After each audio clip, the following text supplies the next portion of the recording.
Quiero pensar, pero no puedo, no. El ruido en la ciudad está consumiendo, wow. Quieren pensar sin ni siquiera estar al mando. Tanta publicidad subliminal te está matando. Les cuesta decidir por sí mismos cuál es su mando. Publican sonrisas con el corazón llorando. Quieren brillar, pero sin tener que valerse de tener sus ideas propias. Los veo a todos igual, solo son la réplica de la imitación de una triste copia. Obedece, la vida es un suspiro y envejeces. Te dejas distraer por estupideces y pierdes el eje. Te duele por dentro, entonces te creces, pero aceptas mucho menos de lo que mereces. ¿Y quién te ha dicho a ti que no puedes pensar sobre lo que le di, sobre cómo actuar? Lucha por ser feliz sin a nadie dañar y solo así podrás brillar. ¿Y quién te ha dicho a ti que no puedes pensar sobre lo que le di, sobre cómo actuar? Lucha por ser feliz sin a nadie dañar y solo así podrás brillar. Conserva tu juicio y tu intuición, más activos que el que lucha por lo suyo y no se rinde. Yo ya sé bien cuál es mi misión, y es contarte que el mal por su propio pie pronto se extingue. No caigas bajo su control, pues por la televisión es normal que mal lo pinte. Tú mantente firme en conexión con la fuente de creación, vivirás siempre de fin de. Dios abre los ojos, dime lo que ves. A tus propios hijos matándose por billetes. Niños mueren cada 2 por 3. Pa' unos es bendición, con otros por su causa pequen. Y yo que intento ser un ser crístico, voy bendiciendo hasta los diablos. Piensan que es cierto el mensaje típico.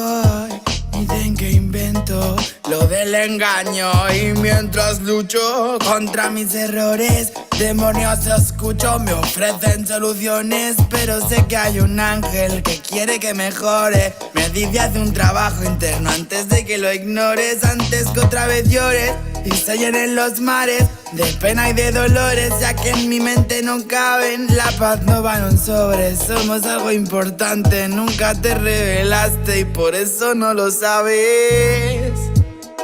¿Y quién te ha dicho a ti que no puedes pensar sobre lo que le di, sobre cómo actuar? Lucha por ser feliz sin a nadie dañar y solo así podrás brillar.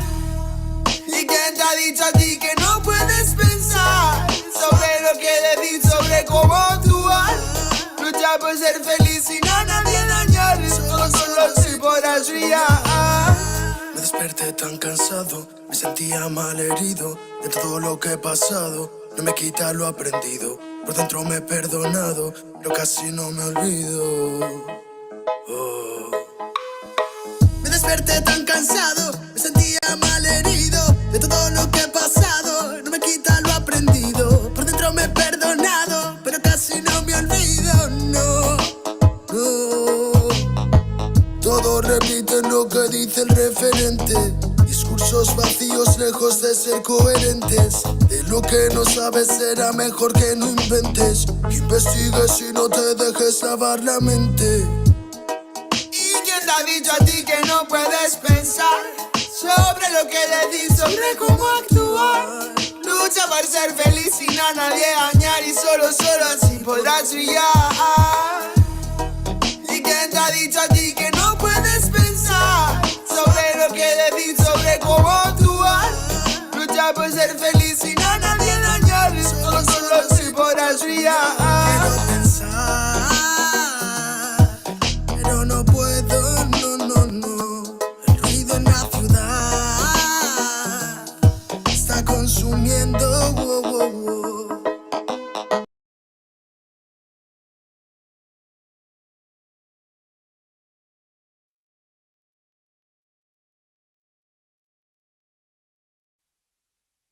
Yeah man, real bomba clock and I set the volume 8. This is the music from the my niggas. Yeah man. Oh, ribby them, ribby them.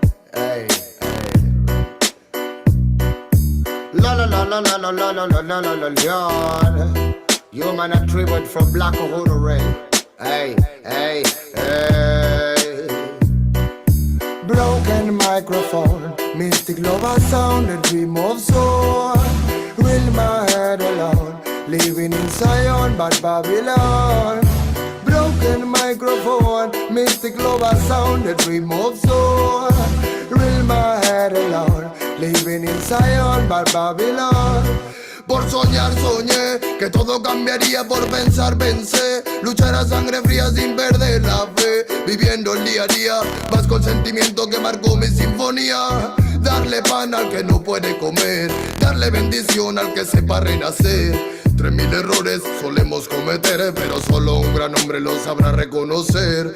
Y me di cuenta de tantas cosas, algunas crudas, otras bastante hermosas. Solo más sabios, personas poderosas, no aquellos bastardos que destrozan nuestras prosas. Es la perdición, mala situación de manchar tu corazón por tu mala acción. Dame una razón para darte mi perdón. Siento que tu alma se consume como el humo de este blon. Derramo poesía, arte mensajero que reclamo cada día. Pretendo ser sincero, más comparto mi alegría con todo caballero que mantenga la presión cuando andamos bajo cero. Sentimientos perdidos con calma, malos actos mancharon tu alma. No pide perdón quien dispara el arma, no sabe que un ladrón se bate con el karma. Broken microphone, mystic lover sound, a dream of soul. Real my head alone, living in Zion, but Babylon. Broken microphone, mystic lover sound, a dream of soul. Real my head alone, living in Zion, but Babylon. One I got your respect from Volumen A. My niggas on Volumen A, this is K on the studio respect. Alright, alright, alright. Bad boy kills, criminal of soul and rich. Money is a gun for me. Respect the nation. Below the time like this. Bad boy kills. Criminal of soul and rich. Money is a gun for me. Respect the nation. Below the time like this. Bad boy kills. Criminal of soul and rich. Money is a gun for me. Respect the nation. Oh.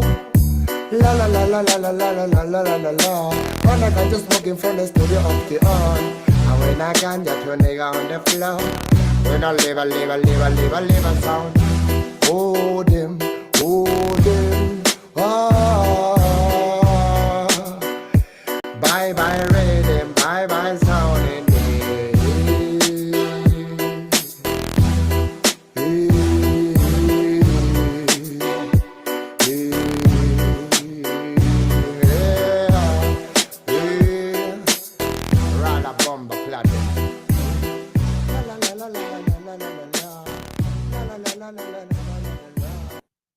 Isaiah chapter 58 and verse 1. Cry aloud, spare not, lift up thy voice like a trumpet, and show my people their transgressions, and the house of Jacob their sins.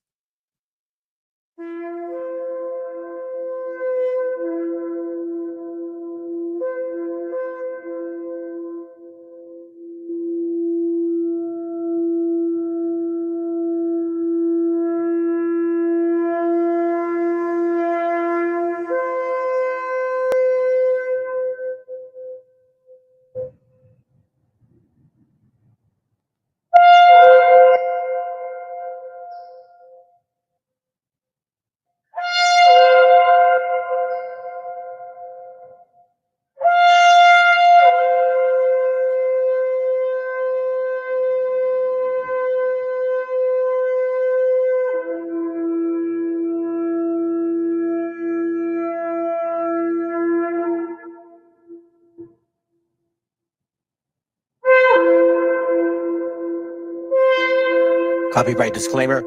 This content does not belong to Bible Chronicles or claim this intellectual property. The content provided today has and always will belong to the content owner. Bible Chronicles does not have any affiliation with the owner of this property. As mentioned, Bible Chronicles did not intend to make use of any material for the purpose of harvesting gain. However, Title 17 of United States copyright law states material and use can only be done when it's for theological or general educational purposes, and thus Bible Chronicles believes that this principal material falls under fair use, which honors protection and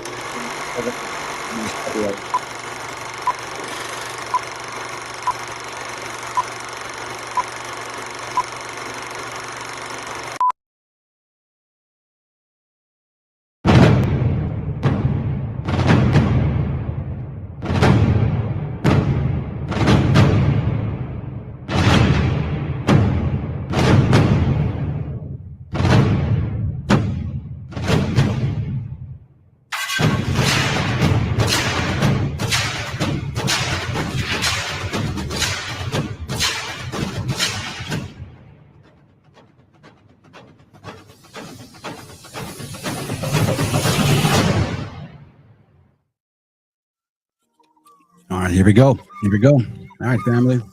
Appreciate y'all guys being here. Shalom. Buenas tardes, buenas noches, buenos días, maybe. In case you're somewhere else in another place, continent, another land, another location. What's up, Al? Shalom, bro. Hey, family. I know I said I'd probably talk to you guys next week and all, you know. But I was told once, not too long ago, that we only live once, you know what I'm saying? We can never guarantee tomorrow. So I saw something this morning that really, I don't want to say triggered, but motivated me.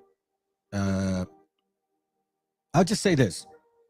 You guys need to read the book, which was recommended by somebody. I appreciate you, bro. The Art of War. Read the book. So now, without further ado, let me begin so we can get going, okay? So again, family, appreciate you guys being here, and Lord willing, you guys can get some out of this. This is just my research, fam. I'm not saying I know everything. Is it true? You know, everything leads, like they say, it all leads to Rome. I mean, in this case, it's leading to somewhere else. Anyhow, so let me begin. All right, here we go. Hold on a second. I did a little video instead of like showing little different links, so I can just get to the point. All right, here we go, family. Here we go. All right.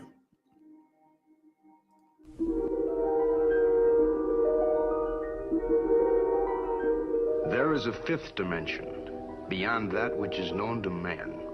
It is a dimension as vast as space and as timeless as infinity.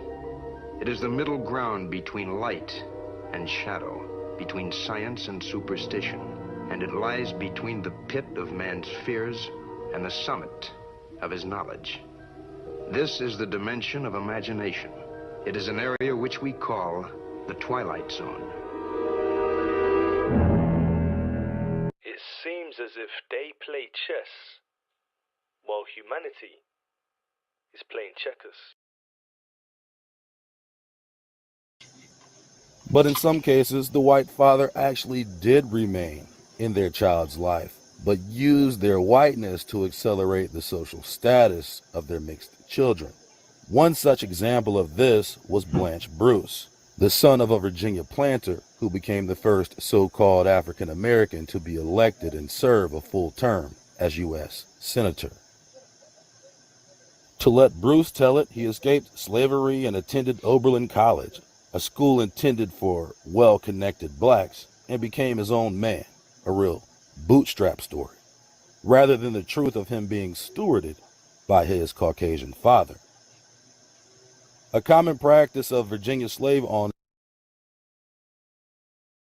was to allow their mixed children to escape rather than freeing them, as not to involve identification or documentation of the state.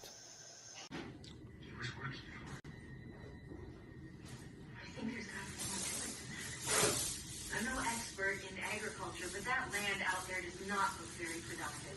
Yet your family held on to it for generation after generation. Why is that? Tell them what he used to say to you. We are not eating these out. Just a little hunger. Someday we shall reap God's harvest from this match garden. It's promised to us. Louis Farrakhan, who is another high-level Freemason who runs the Nation of Islam for the Archbishop of Chicago. A lot of people could say the black community, as well as, specifically the Nation of Islam, they blame white supremacy when we know that those are truly issues. So we have all these high-level Masonic leaders, black and white, of all these various different religions, working together for agitation among the peoples of this country, but never ever exposing the papacy as the true heart and soul and its real master. The same people that created the Federal Reserve Bank, the same people that created the League of Nations, that eventually became the United Nations, the same people that created the Council on Foreign Relations, are the same people that created the NAACP and the Urban League, the Boule. These people are deceivers. A lot of preachers, I hate to say it, the devil have preachers. If Allah is the God of heaven and earth, like you said, then you have to accept Him. Amen. And Him only. That's it. That's absolute. They forced us to convert to Christianity, this new form of Christianity, wherein they were God, they were Christ. Okay? The angels were white, and that the Jews who had converted, the white men who had converted to being a Jew, they also had to, they were on top of us. This white man that we had used from the Caucasus Mountains to help us in our military, they also turned against us. Never trust your enemies, brothers and sisters. We said, these are our allies. And the very same allies turned against us. So that we know who you are. You edited video to lie on me. That trend started by you. That's the weasel? That's right. Okay, the conquistador. Yes. Wow. And guess what, wetback?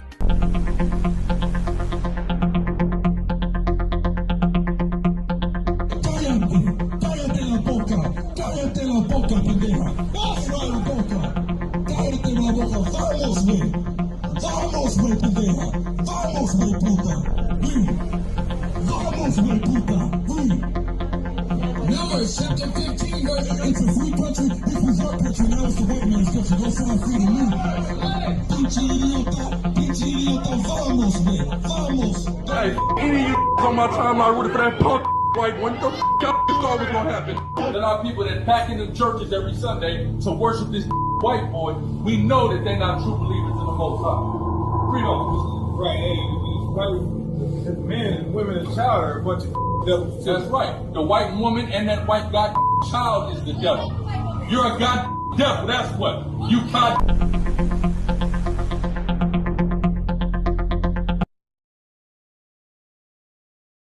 I wanted to make that clear to y'all. Whatever I see, I share, and I share it how it comes, because if you put the dots together, it makes sense now. Now, the video, there was a part you probably got, I'm sure, well, somebody did, all praises, but there's one word that I just caught right now. I had seen that video several times, but I just caught it. Sorry, I'm trying to fix the microphone. And the word was agitation. I think it was the European guy, the light-skinned one. Agitation, he said. He said that they would do it through agitation. And, you know, I find that funny because you can get agitation through sedition. You know what I mean? You can actually get agitation through sedition. So if you guys put the finger together, who have I been mentioning that would be a seditious nation? And we'll touch on it after. But it's starting to like make a lot of sense now. Let me copy this real quick so I don't forget. Show you some things, fam. And then we'll move on. And then we'll move on. And we'll move on. Where am I at? There it goes, right here.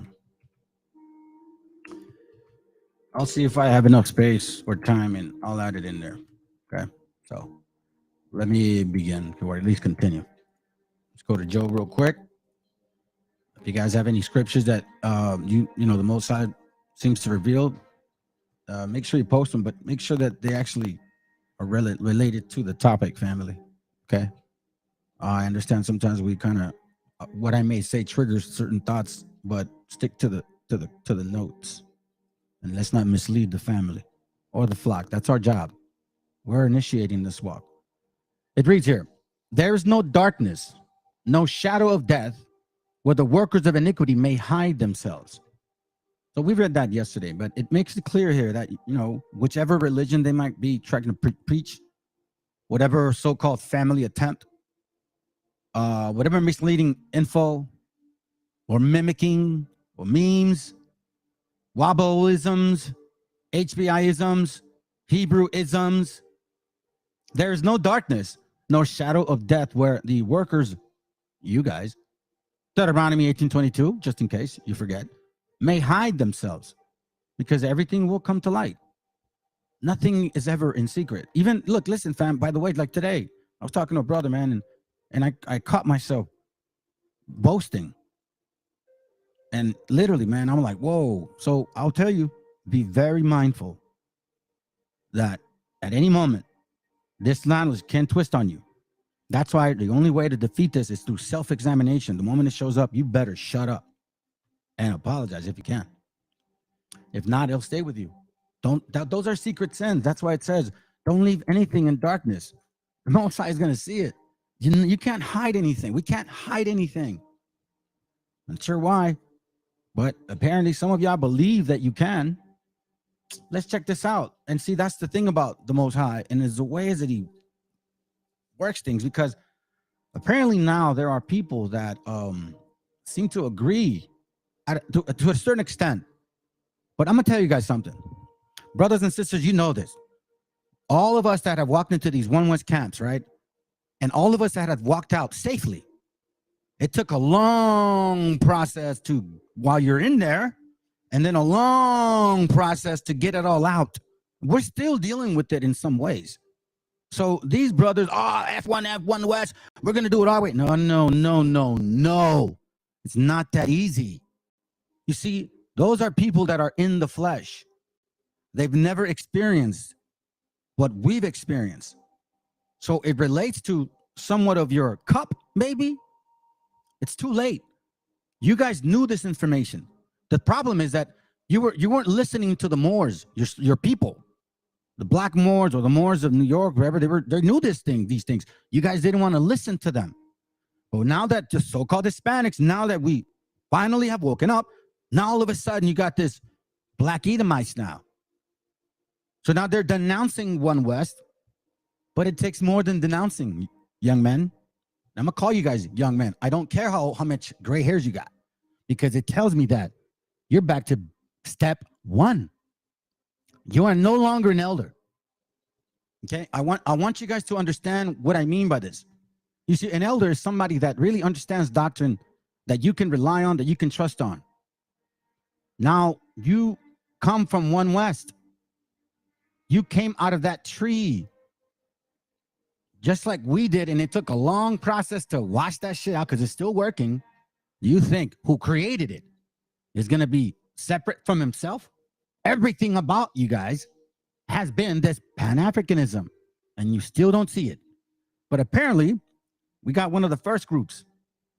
I really believe Sakari's next. Let's listen in.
Caucasian race. Give me a second, real quick. Thank you, sis. Thank you so much that I wasn't even talking. I appreciate that very much. What a fool. What a fool. Let me show you guys something real quick, because I think you understand my point. Let me get to it. That's what you're seeing in these One West doctrines. Betrayals and murderers, man. Hatred of their own kind. Have no love. That was Brother Jetha speaking of One Body and Yahushai from Dallas, Texas. They are now getting away from the One West doctrine. You telling them that the One West doctrine is garbage? They gonna hate you. All these guys, man, they believe in these lies. I recently had a conversation with Brother Jetha, the man speaking. It was a very pleasant conversation, much different than this. Don't come into our house with that, man. That's right. Go back and deal with the Philly bruise, man. The brother is getting away from some of the hateful elements of One West doctrine and adopting a more open stance towards others. Let's pray for his continued transformation. What kind of person is this? That's a sick person, man. Very sick. That's what you... Family, listen. It only took what? I left IOIC in maybe January of a year and a half ago, I think. And I got this channel up and running in May. And now we're in August. So it took a year and a half to get to this point, and they've had this book for how many years?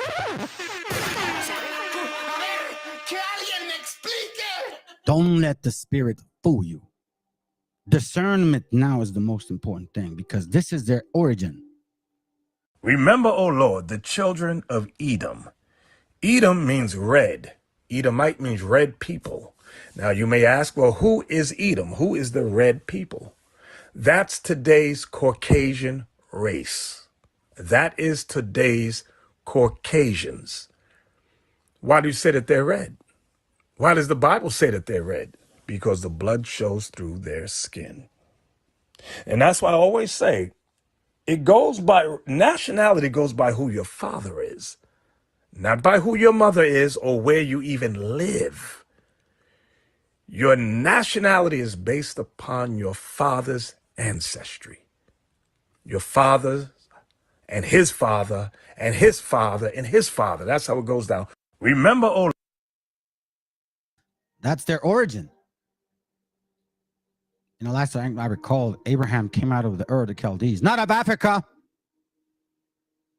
So it doesn't matter where his seed would have gone, right? In Africa, it doesn't matter. He still would be of the Ur of the Chaldees, not African, not a Hamite. But hey, what do I know, right? Y'all think I'm a fool. Let's continue. I'm going to learn to put these things together more speedily for y'all. Let's gonna listen into this.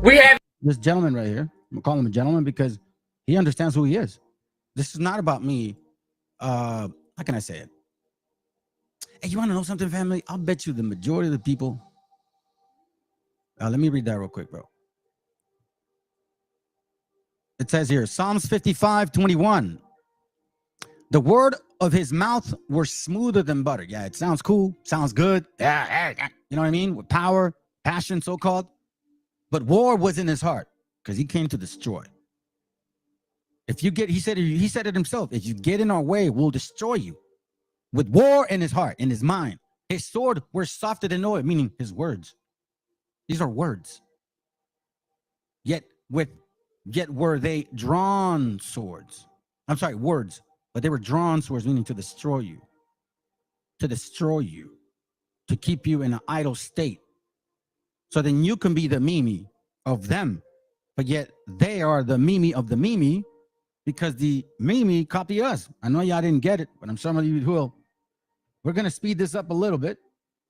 It's going to be about 8 minutes. Listen, family, my loved ones went to visit their grandma, so I got time. All right, I'll stick around as long as I can. If not, then I don't know how long you'll go. An hour and a half, 2, maybe 3, maybe till 9. It's 6:25. Let's see how it goes. All right, let's begin. I keep saying that. Let's go. We having class today, family. Let's go. Let me turn the light on. Africa all in my house. Let me clean my screen. Africa all in my spot. Lions in Africa all in my spot. My whole motherfucking couch. is an African village. You hear me? So don't listen to niggas talk about sheep face. Okay, now here we go. Bam! You ever wonder why everything is centered right here? The Hebrew Israelites claim to be from here. The Egyptomaniacs claim to be from here. Everybody is fighting for this central area throughout history. Right? So I said King T, King Tut, and Queen T come from West Asia. This is considered West Asia. It's the western part of Asia. We consider this West Asia.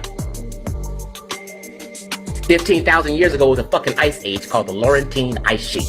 Look it up. You ain't gotta believe me. The Laurentine Ice Sheet. What? Nobody here. The Native Americans came in through the Bering Straits. These an East Asian type came in through the Bering Straits, which comes up over here into Alaska, into Canada, and on down into the United States. They migrated over the years and then populated Brazil, the Caribbeans, and all this. So it's no kinky-haired, nappy black people ever originated from the Caribbean islands around here, from Brazil, from the Americas, or Canada, or Alaska. We never, ever, ever, ever in history came over here until the transatlantic slave trade. That's just a fact. Get over it. We were always here. And we didn't travel.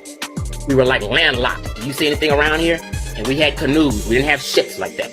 Ship technology came up from the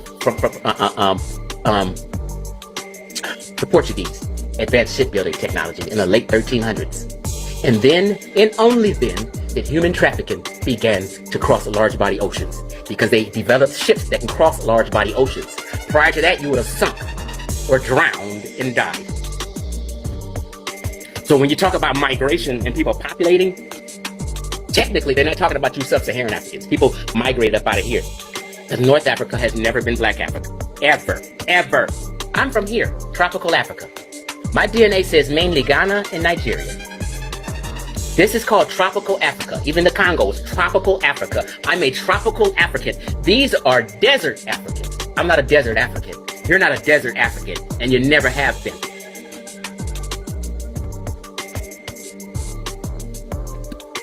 I'm a tropical African, and I'm a proud tropical African. We come from the Bantu expansion from here, and the Bantu expansion went out, and we ended up in Western Central Asia, Africa. Bantu expansion. Bantu expansion.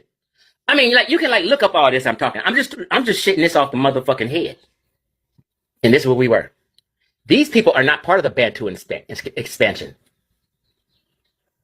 Algerians, Moroccans, Tunisians, Libyans, and Egyptians are not what we consider black people. And never have been.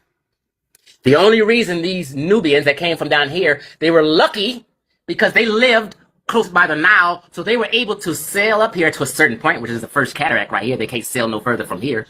They had to get off the goddamn boat where they was on and walk through the desert and land. So once you start studying migration and evolution, history becomes more simple for you. And remember, family, everything I do has a purpose. Remember, migration. If you follow migration, you'll know exactly what's going on. So I have a video that I will show you. That's why I said stick around. It's going to be a very delightful night. For you guys that are finishing Sabbath, all praises to the Most High, that he's using me as an instrument, at least, to keep you away from the doctrines of devils. Because I'm not trying to force anything on you. I'm giving you information, and then you go take it and verify it. If it makes sense, and you understand, and the Spirit discerns it, then all praises. I'm not trying to convince you. This is what I know. I'll tell you this. If I'm a messenger of wickedness, I already asked the Most High to destroy me. He hasn't. So I don't know. All I know is that I fear the Most High. I have a home that believes, and my works and my faith. That's all I rely on. And then no, if I'm an agent of the Most High. I'll tell you that. So people are calling me an agent now, and what has happened to be last year, but then they told me on TikTok. Whatever, man. You brothers that I talk to, y'all gonna get to know me. You'll see. I'm just like you, maybe worse. All right. Let's hold on. I'll shut up now. And more understanding. Like people, we were already here. Straight 100% bullshit. You know how you can really prove it? Like you have the Amazon jungle, which is huge, and they have uncontacted tribes who've come out the Amazon jungle. that weren't in contact with humanity. We didn't know they were fucking there. They all living up in the Amazon. And when they come up out that Amazon, and all 100% of uncontacted tribes that ever come up out any of these areas have had straight black hair, just like the Native Americans do. There has never, ever, ever, ever in history been a nappy, kinky-headed people that came up out the Amazon jungle. You can't find an uncontacted tribe with nappy hair anywhere in the Western Hemisphere. They weren't there. You niggas did not go nowhere and populate a goddamn thing. You were always right here. You had canoes at best filled it in and populated it from the Bering Straits on down and populated the New World. There was never, ever, ever in history a nappy-headed black people in any of these lands until the Atlantic slave trade in the year 1490. You guys just got there in 1490 through the transatlantic slave trade. You didn't populate none of this. That ain't true. I'm sorry. And North Africa has never been black Africa. Ever. And we've proven that. But people just still in denial because they into that old Afrocentric bullshit we've been debunked already. So Chief X goes hard for this reason. That comes from our identity crisis and a lack of understanding of science. Come on back to me.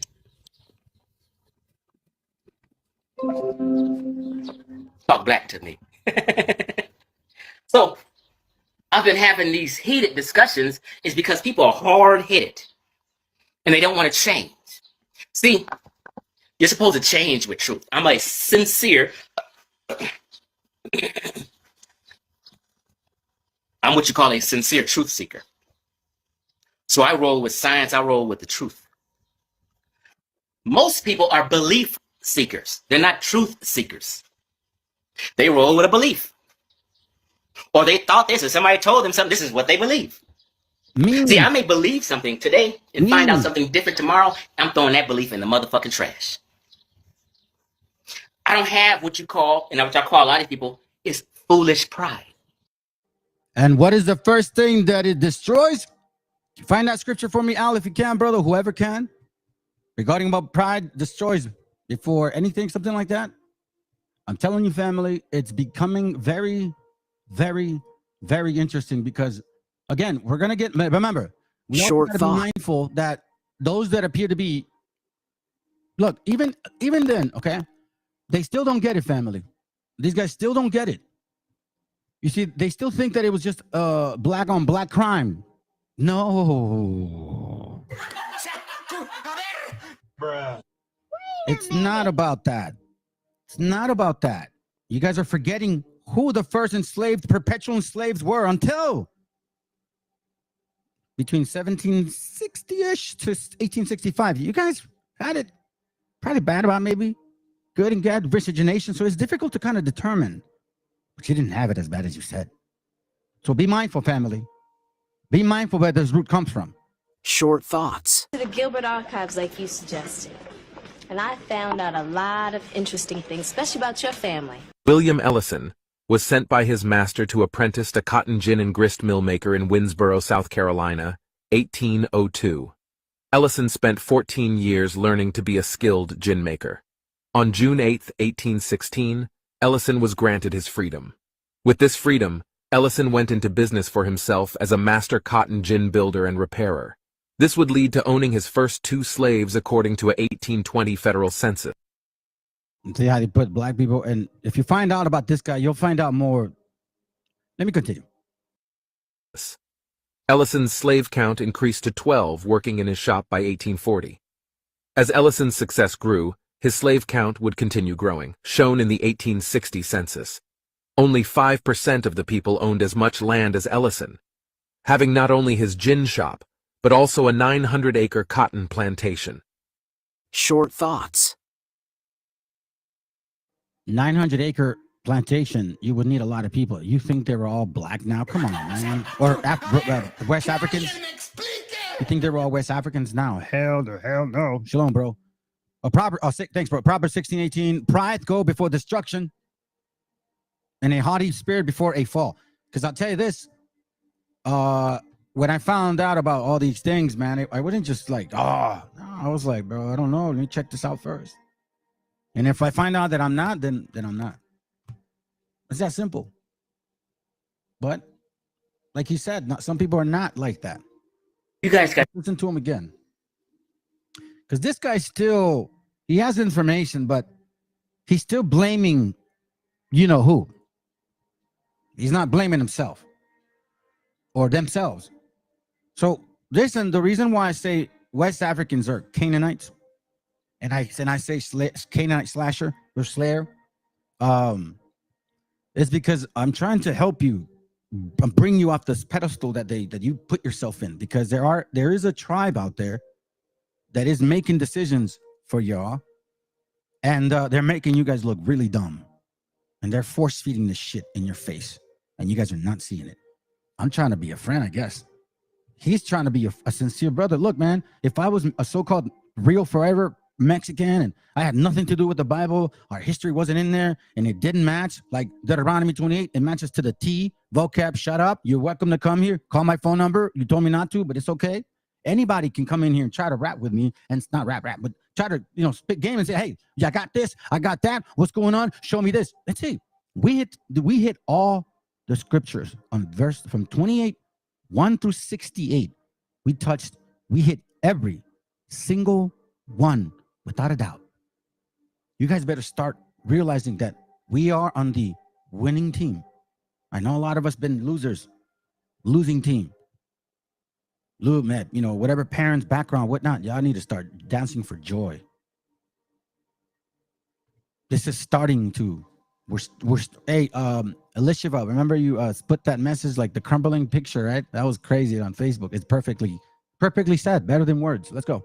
got to stop stealing other people's culture and be proud West Central Africans. And worry about your own shit. You're Black Americans now, you're African Americans now, but you're distant descendants of West Central African peoples. That's your bloodline. Focus on your shit a little more. And get out of everybody else's shit. Because on the world stage of academia, y'all making black folk look bad, destitute, thirsty, unhappy, low self-esteem of your own shit. You're making us look bad at this point.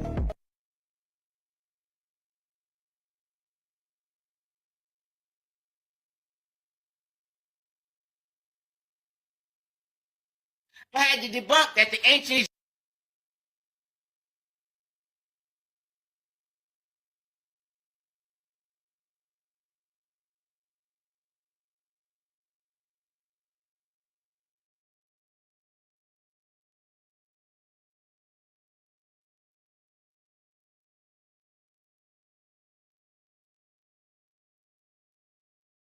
Egyptians is not. Hey, listen, family, I want to tell you something real quick. I wanted to pause you and show you this. So what we're looking at right now, what we're seeing is a breakdown of a doctrine. You see, family, for a long time, we were in doubt. We were put against the wall. We had to prove to them who we were. We weren't even trying to prove it to us. We were trying to prove it to them. That's what they wanted. Darkness will always be exposed. Will always be exposed. That's what happens, bro. Truth, trust and believe that they did their research. They just didn't like what they came across. Hey, man. That's what it is, bro. Straight up. Because I couldn't, man, come on, bro. I'm not smart, man. I'm not, trust me, family. I'm the dumbest. With all this so-called brain, I should have done something in my life. I could have been an attorney, maybe, whatever. I don't know what, but guess what? I didn't do shit with it. So it doesn't matter. The Most High is giving me this spiritual intellectual ability. It's not of the flesh, because I know where I'm at when I go there, but it ain't fun. So I'll praise this to the Most High. So first, and I want to say, look, I'm not trying to break you guys down, because just the fact is that you guys need to get off your horse. And they lied to you. So if you are our people, or if you are Israel, I'll say Israel, then you got to do examinations now. You got to get rid of that whole woolly thought and dark skin, and now you got to look at you. It has nothing to do with your face. It has nothing to do with your strength. Can you be meek? Can you have discipline? And can you love your family? Doesn't require strength. It requires wisdom. Applicable. Because you see, I'll tell you this right now that I was talking to a brother, and I'm going to put it in here because I want to remind myself, okay?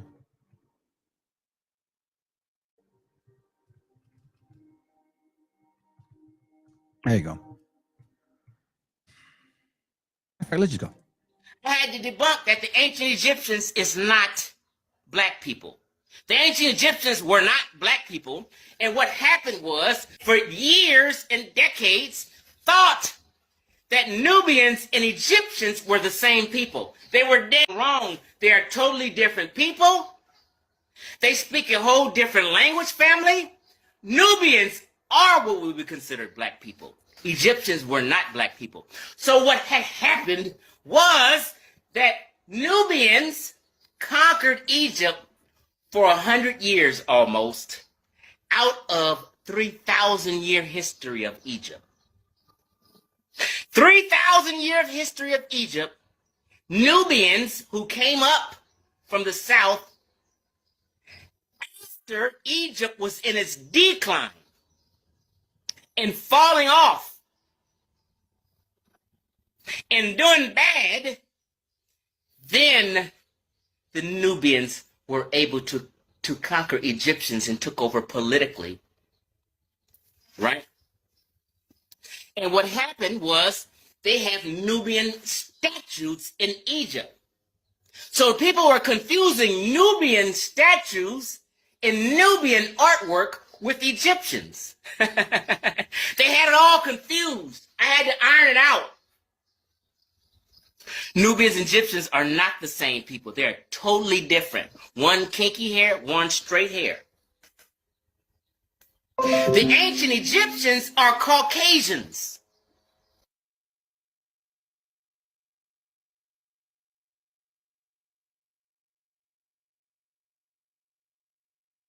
Short thoughts. We must first address the truth.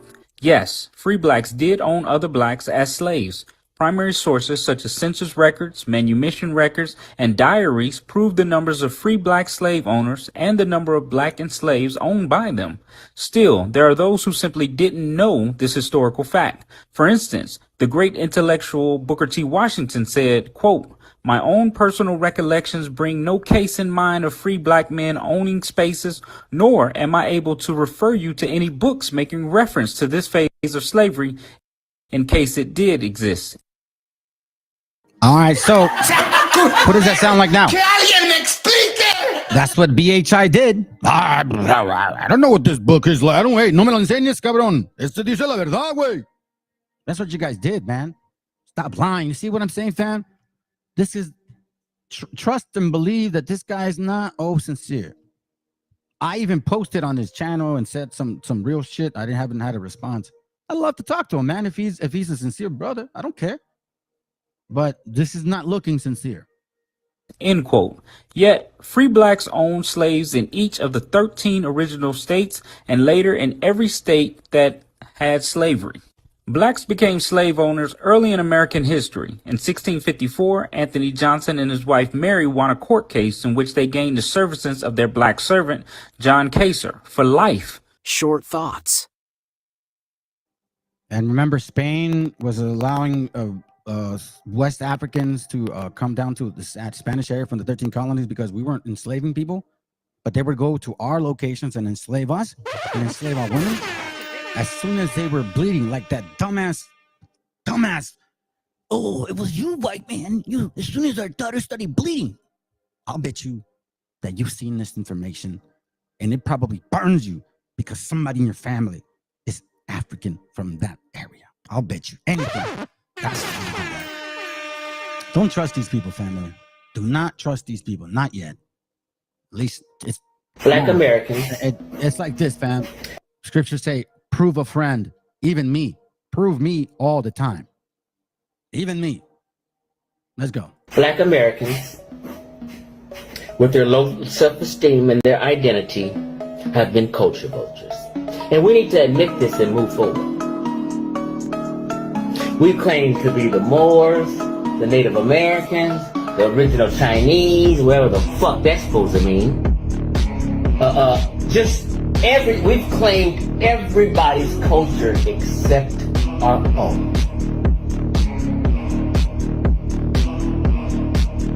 People took on comedic names for a fucking reason. But today you'll want people to start backpedaling. Oh, we're not claiming that we're them.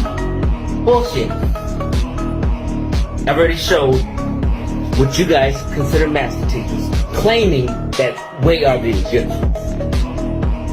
So ain't no backpedaling unless you're correcting them. If you're not correcting them, you're on the same line and doing the same bullshit today.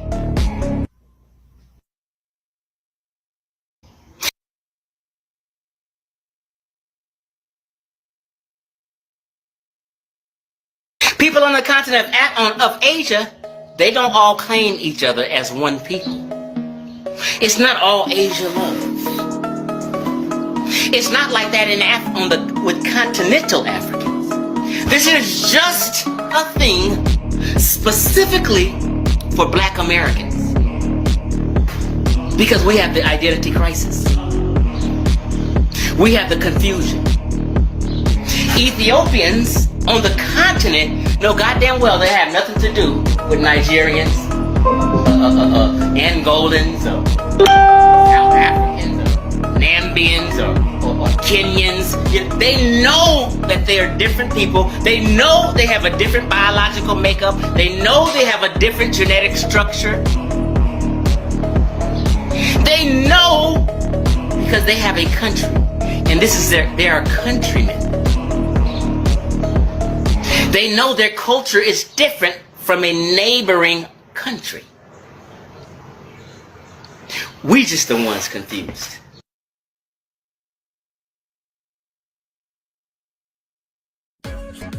I looked all over.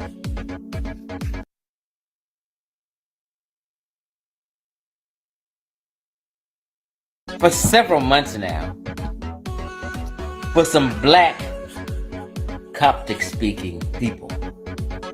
Couldn't find any.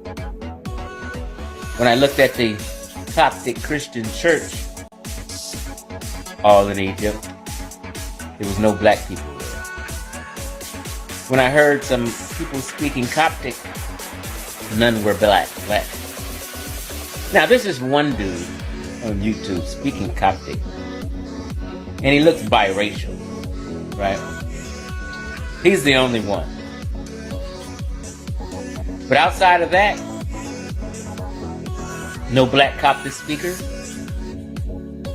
Because Coptic Christianity in ancient Egypt was influenced by the Greco-Roman world. More so Greece.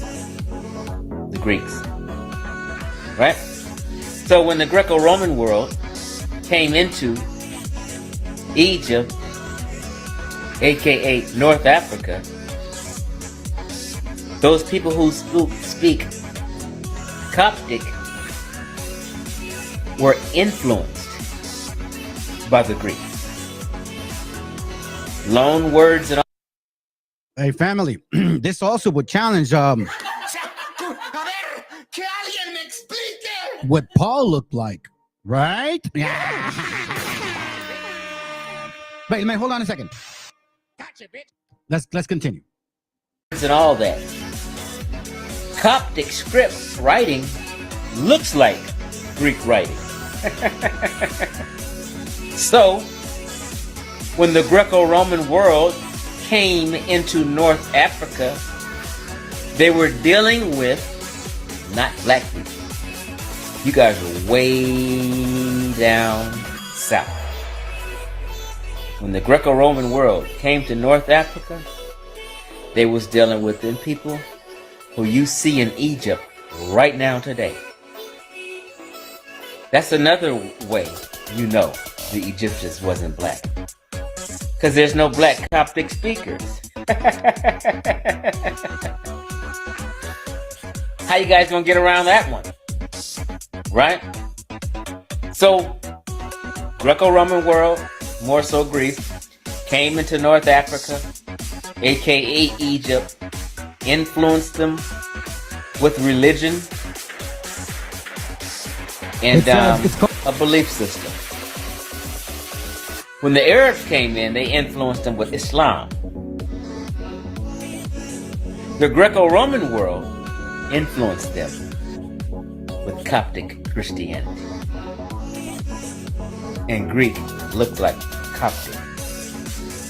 They wasn't fucking with you niggas. You guys was way down south. This is how you know the ancient Egyptians was not black people.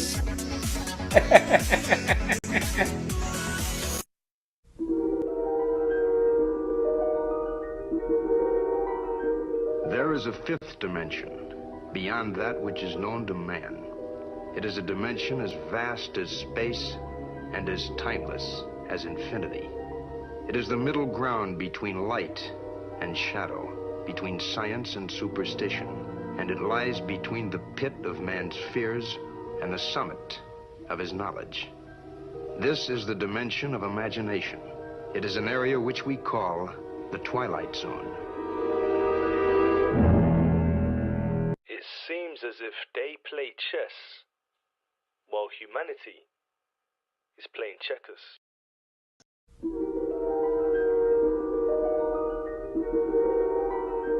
There is a fifth dimension, beyond that which is known to man. It is a dimension as vast as space and as timeless as infinity. It is the middle ground between light and shadow, between science and superstition, and it lies between the pit of man's fears and the summit of his knowledge. This is the dimension of imagination. It is an area which we call the Twilight Zone. It seems as if they play chess, while humanity is playing checkers. But in some cases, the white father actually did remain in their child's life, but used their whiteness to accelerate the social status of their mixed children.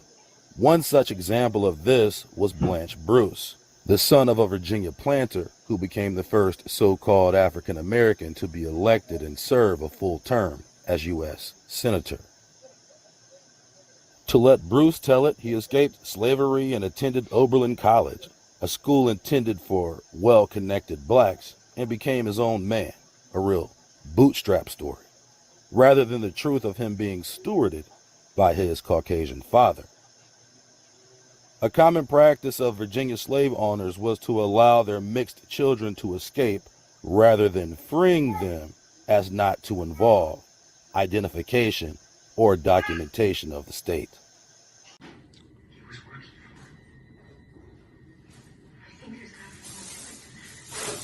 I'm no expert in agriculture, but that land out there does not look very productive. Yet your family held on to it for generation after generation. Why is that? Tell them what he used to say to you. Be like that idiot Esau. Just how we do hunger. Someday we shall reap God's harvest from mismatched martyrdom. It's promised to us. Louis Farrakhan, who is another high-level Freemason who runs the Nation of Islam for the Archbishop of Chicago.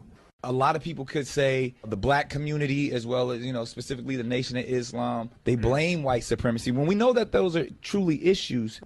So we have all these high-level Masonic leaders, black and white, of all these various different religions, working together for agitation among the peoples of this country, but never ever exposing the papacy as the true heart and soul and its real master. The same people that created the Federal Reserve Bank, the same people that created the League of Nations, that eventually became the United Nations, the same people that created the Council on Foreign Relations, are the same people that created the NAACP and the Urban League, the Boule.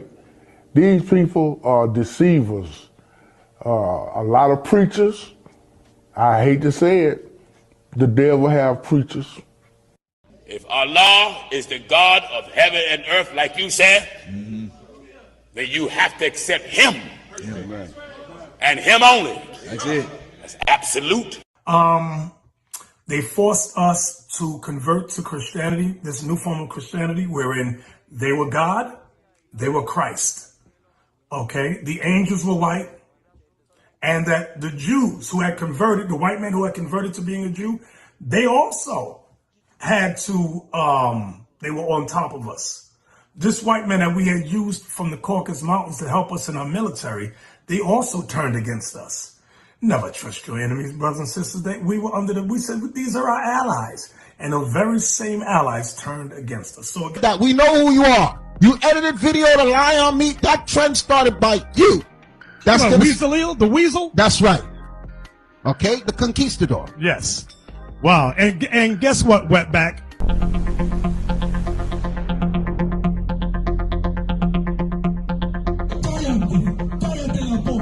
Cállate la boca, pendeja. That's right, boca. Cállate la boca. Vamos, pendeja. Vamos, puta. Vamos, puta. Now it's chapter 15, it's a free country. This was your country, now it's the white man's country. Don't sound free to me. Pinche idiota, vamos. Hey, any of you on my timeline rooting for that punk white one, the y'all thought was gonna happen? There are people that pack in the churches every Sunday to worship this white boy. We know that they're not true believers in the Most High. Freedom. Right, hey, the men and women and child are a bunch of devils. That's right. The white woman and that white god child is the devil. You're a god devil, that's what. You god.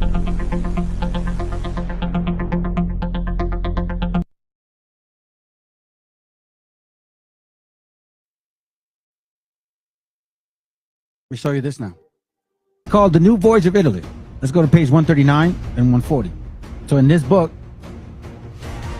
it says here that the Portuguese Jews are black. Okay? Who started the slave trade? Portuguese. It says here that the Jews in Rome, Portuguese Jews, but not all Jews are black. Northern region. But the Jews who were originally in Germany, there's an example, Prague, Jewish nation, Jewish traditions. So he's talking about these things, right? But at the end of the day, this is what his conclusion is. So he's looking at their knowledge. He's like, listen, man, they can't really, their customs are all different. They can't tell me who their real ancestors are. Yiddish is not Hebrew, Sephardics, so shut your ass up. Okay, that's not Hebrew. Okay, it's not. I'm sorry, it just is what it is. It's a mixture of German. Okay. Now, it says here, the answer I have then, to make you in a few words, about this affair, is that these Jews have furnished me with nothing that one can draw any use from. And indeed, what could they say to Christians that the Christians, meaning white folks, do not already know as well as they? Why? Because they know what happened in 711 AD. And they know that the Moors and the so-called Jews were in cahoots with each other. But they also know, because they have the material, that they're not true. Have they any secret source or immediate revelation? Who are those people that pretend to teach each other? Now, this is not a white man saying that only black Jews are not the people. He's talking about all of them over there in Europe. All the white ones too. It says here, who are those people that pretend to teach each other? On the contrary, they are sort of poor sort creatures, so filled with false notions, so conceited of their monstrous ideas, that I would never advise young people to have any commerce with them, for fear of receiving from them some ridiculous prejudice, like the damn Willie Lynch. Like the damn Willie Lynch. That is the biggest lie that could have ever, that the so-called black man. It says, it's called The New Voyage of Italy. Let's go to page 139 and 140. So in this book, it says here that the Portuguese Jews are black. Okay? Who started the slave trade? Portuguese. It says here that the Jews in Rome, Portuguese Jews, but not all Jews are black, northern region, but the Jews who were originally in Germany, there's an example, Prague, Jewish nation, Jewish traditions. So he's talking about these things, right? But at the end of the day, this is what his conclusion is. So he's looking at their knowledge. He's like, listen, man, they can't really, their customs are all different. They can't tell me who their real ancestors are. Yiddish is not Hebrew, Sephardics, so shut your ass up. Okay, that's not Hebrew. Okay, it's not. I'm sorry, it just is what it is. It's a mixture of German. Okay. Now, it says here, the answer I have then, to make you in a few words about this affair, is that these Jews have furnished me with nothing that one can draw any use from. And indeed, what could they say to Christians that the Christians, meaning white folks, do not already know as well as they? Why? Because they know what happened in 711 AD. And they know that the Moors and the so-called Jews were in cahoots with each other. But they also know, because they have the material, that they're not true. Have they any secret source or immediate revelation? Who are those people that pretend to teach each other? Now, this is not a white man saying that only black Jews are not the people. He's talking about all of them over there in Europe. All the white ones, too. It says here, who are those people that pretend to teach each other? On the contrary, they are sort of poor sort creatures, so filled with false notions, so conceited of their monstrous ideas, that I would never advise young people to have any commerce with them, for fear of receiving from them some ridiculous prejudice, like the damn Willie Lynch. And pay attention, family, what that means, because we're going to see it in action right now. Right now. Oh, no, not this one, not this one. Come What on. exactly did black people ever? Come on. This one. Gosh darn it. So I'm talking to myself, fam. Man, that's the most high. No! For the word of God is quick. Here we got a new camp. This is OFI, only for Israel. I want you to watch as they push people around and then have a disabled lady give them boot kisses. All praises. All praises. It says it's called, they have the material. All praises. All praises. That's humility. That's humility. That's humility. That's humility. Sharp.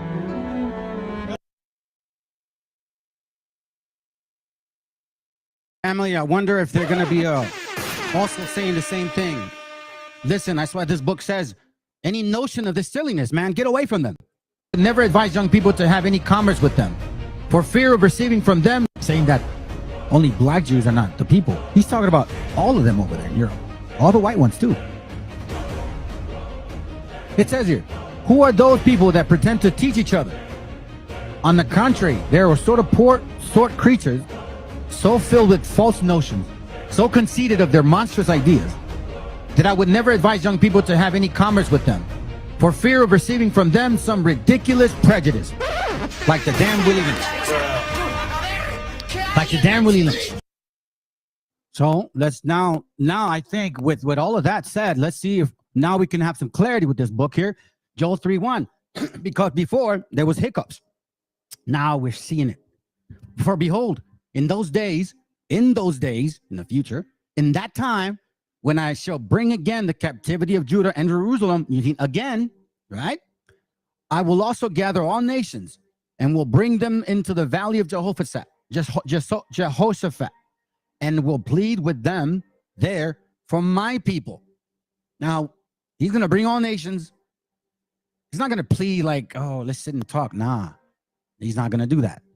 And for my heritage, Israel. Now, remember, other nations have been enslaved. But who is the drop of a bucket? Us or them? Whom they have scattered among the nations and parted my lands, and have cast lots for my people. They have given a boy for a halat, and sold a girl for wine, that they might drink it. Yea, and have what have ye to do with me, O Tyre and Zidon? Now we know what that means. And the coast of Palestine, right? The Muslims, the Arabs, the Moors. Okay, now we're getting clarity. Okay. Will you render me a recompense? And if ye recompense me swiftly and speedily, will you return your recompense upon your own head? Because ye have taken my silver and my gold, and have carried into your temples my good, pleasant things. Our people, the children of Israel, the children also of Judah, and the children of Jerusalem, have ye sold to the Grecians, that they might remove them far from their borders. Far from their borders. You understand what that means, fam? You understand what this means? If you weren't seeing this book as clear as it is now, then I can't help you. Because now we're gonna tackle this right here. Let me give you this. Hey, I'll praise this, brother. Appreciate you for the direction that you took me. So I got something for us here. Here it goes right here, family. So this is called Black Nobility, Terror, a production of Rima Marketing, blah, blah, blah. All right? Theoretical physics. All right? This is what he found about black nobility. From Venice to Bohemia to London. What the hell? Now remember blackity black. Who was the Europeans from 711 AD to 14? Blackity black. The royal house of Europe that ruthlessly eliminates all that dare to stand in their way. Eligarch, elitism, I believe. Leave the thinking to us, they say. Now listen to this. They blew my mind right here. Look at this, watch this, okay? Check it out, family. Check it, get out. Gotcha, bitch. It is important to note that the European black nobility is responsible for the insidious entanglement of the numerous secret society, lodges, and organizations which are backed by the high finance and powerful political connections such as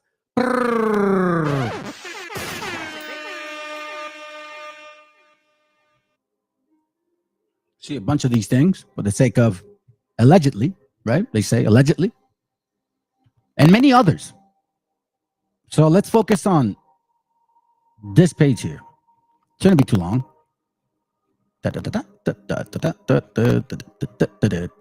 Venetian nobility. The term black nobility has a far deeper significance than just noble support for the papacy, and actually stems back to the times of empires that predated ancient Rome. This goes real far, family.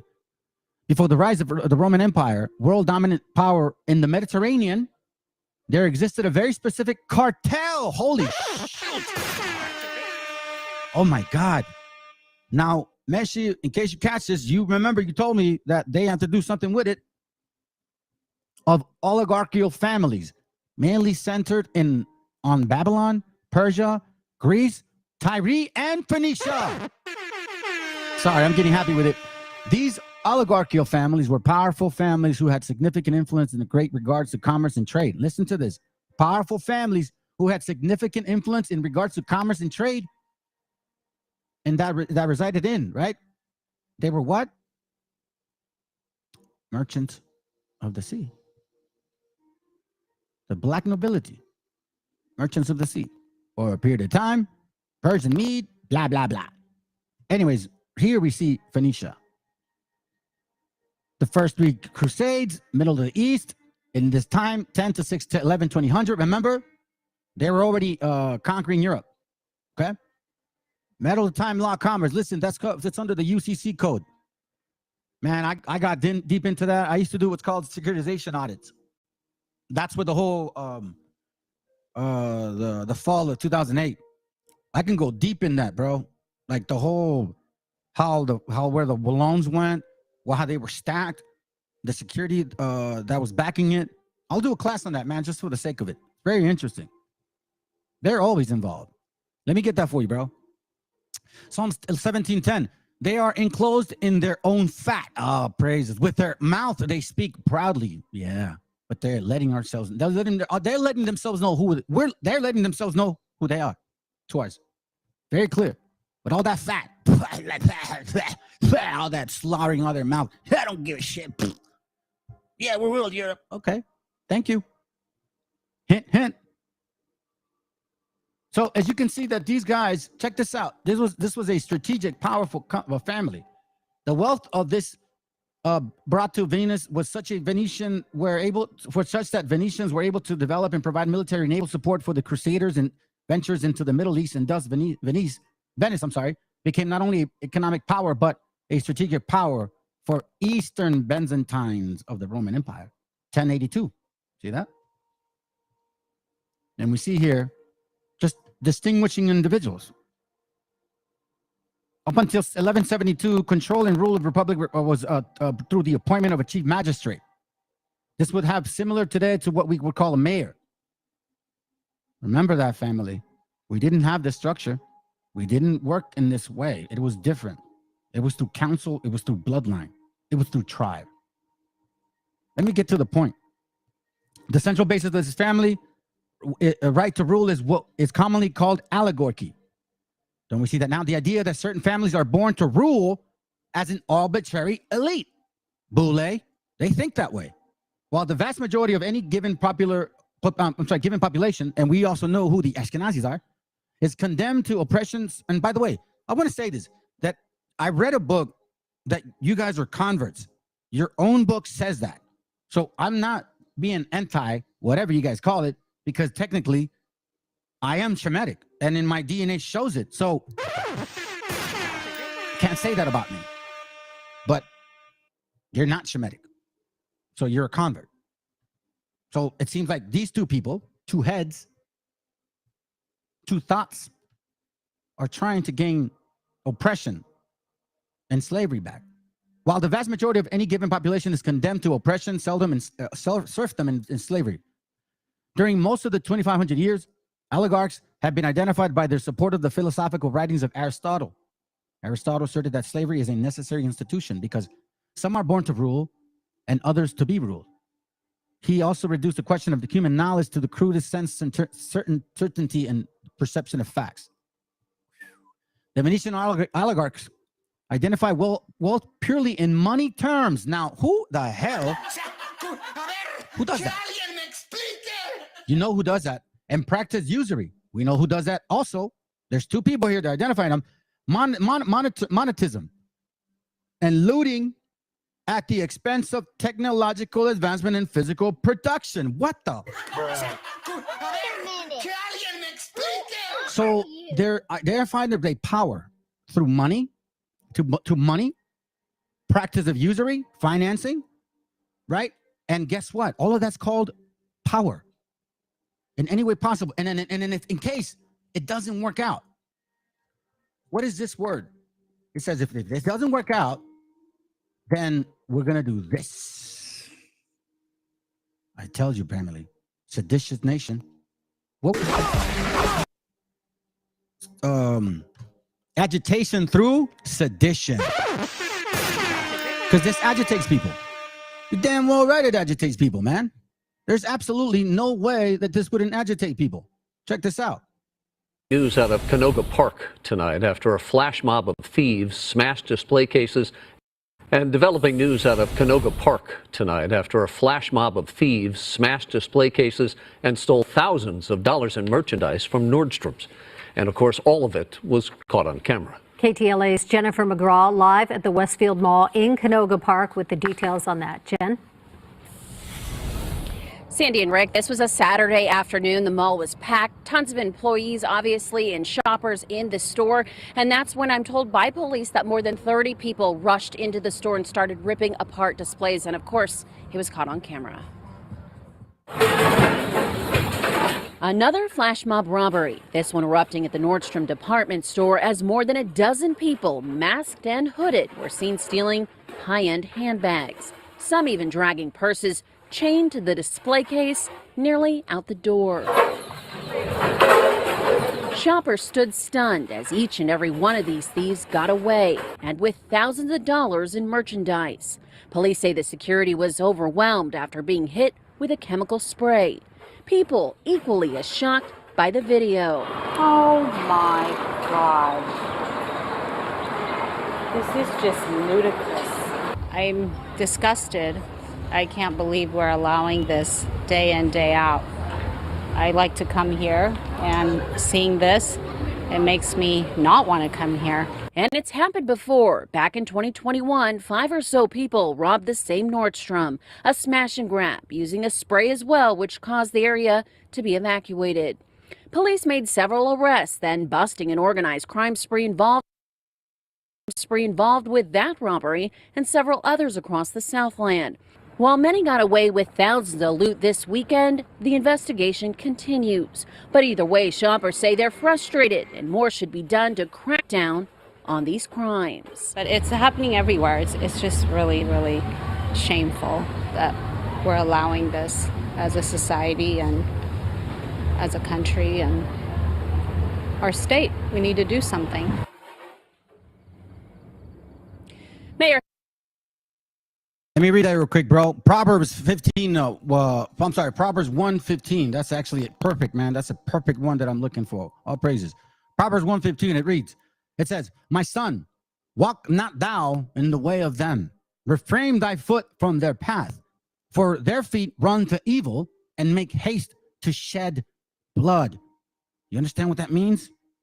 Surely in vain the net is spread in the sight of any bird, meaning you'll get caught eventually. Don't be stupid. Don't be stupid. But we're talking about agitation. This is agitating. Let's say you go to work. This is agitating, bro. Look.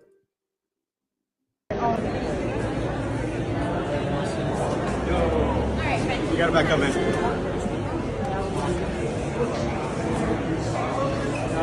Let him go.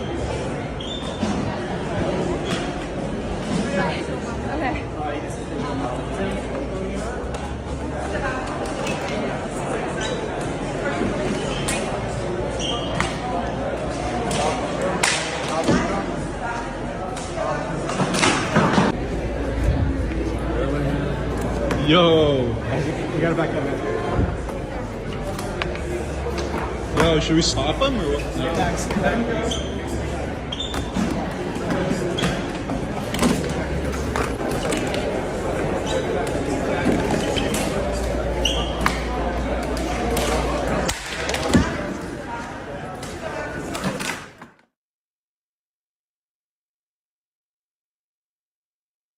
The Bluetooth is good.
An Yves Saint Laurent store in Glendale, California was hit by a flash mob burglary on Tuesday.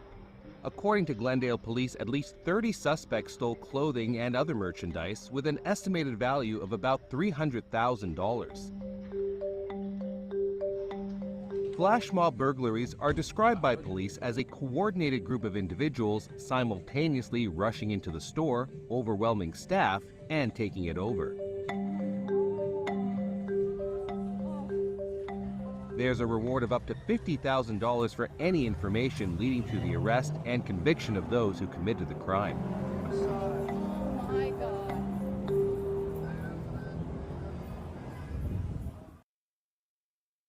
We read the scripture earlier. Don't do as they do. And you see, maybe that's one of our people. Stupid ass. Hey, man, if anybody knows that guy, please do me a favor. You guys already know what to do.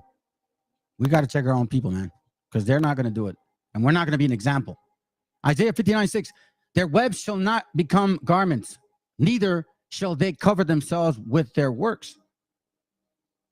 You see that? Their webs shall not become garments. meaning they're traps. Those are traps. They think it's good. They think it's good, but no, they're webs. Neither shall they cover themselves with their works. Their works are works of iniquity, thievery. You got it all by thievery. And the acts of violence is in their hand. Now, aren't they trying to steal somebody else's heritage? Wabos?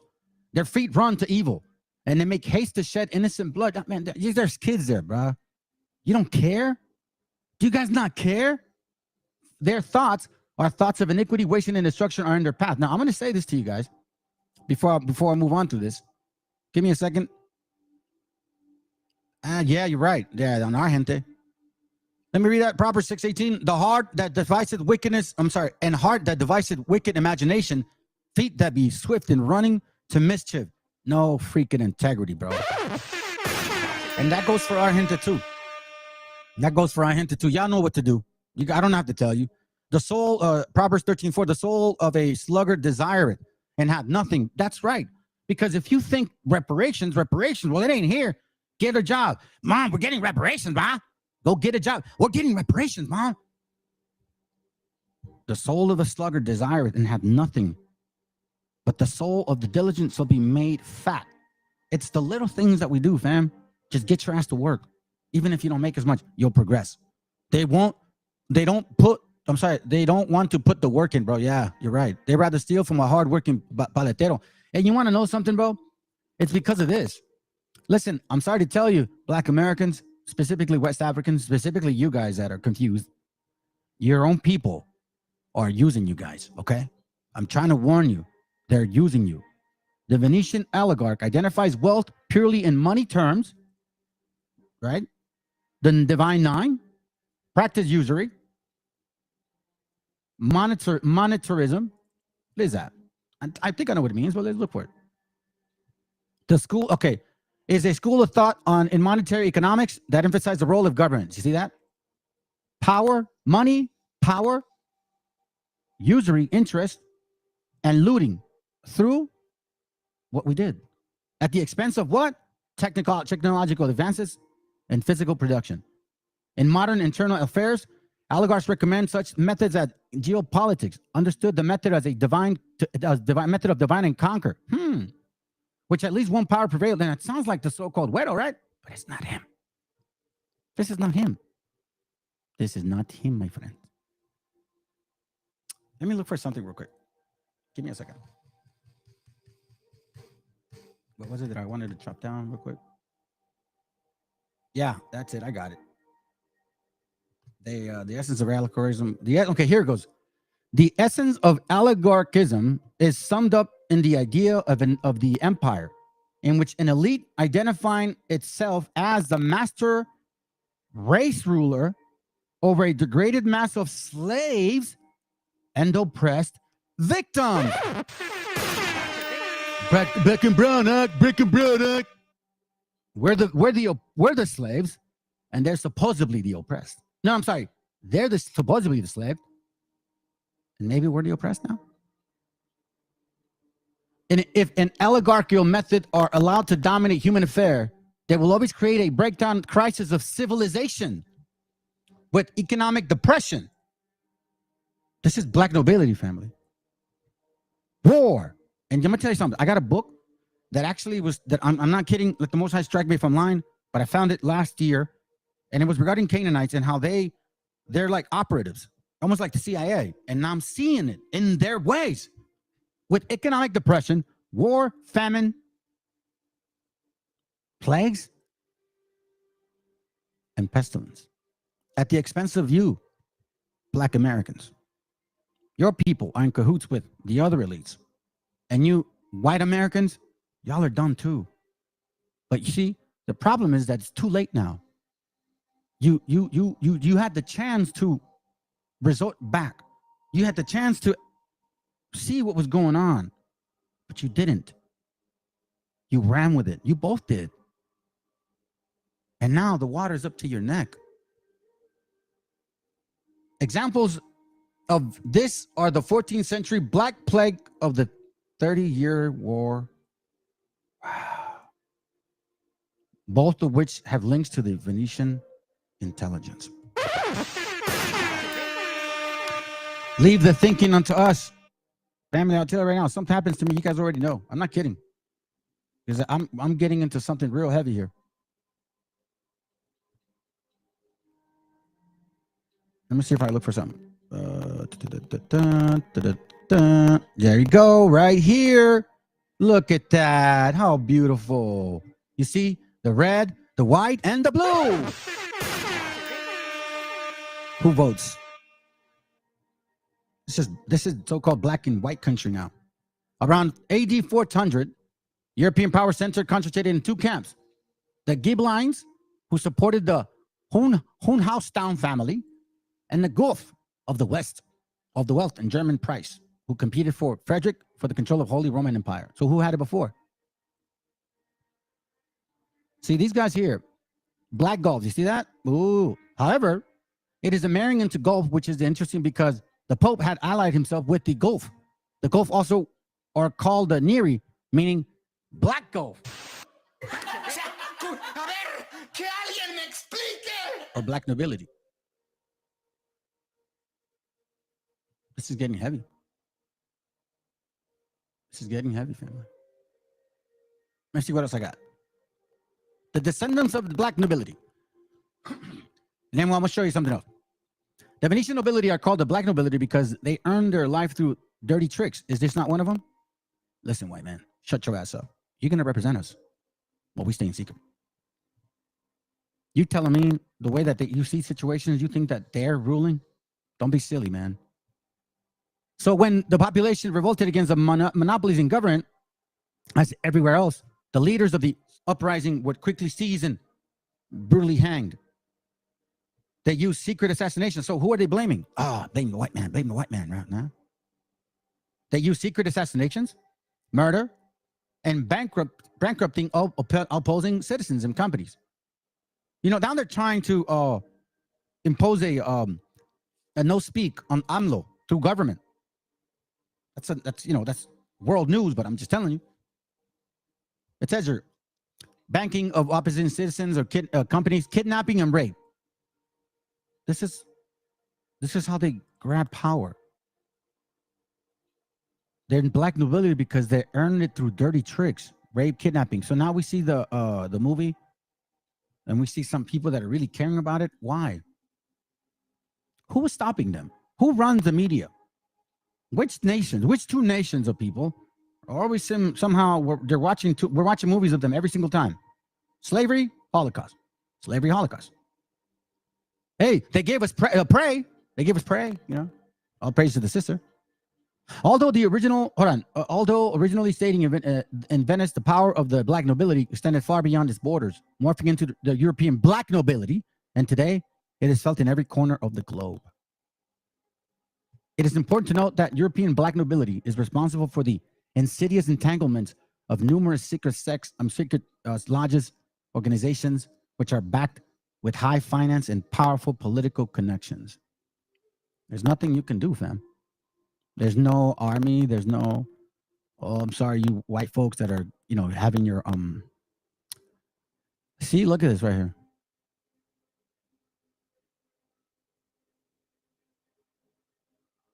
Look at that.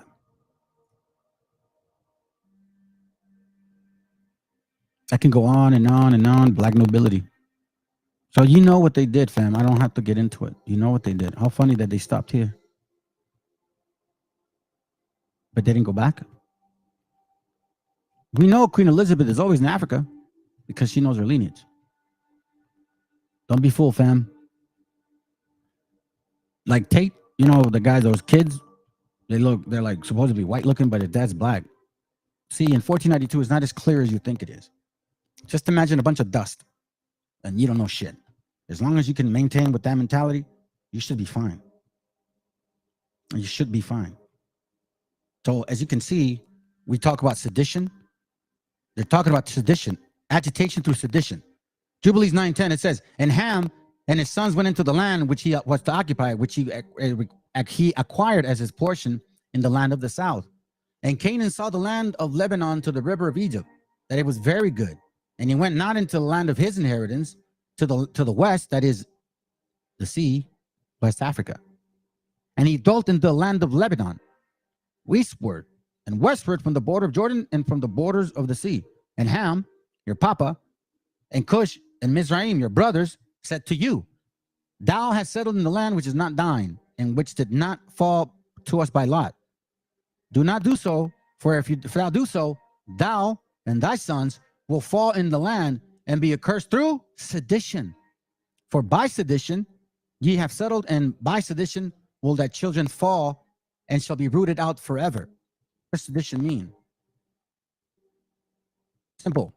Conduct speech enticing people, rebel against, provocation, rebellion, insurrection, revolt, insurgents. I mean, you name it. You got it. This ain't no joke, family. This ain't no joke, man. Y'all think this is a joke? I'm not playing. This is not a joke anymore. This is real talk right now. Here. This sister's wondering, I guess, here, let's listen in. Let's just listen in, okay? No, she wants to see, I don't know. Maybe she's this, I don't know, man. Let's just say that this woman, who seems to be out of Africa, particularly West Africa, has a question. She has a question for us, okay? Let's listen in. What exactly did black people ever do? Like, I'm genuinely asking, what did we ever do to deserve anti-blackness in every single community? We were brought over here in chains. We were beat, raped, and murdered. We fought for our freedom just to end up with Jim Crow and segregation and being lynched by the KKK. We were segregated into our own communities, then denied jobs, denied funding for our schools. You kill our black men, then make fun of us for not having fathers. You dehumanize and demonize and kill our black women, and nobody bats an eye. What exactly did black people do? What exactly did we do? What exactly did black people ever do? Shalom. She wants to know what they did. Well, here's some of the things that you're doing. See, I know for a fact that you would never make our people do this shit. I don't give a damn who you are. If you knew my mom, hell the hell no. But I know that Edom, or let's just leave it for the sake of lack of understanding. I'll be honest. Let's just say right now, for lack of understanding, Edom. He's like, I remember one kid told they were friends at one point. This white kid was friends with my daughter. They were, they're kids, man. They're, sophomores and stuff. I was, barely learning about these things, and she started sharing some of the stuff with me. I mean, with him. And she said that he said this because he said something and it bothers her for a couple of days. And then they finally talked again, and he said, I just don't want to be on the bottom. He says, I just don't want to be on the bottom. That's what they said. I just don't want to be on the bottom. Yeah, exactly, bro. They were not raped, bro. They were listen, I'll show you that. Look, watch this. Miscegenation. They were raped. My ass, y'all were raped. Y'all were having a blast. Look at that. Look at that, baby. Ooh. Look at that, mama. The miscegenation. We're blending in and dancing together. Man, you guys were having a blast. What are you talking about? What are you talking about? Look, I don't see our people in there. You damn right I'm not in. Oh, shit, I'm not in there. Look, black and white folks. Let's check it out. Black and white folks, black and white folks, black and white folks, black and white folks. See?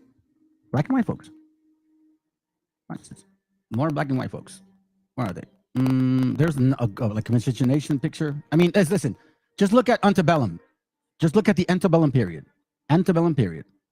Sexual relations and reproduction between people of different ethnic groups. All right, so let's go. Man, that's the most high. No! For the word of God is quick. Here we got a new camp. This is OFI, only for Israel. I want you to watch as they push people around and then have a disabled lady give them boot kisses. All praises. All praises. My shimmer, my shack, like yo, all praises.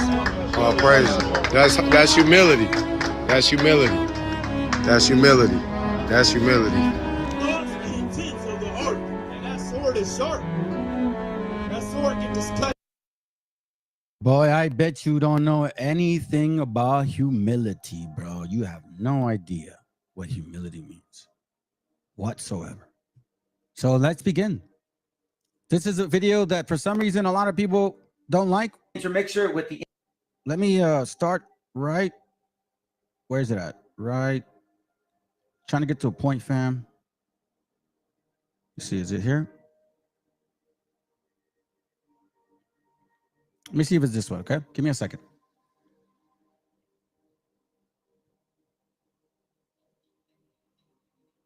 Yeah, it is this one. So let me start right here. Where we going? Let's see. Where's that? Give me a second. Here it goes, right? Let's start. Matter of fact, let's start from the beginning, all right? Stick around, fam. I told you. Stick around. It's going to be crazy. Let's reflect now on some of the things here that we've been studying. Look, this is a year ago, okay? Let us remind you. Remember, she had a question. It was 9 months ago, right? She said, what do we do? What do we do to you? Well, you mean, what did you do to us? Or what'd you do to yourself? Let's go.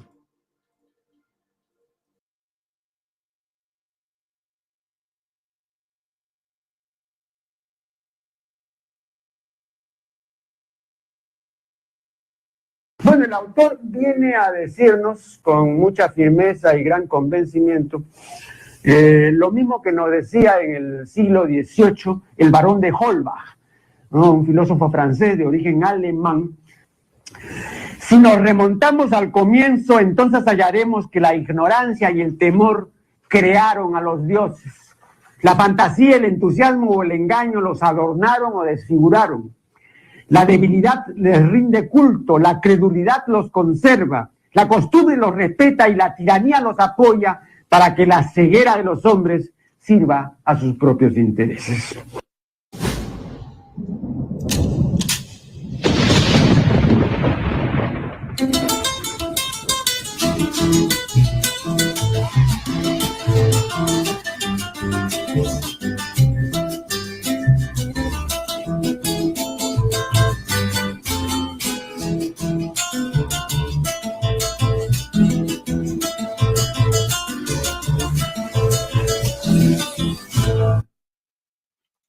Shalom Israel is your brother Emmanuel. All praises to. Oh yeah, that was what I was called when I came out of that camp. So I had to change my name. All right, letting you know. For the Most High, that He put it upon my spirit to get this class going. As we go through the class, and you guys compare apples to apples. Are we the same people? Have we been suffering as long as you guys supposedly have, or have you suffered as much as we have? That's the question today. So without further delay, let me go ahead and shut up and start the class. All right. So first things first. This is interesting. This is from a dictionary app that I have. It's a Webster's dictionary from 1828. Okay. So obviously words definitions change as society or whoever is in power changes. So listen to this. Swarthy. Being of a dark hue or dark complexion, tawny, in warm climate, the complexion of men is universally swarthy or black. Then it says this: the Moors, Spaniards, and Italians are more swarthy than the French, Germans, and English. Let me read that again. The Moors, Spaniards, and Italians are more swarthy than the French, Germans, and English. Meaning what? The Spaniards, Italians are black, like the Moors. And the French and Germans are basically brown, dark brown, right? But the other guys are black. So it begs to now we have to ask ourselves this question. Did they look like this in 1492? Okay. Bruh. I got a video about this person here. Caught my attention, and it relates to my class. So, interesting. Listen, I'm gonna let this play. There is a word called boule. So let me actually explain it now, so then we can just skip that. Boule is an ancient Greek word. It means, well, it was representing over 500 citizens, which were part of the council. I want to say this, family. You see, I didn't know too much of them at this time. Okay? Remember this. I didn't know. There was somewhere leading me to it. Once you remove the black and white narrative from the biblical aspect, you begin to see that those two nations are connected in every way. Power, ego, two heads. Yeah, same body, same agenda. Well, it's three heads, bro. Don't forget the other small one. Okay? Don't forget it, man. He's still there. All right? Still there. But anyways, I didn't know anything about the Boule. But then all of a sudden, stuff came out regarding masonry. And then that opened up more doors. Let's go. Appointed to run daily affairs of the city, okay? So these guys consider themselves high and mighty, okay? Remember this, man. Remember this, okay? We went through slavery. Supposedly the same thing, the same suffering.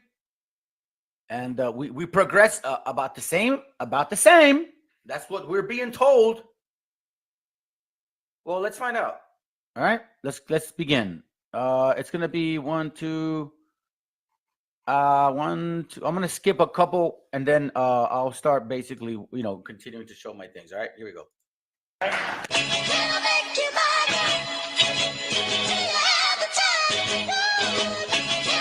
Oh, almost forgot. My bad, man. My bad. Oh, almost forgot. All right, Bible Chronicles. Okay, disclaimer.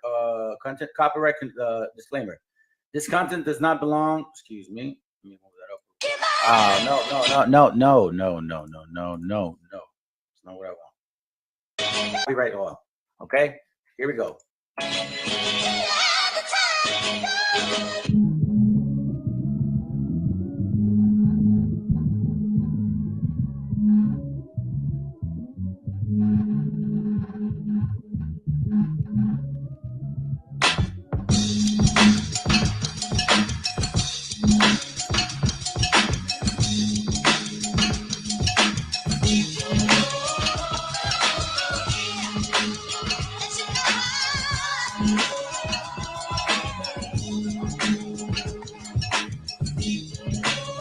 Hey, guys, pay attention to how light-skinned some of these men are.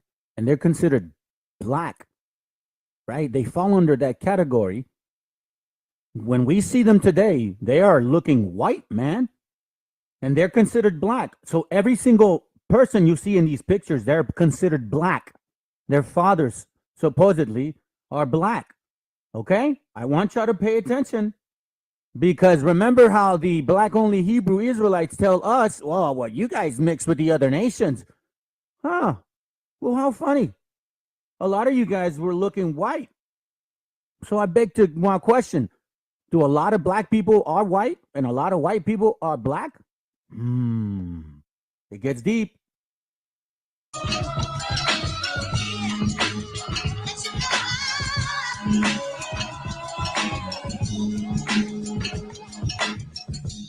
At this point, it should go without saying, Prince Hall, Freemasonry, and Sigma Pi Phi are not the same in connection or principle. Firstly, Boule members are almost always college educated, a prerequisite not required to be a member of Prince Hall. These educated Boule members are most likely graduates or postgraduates who are recognized as men who have outclassed their peers as professionals within a certain branch of expertise. Look at the men on the bottom. See the men on the bottom? They're considered black.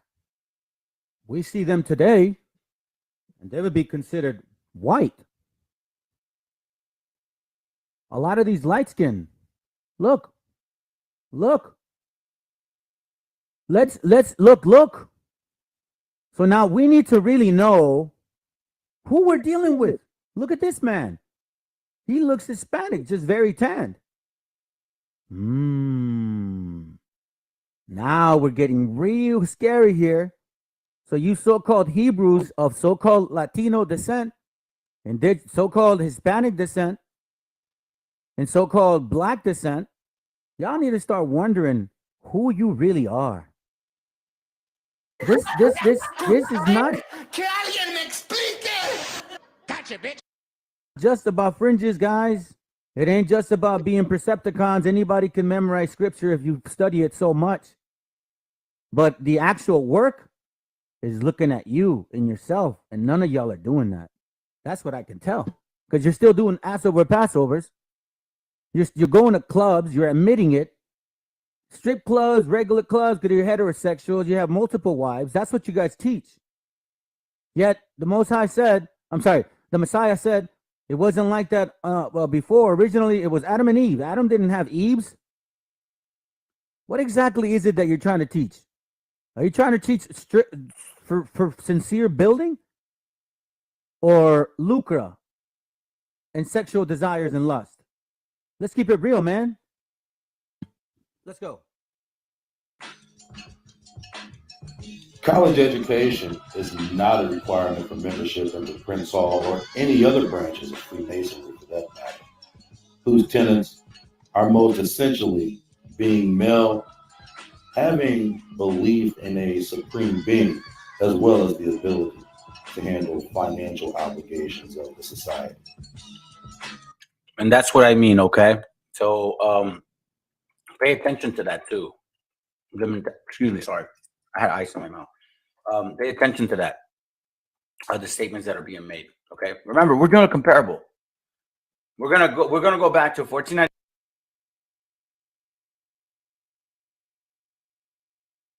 Hey, you see that? You see that comment on the bottom? Notice how Sakari is hyping up Cayenne West or Cayenne Pepper and Cayenne allied with Trump, the same person that put the so-called Hispanics in cages. Yeah, I know, right? See, it's all coming to fruition now, family.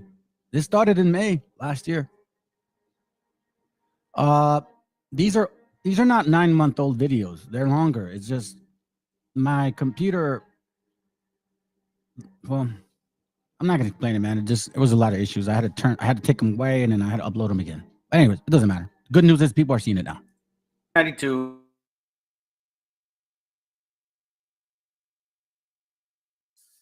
But because I want to get through this class. So anyways, there you go.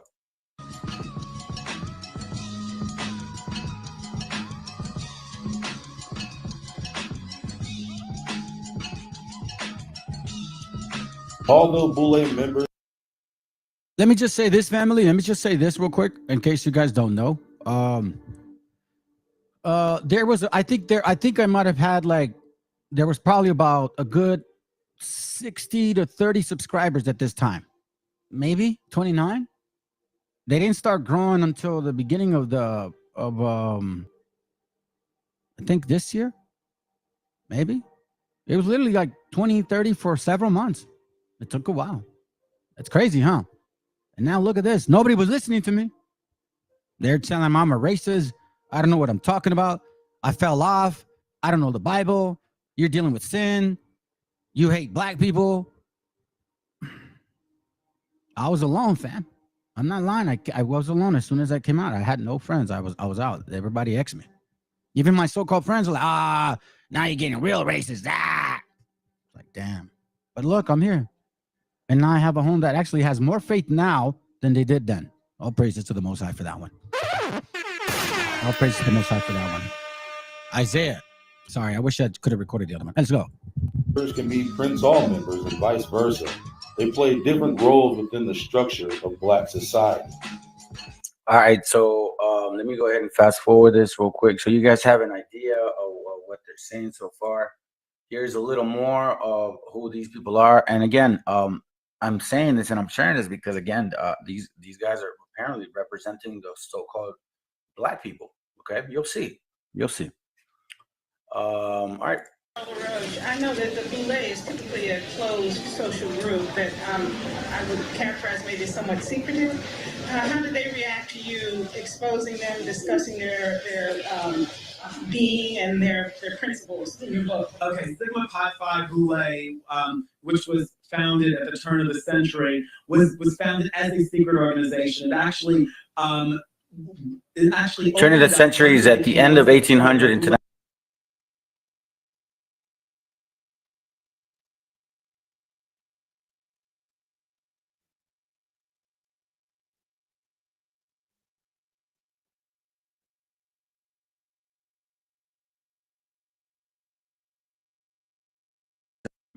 these are, and then look at these women. Why is that erased? But these are shown. They're not showing these guys. Anyways, watch what he says. This is what caught my attention. Obviously this guy knows. Hold on. I don't know what. My bad. My apologies, guys. I don't know why I did that.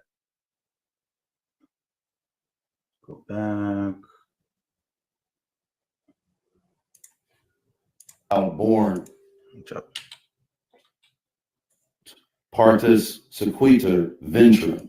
Okay, so here we see a picture of people being sold. They don't look like they're being sold. They have, look, you can see the commonality between them. Look, he's even bending down to speak to her. There's no need for that when you got power. You don't have to bend down. You talk down to them. But this woman is being sold, and she looks like who? Yeah, our hermanas, our mothers. Yep. And who's this guy here? He's black, right? And he's selling her. I mean, that's what I see. I don't know what you guys see. These are all white men, supposedly. But then you look further in,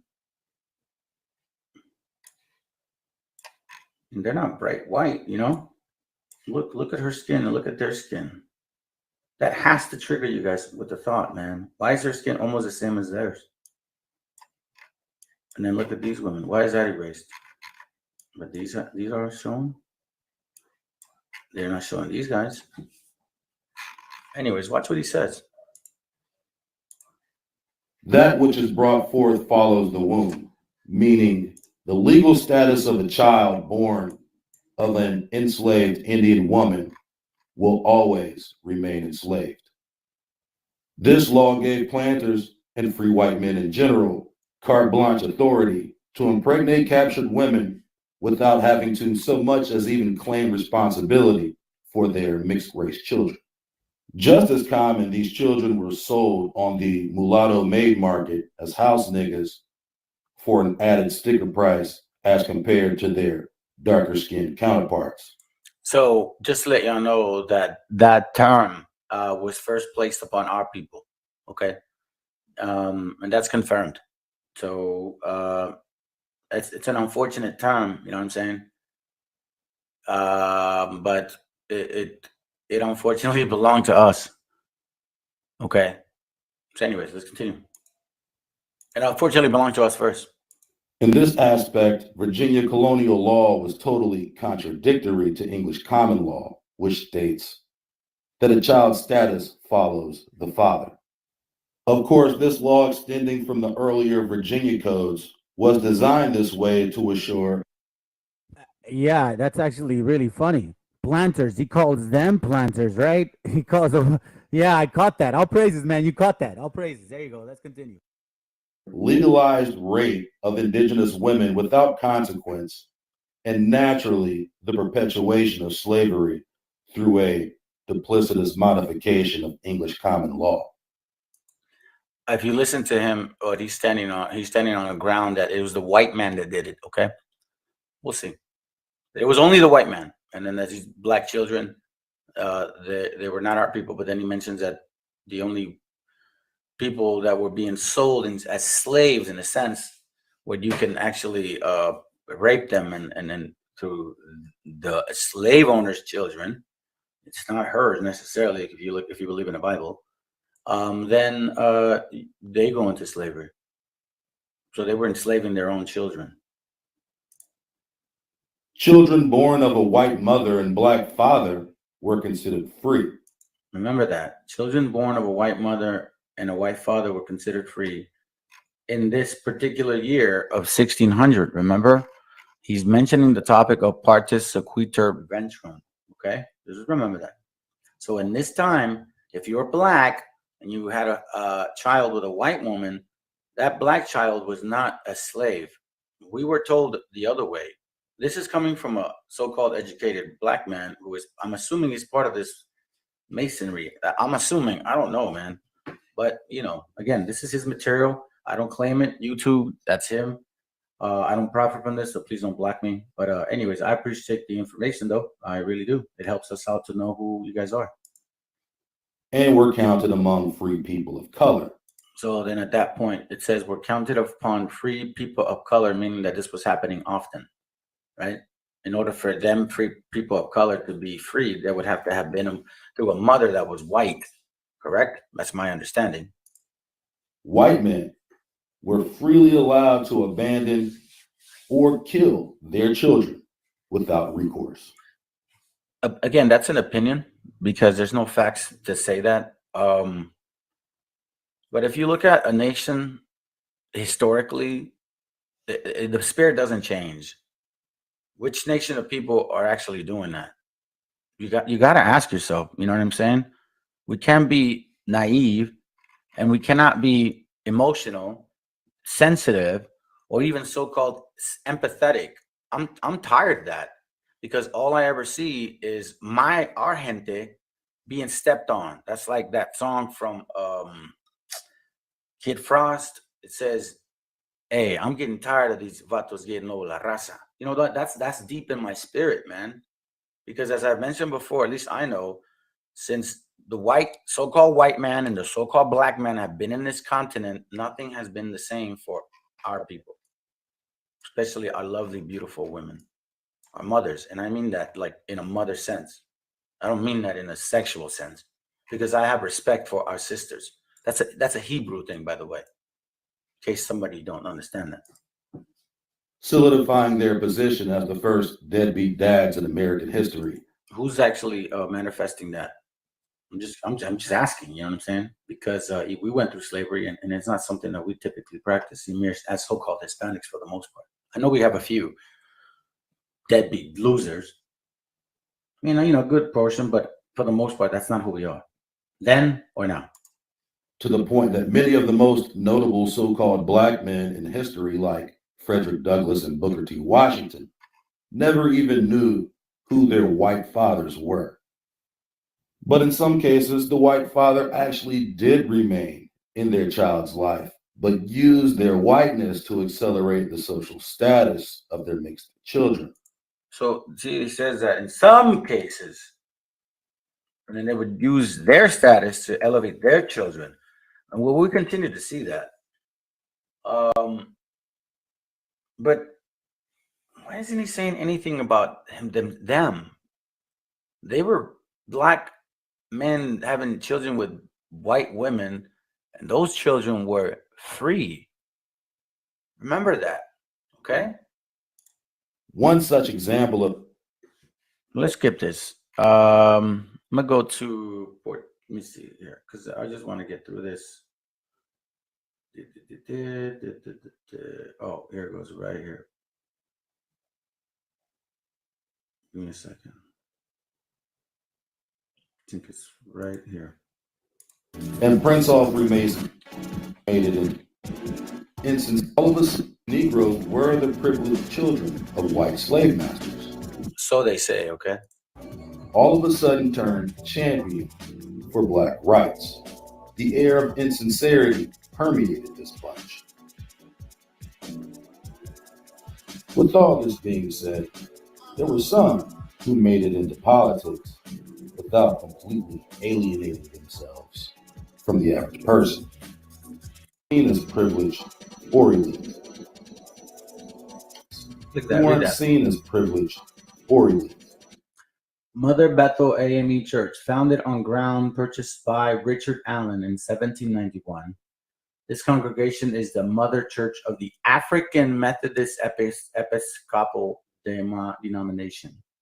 The present structure, erected in 1889, replaced three earlier churches on this. Okay, you guys Read that. It's telling you something. For most so-called Negroes, an elite education or even a college education was out of the question, unless you could pass for white. And this complexional complication coupled with education represented the foundational differences between a Prince Hall Mason and a Boule during the early 20th century. The Prince Hall faction, along with their Baptist and Methodist leadership within the church, recruited more of the common man into their ranks. This is a very old picture. Okay, look at how they're dressed. That has to be in the 1600s, 1700s. Few and far between men who ascended into politics were more the exception than. Yeah, he should. And you know, it's very interesting how he references so-called black folks but doesn't say it in that sense. He uses words like planters. Yeah.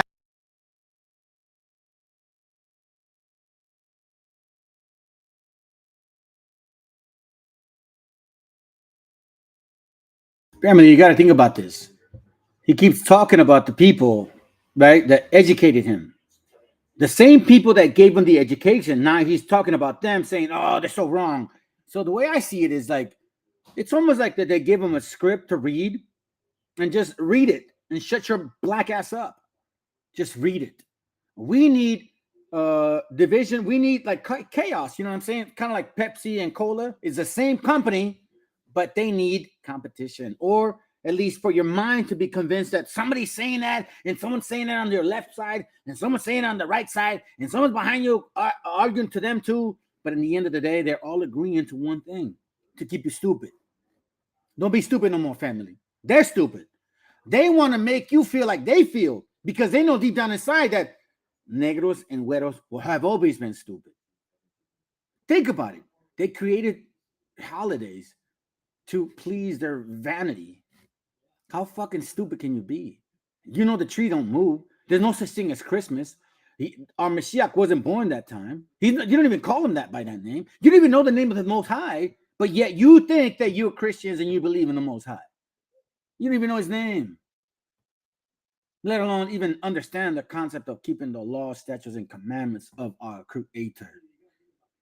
But no, you got to keep. Okay. Matter of fact, let's continue. I'm having a blast, man. Let's go. You know what? This whole weekend is going to be about their dirty shit. This whole weekend. I already know tomorrow. Listen, let's put it this way, family. I can't even work today because everybody else that I work with is not working today. I'm obligated to their society. Neither can I work tomorrow because no one's going to be able to answer my questions. And definitely Sunday because that's Christmas so-called Eve. You mean like the evil Eve? You know what I'm saying? This whole weekend is going to be a debauchery of sexualization. Matter of fact, I'm going to tell you this right now. Starting tonight, you know damn well the bars are going to make so much money Friday, Saturday, and Sunday. Why? Because they're off until Monday. That's all you guys care about. Your vainful personality. And this has nothing to do with us, my gente. This has to do with those nations that came here in 1492. And believe me, they weren't just fucking güeros. They were negros too. So you got to start waking the hell up, man. Y'all think that the jail situation is a coincidence? You think that just, oh no, no, man, it's real shit. Spiritually, we're not the same people because we've been battling them since the get-go. Yeah, this is why I said Prince Hall. Yeah, for sure. These guys are, man. When I heard this guy talk and I knew I did a research on them, I knew that he's onto something and they're revealing some things. At the same time, tricking our people, making it seem as if, yeah, you guys struggled and suffered. No, man. After the Civil War is when all the problems began for the so-called black man. That's why when you see a lot of anti-slavery movies, it's always after the Civil War. Only a few you see that it's related to some kind of like Amistad. But those guys were supposedly African. But then you see the movie, there's black men that are free. So you got to wonder. Again, guys, this isn't hate. This is real grown men and women talk. The things that were going through our minds that we question. If you guys are our gente, Not a problem. Prove it. And so far, y'all are doing pretty well for yourselves, while we are not. And you'll see as the class goes on, again, we're comparing manzanas a manzanas, apples to apples. Are we the same people? Because if we are, then all praises to the Most High. Let's go and fight for the struggle. But if we're not, then we need to know who our enemies truly are. That's all I'm saying, guys. I think that's a fair statement and a fair question. Grown men have grown questions. We're not children. During these times, barbering was a trade that provided opportunities for black men to facilitate respectable positions within their communities. In some cases, developing clienteles with wealthy men, which led to other work for family and friends. Let's skip this real quick. Let me get to this point.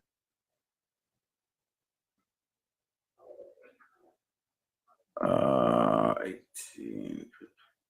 There's some stuff I'd like to show you, but nah, I'm kind of want to get through this. Listen, guys. Remember, we're doing a comparable, okay? We're doing a comparable to see if our struggles have been very similar, because they say that that we're tied to the hip because the tribe chart said so. Okay, let's find out.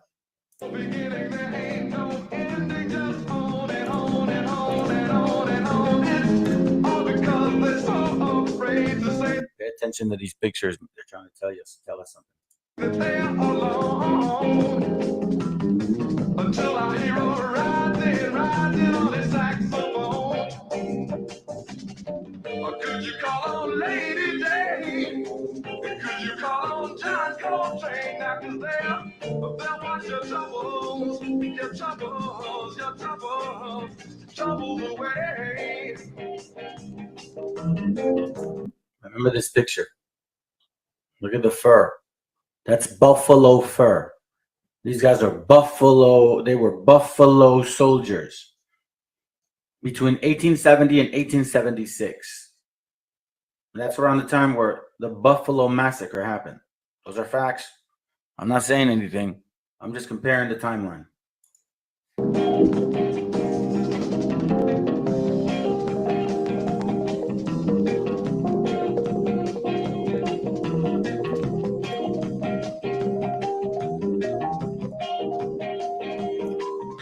That's called debutante, okay? In case for some of y'all that don't know, that's what it is. And that's something that the French did. And these are the French. And I've showed you guys pictures of this. And whether you guys believe me or not, it's up to you. The French were black, were black, because now that you see a lot of white folks, but a lot of them are actually black. And a lot of you black folks are actually white. This is the funny part. Because the mixing didn't just happen with black on white in regards to men and women. It happened both ways. Look, you see this? This is a picture of men and women, right? But don't you think, what, you think he's going to be like not interested? Come on, man. See this? Look at how they dress. This is not in the 1900s, guys. This is like in the 1600s, okay? The pilgrims. This is how the pilgrims dressed. And look at you guys. You're in the bag. Look, having a conversation. Look, you even have fancy glasses. That's your French guy. He's not white. He's black. Okay? What are those guys back there? Those guys aren't black people. They look kind of white. That's what debutante. And basically it's just like elitists or people that introduce themselves like, okay, this is so and so, you know, he's so and so and so and so. It's kind of nobility family, right? We were black nobility, right? Black nobility. Wait a minute. Who are you? like what they do in the IOIC camps. That, you know what? That's actually, I didn't think of that. You guys do the exact same thing, debutante concept. And that's not in the Bible. Where does the Bible say that you're supposed to do that? Present themselves as like steak and meat. That is technically debutante concept.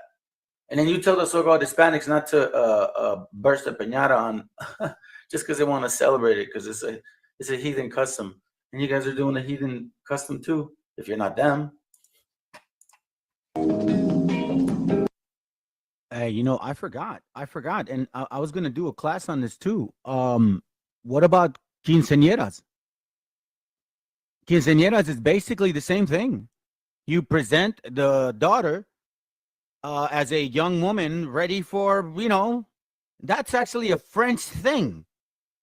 I'm gonna do a class on it because, and as I compared them, I'm like, wow, man, that was pretty heavy. And I'm glad that it was reminded because this was something I was thinking about yesterday, I believe, about maybe, I don't know, early in the morning, man. Anyhow, let me continue.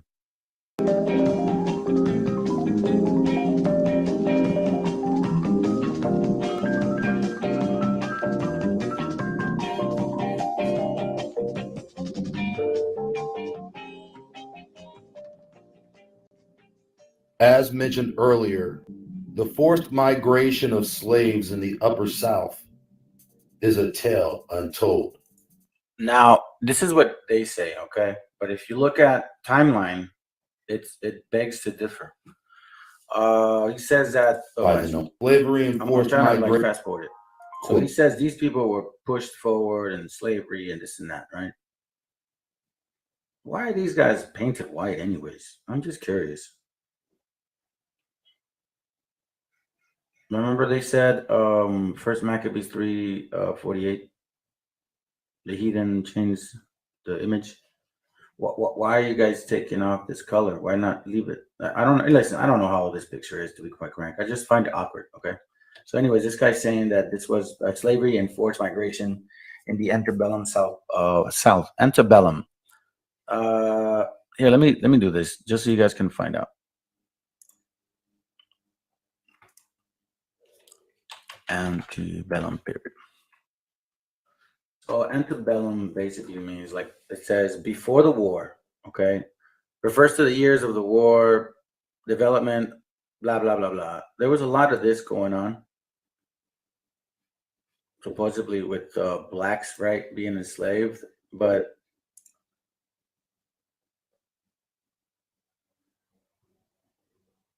I don't know, man. They look like they're really trying. I mean, I'm just saying, I see our people busting our butts in the field, bro. Anyways, I'm not here to like make comments about that. I wasn't really necessarily trying to show you guys this picture, but antebellum period it's just like a history of the South period before the war, supposedly. Okay. In reality, look, I'm just gonna tell you what it is. You guys can find out on your own. Antebellum is just when the so-called blacks and the so-called black man and so-called white black woman had it good way prior to antebellum. Okay, but again, you guys could consider that my opinion. So let's continue. He's showing this stuff here. Importers. He's saying that they were pushed down. But here's what I want to show you. 207 to more than 500. So they were all pushed from the north to the south, okay? They called them domestic slave trade. Between 1808 and 1865, remember that year, those years, 1808 and 1865, all of a sudden now they're being pushed down, okay? Remember that. 1812. So I think at this point, I think this is all what we need to see. Because, yeah, I think this is all we need to see. Perfect. Okay, good. All right, let's move on from this. Let me take this off here. All right, I'm gonna change the video now because we're gonna watch a different one. And give me a second. Let me at least set it up. Yes. Okay, hold on a second here.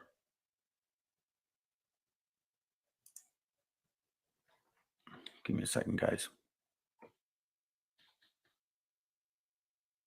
All right. Person, and I want to do this. This is, nah, you know what? Nah, I'll show it later. Okay, so anyways, here's what they're saying. Okay. So we heard all of that. And then now we're hearing that the so-called Judah ruled Europe, okay? Black Africans who ruled Europe between 711 AD, 1789 AD. And that's true. Historically, I know that the African Phoenicians have been trying to conquer that area for quite some time. They finally did it in around 700 AD. Okay. All right. So now let's pay attention. That these guys are 480 circa Germany. Remember they said that the Germans and the French are swarthy, and the Spanish and Italians are more swarthy, meaning more black. Well, this guy's black.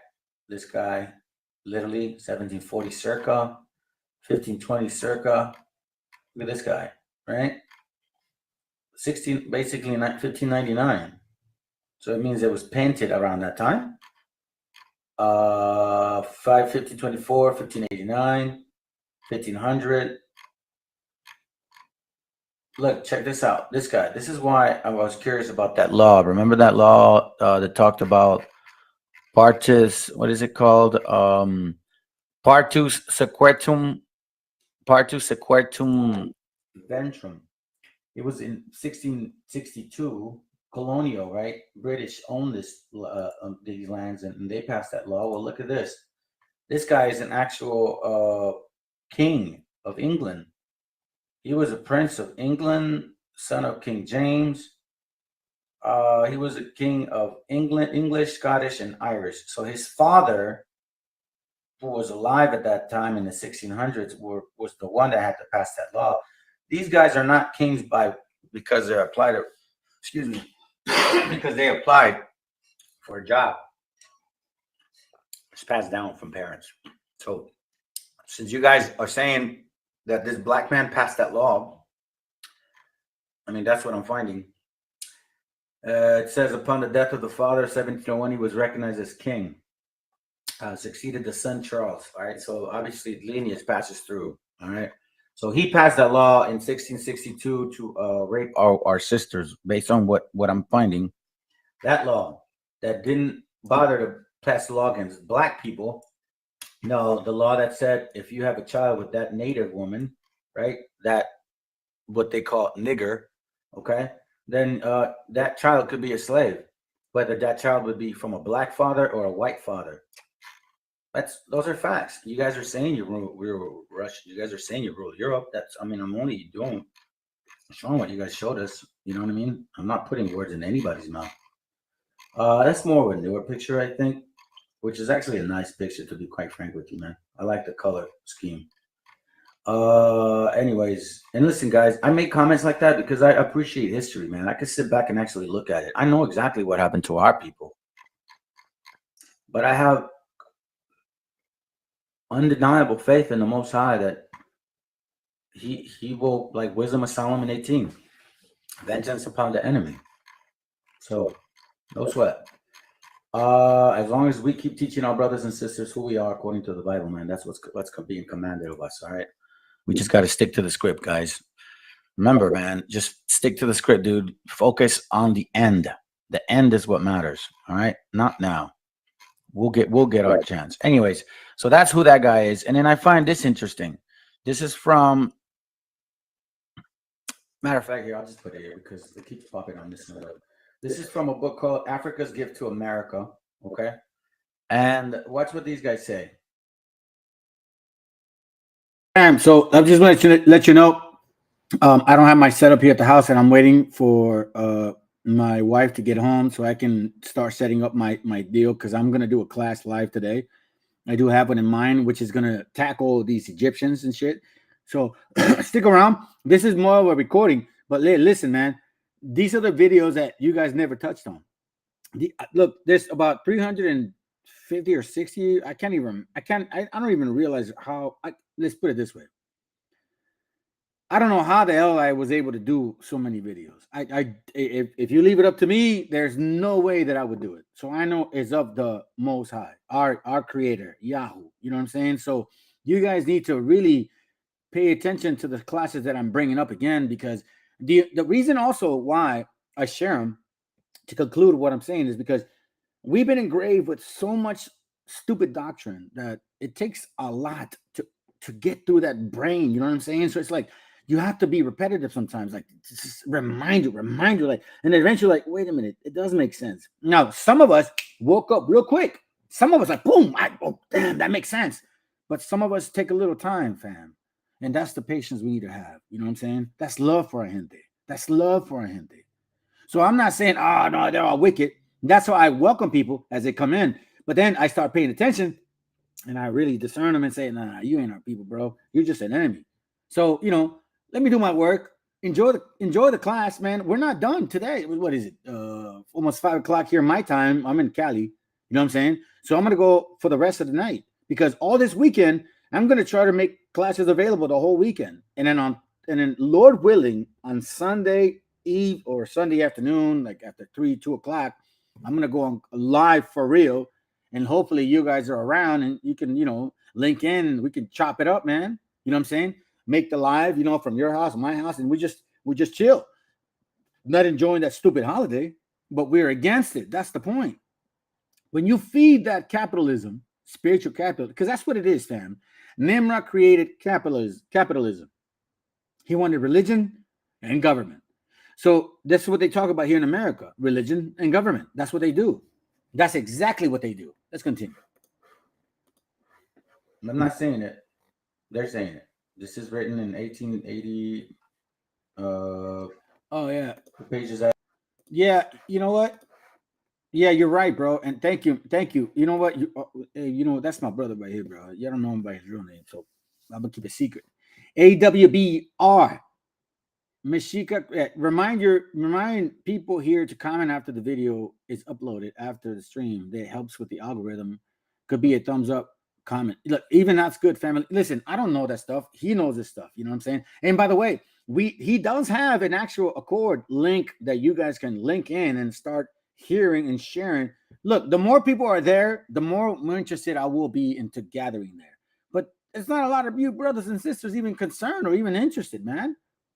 My brother right here is making it available for you guys to actually hear. Like all the books that I use, I will upload them. Every single one of them. I got about 600 or something on PDF files.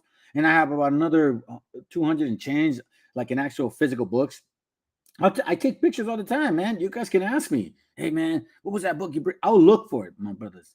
But you guys have to show interest in our gente. And if you don't show no interest, which, you know what I mean? We'll create it. We'll create the space.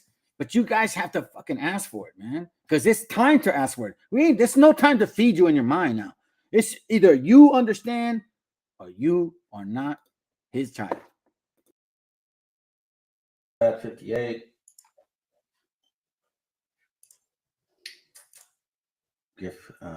Africa's gift to America. All right, page 58. Let me go to that now. It's an interesting book. It's a really interesting book, to be quite frank with you. A lot of history, and then a lot of it is actually I say this in connection with what I have. This right here, well, that's not my topic, so I don't care.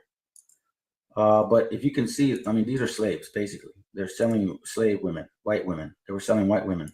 That's what they were doing. But that's not my topic. It's part. But how come Negroes don't talk about that? How come Negroes don't talk about the fact that they enslaved white people too when they were in Europe? Why is that such a controversial conversation? Oh, matter of fact, not even a controversial because it's not even talked about. I'm gonna tell you why. Because white people don't want you to know that they were enslaved by the Negroes. White folks have this fucking, I don't know what it is with them, man. They're really embarrassed by the fact that they were like at one point beaten up by the Negroes and shit. But the fact is that they were taken over by the Negroes. They were raped by them. Even in jail right now, we know for a fact Negroes rape white boys. They do it every single fucking day. This is not uncommon. So you who are barely understanding what's going on, and let me tell you this right now. Maybe I am too harsh. Maybe I am too drastic. Maybe I am too fucking direct with you guys. But you know something, family? I'm not made any other way. I tell my wife the same shit. Like, this is me. In case you guys don't know me, and some of you brothers that talk to me, they know this is me. I don't change. This ain't no for fucking YouTube shit. This is how I talk all the time. Now, I don't talk all the time like this. I adjust. But what I mean is, I have this spirit in me. You guys, as a matter of fact, when I was in IUIC, right? That's where I came from, that purple church and shit. They used to confuse me with Judah. They used to assume that I was a Judite. Why? because of my spirit. Because they didn't assume that raza is like how we are. No, just because we keep it quiet. But you know what I mean? Some of us, like, listen, man, not all of us are the same. So that's why I said, who the hell called these Negro Judites? These Negroes ain't Judites, bro. I'm going to show you who the true Judites are. And one of our brothers had talked about it before, but I told him, listen, man, it's not the right time yet, man. You got to feed the people something before you go throw that in their face, because they'll never believe you. So now we're at that point. We're going to find out who the true Judites are. Judah. And that doesn't mean that you're supposed to put your feet over other tribes. Not at all. You should be more humble. You should be so happy. Matter of fact, you should be so humble about the fact that you even have the word of the Most High. Because we don't deserve it. None of us deserve repentance, family. None of us deserve repentance. We all fucked up. We all are whack. We all have envy. We all have evil speaking. We all have ambition. We all have envy. We all do it like First Peter 2:1 said, man. We all have that, and it takes a lifetime to get rid of every single one of them. So you're gonna sit here and tell me that you're godly now because you have an afro? You're stupid. That's how I know that you're not the people of the book. Why? Because they show us over there in Israel who the hell is not the people of the book, and they show us here in this country who the hell is not the people of the book. God love America. Oh, non-Negroes are Maya, what do you call them? Mayans and Aztecs. They don't even want to be Mayates, because that's what they are. They want to be Mayas and Aztecs now. They want to say that you guys are Asians, Mongols that came from Russia, and you don't know shit because you're stupid. Basically saying you are stupid. We've been through this, family, since the beginning of time. 1492, it hasn't changed. They took away our book. They gave us their doctrine, and they told us, don't learn anything outside of what we teach you, or else it will kill you. Yeah, I better start waking the fuck up, man. Look at First American Slave, page 59, I believe. Okay, 58. My bad. Strong. Hold up, bro. Let me read that real quick. John, the third book of John, chapter 1, verse 3 and 4. For I rejoiced greatly when the brethren came and testified of the truth. You see, of facts, like real shit. Like we didn't sugarcoat. We don't sugarcoat nothing in this channel. Listen, if we ain't the people of the book, we ain't the people of the book. That's simple. You know what I'm saying? It's like we ain't begging to be somebody we're not. We just want the truth and testify of truth that is in thee. That's why I know for a fact I am a child of the Most High. Because I don't, there's nothing for me to lose, family. There's everything for me to gain. I've already been at the bottom, and so have you. We absolutely have nothing to lose, but everything to gain. That's why for us it's like, yo, listen, man, I don't care. If I'm not Israel, then fuck it. I'm not Israel. You know, I can't change that shit. I can't make God, you know, like choose me over them. And that's how I know that our gente is the children of the Most High, because I don't know how to explain it, family, but there's a spiritual aptitude and I don't know, man, anger, but at the same time love for who I am. You know what I'm saying? It's like, bro, you can't take this from us. No matter how hard you try, negros. You want to be us? Fine. You can try to be us. You can dress like us. You can talk like us. It's okay. But the spirit beareth witness. And at the end of the day, and I know this, that you know this, when Yahushua returns, our big brother, our king, and he puts a fucking licking on your ass, then you're going to realize what Wisdom of Solomon 5:1 talks about. Let's continue. Documentary proof that the first Africans in America were not slaves, and that chattel slavery of them did not start until about 1659 or 1682. Remember the Partum Sequetu Ventrum, the black king who passed that law in 1662, well, that's why. Okay. So after that law is when so-called black people were being enslaved. Well, it was black people who were enslaving their children, and white people who were, I guess, enslaving their children too, because they were just using our sister's funnel for your pleasures. Russell, in this chapter, Origin of the Free Negro Class, calls a brief that the first Negroes were slaves, a popular error maintained and supported by a large number of writers. The evidence clearly points to the customary indentured for Virginia. Archive shows that throughout the indentured, it's very true. Watch this. Throughout the that's right. They did it to me last time. Give me a second. What is this for? That throughout the second quarter, throughout the second quarter of the 17th century, Negroes were being released at the end of their period of indenture. Look up the book Virginia, the Old Dominion. Okay, I have it, but I haven't looked through it, so I didn't want to bother it. Let's say the common belief that all Negroes brought to Virginia in the early period were slaves is an error. Virginia's first century.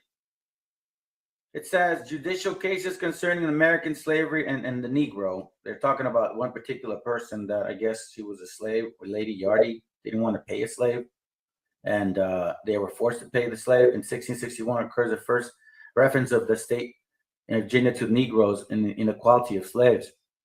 You guys can find all this stuff out, okay? Watch this real quick.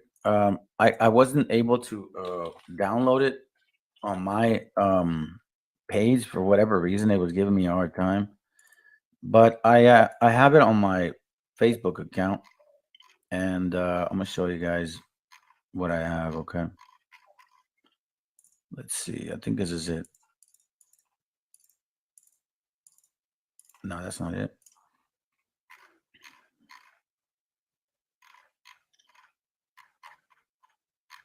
Oh, I think it is. My bad.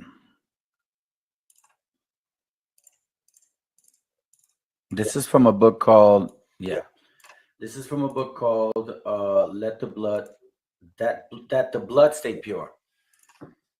Page 67. The year 1619 has been earmarked as the earliest date of arrival for Negroes to the English colony.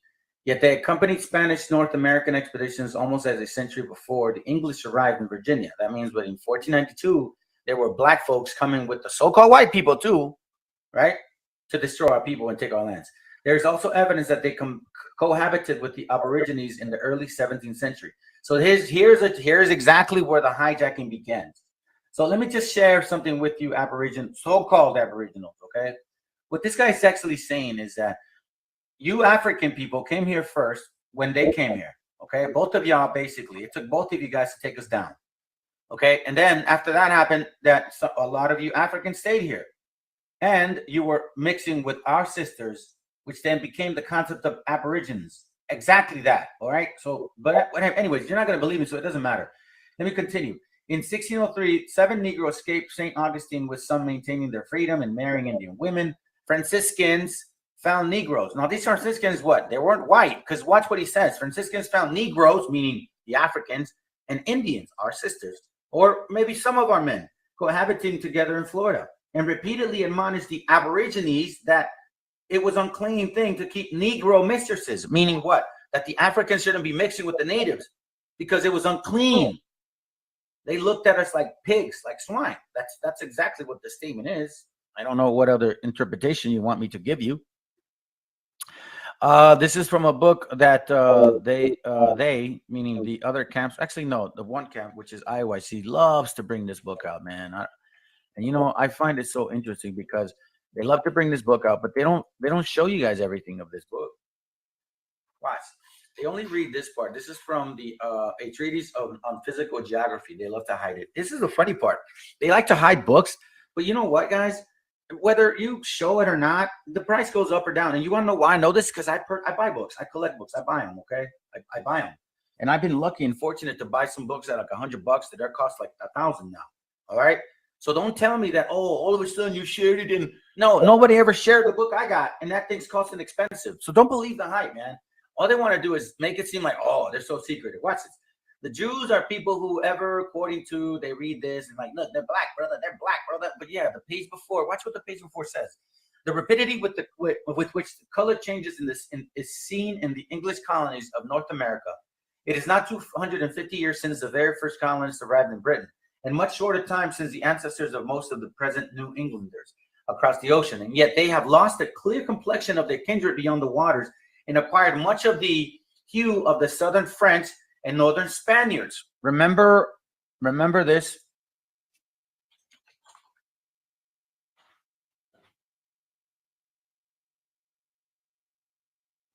Remember that? The more Spaniards, Italians are more swarthy than the French. Here it's saying that they acquired much of the hue of the southern French and northern Spaniards, meaning dark, dark or brown, brown. So that if an assemblage of each nation were placed side by side, there could be no difficulty whatever is distinguishing them by their complexion. Now watch this. With respect to the intermixture with the Indians, we know as a matter of fact that it never took place. Why? Because those children were considered slaves. The Aborigines of America are another instance. I explained that already. Why? Because they were Africans. They never wanted to mix with our people, and if they did, they sure as hell did not have any respect. I'm just reading to you guys what I'm finding. Now, if I make statements, I have the right to make the statement because obviously I study this, so I have a little more knowledge to sit back on what I mean. It says here, Judaic scholar Paul Wessler, however, maintains that the majority of the Sephardic Jews was of North African Berber origin and converted to Judaism sometime before 711 CE.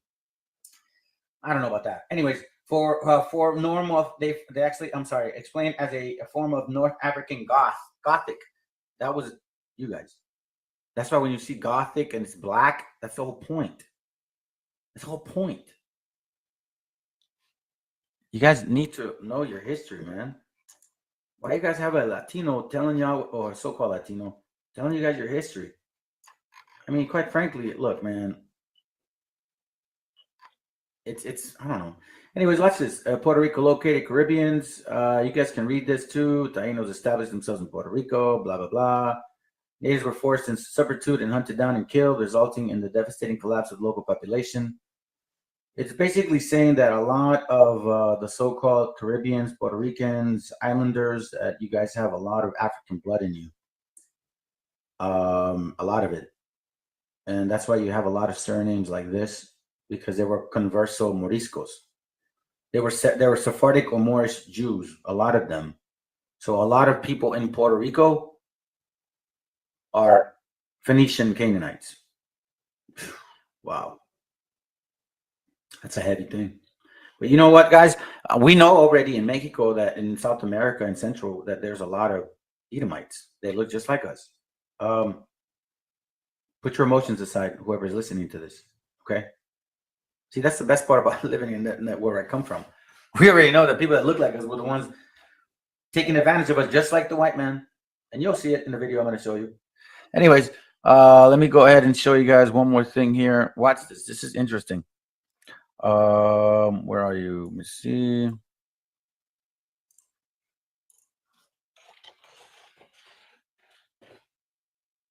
Show you guys this.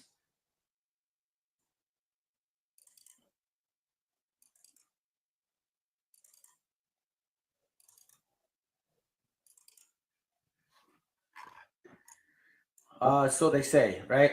And like the other material that we found, that the slave trade or none of that was really happening. Because look, in 1630, almost 80,000 people left England. And who was ruling England? A black man. Left England, Chesapeake, and New England, and the Caribbeans, most of them indentured servants. This is from, again, White Cargo. You guys can get the book. 1,200 newcomers. Those guys died because they couldn't handle it. Our people killed them, and also there's a story behind it. These guys they didn't know how to field or anything, and apparently they were just too lazy and expected our people to feed them. Our people said, "Hell no!" They left them to be. These guys ended up eating each other. They weren't white. And if they weren't only white. Let's see. Chapter 7 is what he's talking about. But look at this. Watch this. There were several people. New plantations, indentured servitude, British colonialism. Watch this. Were people, both men and women, who had been forcibly transported, which is because they wanted to get rid of their dirty, like, criminals, and free willers who had voluntarily mortgaged their freedom, right? Basically, 200 men and women and children from the British Isles would have been transplanted to British America. The vast majority of these British colonies would be indentured servants. Black people, indentured servants, okay? Unless you want to say they're white people, but then that goes against your doctrine, One West, so you're going to have to swallow this pill. The second episode occurred within a year. Large group of indentured servants from, well, you can see it. And then these guys were Puritans. Oh, man. The Puritans were the ones that gave our native brothers and sisters the turkey. So was it white people then? Yeah, the rabbit hole gets deeper. 1634, total number of servant ships from Britain, 790 males. Total was this. English convicts arrived in 1642. You see that? Worked on the new sugar crops. So basically, a lot of these convicts were also convicted, right? Like here, if you commit a crime, they go and they send you to some jails where you're actually doing this. So some of these black people were convicts and they were serving their time. So if you see those guys being like treated like crap, well, they're convicts. Don't they do that now here? Let's see what else. Okay, I think you guys get the point. You know what I'm saying? I don't want to close this and make a mistake. So now, let me show you guys this real quick. I thought I had the book, but let me see.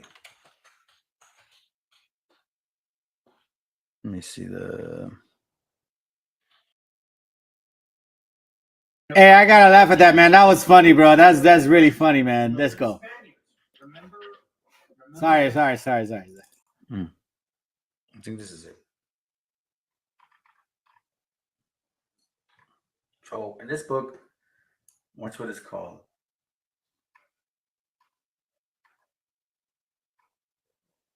Free Negro owners of slaves in 1830. Okay. So it's showing you guys that black people did have slaves, and it was recorded even up to 1830. From 1650 to 1850 is when there was a lot of slavery going on. And as you know, that from what we see, the participatum was more applicable towards our sisters. And the black people were mostly indentured servants because their family members were the ones helping them out. There's something called right start, I think, head right, something like that. You have let's say you have you want to purchase land, and I have a family member, and I'm here, and you're over there in Europe. I would then say he wants to come here as an indentured servant. So what I'm going to do is I'm going to use that bill as a consideration. That's a word that they use in Black's law. I'm going to use that bill as a consideration to purchase this land. He is like, in a sense, his down payment because that indentured servant is going to work that land or help him work that land, right? And he gets an acre. So for every indentured servant, you get like an acre. It's a head right program, something like that. Anyways, you see this here? All these names are not white people. And by the way, these last names that so-called white people said, so-called black people said that they were through slavery, that's a lie. They already had these last names. And this is facts. Look, all these guys, the slaves, they're not black. And if they are, it's their children. I know, that's the sad part. A lot of them are our people, but a lot of them are their children. You know what I'm saying? Because if they trap our people, they enslave them. If they trap our women, they enslave them and force upon them. And through them, they basically have children. And they look at our children or their children as litter. Now, you so-called, you Indian people, you black folks, you're Phoenician blacks that think that you're natives and all that crap. And like, oh yeah, look at me, I got feathers. Well, listen, dummies. no Latino and no Native will ever turn their back on their child, even if it was from another nation. That is something that I know for a fact we don't do. Any Hispanic or Latino will attest to that. I have a daughter. She's 19. It would hurt me so much to even think that I would do that. Don't you think that would be a test in my faith? Of course it would. But that's not something that we do, okay? That's a fact. So if these sisters get raped by you and they take this child, black child, with them, they teach them their ways because your ways didn't work. And so that's why you guys have feathers and you have customs and you look black. Know your history. Why does a Hispanic have to tell you guys? I thought you guys make fun of Northern Kingdom all the time. Hey, Northern Kingdom, you guys better Judah's getting tired of helping you guys out. Okay, well, listen, I'm not getting tired of it, by the way. I'll never get tired. I'm just going to show you all the truth. Negroes, meaning black people, right, own slaves too. Blacks own slaves too. Blacks and whites own slaves too. Not just white people. Look, y'all own slaves all over. So what I wonder is, why does this guy say this? That the blacks who were colonized and enslaved are indeed the 12 tribes of Israel, according to the biblical text. There's the 12 tribes enslaved and enslaved are indeed blacks who were colonized, blacks who were colonized, blacks who were colonized and enslaved are indeed the 12 tribes of Israel, according to the biblical text. There's no biblical text that can prove the Jews in the Bible were Caucasians or are Caucasian. And no, at least where we stand, we don't believe that either. There's no biblical text that says or proves Jesus Christ is a Caucasian or white man. All the biblical texts prove that Christ is black, Moses was black, the Apostle Paul was black, and the 12 tribes of Israel are black, and the 12 tribes of Israel are black, and the 12 tribes of Israel are black, and the 12 tribes of Israel are black. So he says that the people that were enslaved were the 12 tribes of Israel, and he says that they're black. Okay, that's what he says. All right, we're gonna look at this real quick. This is from let's see if I have it here. Give me a second, guys. I'm trying to find history.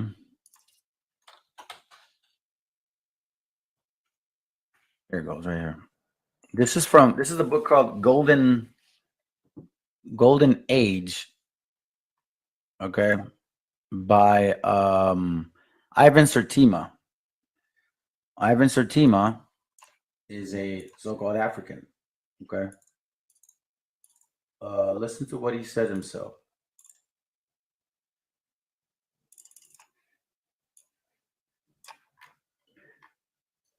It says here, for all Negroes are black Moors, page 331, I believe. For all Negroes are black Moors, for all the Negroes or black Moors are descendants of Cush, the son of Ham, who was the son of Noah. But whatever difference there is between the Negroes and the Tawny Moors, it is a fact that they are all of the same ancestry. This Leo Africanus is a black man. Okay, so there's two things I want to mention. First of all, he was actually born in Grenada. Okay, so he was there when he makes this comment. And the whole thing about some African white man name in Africa, that's a lie. He was an Afriki. So I can't remember his name. But this guy, Leo Africanus, he would let a white man name him when you guys are in power? Come on, man. Come on. Then it says here, again, but Dr. Chancellor Williams hits the nail on the head once and for all when he's asked the question. Now, again, just who were the Moors? The answer is very easy. The original Moors, like the original Egyptians, were black Africans. As amalgamation became more and more widespread, only the Berber Arabs and coloreds in the Moroccan territories were called Moors, while the darkest and black-skinned Africans were called Blackamoor. Eventually, black was dropped from the Blackamoor, meaning Moor, in North Africa and Morocco in particular. All Muslim Arabs, mixed breeds, and Berbers have readily regarded as Moors. The African blacks having had even this name taken from them, must contend for their recognition as Moors. You see that? Now, this guy, Leo Africanus, okay? So you're going to tell me, Nate, you're going to tell me that you know more than him? This guy was born there, okay? This is from his book called The Geographical History of Africa. So I don't hide stuff. And there's no need for it, because you know what? You can either get it in archive, or you can either buy it, or you just can't buy it. It's that simple. If it's meant for you to have, it's meant for you to have. It says here, for all the Negroes are black Moors. Okay, hold on. Let me go back a little bit. All which opinions and reports are to be understood only of the original of the Tawny people, that is to say, of the Nubians and barbarians. For all the Negroes are black Moors, take the descent from Cush, the son of Cam or Ham, who was the son of Noah. But whatsoever difference between the Negroes and the Tawny Moors, certain it is that they had all one beginning. For the Negroes are descendants of the Philistines, and the Philistines of the Mesraims, and the son of Cush. But the Tawny Moors fetched their pedigree from Sabians, and evident that Saba was begotten of Ramah, which was the eldest son of Cush. Listen to this. Divers other opinions there be as touching this matter. Okay, watch what he means by that. Meaning that there's a list of things he starts behind on, which because they seem not so necessary, right? So we saw it, and we realized that they're not valid. We have purposely omitted. So because it's not valid, we don't agree with it. So we took it off. This man was born in that time. Let me see if I can get the page. Look. Written in Arabic and Italian by Ion Leo Moore, born in Granada, brought up in Barbie. This man was there, okay? And this crest is a crest that does not mean what you guys think it means. 1600. So you know more than this guy?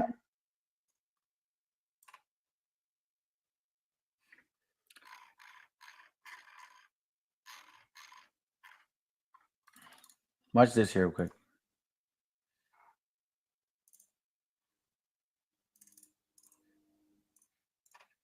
It says here, Judaic scholar Paul Wexler, however, maintains that the majority of Sephardic Jews of North Africa, Berber origin, converted to Judaism. And I read that, I believe. My bad. Let's see. Okay, now another thing. I'm gonna show you guys this too. They're saying that we suffer together and we're the same people. Look, I'm gonna brush through this real quick. This guy here, Louis Wetzel, you guys got to get this book, right? It's called The Great West, containing narratives of the most important, interesting events. So this guy, Louis Wetzel, among the earliest times, he was, let's see. Louis Wetzel perhaps was the most indefatigable, can't read that, indefatigable Indian hunter of the frontier. His complexion was dark and swarthy, as in Indians, and his face pitted with smallpox, so he looked like us. His hair, of which he was very careful, reached and combed out to the calves of his legs. See, that's why you guys put those damn feathers on and act like you're our people, because you were already mixing way before. And these guys here, the so-called blacks, Africans, they were killing our people. Look at his sons. At the Wetzel grew up Ben Frontier Boys. Here, watch out. You guys can't see that. They grew large enough to handle rifle, considered themselves such, and took a solemn oath never to make peace with the Indians. Y'all can read that yourselves. Watch. Yeah, well, you guys can see it. This is from another guy. This demon, man. Guys, man, you guys. Right here.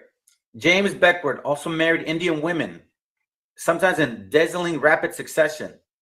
Flame-tempered and loved to battle. They called him Cow Crow and Blackfoot, okay? The greatest Indian fighter of his generation. He was not an Indian.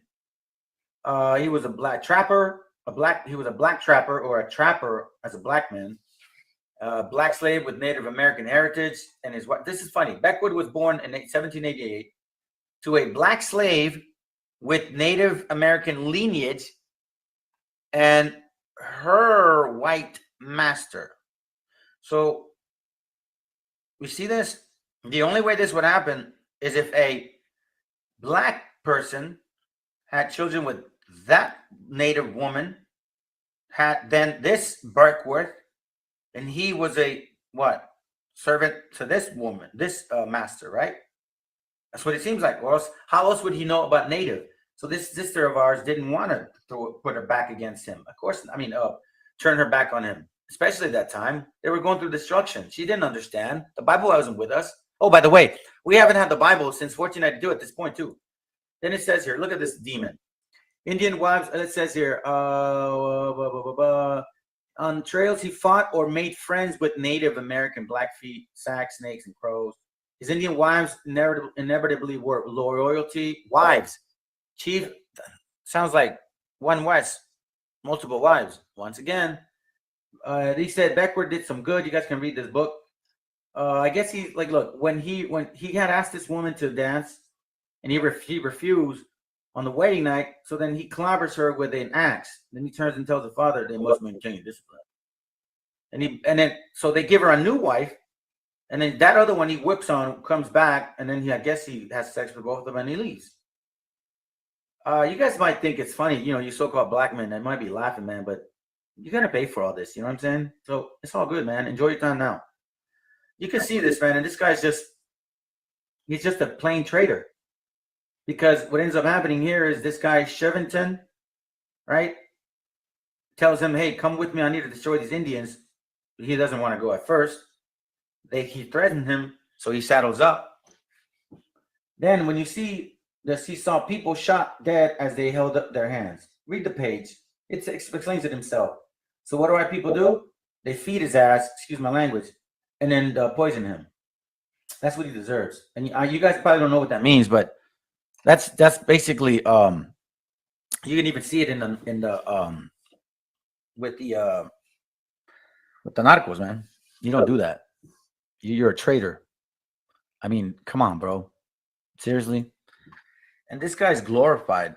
Look, in the Mississippi, glorified for killing our people. And then remember about the Buffalo Soldiers?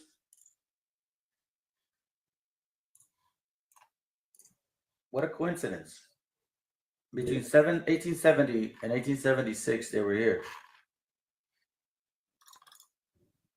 And then the slaughter of the buffalo is around that time. Yeah, they show pictures of this white kid. Look at that. The Buffalo Massacre. And remember this here? They're very proud of it, man.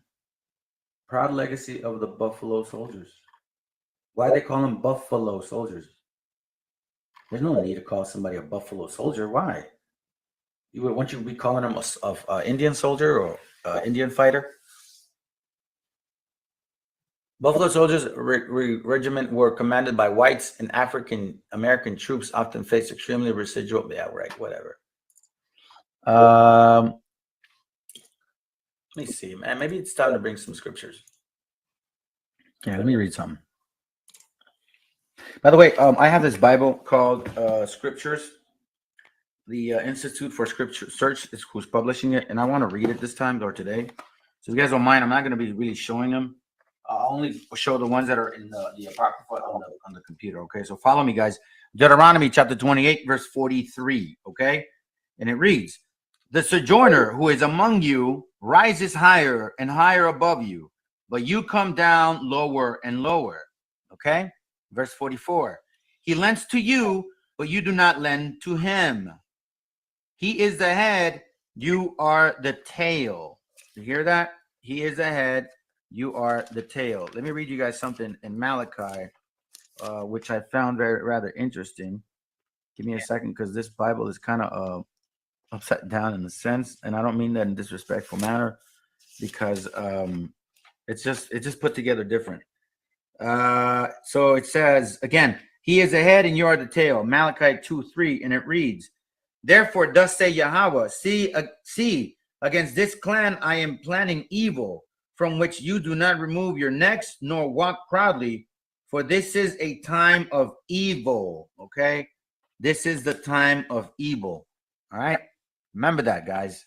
So now let's go to Hosea chapter 9 and verse 13 and 14. And it reads, I have seen Ephraim like Tyre, planted in a pleasant place, but Ephraim shall bring out his children to the killer.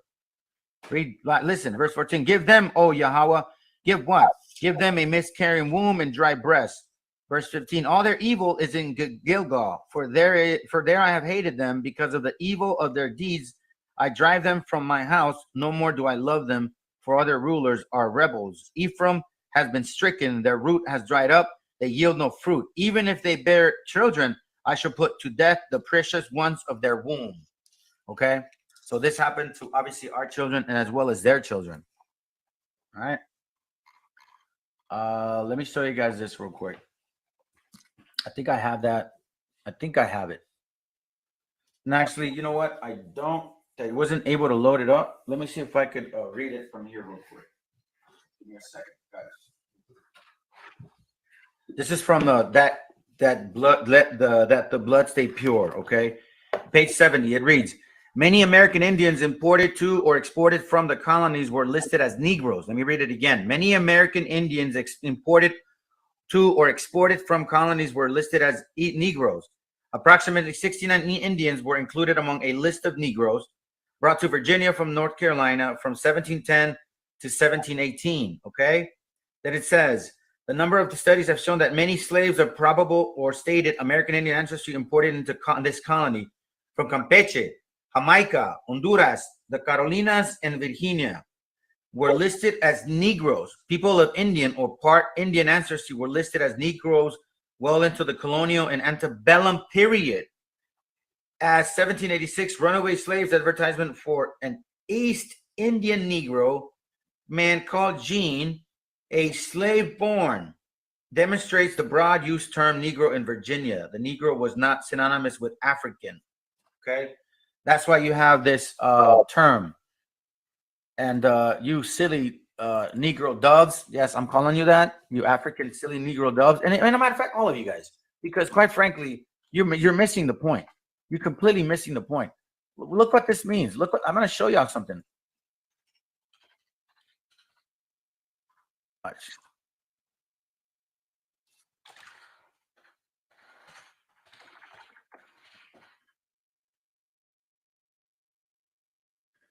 The Negro term, okay? This was in 1854. It was a law. It says the word black may include all Negroes, but the term Negro does not include all black persons. Why is that? Remember, it says that a white woman can have a child with a black man and he won't be a slave, right? Well, just same goes for the white man. If he has a child with a black woman of African descent or Phoenician descent, that child won't be a slave. Only if that child was of a native, or if you slept with a. Actually, that's an interesting point. If you were a father Indian and you were, I don't think y'all were really mixing with black women. I don't think y'all would let it. And if they did, it was basically by chance. Not a lot of stories are heard about that. But then again, that's something that that would have to be explored. So now, again, all of these things are occurring, right? Why all of a sudden conclude all that? Well, for voting purposes, guys. Trust me, it's all about power. Think about their whole history, okay? In 1829, no, man, I'm just going to leave this over here because it keeps popping over here. Let me move this over out of the way. Let me close this. 1829, there were some riots, all right? Some black folks were mad at white people. And I think it has to do with a lot of outvoting. They were moving into their areas, and white folks were getting tired of being outvoted, man. Y'all were outvoting them 5-1 at that time. Okay? And anyways, you guys were basically considering advocate for equality and civil rights. Okay? But at the same time, that same following year, you guys ordered the Indian Removal Act, 1830. And if you guys recall, between 1808 and 1865, what that guy said is they were migrating down from north to south, right? I wonder why. And you look at these things. These are the images of the debutantes. Okay. So as you guys are progressing and having these banquets and parties and gathering together for so-called equality for the brown people, no, you were looking for equality just for yourself. I have this here. I don't know what I got this for. Oh, Color Convention Project recognizes humanity. See, in the 1900s, in 1830, the Negro Convention movement. I'm not lying. But at the same time, you know, we're going through Indian Removal Act of 1830. Okay. Now, let me show you guys this one more thing. This is interesting. This is what caught my attention out of all of this, man. Let's go back. A second. These guys, right? I said earlier, that guy looks black. That's a Phoenician trait, by the way, based on what I have in records and documents and books. You guys were mixing with white people already, so a lot of you guys have dark skin and gray eyes or light color eyes. So all of you guys that have that trait, you guys need to check your DNA. This guy, that's what caught my attention. I was wondering about that. Maybe he's really mixed, but if he was really mixed, maybe he looked like that. This guy, these two guys do not look like these guys. Remember the books that I read, Sephardic and Morse came? Okay. So we do know I have some material that shows the material that they like to use, the treaties of all that, the treaties, the one I read, it actually shows that they were so-called white Jews and black Jews and brown Jews, right? But they don't like to share that. So anyways, watch what he says. Oh, wait. As a matter of fact, Hey, family, real quick. Regarding the chatting and all that, this Bor Rasta. Listen, you're on this chat, man, and it's all good if you're listening. But for the rest of you brothers and sisters that are here to actually learn, don't bother with these chats. If anybody starts going crazy, I'm gonna block y'all. And I don't know why somebody would post something regarding like any sexual things or anything. If y'all do that, man, I'm gonna block it again. Again, this isn't a channel regarding education. In this channel, if you're emotional, you might as well like just change it. If you don't believe in facts, then if you believe in alternative facts, then you need to go to another channel. This is not entertainment. This is not entertainment. Listen, I don't get super chats. I don't require money. That's the scriptures for the real true Israelite or the true Hebrews should not cost you a damn thing. Even the Messiah said it himself. Give that to what is to Caesar, meaning money. Why would, and then I'll tell you one last just side point, guys. If you guys who are from camps are here listening, whatever, or if you guys are part of a camp, tell your camp to distribute the funds that they make because they sell merchandise, they make money. And the scripture said that all Israel was equal regarding in possessions or substance. I don't see them distributing anything. It's all profitable. If you guys want to keep it real, let's keep it real. There's a way to take alms, and it right now is this institution, in this society, in this system. I don't know if it's a good idea to be giving men money because we've shown it's just clear they're not transparent and they don't follow it all to the T. You take it, you need to distribute. Oh, you Israelites that are part of these camps, you should definitely, okay? Tell them, listen, the scripture says that we should be distributing all the income that you receive evenly. I wonder why not? Anyways, let's continue, man. I'll shut up and just continue with the topic. All right, let me let this dude talk. all right, hold on. Let me do this. Let me do this. There's two things that I want to touch on. Okay. Let me go back to my page. Give me a second. Okay. Two things I want to touch on now that I have the topic. I don't want to go back and forth with it.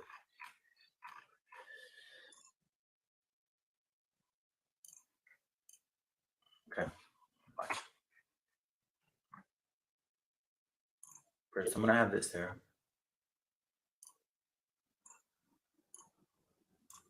Okay. Now watch this. They forced us to convert to Christianity, this new form of Christianity, wherein they were God, they were Christ. Okay. I'm gonna repeat it so we can see. Okay. Okay. The angels were white, and that the Jews who had converted, the white man who had converted to being a Jew, they also had to. They were on top of us. This white man that we had used from the Caucasus Mountains to help us in our military, they also turned against us. That looks like the Immaculate Conception. Virgin Mary. Black Madonna with Christ in the middle. This is them. Look at the cross. That's not a white person. The whole Madonna, Virgin Mary. You know, it's funny because you guys always say, oh, the Virgen Maria, that's devil worship. But then you show Russian icons and you show these pictures. It's pretty stupid, to be quite frank with you. I don't know any other way to say it. Look, watch this, okay? They forced us to. And again, this is not my content. All right? YouTube is not my content. This is theirs. I'm only using it for educational purposes. Convert to Christianity, this new form of Christianity, wherein they were God, they were Christ. Okay, the angels were white, and that the Jews who had converted, the white man who had converted to being a Jew, they also had to. They were on top of us. So here's my point. All right, so this is my point. Another one. Watch this real quick. Watch what he says, which really caught my attention. This white man that we had used from the Caucasus Mountains to help us in our military, they also turned against us. Never trust your enemies, brothers and sisters. We were under them. We said, these are our allies. And the very same allies turned against us. So again, this white man that we had used. See, that's what's weird, because I look at this picture and he says that allies. When has Idumea been an ally like that to where you can trust him? And by the way, this statement doesn't sound historical. Its statement sounds like it's pretty recent. Used from the Caucasus Mountains. Remember the other brother, the other guy about the whole Mason concept? I'm not saying that any of these guys are. I'm just saying, ironically, they make comments, and if you pay attention, they expose themselves. Help us in our military. They also turned against us. Never trust your enemies, brothers and sisters. We were under them. We said, these are our allies. And the very same allies turned against us. So again. That's what really was weird to me, that he would say something like that. You know what I'm saying? Like, that he would say something like that.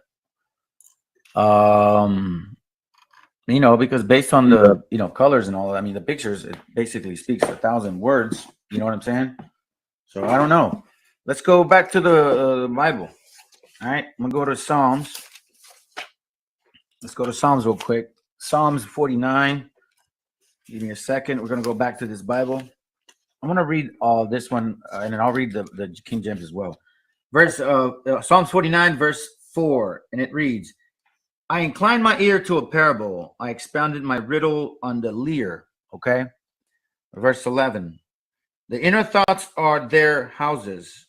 The inner thoughts are their houses forever, their dwelling places to all their generations. They call their lands after their own names. Understand that? This is basically what they're trying to achieve, guys. They ain't trying to help us, man. Not from what I'm finding. You know what I'm saying? Psalm 64, verse 3. Who sharpen their tongue like a sword and aim their arrows a bitter word, to shoot an ambush at someone blameless. Okay. Verse 5. They arm themselves with an evil sword. They talk of hiding snares. They have said, who sees them? Was he not over there in Africa saying all of that? Is he not saying they were our allies? Who sees us? Is he not giving us a hint? I'm not putting words in anybody's mouth, man. I'm just looking at what people are saying. Sirach, chapter 12, verse 10. And it reads, never trust thine enemy, for like as Ryan rusted, so is his wickedness. Though he humble himself and go crouching, take ye Though he humble himself and go crouching. Yeah, brother, we're the same people. Look at this. We're the 12 tribes, bro. Yeah. Take good heed and beware of him, and thou shalt be unto him as thou had wiped a looking glass, and thou shalt know that his rust had not been altogether wiped away. So that's just saying, be careful, be mindful, because if you realize who he is, you're gonna basically clean that window, that glass, right? And you're gonna see right through the fact that his rust hasn't left him. Okay, so verse 16. Let me go to it real quick. Verse 16. And an enemy speaketh sweetly with his lips, but in his heart he imagined how to throw thee in the pit. He will weep his eyes. Yeah, brother, we're the 12 tribes, we're Hispanics here in America. But if he find opportunity, he will not be satisfied with blood. Okay, verse 17.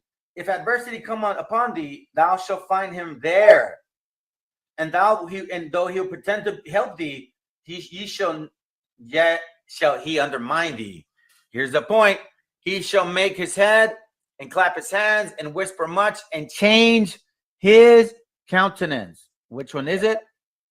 It's that the blacks who were colonized and enslaved are indeed the 12 tribes of Israel, according to the biblical text. There's no biblical text that can prove the Jews in the Bible were Caucasians or are Caucasians. There's no biblical text that says or proves Jesus Christ is a Caucasian or white man. All the biblical texts prove that Christ is black, Moses was black, the Apostle Paul was black, and the 12 tribes of Israel are black. The Apostle Paul was black. He will shake his head and clap his hands and whisper much and change his countenance. And the 12 tribes of Israel are black. I don't know what to tell you, brothers. You know what I mean? Let me get through this, man. I got a class to show y'all. Let's move on from this. Here. This is from the storm that swept Mexico. Again, copyright disclaimer. This content did not belong to me, YouTube. Okay, please don't block me. I'm not making any money off of this.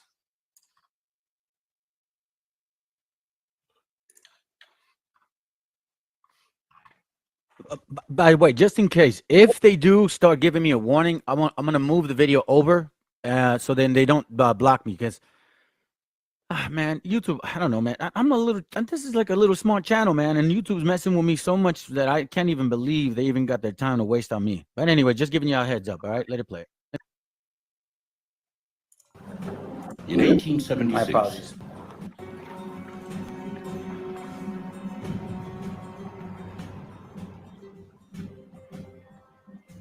In 1876, reeling from nearly a century of conflict, Mexico elects Porfirio Diaz president. So now let's compare what we've been through. Okay? For more than 30 years, he will rule Mexico with an iron fist in what will become known as the Porfiriato. To some, he is the benevolent father, the peacemaker, but to others, the traitor, the man who gave Mexico away to the foreigners. The Porfiriato is in some ways the beginning of that peculiar relationship between Mexico and the United States. The Porfiristas believed, given the economic thinking of that time, that the way to move ahead was to open the gates to foreign investment. Mexico was right next to the United States, so Mexico was largely an economic colony of the United States by 1900.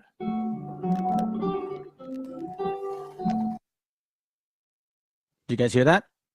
We were an economic state by 1900. There were already Sigma Pi Phi and all these things, institutions. What else? They had Black Wall Street. They had banks. They had a lot more, and they also had the Americas. Remember, after 1848? Okay. Again, apples to apples. All we're doing is we're just comparing to see if we are the same people, if our struggles are the same. And if the period in timeline doesn't differ, because if it differs, then the scriptures may have to be in question now. Let's continue.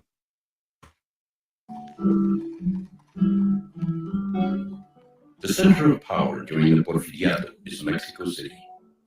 Here, Diaz surrounds himself by a group of technocrats known as the Científicos.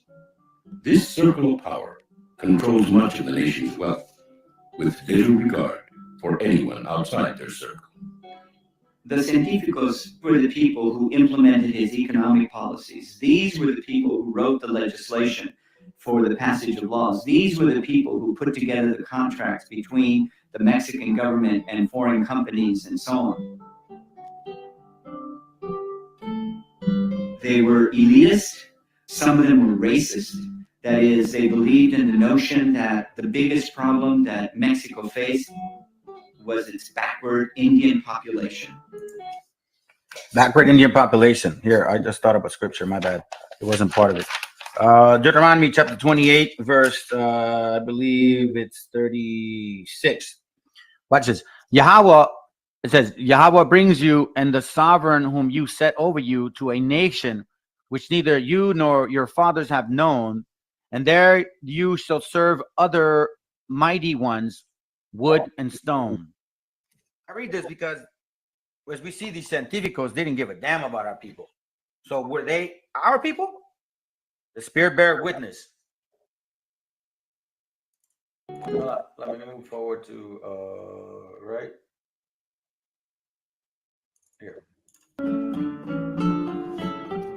Bueno, fundamentalmente durante el Porfiriato, la expresión artística siempre estuvo viendo, o sea, con los ojos hacia Europa.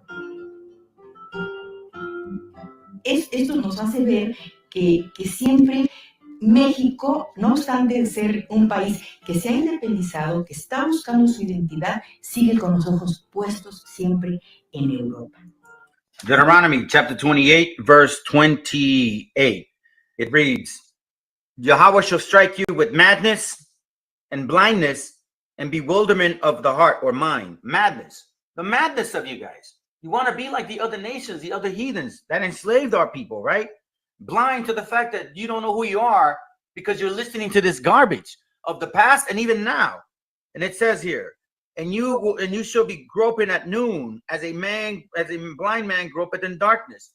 It's daylight, guys, and you have no clue who you are, according to the Bible, and not prosper in your ways. Have we prospered since 1492?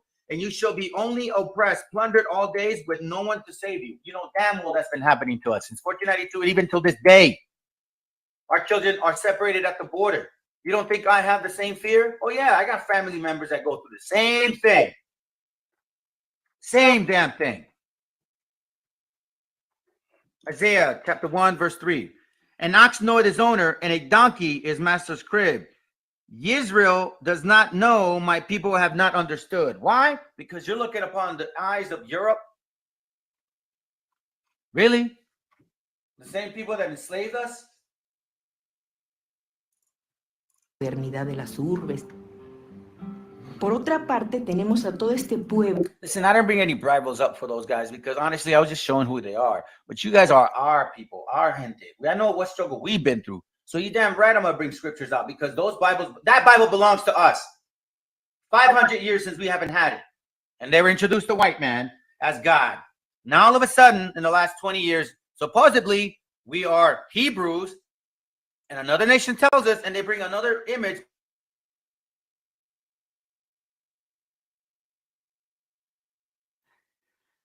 About 20 years ago, nobody wanted to be a native. Nobody wanted to be an Aboriginal. No, man. When hip-hop was strong, when NWA was strong, nobody cared about the so-called Hispanic heritage or Native Indian heritage. Nobody.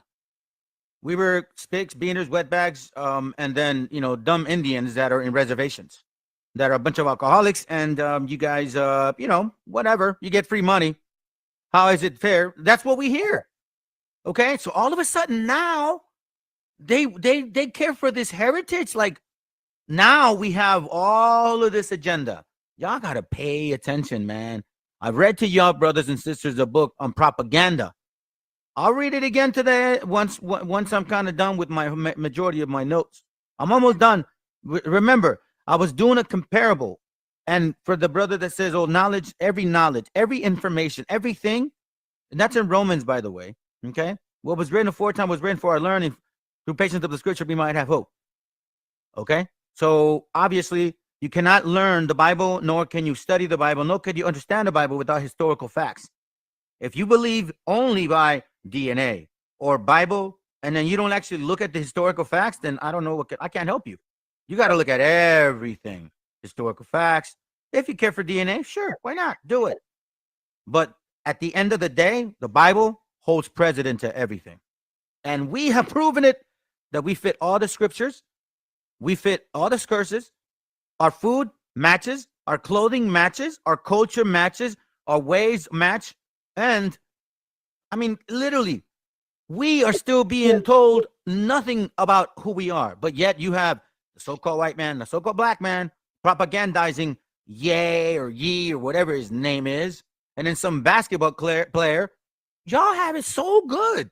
Where's your struggle? Where is your struggle? All I'm saying is, hey, because whenever our people, our gente is getting shot, dying, because that's the class that I'm having in the evening today. I had to do this class. It was a spiritual thing. But the class in the evening is exactly that. While we hear all this news about everything else, guess what? Our sisters are getting shot, killed, murdered, and raped. Let's continue. A este pueblo campesino que está marginado, que no se le atiende, en donde se va a encontrar el descontento.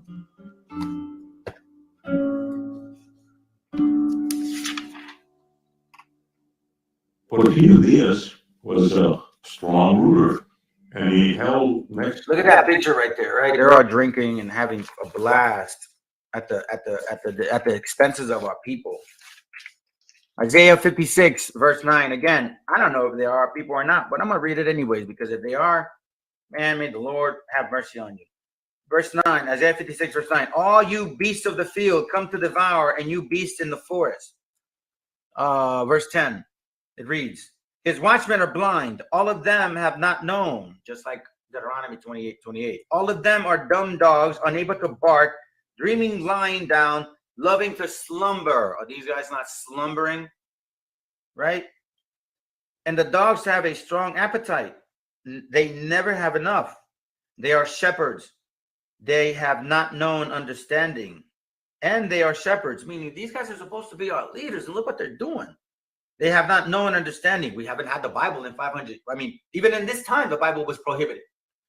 All of them look to their own ways, everyone for his own gain, for their own end, saying, come, let me bring wine and fill ourselves with strong drink. And tomorrow shall be as today, even much greater. Is he not looking upon the much greater land?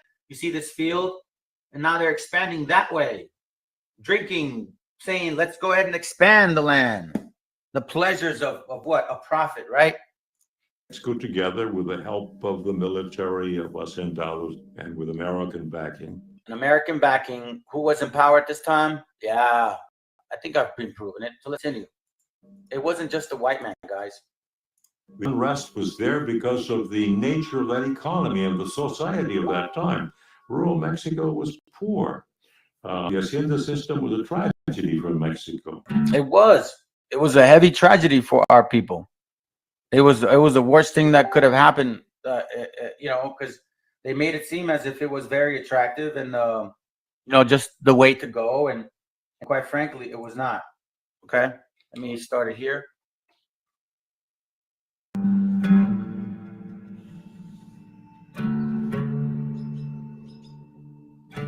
The haciendas were large estates. Some originated from Spanish land grants, while others were made up of lands the owners had bought or stolen. They were nearly totally self-sufficient enterprises that up until the Revolution functioned in a semi-feudal system. The haciendas generated much of the wealth of the country, but most of it stayed in the hands of a few. The owner, called an hacendado, had nearly total power over the peones, the people who worked the land.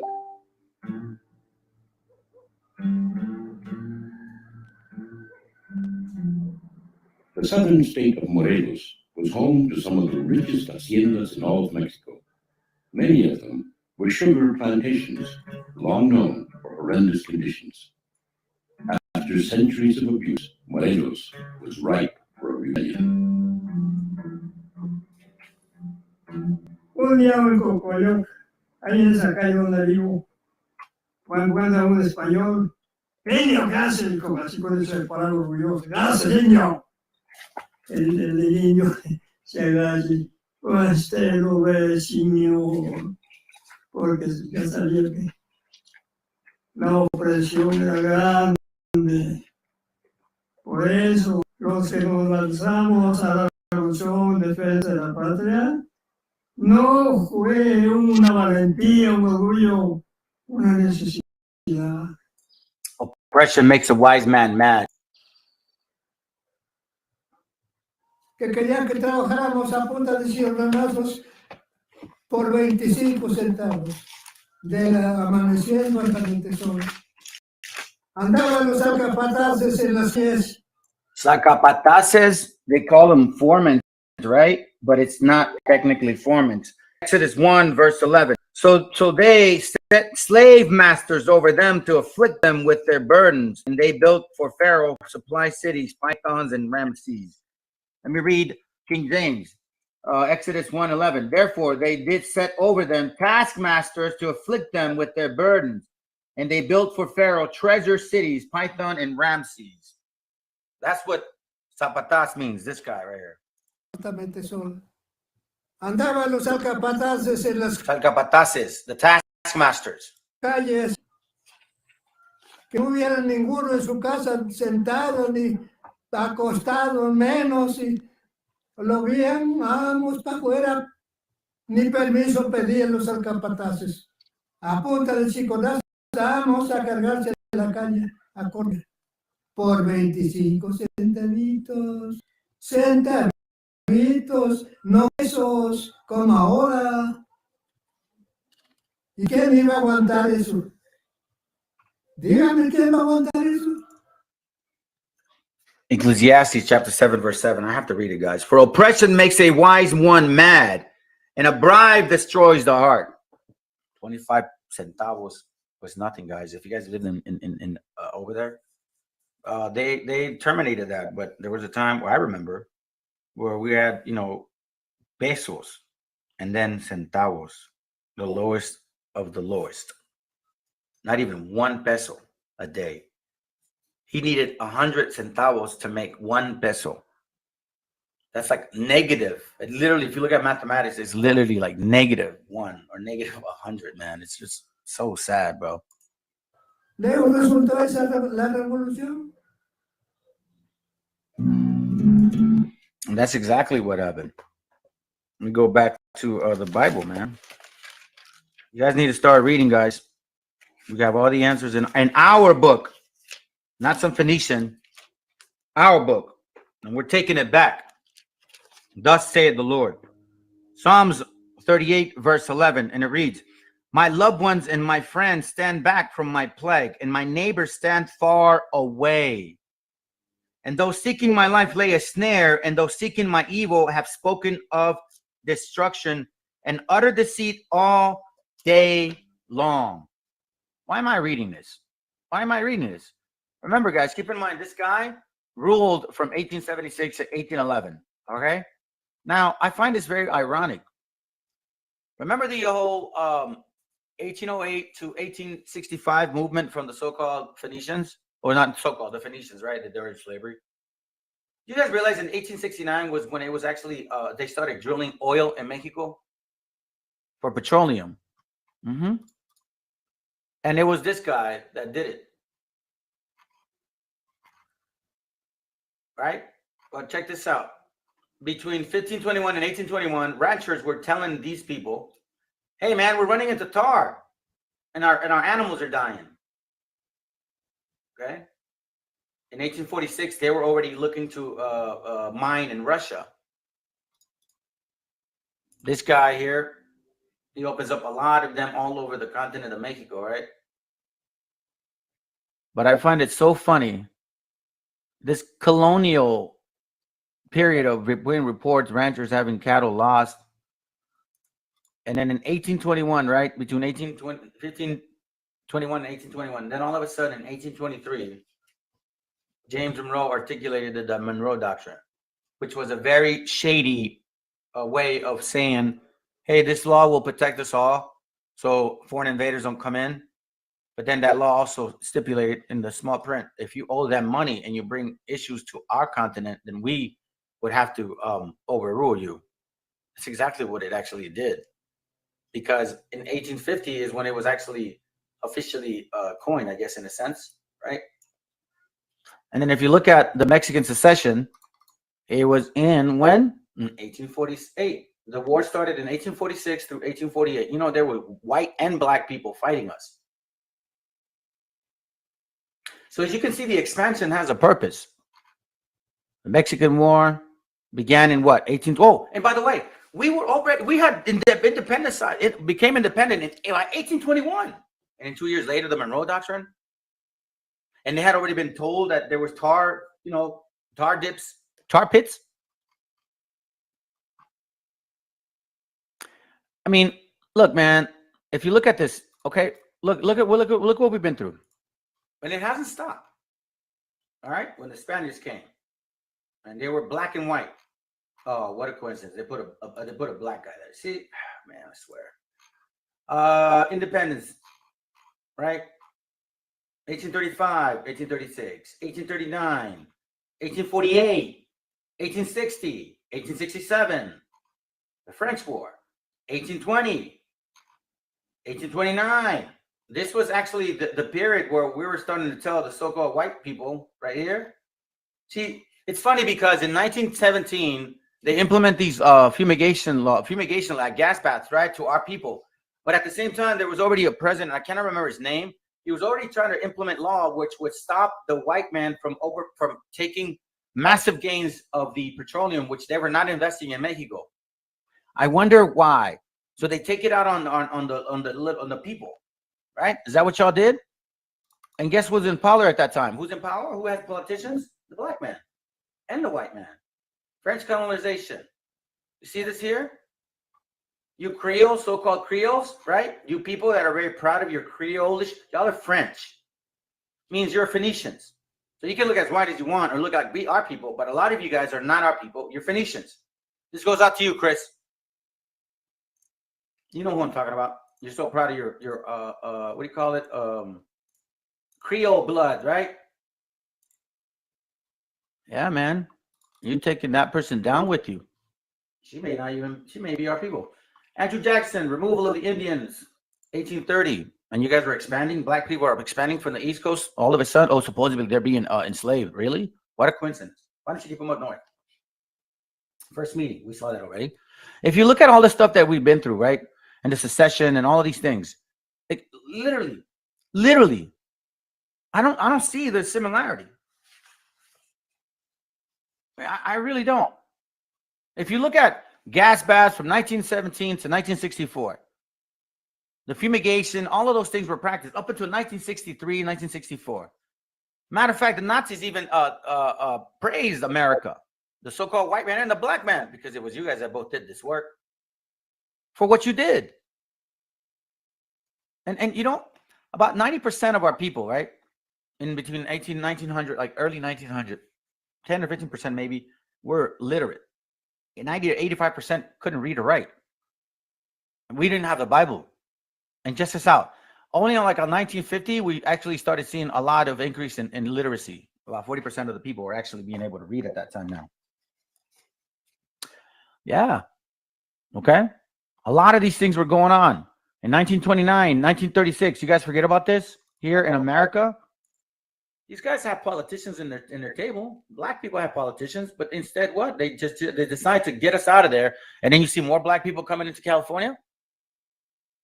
And then you got some black person over there saying that they're going to sue the white man because they took this land. They took his land, supposedly. Well, you know whose land that was, dummy? You guys, I'm sorry, man. You guys are a joke. Operation Wetback. You guys forget that? They didn't say Operation Negro. Operation Wetback. You guys were you guys had politicians. Even that guy said it. In 1800, in 1860 or 1850, you guys politicians way before, but I'm going to go by what you're saying. In 1850, 1860, you were getting politicians. I didn't see you guys fighting for our rights. You guys weren't saying we're the same people then. 1 million people were getting kicked out. Massive people were getting lynched from 1860, 1870 to all the way through 1810, 1820. Our people, was that being told? Don't forget, since 1492, we haven't had the Bible. You guys need to read that. As a matter of fact, I'm going to post a link on Facebook when it's today or tomorrow. You guys will see the link that shows the Lutherans criticizing the Europeans. That supposedly we're not authorized to have the Bible. We can't be printed. We can't print it. But what about the Monroe Doctrine? What the hell was the Monroe Doctrine about? I thought that was to protect us, but yet we were not allowed to have the Bible printed. Those are facts. And when it was available, 1831, 1833, the one that was, a few, were more than $200, which is like $8,000 now. 25 volumes. Peon's going to be able to carry that around. They don't even have a house. You saw how they were whooping their butts every time just to get up and work. Who the hell had energy to read? Let alone Latin.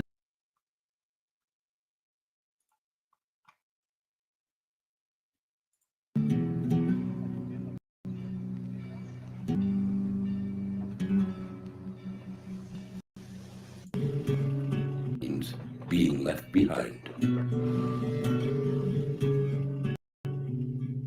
Van a producir muchos latinos, van a producir.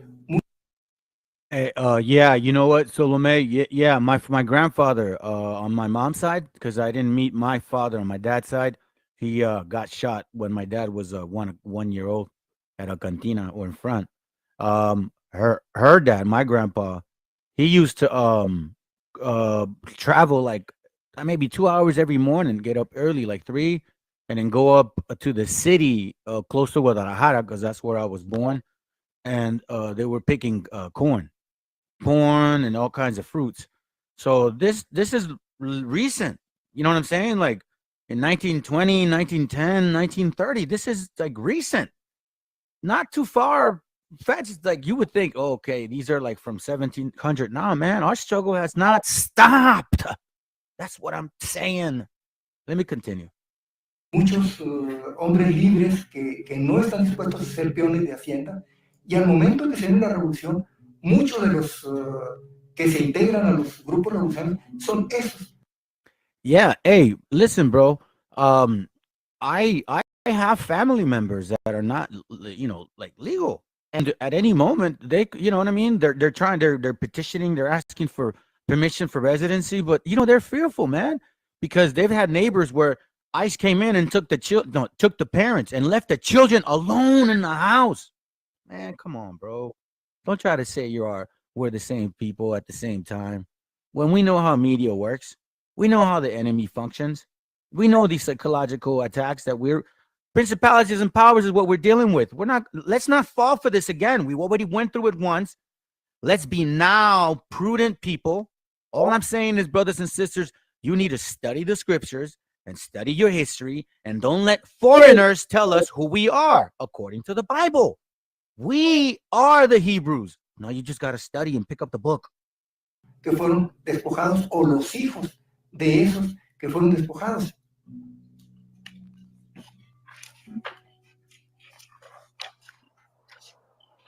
In the late Porfiriato, Americans had huge stakes in Mexico. The beginnings of petroleum, mining especially. The railroads were built by Americans. Many Americans owned land in Mexico. These were economic interests, and the Americans wanted to protect these interests. Well, you know where I'm going. You that are studying the scriptures and really take it to their heart that this is our book. Deuteronomy. You know where I'm going. Deuteronomy chapter 28 and verse 30. Where are we at? Verse 33. A people whom you have not known, eat the fruit of your land and all your labors, and you shall be only oppressed and crushed all the days. See that? Yahweh will bring you and the sovereign whom you set over you to a nation which neither you and your fathers have known. We didn't know these guys. Do we know them? Verse 38, you take much seed out of the field, but gather little in, for the locusts consume it. You plant vineyards and shall labor, but you neither drink of the wine nor gather, for the worms eats it. American investments in Mexico were enormous in the early part of the 20th century. Some authorities say they were greater in value than all of the investments in property owned by Mexicans in Mexico. While this close relationship with the U.S. benefits listen. the científicos, Diaz is keenly aware that it places Mexico in a precarious and potentially dangerous position. So as you can see, you have people that didn't give a damn about our well-being. Ezekiel 25:25. Thus say the Master Yahweh, because the Philistines have acted in vengeance and took extreme vengeance and scorns in their being to destroy with lasting enmity. Okay? Therefore, thus say Yahweh, see, I am stretching out my hand against the Philistines, and I shall cut off the Cherethites and destroy the remnant of the seacoast, and execute great vengeance on them with raging reproof, and they shall know that I am Yahweh when I lay my vengeance upon them. I read this chapter because it's going to be applying to the so-called black man and black woman of Phoenician and the so-called white man. Okay? Where are you at? Where written? Obadiah 1:3. The pride of your heart hath deceived thee, you who dwell in the cliffs of the rock, whose dwelling is high, who say in your heart, who shall bring me down to the ground? Thou you rise as the eagle, and though you set your nest among the stars, you mean them, from there I shall bring you down, declares Yahweh. Because it was technically the so-called black man and black woman that was really over here initially. The white man needed their power. The white man couldn't have done it themselves. So this is a twofold situation that we're looking at, guys. And I'm not making this stuff up. The Bible speaks for itself. Watch this. I'm going to show you guys this real quick. They say it themselves. This is why they're here. This is why they're here. And this is why now all of a sudden they care to know or care to say that we are the same people. Really?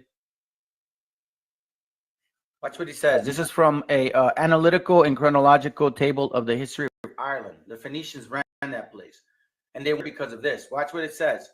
At how early a period this remarkable period people began to spread themselves over the globe. The inscription legible for many ages, and the two pillars near the front of Maggie. And it says, "We fly from the face of Joshua, the robber, bore striking testimony."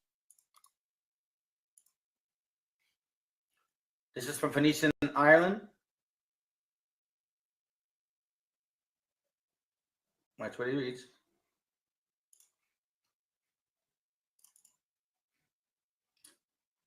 I'll start here.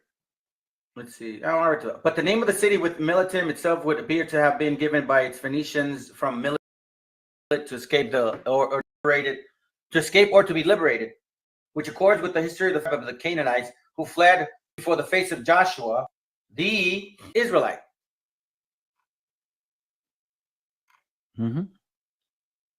The Israelite. Now to here real quick again.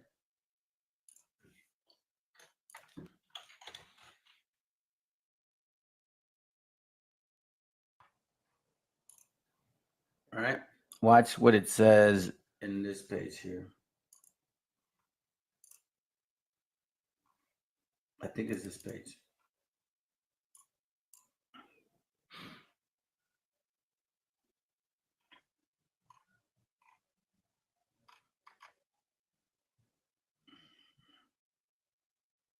Oh, this is funny.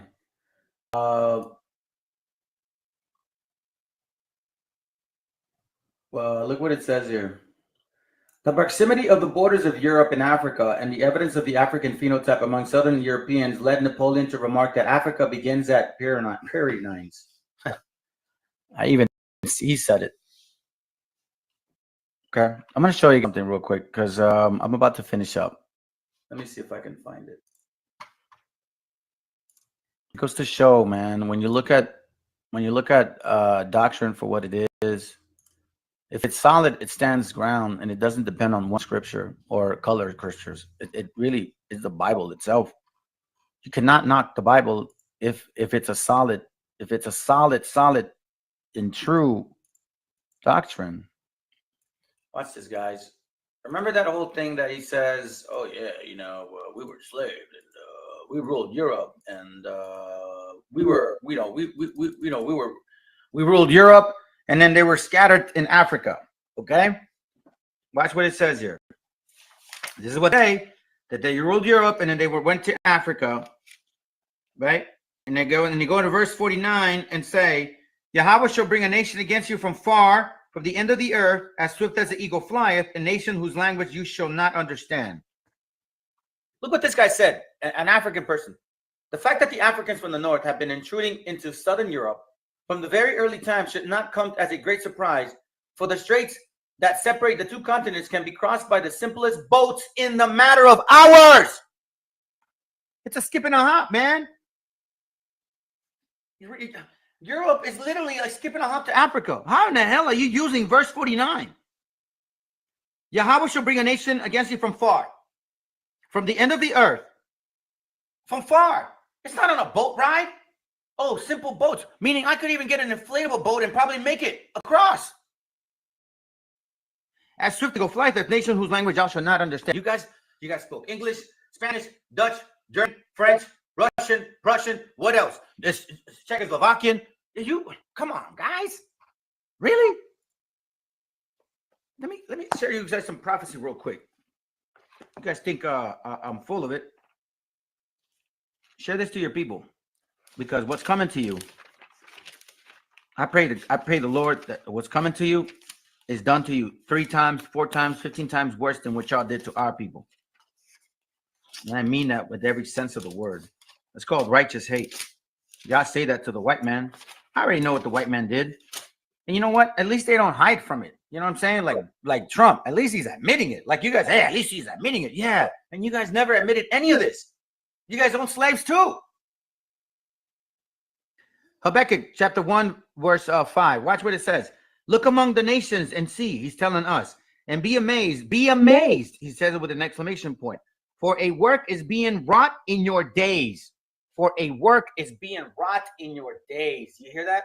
For a work is being wrought in your days. Let me repeat that again. If not, I'm going to go back to this book. Yeah, I'm going to have to go back to this book. Okay? Give me a second here. Where are you? I'm going to pause that real quick. Hold on. Because I don't want to make them lose this. Give me a second, guys. My bad. Hold on. I'll make it quick. Come on. All right, let me show you guys something real quick, all right? This is from my Facebook page, and whoever has me or knows me, you guys can find me. I'm always posting everything I find on my page, all right? I disclose everything. I don't hide anything. And by the way, for you that know my channel, right, you guys know that on Saturday, my computer just went nuts. So on Friday night, my computer went nuts, okay? So I couldn't use it anymore. So Saturday morning, I was literally like bouncing around how to make it work. I use my son's laptop. So I'm limited with my links. I have a new computer now, and all praises to the Most High that it's much better and there's more I can do, but I have to transfer my links. What I'm saying is this. That guy, Diodorus Siculus, I've showed you guys one of my channels. I'll see if I could reference it today so then you guys can see what I'm talking about. But I actually read the link and show you that they knew this. This is from the Jew, a Negro, their book, which they present to us. And it reads, did the Negroes know of America? For you, the what's his name? Borasta. Watch it. Let's see. Diodorus Siculus tells us that the Phoenicians in early times sailed beyond Hercules Pillars along the African coast, and there meeting with storm and tempest were carried to the remotest part of the ocean. And after many days came to a vast island at a great distance from Libya, and lying very far west, the Phoenicians, then it says, the Phoenicians informed the Carthaginians of this place. The Carthaginians prohibited other nations from settling in it, they reserving it for themselves, as a place of retirement if they should ever be driven from their native soil, which is why I had read earlier regarding how Canaanites always flee from Joshua. They hate Joshua, meaning they hate our people. All right. Now, Doriadorus Siculus, in his link, where he basically mentions all kinds of historical facts, mentions how they, Phoenicians, had already seen us from a distance, which then references this book here that I have, because they said the same exact thing in his link. And they were saying of how great and wonderful the city that they had seen. I don't know why it's so small here. The city that they had seen, and how they were amazed, the aqueducts and sweet water, and then the inhabitants there, that you could see why they were living and lived so healthy, because the water was so delicious and blah, blah, blah. And he's really getting into detail with that, right? So then you actually find out that, yeah, you're right. You guys travel these areas, but you weren't here first. Then you would go against the scripture. Then that means that you don't believe in the Bible. So whichever way you want to slice it, either way, man, you either believe it or you don't. It's like either you're pregnant or you're not. You're not half pregnant. All right. So let me go back to I can't find the page, but anyways, you guys who know me, obviously you're welcome to Emmanuel Israel. All right. I have the same logo as here. All right. That's my logo. Okay. So if you guys find me, go ahead and link up. I provide everything for y'all. I even show you guys like my so-called DNA.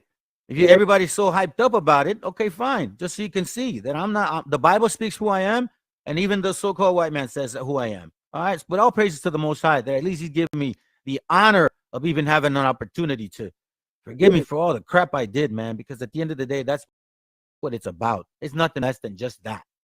Letting go of all the crap and all who you used to be. So then hope, Lord, you can make it into the kingdom, because this flesh ain't going to make it. And that disciplined spirit, if you don't do it, it ain't gonna make it either. Any bitterness in you, you ain't gonna make it. I don't want to. I gotta trim this time. Here it goes, the golden age.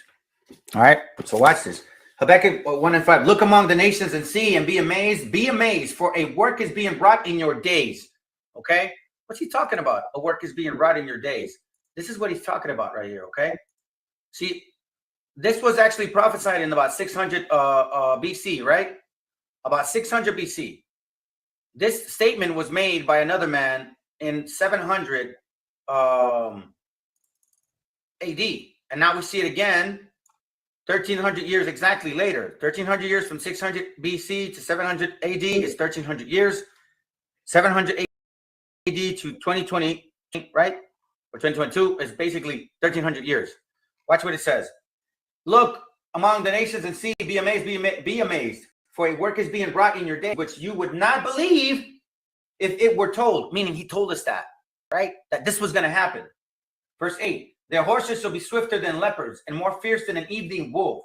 And their horsemen shall charge ahead, and their horsemen come from afar. They fly as the eagle rushing to eat. Remember, their horse shall be swifter than leopards and more fierce than an evening wolf. This is from a statement of an African who had sympathy or empathy for the white man, because the Africans just completely slaughtered them. Here's what he said. The reins of the Moors as fire, their faces black as pitch, like the black Jesus, their eyes shorn like burning candles, like their red eyes, black Jesus, red eyes, right? Their horses were swift as leopards. What? And their riders fiercer than a wolf in the sheepfold at night. The noble gods, remember, they took the name from them, were broken in an hour, quicker than tongue can tell, oh, luckless Spain. Are they not trying to do that now? Are they not trying to say that they're the Israelites? And now they're not trying to say that they're the aboriginals? This is their spirit. Once again, we see it. And they shall fly as the eagle. All right? So let's see.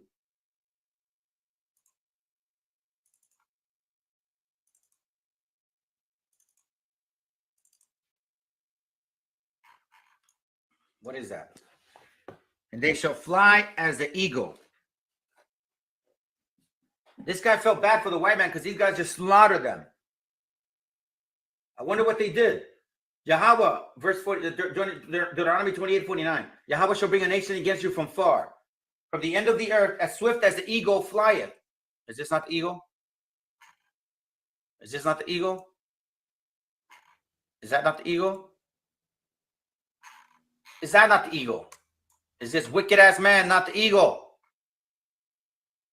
A nation whose language you shall not understand, a fierce nation which shall not show no regard for the elder, no show favor to the young. Did they not pass that law? Sequetus per term, whatever, in 1660, an African king? Did he not allow that law to rape our women and enslave our children? Even enslave their own children, for that matter. Did they not do that? Was that not done? Yeah, one more to see, and that's it. El crecimiento y la afirmación. Wait. Hold up. Watch this. This book I got, Black Conquistadors, the story of the first black men in America. Chaos when the 600-man Narvaez expedition invades 16th century Florida. And y'all know, we talked about this, and some of you brothers and sisters about Narvaez, right? Watch this. Oh, let's see. Hold up. That was from my other. And see, that's the thing about, the Most High, how he works. This new computer allows me now to work on thumbnails. See, man, the Most High has magic, man. I'm telling you, I wasn't sweating it at Westwood just because I lost a lot of my information, a lot of my classes for years since 2018. But it's all good, man. I have it all in my mind. Look at what it says here. June 17th, 1527, 5 creaking ships carrying 600 inexperienced soldiers under the command of ruthless, one-eyed Pamphilo de Narvaez slipped out of the Spanish port of Sanlúcar. A grand and passionate conquest is about to begin. Destination, Florida. Desire, gold, lots of it. Destiny, the deadliest nightmare of their lives. The impenetrable alligator-infested swamps of the coast of Florida cut off the civilized world. They began to encounter flipped-tipped arrows, disease, hunger, and Narvaez. Their failure, you see that. Look at here. All right, let's continue over here. You see that here? I just got the book. I'm going to start reading it. Look at this. Barrel Girl, the compassionate Teobagan Indian girl who thinks her only problem is keeping her fishermen out of the Manchi, the she-man hut late at night. Then 600 gold-hungry Spaniards land on her village shore, and she is caught in a whirlwind adventure as she is forced to guide them around Tampa Bay to the horror that awaits the other side. Look, Estebancico, and a slave as a Spanish captain about to make the biggest mistake of his life in dark jungle of the swamps.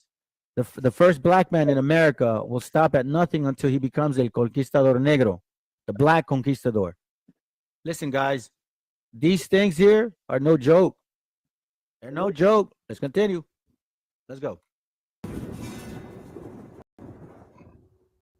Si vemos al porfiriato desde el punto de vista del crecimiento y la afirmación de una economía mexicana, de una clase dirigente, una cultura, vamos a ver un espectáculo.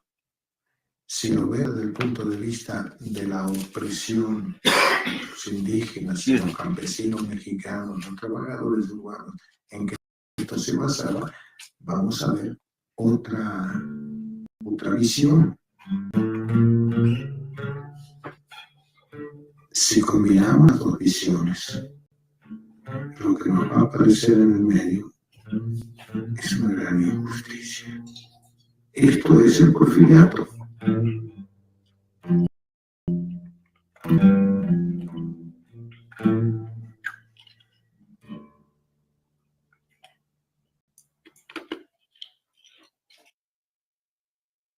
And that's pretty much like what I had in mind the whole entire time. Now let me show y'all something real quick. Okay, let's see, where's the class at? Where's the class? Hey guys,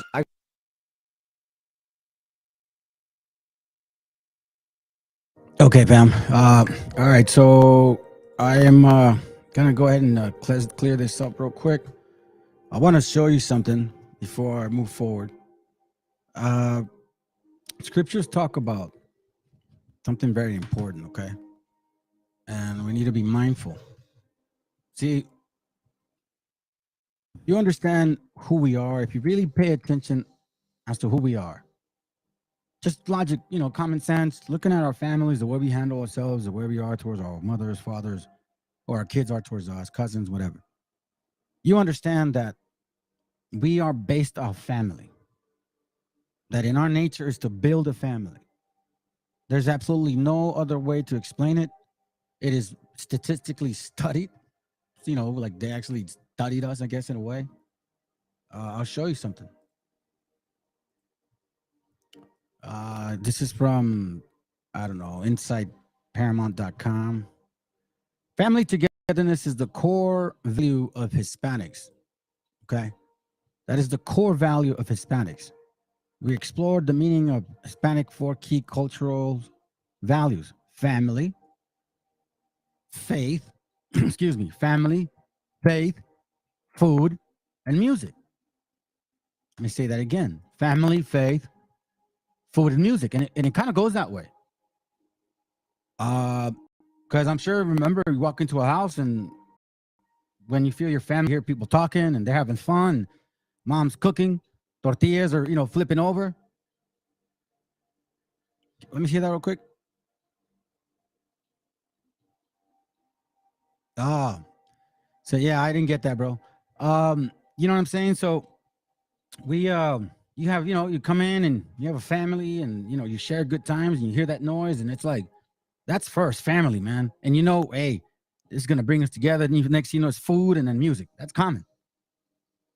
Family is the most important, is more important than friends. 6 out of 10 of us, I think it's more than that. But then again, it seems that you grow up with since you're a child. So, you know, I can see even that should probably be an 8, to be honest with you, because those friends are like family. I know. Speaking from experience.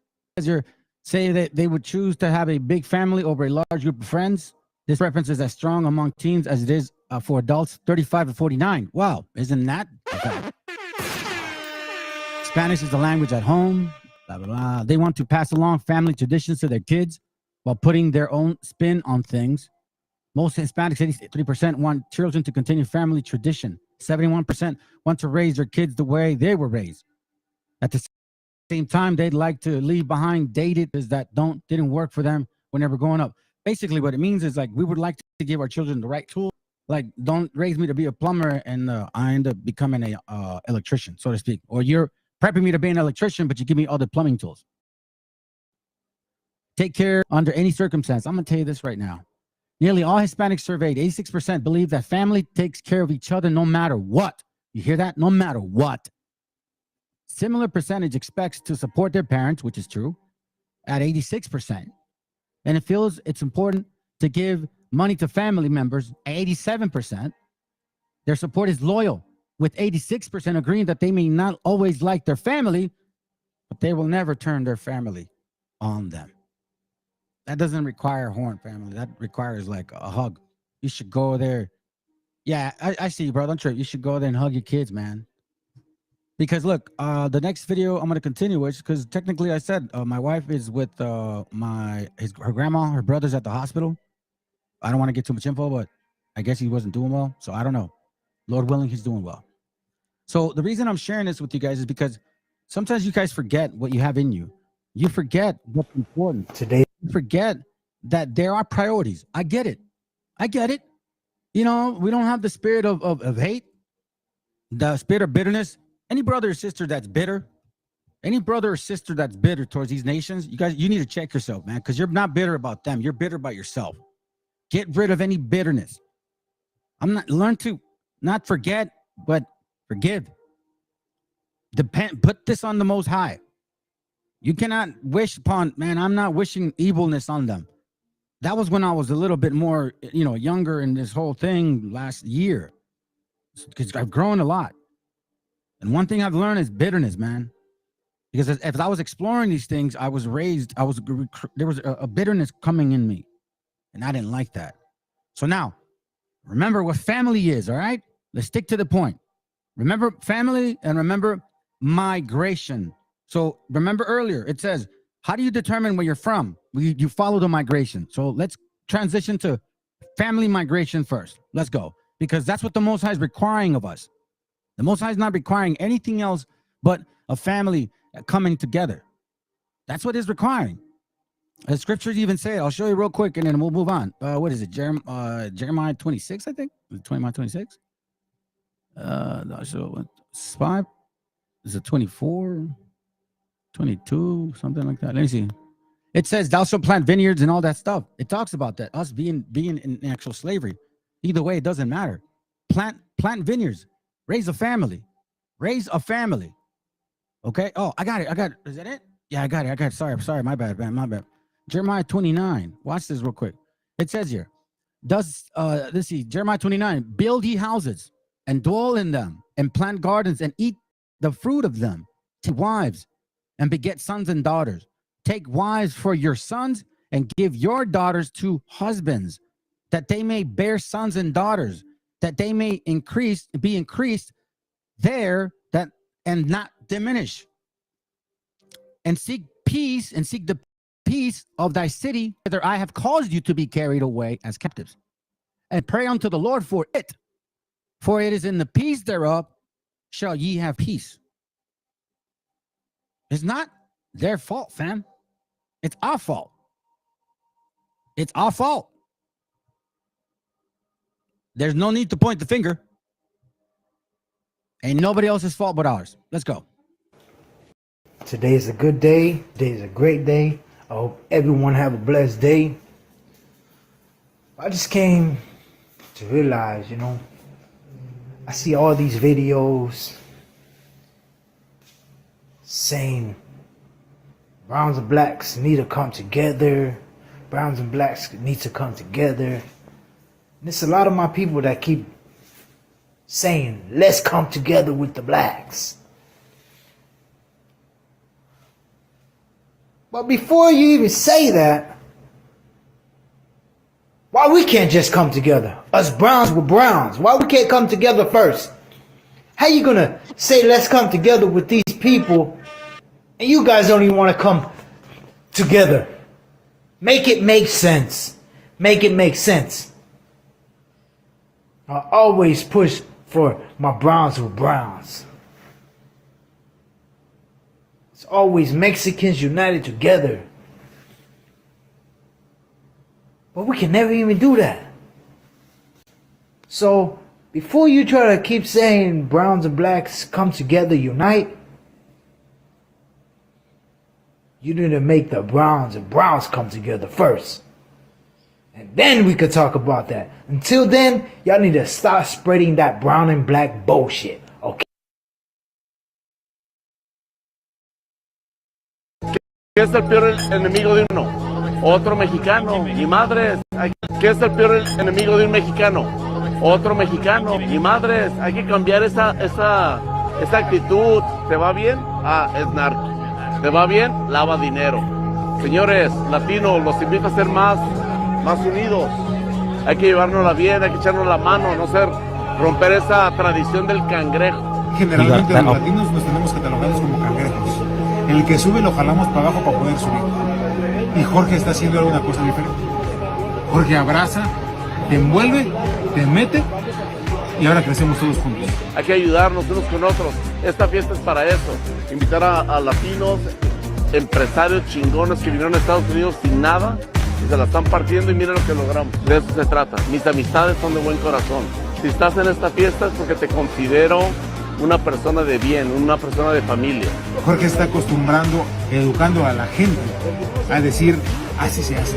Entre todos, imagínate el networking que podemos hacer todos juntos y ver en qué necesita hacer una como asociación de latinos empresarios chingones junto con mis empleados y ver cómo nos podemos echar la mano. Por eso lo quiero estar haciendo cada mes, que sea una tradición.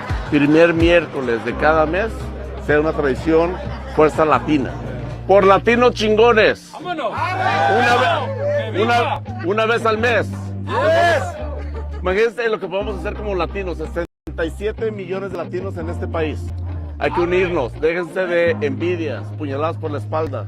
Déjense de mamadas. Latinos unidos.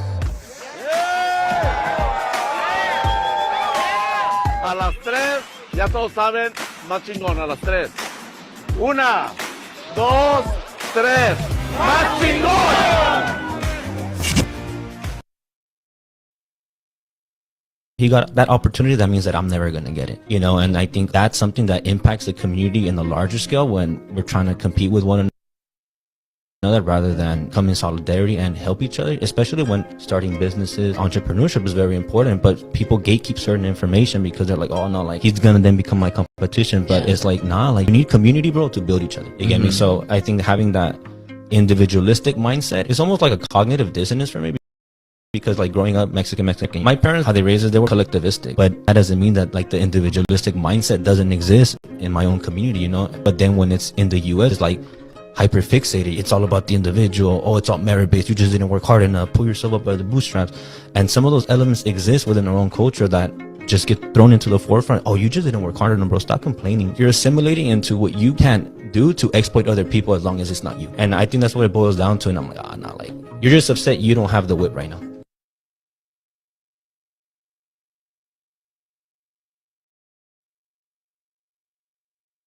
Right, that's why I hate California. #2 Mexican population. So you want to talk about the Hispanic population in California? Let's do it.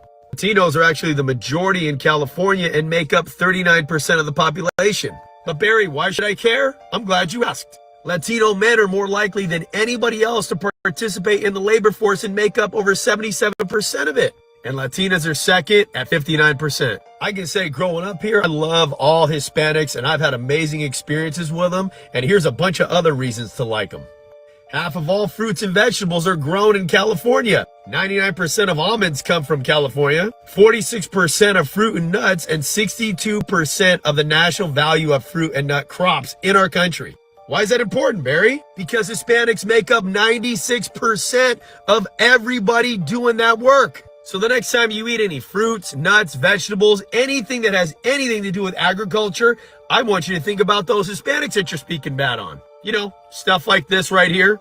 So you can feel however you want about Hispanics. I know how I feel, but the facts and the numbers do not lie. And without Hispanics in the state of California or in this country, every single thing that we have, own, love, enjoy, eat, buy would come to a screeching halt. So thank a Hispanic today.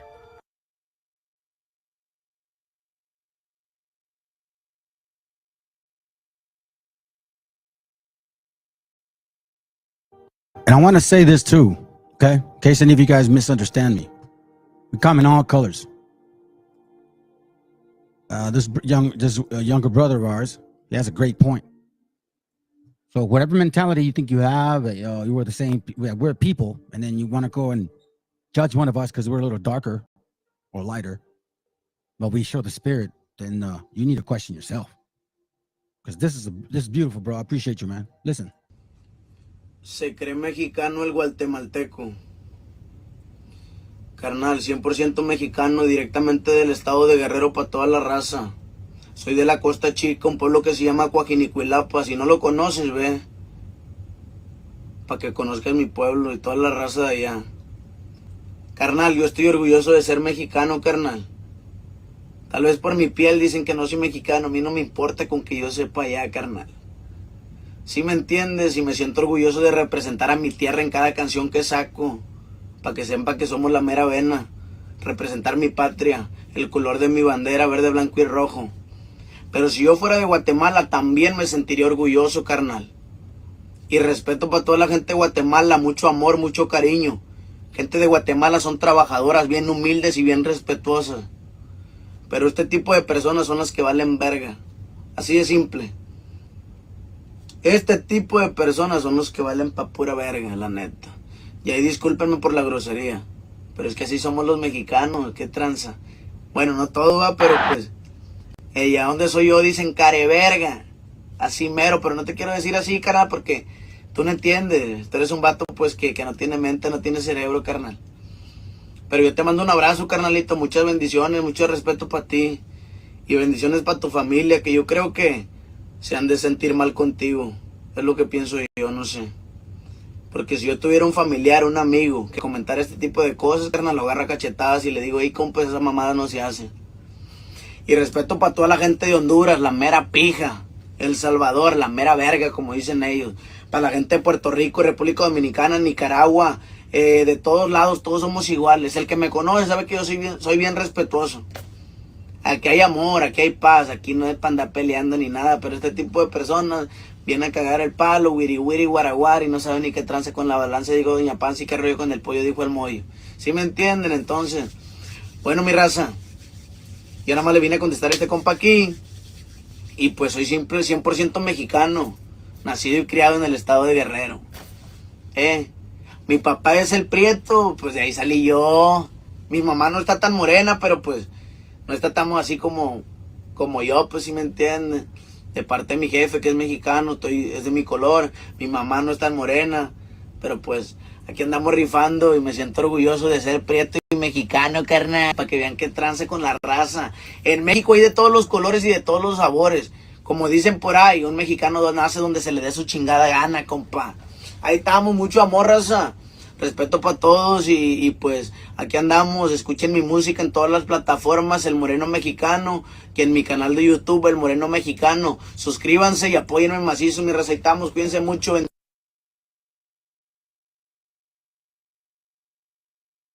This is what we do when we come together, even for something so simple. Okay, if you guys ever heard of this, check this out.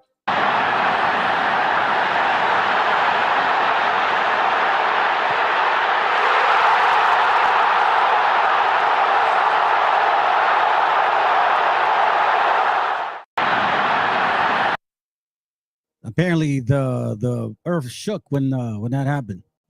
That's funny, man. Anyhow, so listen, it's what time is it? Not damn cool. Sounds good. Sorry, let me do this one real quick. You guys obviously stick around, man. Of other, it's a good point to bring up. Now we're talking about migration. What is God asking for us to do?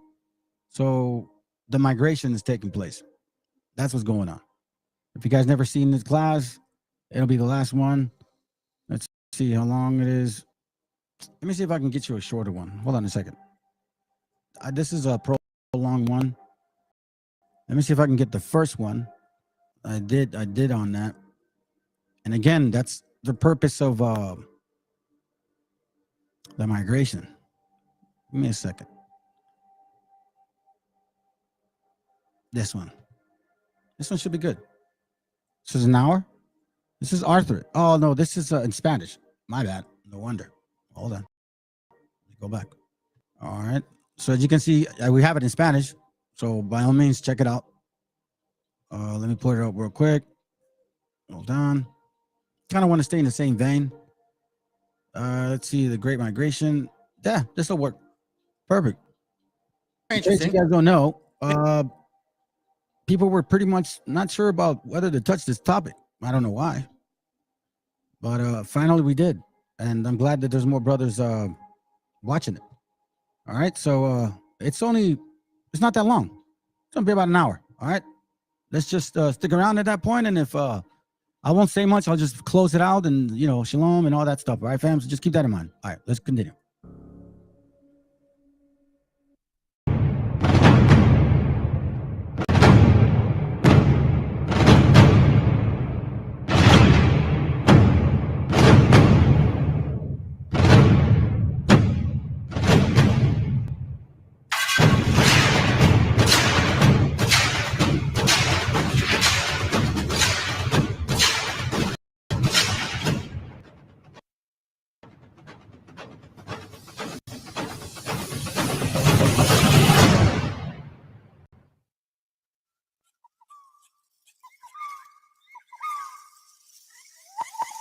Okay.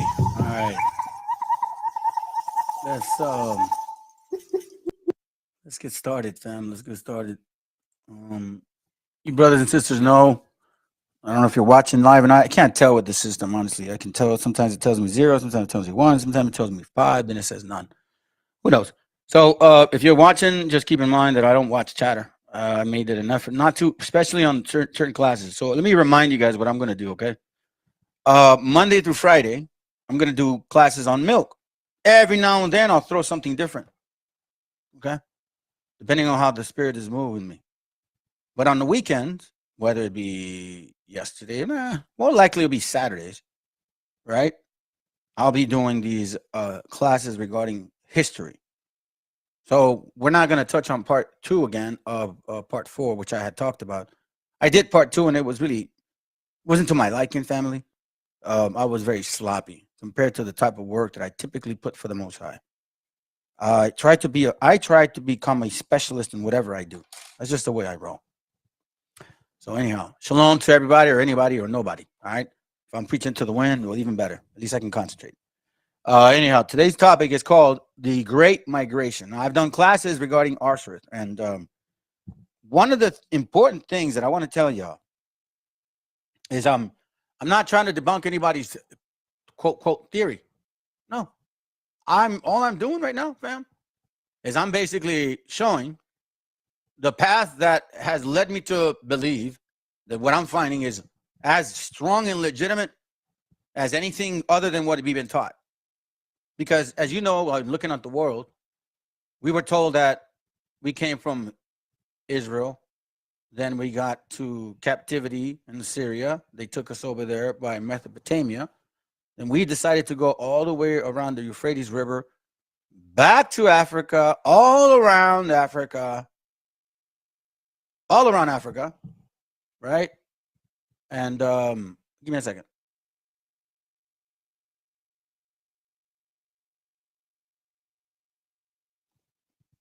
Anyhow, all around.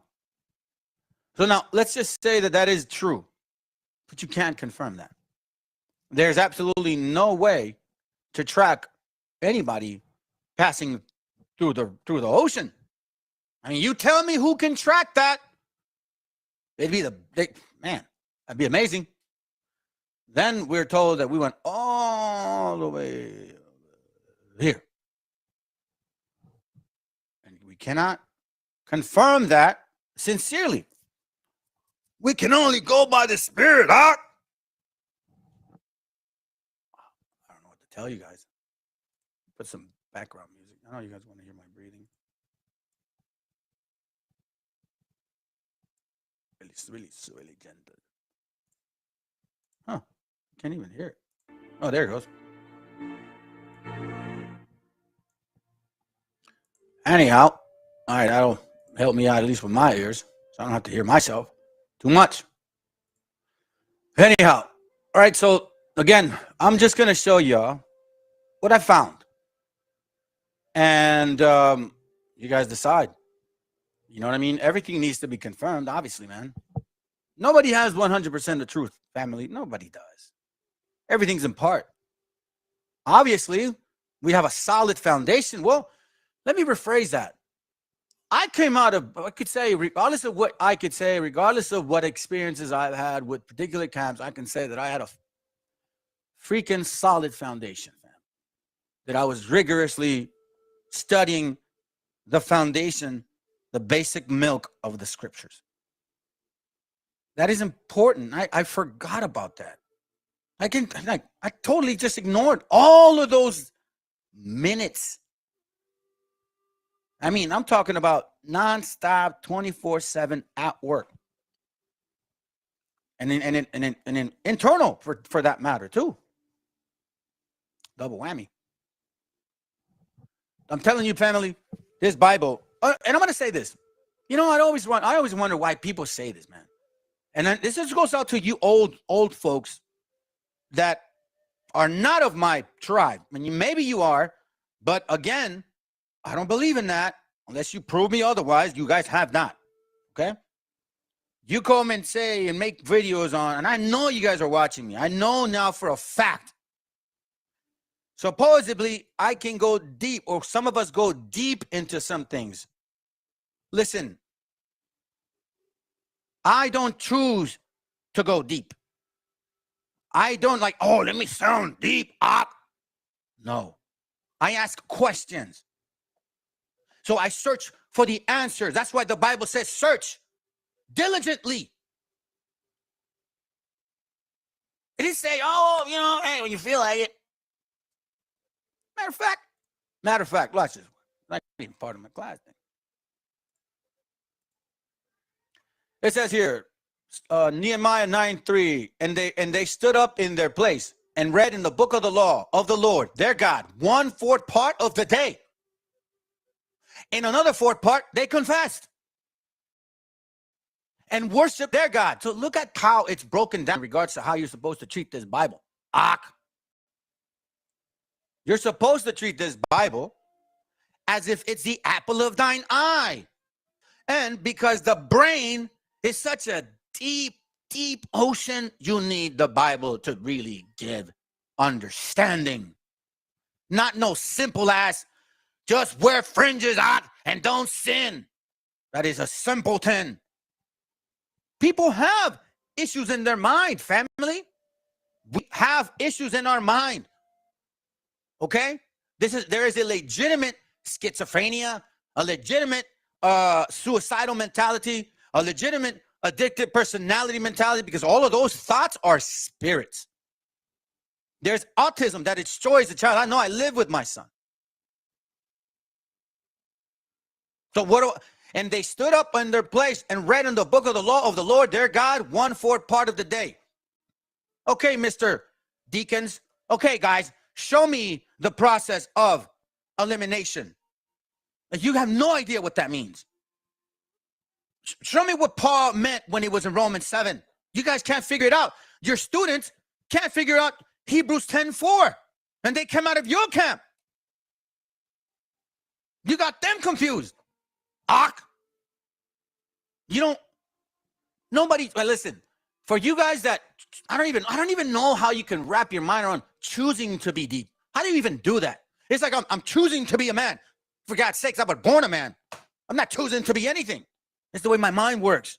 I'm sorry if you have a simple mind. Yeah, maybe that's what it is. Maybe you're just a dumbass.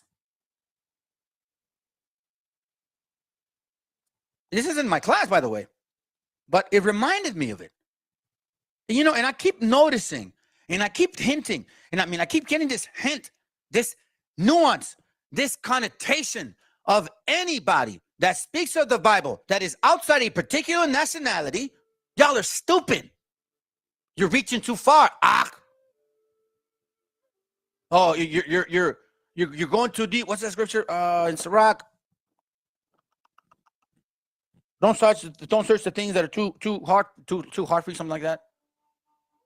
But how do you know when it is or when it isn't? Oh, someone got to tell you. Oh, really? Okay. Well, I asked that question one time. Hey, man, I'm just curious. It's just me, because, I'm reading the Bible and I'm talking about Galatians 5 and all that. And, slashing the demon, slashing the dragon, and all that stuff, right? You know what I mean? This is just a personal conversation. I'm not, like, in class or anything. And I'm like, I just want to know, bro. Because, the thoughts become actions, right? So, like, we come to the thought of us and we manifest it, right? So, it's like, okay. So, do you think that, spirits are thoughts, man? And he's like, whoa. He brings me a Bible scripture like, oh, you're going too far. You're going too deep. Like, just an insult, really, honestly, man. In a very condescending way, brings up the scripture to tell me, bro, you're trying to be too deep. You're too dumb to figure that out. So you so-called black convert Israelites, because I'm calling you that. What is too deep? Huh? What does that even mean? I don't even think it's deep, man. For God's sakes, I'm barely scratching the surface of the Bible. If you guys think it's deep, then you must confirm that I know what I'm talking about. Woo! Hold on a second. I just thought about that. All right, so let's begin, family. Let's begin. I have a very important topic today. We're going to go into the lost 10 tribes of Israel. Okay? The lost 10 tribes of Israel. Let me check to see that the connection is good. Okay. Give me a second. All right. Hold up a second here. All right. Here we go. Okay. Let's begin, family. Now, I'm going to use this map throughout the class, okay? And I want you guys to be mindful. It's called David Ramsey's map collection. It's an old map from 1587. And it gives you, it identifies particular locations, you know what I'm saying? Countries, blah, blah, blah. It's an old map. I love it, man. I think it's great. It's a great map. Look at this. Look at that. You can move it around like a little real sphere in front of you, brothers. So we're going to be in this thing pretty good. Pretty good amount of time. You'll see it spin around, okay? So just don't be afraid. It's not a ghost. Anyways, let me go ahead and do this. Let me go do this. Okay. What we got? All right. So here we are. All right. Remember, we're going to be on this map quite often. So let's go ahead and start. I'm going to show y'all a video I found. Very interesting. Interesting video, I think. I don't know who it is, quite frankly. You know what I'm saying? But let's watch it. It's about 4 minutes, man. It ain't too bad, but you can already tell where it's going, right? Yeah, you can already tell where it's going. Okay, my familia. And but again, I'm gonna tell you this. Chronicles is for you, so Hispanics and Native Indians. All right, you are the people of the book. Now, why say it? Because this is a continent where I'm from. I'm only going to talk about the people of this continent. Do I have other brothers and sisters that are everywhere else? You damn right. So if you guys can hear this message and can see past color, then maybe you might actually confirm what I'm going to share with y'all. Because I'm going to tell you something. Some people are really out there to steal your heritage. They want to take it from us. Well, let's prove it with facts, who we are, what our migration is, and I'm also going to bring out a beautiful material, something from the 1500s, right? This particular writer who was going to debunk us and saying we are not the people of the book. And he wrote a book on it. He was vehemently against the fact that the 10 tribes could be in America.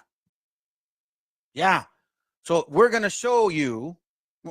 Yeah, we're going to show you. Lord willing, man, my angel's here with me as well. You know what I mean? A witness as well. We're going to show you that the same argument that says, you guys are not the 10 Israel, is the same argument that puts in the 10 as the tribes of Abraham. This is beautiful stuff. So anyhow, again, we're going to watch these guys. I don't even know who it is. Israelite, scribes, something like that. I don't know. You can already tell where they're going to go with this, okay? So let's watch and learn. And again, I'm not going to debunk nobody or nothing. This is just what I found with the Most High, put in my spirit, and due to my research and all praises to the Most High gift that was given to me when he woke me up on reading. It's funny, huh? I actually read now.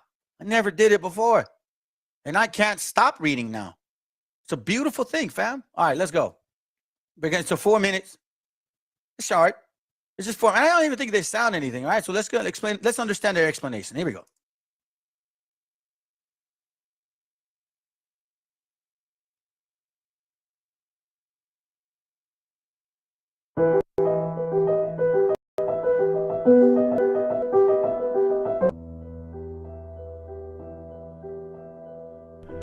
Those are the 10 tribes which were carried away prisoners out of their own land.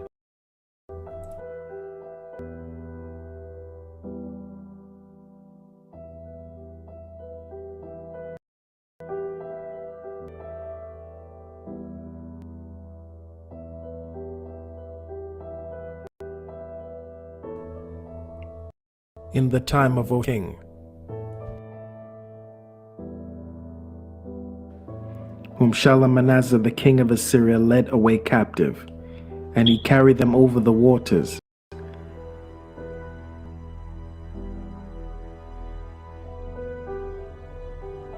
So came they into another land. But they took this counsel amongst themselves, that they would leave the multitude of the heathen, and go forth into further country, where never mankind dwelt.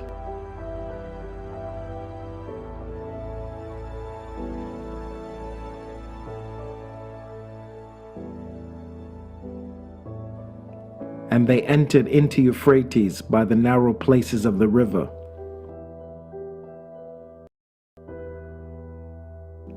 And they entered into Euphrates by the narrow places of the river.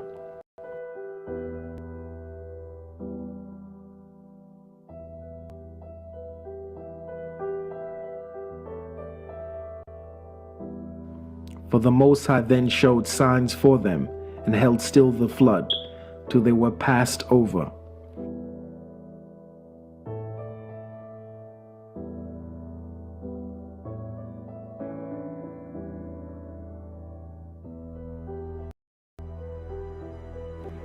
For through that country there was a great way to go, namely 1.5 years.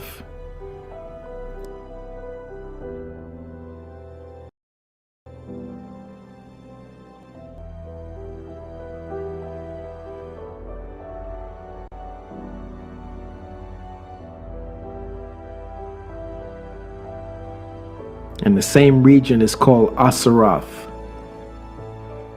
Asaroth, Newfoundland.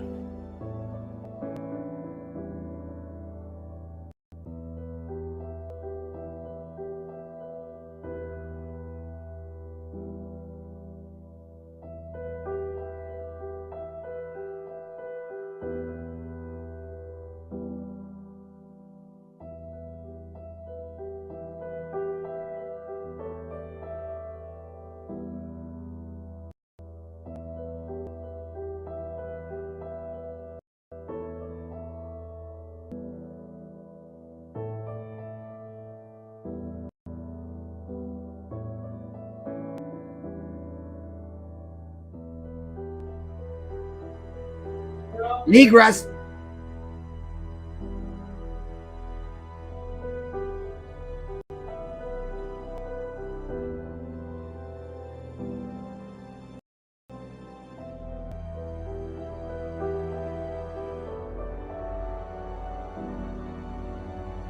He was stupid.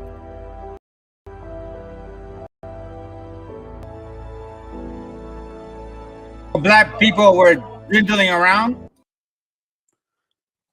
Okay, so apparently that's their theory.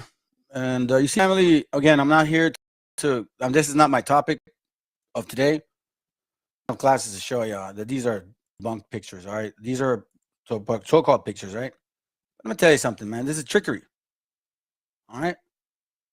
These are supposedly the aboriginals, right? You guys got to understand that a lot happened in 1492 and beyond. We weren't just conquered by one particular nation of people. The white people. You guys think that? No, we weren't. There was other nation. A couple. Psalms 83. You guys ignore one particular one, but we determine who they are. And this is a part of them. So anyways, that's not my class. Just want you to know. Don't get confused or get it twisted. This is not what I believe in. En contraire, mon frère. ¿Cómo le dicen así? Oh yeah, this is about language channel. Keep that in mind, family. Aquí español. También hablamos español. ¿Cómo creen? Okay, let's go to Sirach 125. Let's begin, family. Let's begin. Now, you know what? There is a book I got, and I bought it, and I kind of like it, man. It's called the New Oxford Annotated Apocrypha, New Revised Standard Version. I like it because it's like the red book, but it gives you even additional information and possible precepts and blah blah blah blah blah. Right? So it's pretty cool. So today I'm gonna read it. I'm gonna show you on the screen, but I'm gonna read it from this book when we're in the Apocrypha. I want to just read it again. It's called the New Oxford 5th edition, fully revised and explained. The New Oxford Annotated Apocrypha. Again, I don't subscribe to this, but I bought it and I've just been kind of looking at it. I haven't really touched it, man. So I'm going to slowly start bringing things out that I've been reserving for years. And, some that are recent too. So let's go to Sirach, capítulo 1, versículo 25. Sirach, chapter 1, verse 25, okay? It says here real quick. Let me bring it out the book. Let me bring it out. Bring it out, Let them know, Here you go. So look, I'm not joking, fam. I'm just messing around. It's not time for games right now. Let's see. Sirach 125. Oh, that's right. So with the background, man. I want to hear my nostrils breathing. Okie dokie. Here we go, family. Here we go. And again, in case y'all are new to my channel, my name is Brother Joshua, a.k.a. Emmanuel Israel. Y'all know me probably more for Emmanuel. There's a purpose why I changed my name, family. I ain't going to get into it, but, Anyhow, there's no confusion. Just a purpose. Sirach 1:25, it says, in the treasuries of wisdom are wise sayings. Let me read that again. In the treasuries of wisdom are wise sayings. The parables of knowledge are in the treasures of wisdom. But godliness is an abomination to the sinner. I'm sorry, to a sinner, right? That's right. It's the same thing here, but godliness is an abomination to a sinner. And it says here, if you desire wisdom, brothers and sisters, si tú deseas conocimiento, keep the commandments, and the Lord shall give her unto thee. You see how the Most High is translating us, for us to translate the understanding of wisdom as a female. The Most High is dealing with men. And when you men love a woman, you'll do anything for that woman when you are so-called in love. You go out of your way for her. You cherish her. The romancing thing. We're in the world, right? Those are facts, man. Those are emotions. They're real stuff. Well, the way that you will go about it with her, the wife that you married, sincerely, not with lust, is the same way you go about it with the Bible. Wisdom. You treat her as a female. That's why you have to desire her, which is the whole concept of what I say classes in the weekday. Milk. Desire the breast of her. Wisdom. The beginning of wisdom is true understanding. Psalms 1:11 and 10.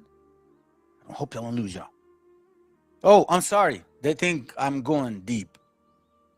It's basic stuff, man. Anyhow. What can you tell them? What can you do? In fact, my wife sent me a picture.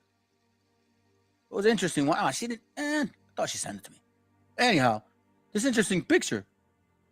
It has like four individuals, right? Or 4 pictures of the individuals, and it's like, in every single one, it's like a situation where you're not pleasing the individual. Like, I guess they're sitting on a donkey. Oh, how can you sit on a donkey? Both of you, poor donkey. Okay, fine. The wife gets off the donkey. How can you make the wife walk on the donkey? The man gets off the donkey and the wife rides the donkey. How can you be such a weak man? Okay, fine. Then all of a sudden they just walk with the donkey on its own, and how can you be a waste of time not making that donkey work? You see, fam, you could never make people happy. Ever, ever, ever. The parables of knowledge are in the treasures of wisdom, but godliness is an abomination to a sinner. If thou desire wisdom, keep the commandments, and the Lord shall give her unto thee. Now, I'm going to tell you something about you so-called Hispanics. I'm also going to call you out on this. Because you guys all want to be kings. You guys all want to be chiefs. Yeah, we're kings, huh? But you can't be servants. You can't even, put mind to things that are coming to your information. No, matter of fact, I'll even call it out. I'm sorry to tell you. I am so happy that I'm part of a particular group. But then, we all get in, right? I guess. And all of a sudden, somebody's like, I'm like, bro, damn, dude, I just came in, your neighbor, bro. You know what I mean? Now you're knocking on my door like, hey, get that sign off my wall. I'm like, come, chill, bro. I don't know you. You see what I mean, fam? And it's everybody with that mentality of a child. I'm sorry to tell y'all. Those are boys.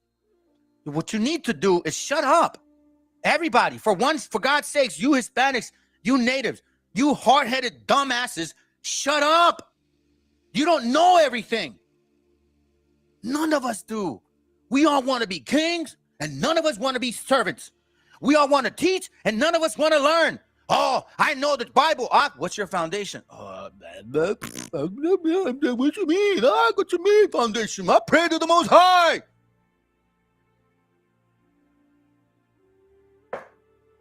The parables of knowledge are in the treasures of wisdom, but godliness is an abomination to a sinner. Why? Why? Because guess why? Verse 23, a patient man will tear for a time. A patient man. Verse 22, a furious man cannot be justified, for the sway of his fury shall be his destruction. You so-called Hispanics are all angry people, man. Y'all are all angry. I can't deal with you guys, man. Even trying to talk to some of you, man. The brothers that I've been dealing with, I appreciate y'all. You know what I'm saying? But a lot of you guys, man, y'all want it your way or your way, my way or the highway. Bro, I'm trying to build with you, man. Nah. Bro, you know what I'm saying? We're the same people, bro. Nah. It's my way. I'm the king. I'm the prophet. Okay. You can have it. Have the riches, fam.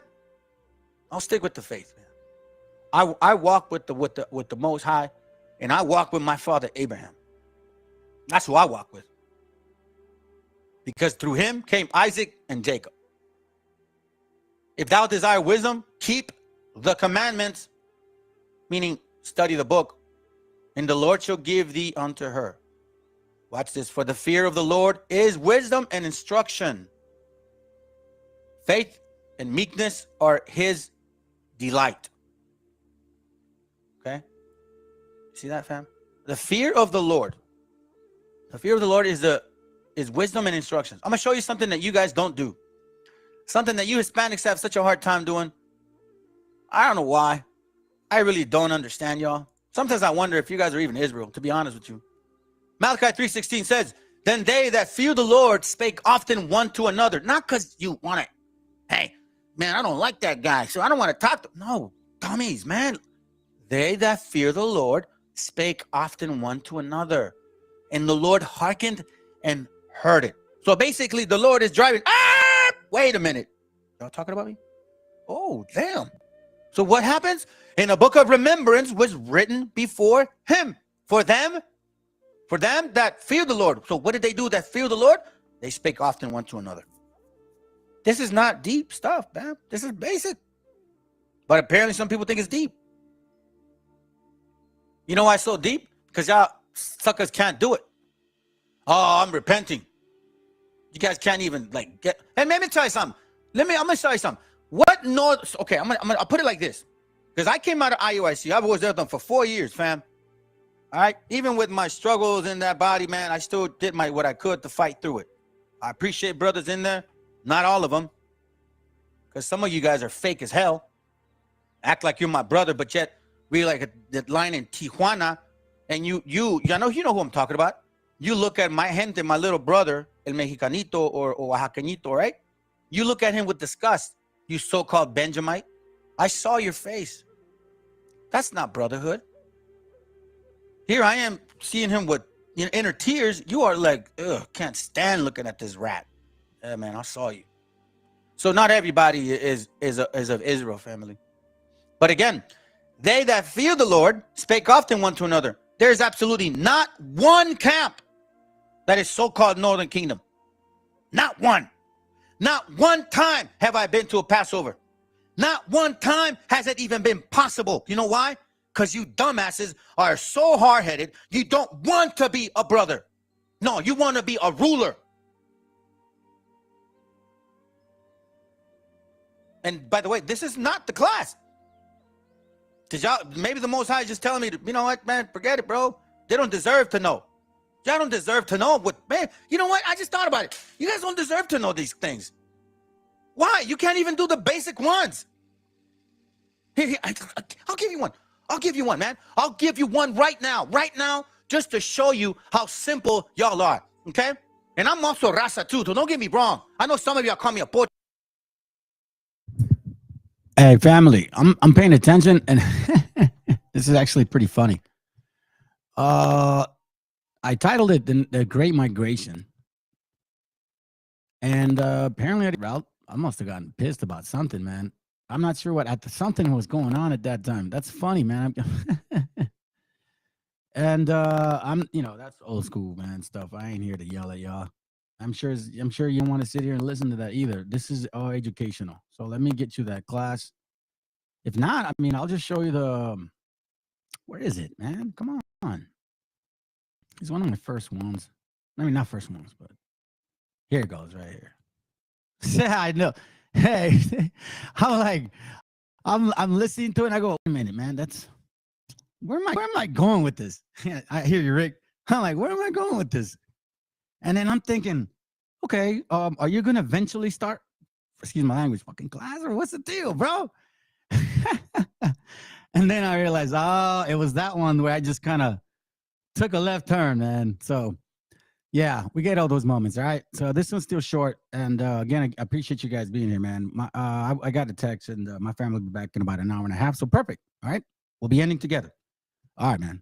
I appreciate you sticking around, Rick, man. All praise to the Most High, bro. Because, this is not, I know you're doing it for me, brother. You're doing it for the Most High. This is food. I can't stop thinking of the word of God, bro. Honestly, I just can't. I sleep, wake up, drink, and just doesn't leave me ever. I mean, unless I really mess up, then, you know, he punishes me and I can feel it. But other than that, okay, let me shut up.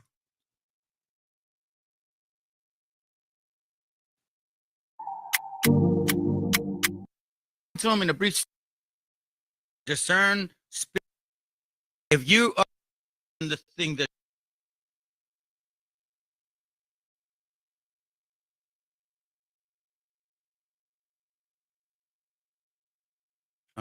dealing with a new system, so as you can see, okay, that's good. That's good. Sounds good. Okay, all right, cool.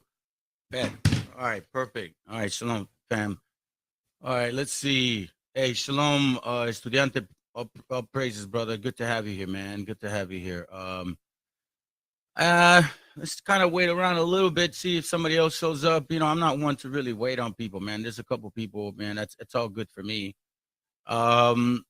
Just to let you know, brother, the class today is basically a deep dive in Arsarit. Okay, now the reason I'm doing this is because this has been a subject that's been mentioned or at least been asked of me in the last couple of days. Okay, now there's absolutely nobody else teaching how we got here the way that I'm showing it. Now, am I 100% correct? Oh, yes. Yahweh Barakatah, call halal. No, I can't tell you all that. I can only tell you that the research has led me to that direction because I'm a logical man and I try to find reason because the scriptures talk about that. Find reason in the thing that you study. Make sense out of it. Now, this goes to all of you so-called teachers out there. Because I find it so ironic that some teachers now all of a sudden want to talk about, oh, yeah, the black man and the Hispanic man were not the same people, which is what I had suggested to certain people, and they hated me for it. Bruh. Now all of a sudden it's being taught. Okay, so I'm going to ask you who say you don't believe in the 12-tribe chart. How the hell did we get here then? You Old Testament dummies, how did we get here? Because you don't believe in second Esdras. What do you think? We just like floated in the air?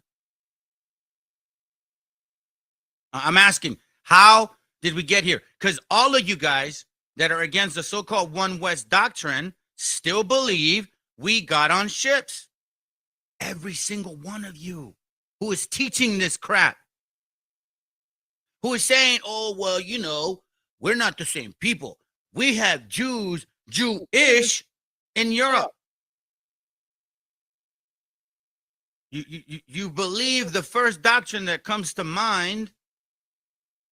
Okay, how did we get here? The question to me is, how did we get here? If you are teaching that it's something different, how did we get here? Right? So that's my question today. I'm going to go over a class to find out how we got here. Nobody should be the one telling y'all, yeah, I got 100% truth. No, man, nobody can tell y'all that because we see in part. Hey, shalom, Eastside. So again, I'm going deep dive in the Arsarit path because right now we have people that are teaching the quote unquote Northern Kingdom.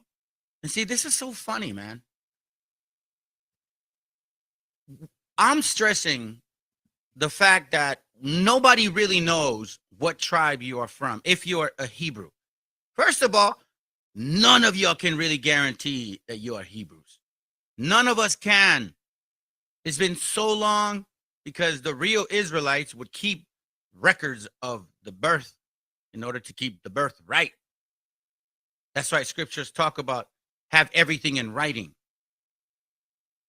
So the best thing that we can do is discern spiritually if you are an Israelite, and then are you keeping the laws of God sincerely? All of them, not just the ones you feel like, oh, well, you know, let's just move on. No, man, there are laws that are taught to us Hebrews on how to conduct ourselves with our brethren. You don't just move on things. The scriptures talk about deal on every single matter. Because that's how the mind works. The mind deals on every single matter, whether you want to admit it or not. So, the class again is Arsarit, a deep dive. Okay? Now, what I'm going to do is I'm going to show y'all why the Spirit has led me to believe that we took this path. Okay? That we took this path. Now, this is a short breakdown of what I did for a brethren. I'm going to call him a brother, man, because you know what? He asked me sincerely. And you asked me sincerely. I'm going to answer you sincerely. And if you are, again, the Spirit bear witness. The brother asked, hey, man, so you guys are saying this, this, and that. And, you know, well, I mean, I'm, you know, I thought I was a Judah. So, like, what am I? Am I Judah or what? I don't know if the brother was being sarcastic or not in his questioning, but you know what? I didn't take it like that. I give man benefit of the doubt. So this is what I explained to him in a brief sense, okay? Just letting y'all know. And then I'm going to get real deep into the actual process or walk and why I know that we went that way and not through Africa, because nothing proves that we've been through Africa. Everything proves that we went the other way. All right? Just listen real quick.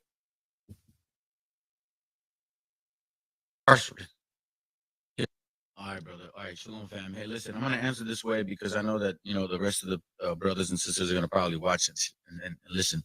So I'm going to start at 2nd Ezra 13:44, okay? And then so I can try to trim this to like maybe 5 minutes.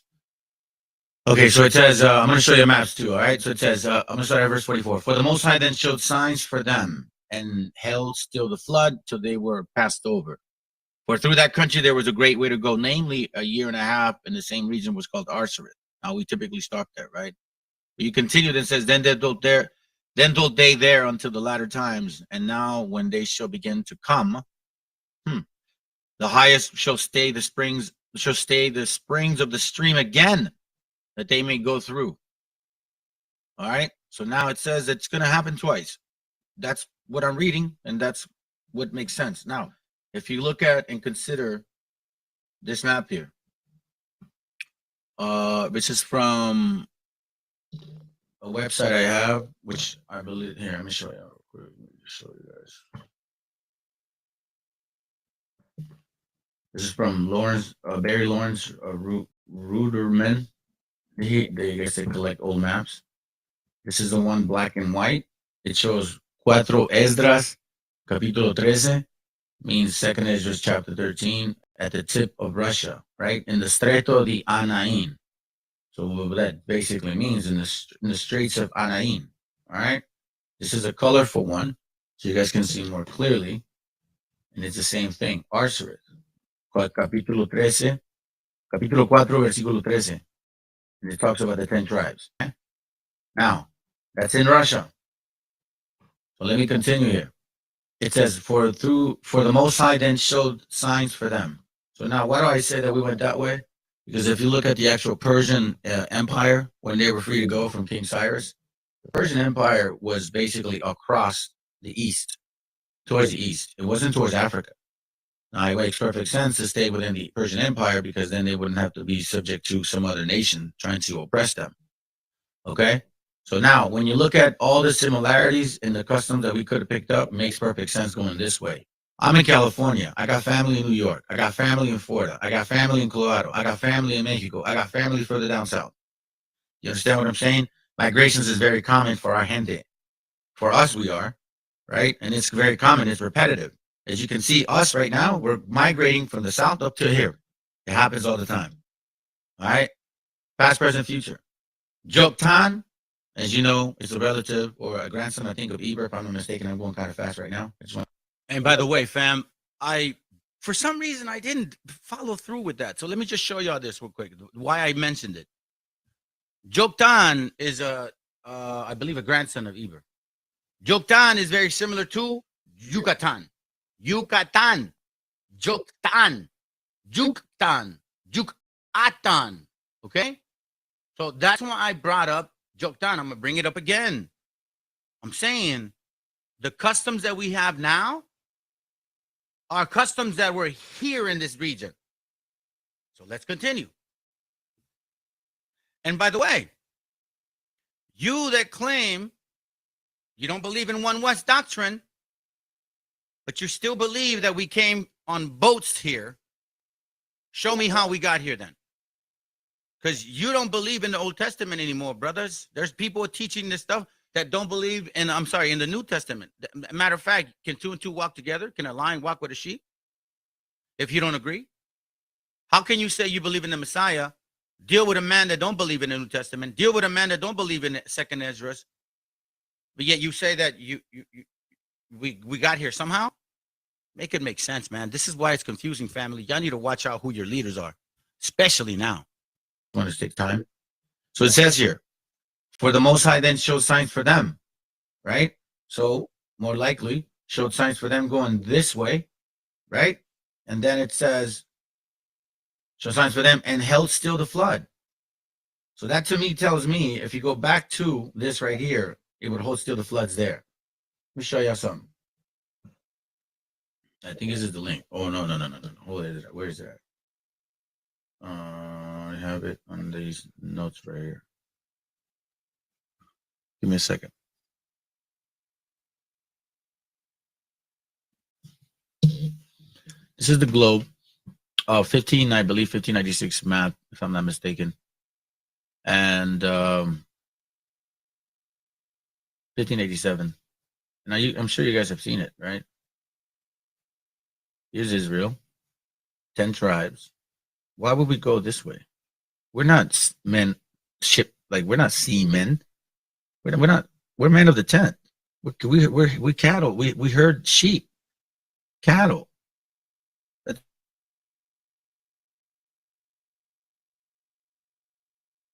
Sailors, we weren't. The Canaanites are sailors, not us. So it would only make sense to migrate this way, especially after all the customs that we picked up from these people. If you look at this, watch, I'm gonna show you something. I wish I would have had it up. It's my same page. Y'all are welcome to check it out, man. I'm almost done, family. I'm almost done, brother. Let me just show you real quick something. Real quick. All right, here it goes. If you look at some of the customs that we picked up from going that route, voladores, in case y'all don't know that, that's actually something that they picked up from India.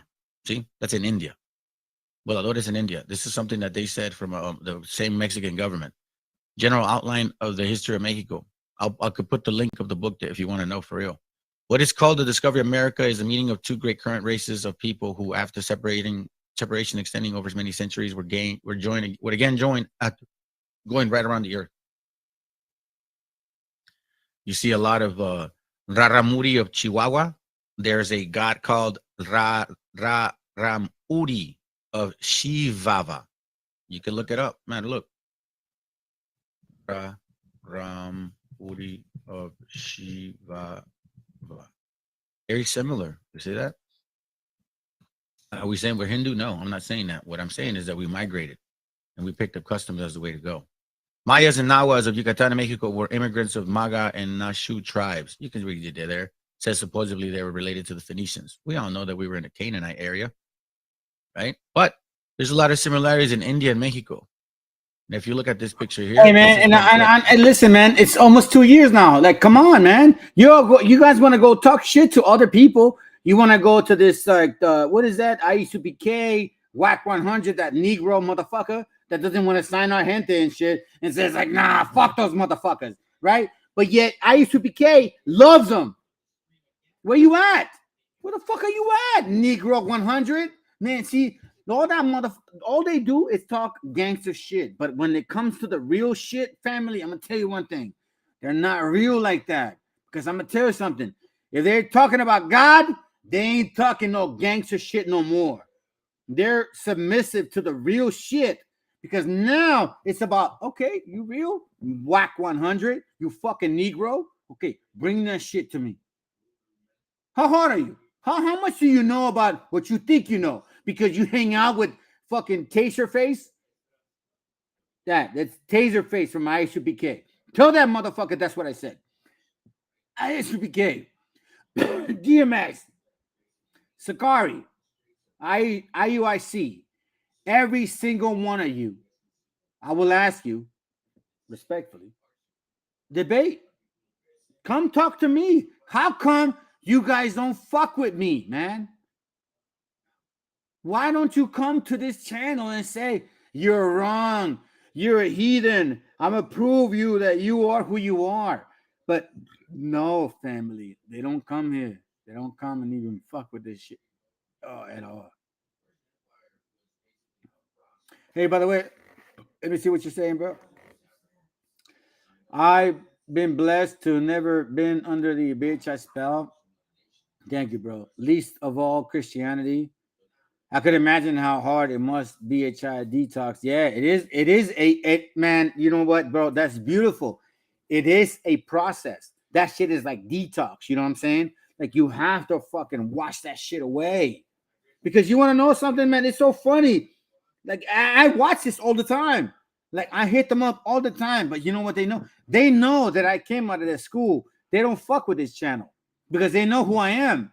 See, from the get-go, these guys knew that I was a studious, very, very focused man in regards to the scriptures. I had all the good grades, they called it. I had all the best grades in their classes. All above all their negros and shit. Because their negros they don't study. They don't like to study. They just like to be told shit. I had all straight A's. The only time that I didn't succeed was when I just didn't take the exam. And they said it themselves. Family, I'm going to tell you this right now. Stop believing the bullshit. We are the people of the book. You and I are the people of the book. The Most High said it to himself. He said, listen, man, my people are not going to want to accept who they are. Just like Isaiah 1:3. The ox knoweth his owner, the ass his master's crib, but Israel does not know them. They don't want to even consider. And I keep telling y'all, man, like this brother right here said, right here. War sirens go off when they hear your name. That's funny, man. You know what?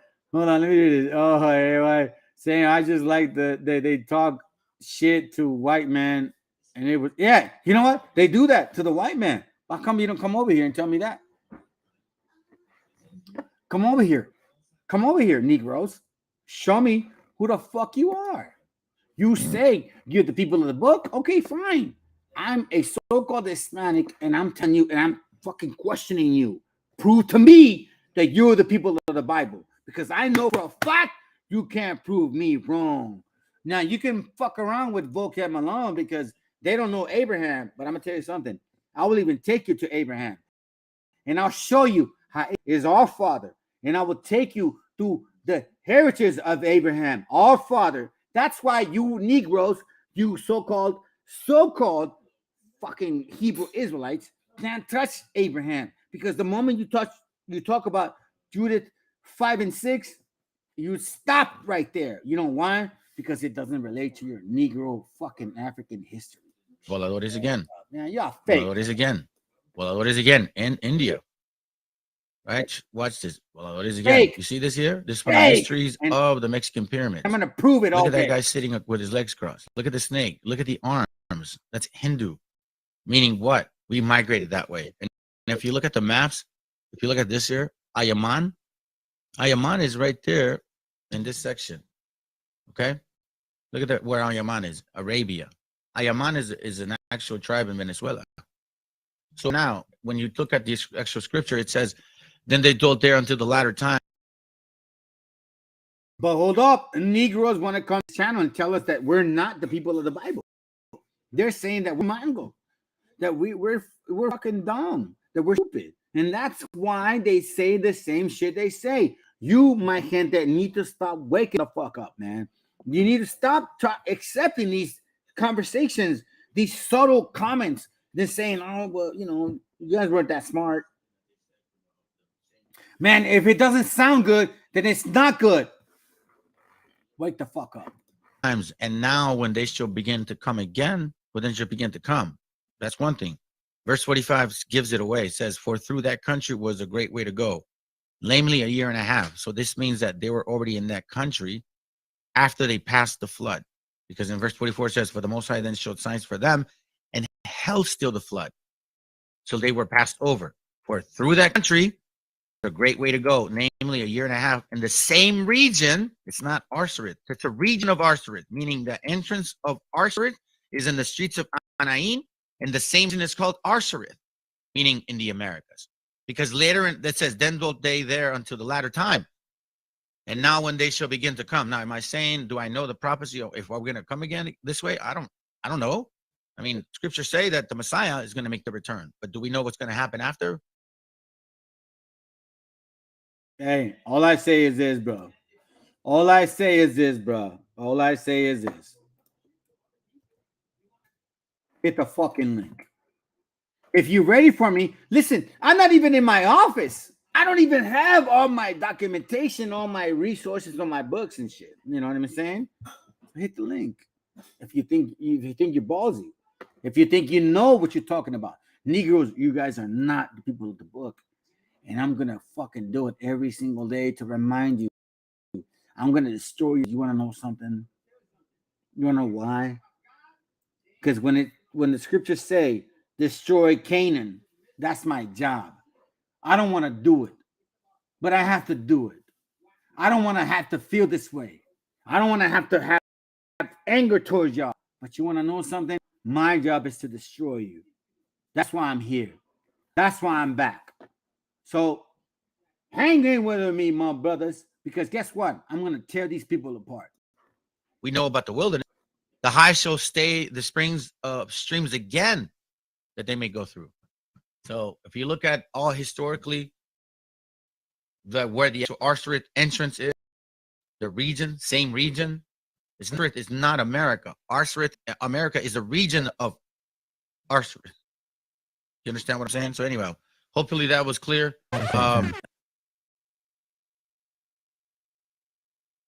Okay, fam. So that's a summary. Okay, that's a summary basically of what I was trying to answer, brother, because I guess they didn't want to watch the whole class. So I'm like, all right, cool, that's fine, man. I don't mind. So excuse me. You gotta answer, right? You gotta answer. So now let's get out of here real quick. Give me a second.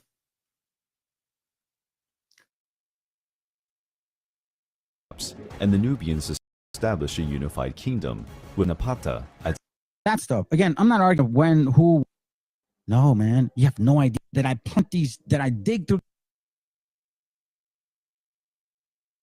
this dirt and plant this root right now so we can make sure that we answer any maybe pending questions as we follow through this path, okay? Because what you need to understand, the Bible talks about about us. That's it. They don't mention other nations, right? Of course it will, but that relates to it. But we also have to understand that there's a bigger, platform that we have to study. Not everything that goes around the world is in the Bible. Hello. So let's find out. Now, this isn't a knock on anybody from the kingdom of Cush. You brothers that believe who you are, know that you are actually from the kingdom of Cush. I'm just bringing up an example of what went on at a period of time because I'm trying to establish an understanding of my class. All right, so let's go. All right. We're going to go to about the 2 minute or something. I'm going to pause it. I'm going to say something and then we'll continue. I just want to make sure that we understand who they are, the kingdom of Cush, right? When they established their pharaoh leadership, that stuff. Again, I'm not arguing of when, who, what they look like. I don't care. What I'm talking about is who was there at that time of these years. All right, let's go.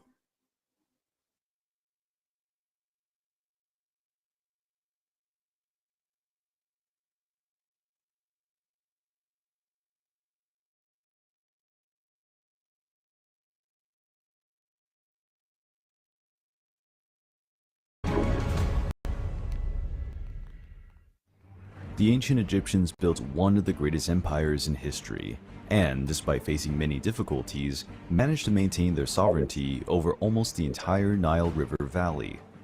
But Africa has always been a gigantic continent, inhabited by many different peoples. Some wanted to conquer the fertile lands of Egypt, Kingdoms and tribes' origins in Libya and Turkey were constantly fighting against Egypt. But there were a people whose tenacity and courage frightened even the powerful Egyptians. The Nubians were an African people. Now, I want to point out this map, okay? Remember this map, what he's talking about. See, you see Egypt, you see Nubia, right? You see this river. Okay, let's continue. Who lived in the Nubia region in Thank you, brother. today's Sudan. The Nubian people have been living in that region for a long time. By 3100 BC, there would be Nubian villages along the river Nile. 3100 BC, okay? Let's go. During much of their history, the Nubians did not develop any writing. All right, and again, I'm not here to argue imagery, but you guys can tell for yourselves. You decide who those people are. All right, let's go. Because I don't think these guys are Egyptians. Not these guys right now. All right, let's go. Much of what we know about them is in the records left by the Egyptians. And this is, he said, about 300 BC, if I'm not mistaken, or a little bit way before that. Let's go. The Nubia was a region rich in gold veins, semi-precious stones, wood, incense, and ivory. This wide range of resources encouraged the Egyptians to invade that region in search of extremely useful raw materials. The Nubians resisted the Egyptian invasions as much as possible. You guys heard that. The Nubians resisted the invasion. So there was battle between them going on at this time. Okay, let's continue. But they were militarily inferior and were progressively pushed south.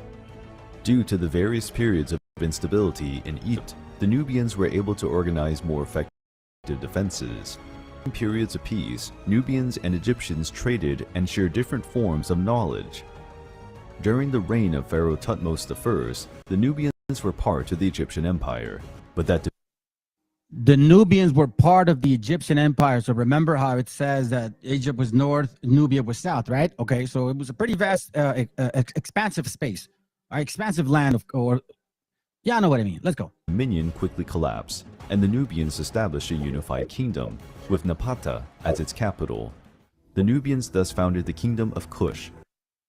See right there? Okay, Kingdom of Kush, Egypt. So we see what's going on here. Let's go. Which would become a respected African power. The term Kushite Kingdom comes from the Egyptians, who called the Nubian Kush. The founder of this new kingdom was a tribal leader named Alara, who became king of all the Nubians. With the Kushite kingdom established, the next step was to ensure its defense and economy. For this, Alara's successors reigned successfully, strengthening the kingdom and expanding their domains. The Kushites began to trade with Egypt through the Nile. They also established contact with the Arab kingdoms such as Nabatea and Sheba. The riches of the Kushites were extremely popular. Their leaders, priests, and even farm animals, like horses, were always embellished with pieces of gold and rubies. Over time, and due to the periods of instability in Egypt, the Kushites started to conquer Egyptian cities, including the city of Thebes. At the height of their power... Okay, so what I'm trying to show here, as you can see, the relationship between them back with Egypt and Nubia. From my understanding, and it's very clear, it's very unstable, correct? Very unstable. You know what I mean? Okay, just I want to make a point. Now, remember what he said, Nabatea and Sheba. Just don't forget that. I'll touch it later. But I want to show this too as well. Give me a second. Remember, I'm trying to establish something here. I'm not saying I'm an expert of this, not at all. And I'm not trying to change anybody's history. I'm not saying this is our people. All I'm trying to point out is this period of time. Right here. Okay? So looking at Sati period or Sati period. I don't know how you say it. Excuse me if I get it wrong. When the Assyrians withdrew, this is from metmuseum.org. Okay, right there, the metmuseum.org. Says, when the Assyrians withdrew after their final invasion, 664, Egypt was left in the hands of Sati kings, though it was actually only 656 BC that the Sati ruler Santik I, or the first, was able to resort control over the southern area of the country. Okay, so now we're just kind of pointing this, I'm just kind of pointing this out, but I want to get to my point here real quick.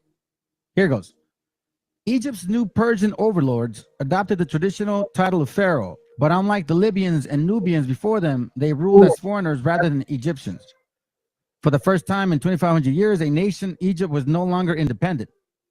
Though recognized as an Egyptian dynasty, Dynasty 27, I'm sorry, the Persians ruled through a resident governor called satrap, helped by local native chiefs. Persian dominated actually benefited Egypt under Darius, who built temples, publics, okay? So why am I bringing this up? All right? Remember, I'm showing you something. Give me a second here real quick. Where you at? Is this it? Or is this the same one? Oh, no, it's the same one. So as you can see, after Darius took over, that's when Egypt began to what? Grow. So it's telling me that that's when Persia started governing or taking over the area of Egypt. Prior to that, they weren't there yet. All right, so now I'm going to point this out. Oh, sorry. Wrong one. And I'm trying to point this out, fam, because this is around the year 5. Well, when the 10 tribes were carried away, or not only carried away, but when they were basically left. So for about 538 BC, around this time, okay? The Kushite civilization continued several centuries throughout the Satrap, Persian, Ptolemaic, and Roman periods. Okay, so as you can see, where are we at? What am I looking for? Where is it at, man? How come I always lose it when I look for it? Give me a second, family. What am I looking for? Hold on. Just a second. Kingdom of Kush, 26th dynasty. Let's see. 52 BC, 34. Okay. All right. Now, I'm going to show you this real quick. Where you at? I didn't send it to myself. Give me a second, family. I got a picture to show you guys. I thought I did. I guess I didn't. Yeah, I did. Oh, here it goes right here. All right. This is from the Conscience Dictionary of Ancient History. Give me a second. And I'm going to show you what it says about Cyrus. Okay. This is from this book, fam.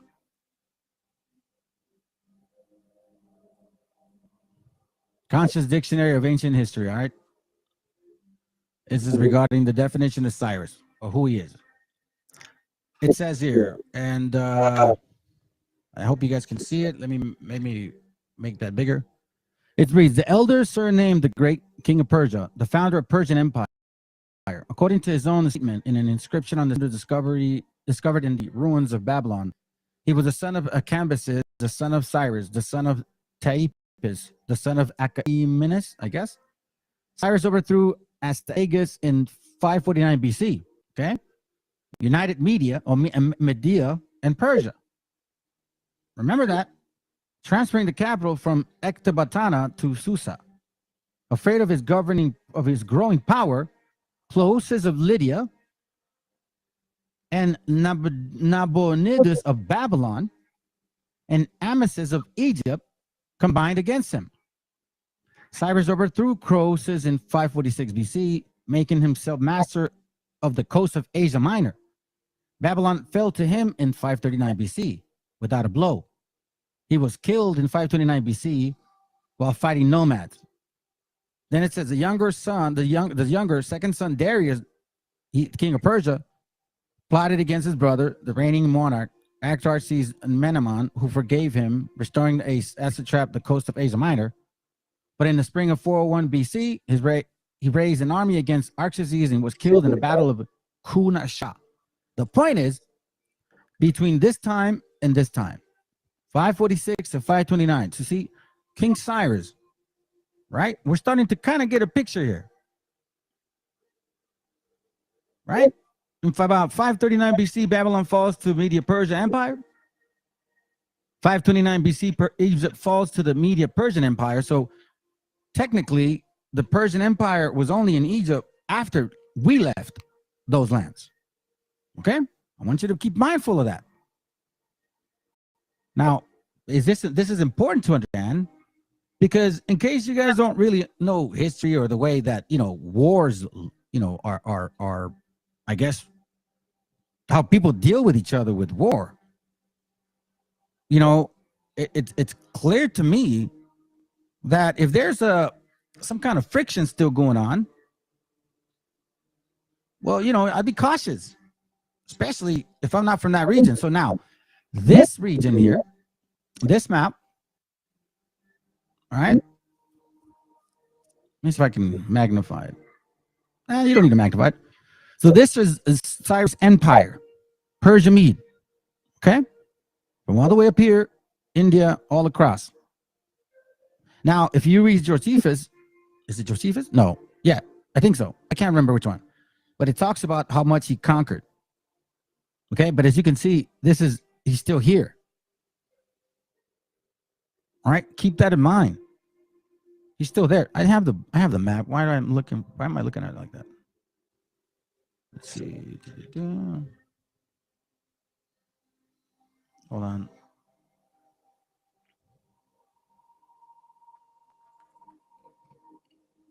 Okay. All right, I'm going to show you that one.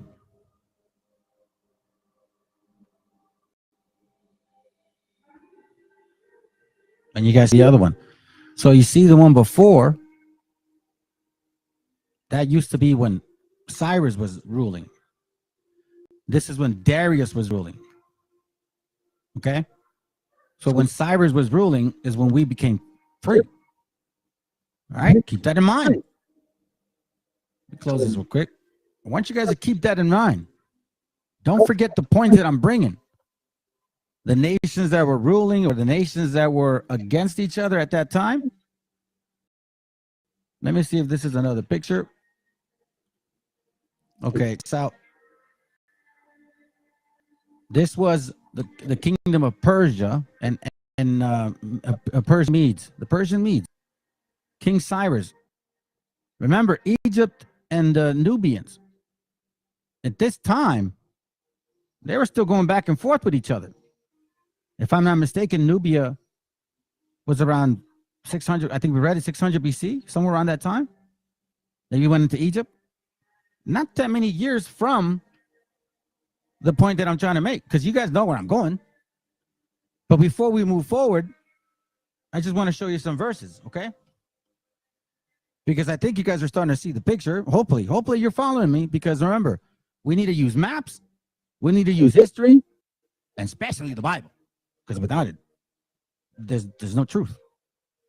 Anybody could lie to you and give you any kind of history. They tell you enough, you'll believe it. Damn it. Damn it. You guys are Aztecs. A ver, que alguien me explique. Psalm 72:8 says, he shall have dominion also from sea to sea, and from the river unto the ends of the earth, that they that dwell in the wilderness shall bow before him, and his enemies shall lick the, what am I supposed to read? Where am I at? And the enemies, and his enemies shall lick the dust. The kings of Tarshish and of the isles shall bring presents, and the kings of Sheba and shall offer gifts. Now, kings of Sheba and Seba shall offer gifts. Now, why am I bringing this up? Because I told you about these two people, this name Sheba.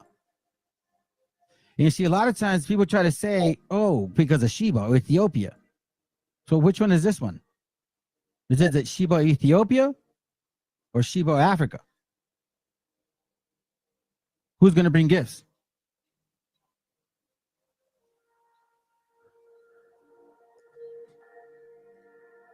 I'm reading this because check this out. 2 Chronicles 14:9. It says, and there came out against them Zerah the Ethiopian with a host of 1,000 and thousands, and 300 chariots, and came unto Meshiacha. Okay? This was around when? 900 BC, I believe. But again, why am I bringing this up? Watch this. Let's continue reading. Then Asaph went out against him, and they set in the battle array in the valley of Zephathath at Meshiacha.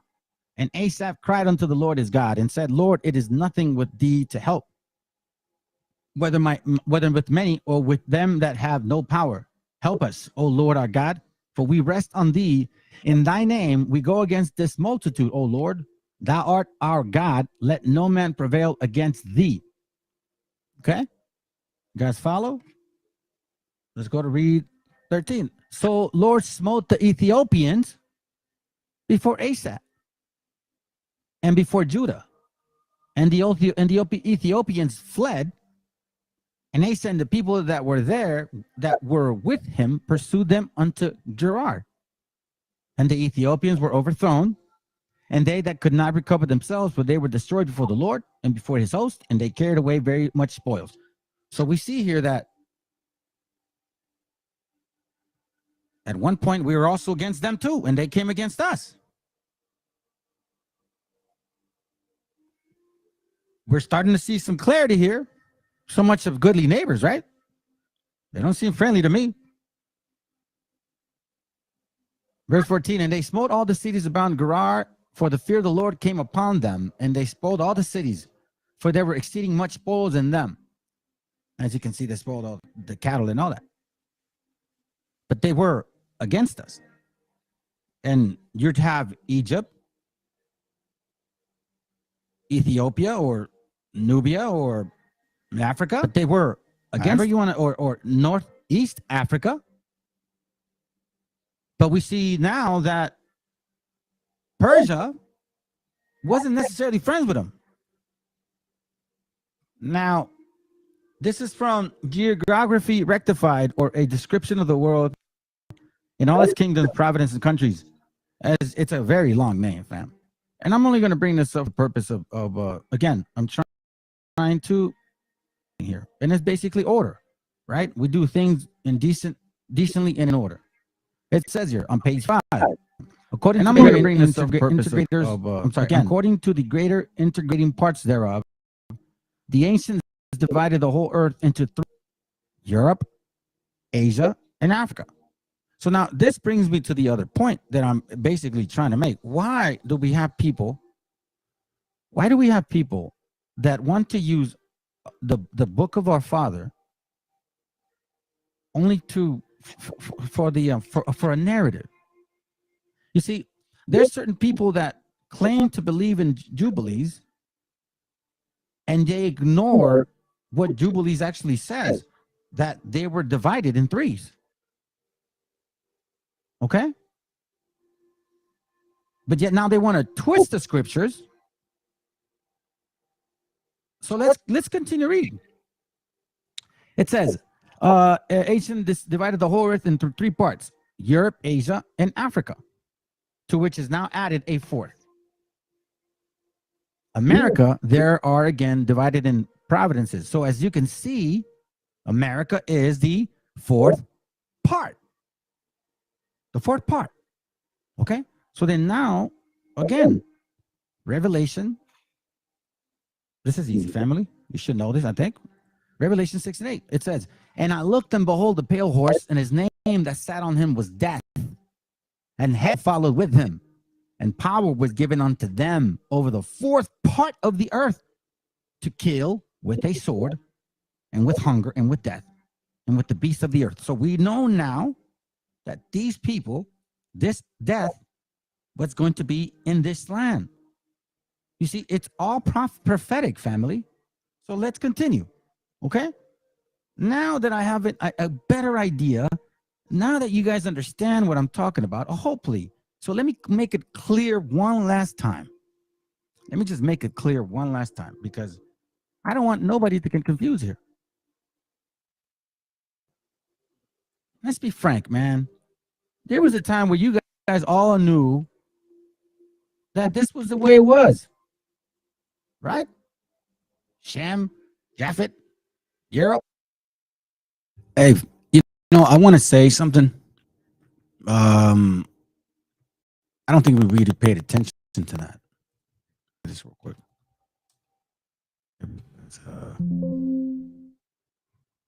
Coming out of these camps, it's broken down a certain way. Okay, a certain way. But I don't think it means that way. Give me a second. Go back to this here real quick. See something. 6-7.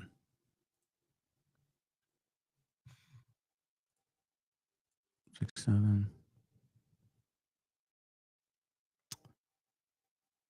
Please come and see that course. Power. Where did I see it? Here it goes.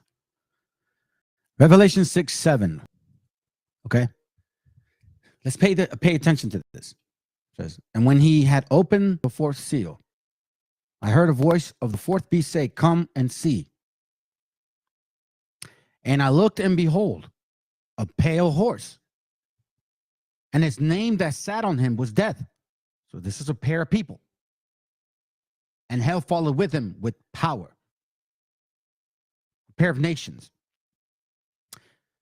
The pale horse shows strength. And death brings plagues. Okay? And power was given unto them over the fourth part of the earth. At this point, not the entire part of the earth just yet. Over the fourth part of the earth. 1492, I've talked about it. It took 2 nations of people. 3 technically at the end, but it took first 2 heads, right? The third head didn't lift himself up. These people were not given the entire world just yet. They were given the fourth part of the earth to kill with a sword and with hunger and with death and with the beast of the field. We know how and what happened in 1492. So this right here, stop letting them tell you that, oh yeah, here, like this is, we took over. No, this is saying that these people would be the first ones that would take over the fourth part of the earth. And there was a pair. Try to interpret the meaning of a horse and death and hell. Horse, death, hell. Google it. You're going to find something very interesting. I just gave you a hint. Let's continue. Okay, I'll shut up now. And behold, a pale horse, and his name that sat on him was Death. And hell followed with him. And power was given unto them over the fourth part of the earth to kill with a sword and with hunger and with death and with the beasts of the earth. So we know now that these people, this death, was going to be in this land. You see, it's all prophetic, family. So let's continue, okay? Now that I have a better idea, now that you guys understand what I'm talking about, hopefully. So let me make it clear one last time. Let me just make it clear one last time, because I don't want nobody to get confused here. Let's be frank, man. There was a time where you guys all knew that this was the way it was. Right? Shem, Japhet, Europe, Africa, Ethiopia. These are old maps. These are old maps.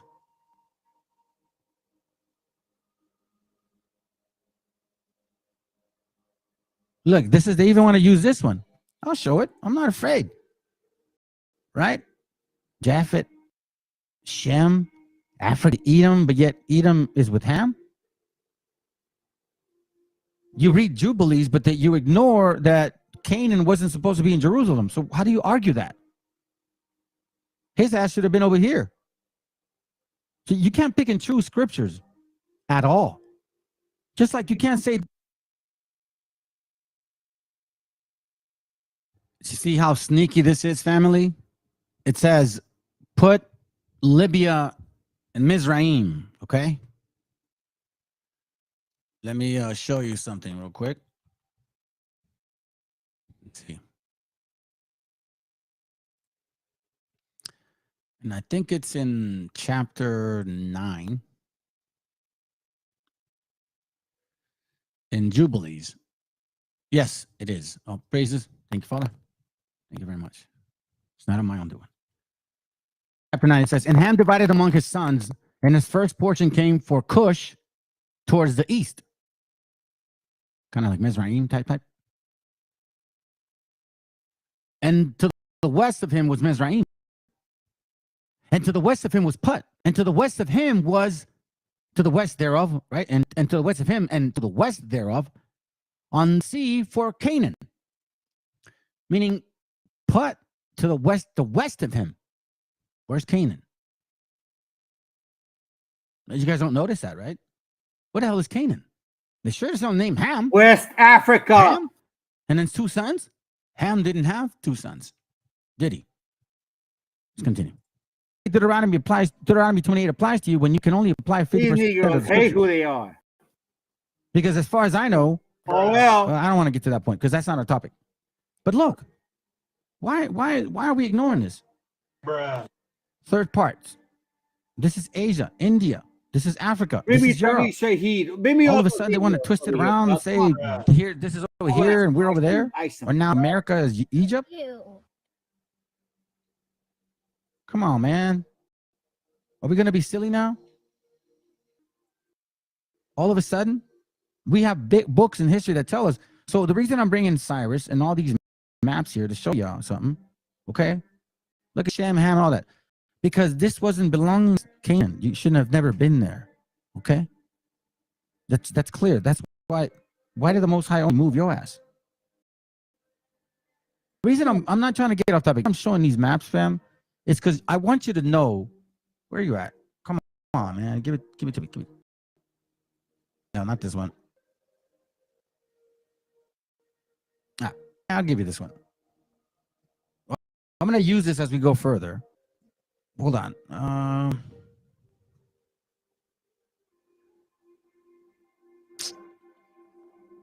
I'll use this. Okay. If you guys recall, Egypt was here. Okay. Or Egypt is here. Nubia is here. Right? The Kush, kingdom of Kush.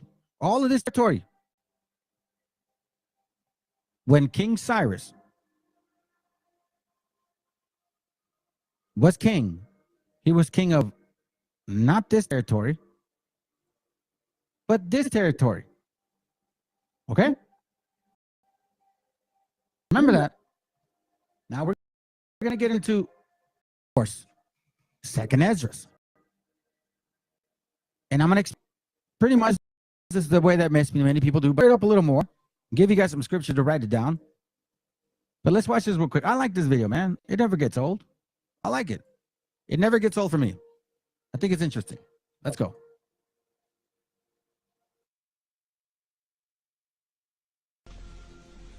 Why did you wish to sail west? To open a new route to Asia. Territory. Asia is the richest kingdom, the land of spices and gold. At the moment, there are only 2 ways of reaching it. By sea, sailing around the African continent. The journey takes a year. Or by land. But the Turks have closed this route to all Christians. There is a 3rd way. By sailing west across the ocean sea. The distance is unknown. It's said to be infinite.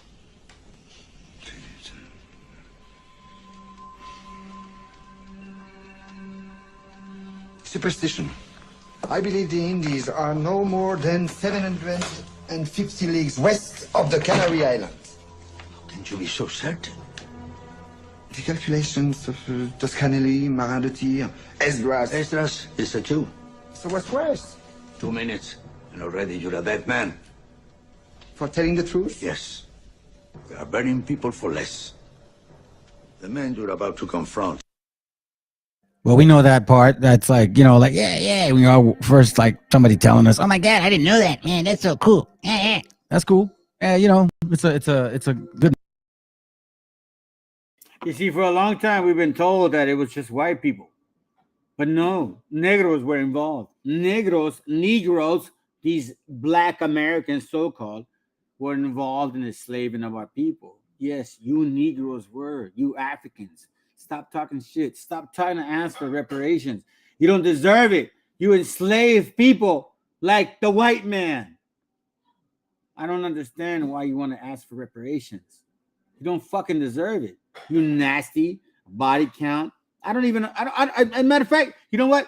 I know now why you actually asked for this shit, because you've been lazy the entire time. You're a lazy bum of people. And now you want the white man to feed you again. You are disgusting. You are the bottom barrel. You are the servants of the servants. You will never rule again. And my job is to remind you of that shit. You want to know why? Because you hate our people. And guess what? We hate you. Memory to come up on every now and then. Anyhow, Deuteronomy 33:17, fam. I want to make sure that we establish and don't pass anything up. Deuteronomy 33:17. My mouth is dry. Second. Hold on. Deuteronomy 33:17 says, his glory is the firstlings of his bullock, and his horns are like the horns of unicorns. With them he shall push the people together to the ends of the earth. And they are the 10,000 of Ephraim, and the 10,000, you can continue reading. Zebulon, Gad, mentions Dan. But it's talking about pushing us to the end of the earth, right? Now, check this out. Baruch 4:6. I want you to pay attention why these things are in this book, or in our book, I should say that. Forgive me, Father, for saying that. Baruch 4:36. Watch what it reads, okay? It says, O Jerusalem, look about thee towards the east. Behold the joy that cometh unto thee from God. So I'm going to tell you something. Where's the east, fam? Look towards the east, right? Behold. See, Jerusalem is a people before a city. Get that straight. Oh, people, mi gente, mira. Where's the east, fam? Look towards the east, right? Behold. See, Jerusalem is a people before a city. Get that straight. Oh, people, mi gente, mira hacia el este. Behold the joy that cometh unto thee from God. Lo, thy sons come, whom thou sentest away. What? They came gathered together from the east to the west by the word of the Holy One, rejoice in the glory of God. And you want to know something, family? Well, actually, I don't want to know, because that's driving me another topic. So as you can see here, gatherers. But he says, oh, gente, look to the east. Baruch 5:5. Watch what it says here. Next chapter. We'll continue. We'll keep going. It says, arise, O Jerusalem, and stand on high, and look about towards the east. Behold, thy children gathered from the west unto the east by the word of the Holy One, rejoicing in the remembrance of God. You see, it is the word of God that's going to bring us back together. And I'm going to tell you something, fam. I've been reaching out to people from those areas, and they've been reaching out to me. People that really want to keep the laws of God, that can legitimately say that we've been through that. They've been conquered. They've gone through this. They've gone through that. Okay, cool. Whatever. But hey, at the end of the day, I'm not God. I can't tell people. I speak your fucking man. Want to keep them because at least we want a civil world. I'm tired of this damn wicked ass life, man. Josh, if you could just keep all the laws of God, we'd be in such a better place. Anyhow, I just want to point out the fact from the east, he's going to gather us. He's going to gather us, right? And by the word of the Holy One, he is going to bring us to remembrance of God. So then this is why we have to look towards these directions. That's why I presented these classes. To me, this is one of my favorite classes, fam. So first of all, let's go to here. I'm going to establish this real quick. So let me show you guys this real quick so you can understand that I'm not kidding. Okay. There's a brother of ours from, as you can see, Ethiopia. He's a East African, so-called East African, or they call Afro-Asiatic. Check this out. This brother's been banging hard for us, family. It's not about color or features, or it's not about that, man. It's about the Rick. Thank you. It's about the word. That's it. It's not that you Black Americans are. It has nothing to do with how you look, or white people. It has nothing to do with how you look.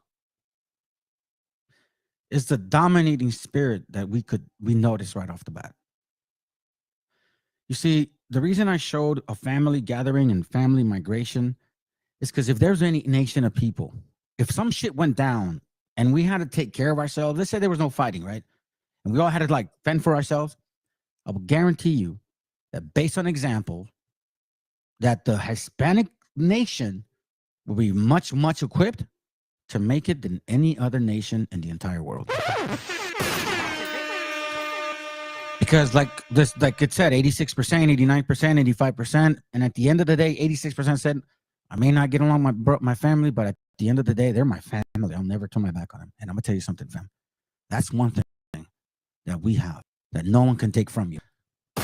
Make sure everybody knows that. So what brings us together? The word. This is the one thing about One West. They think this is some racial shit. It's not. You guys have no idea what's been brewing behind these doors. There's more than 300 and some people watching this channel, family.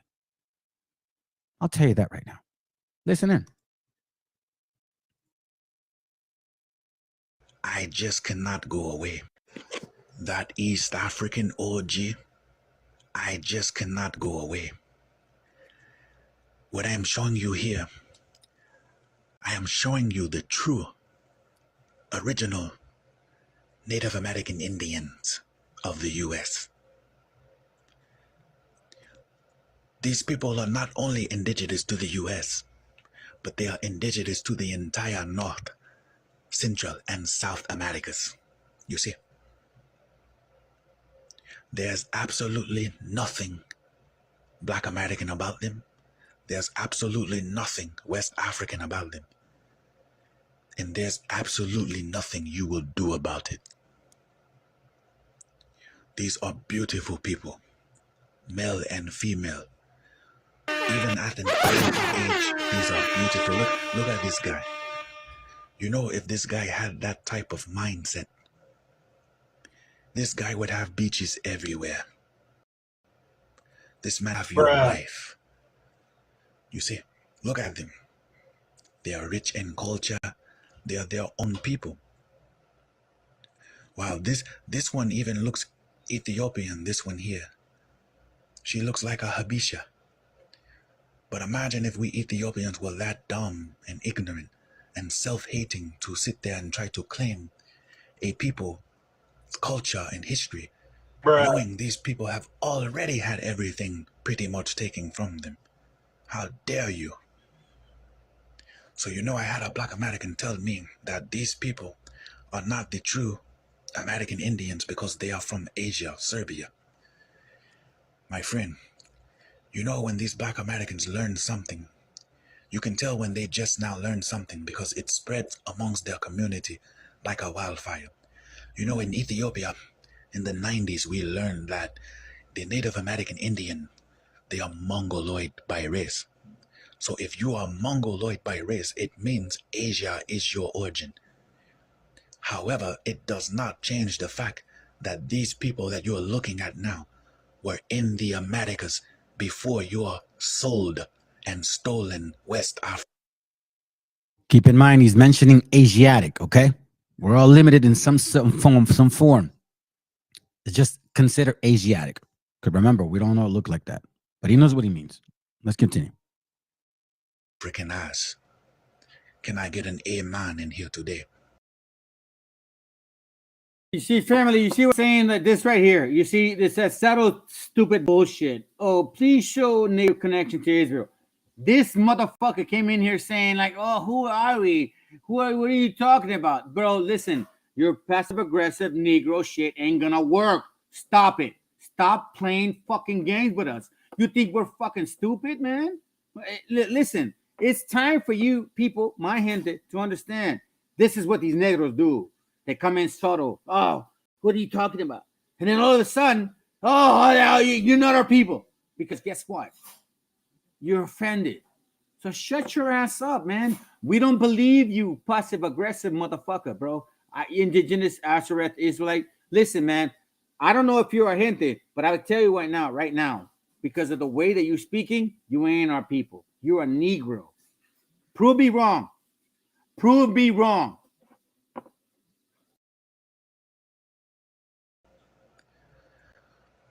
Okay, so when you hit them with that fact, they start saying, the entire world was black. What I tell you, family, I'm saying, he says, don't get emotional. That's my point. I just wanted you to expose yourself. You're a Negro, talking shit, acting like, oh, you're passive. That was my point. You see, I'm not angry at you. You see, I play chess with you motherfuckers, man. Y'all don't even know that shit. You just expose yourself. You a Negro. You a Negro. Your childish tantrum is why your people. There you go. You see, that's what my point was, though. I wanted to expose you to show my gente that you're here, texting your shit, but you're a fucking Negro.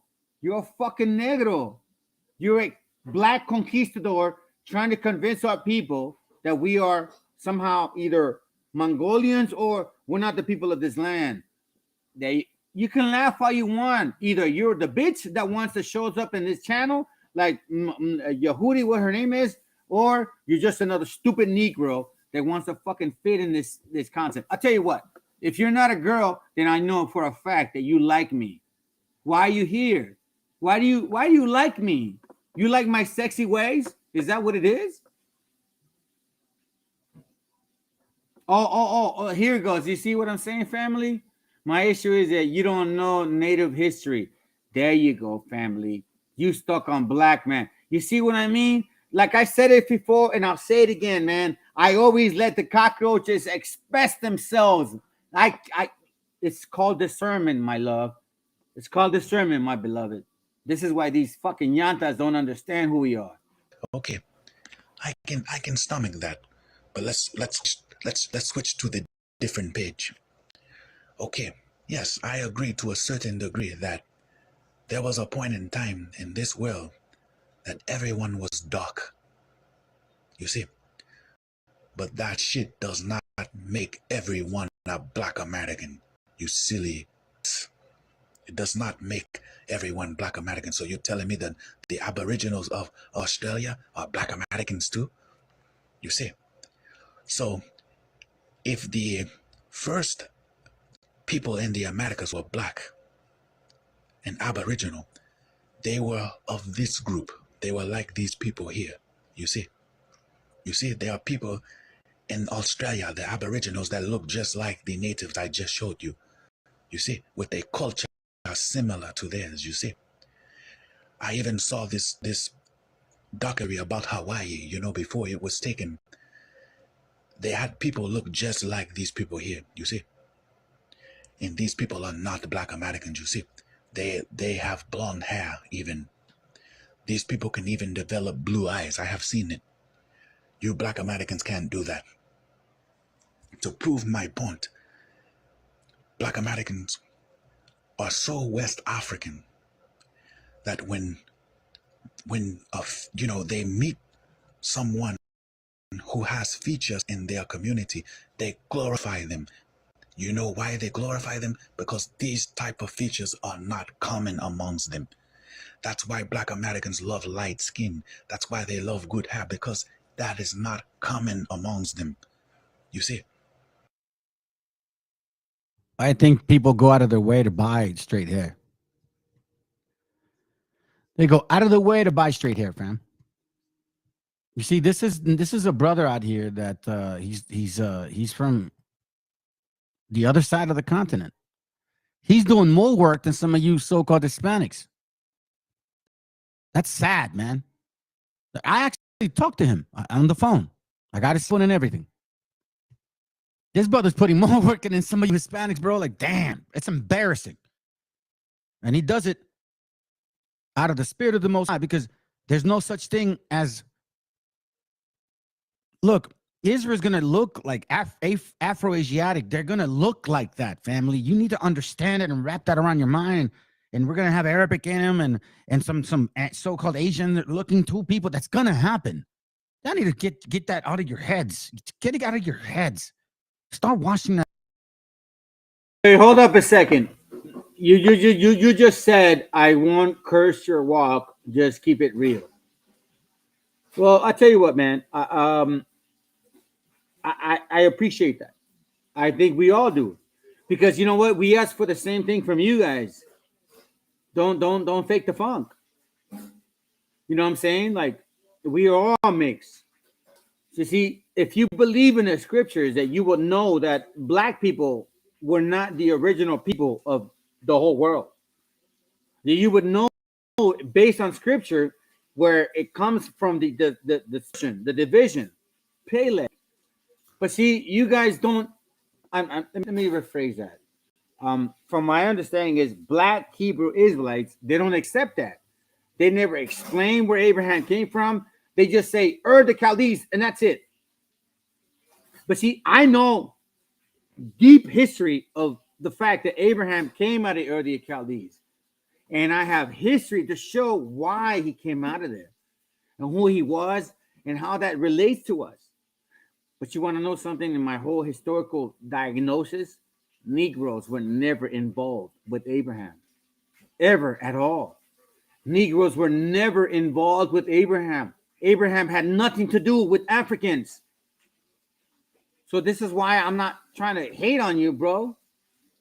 I'm not trying to hate on you if you're an African, or if you look African.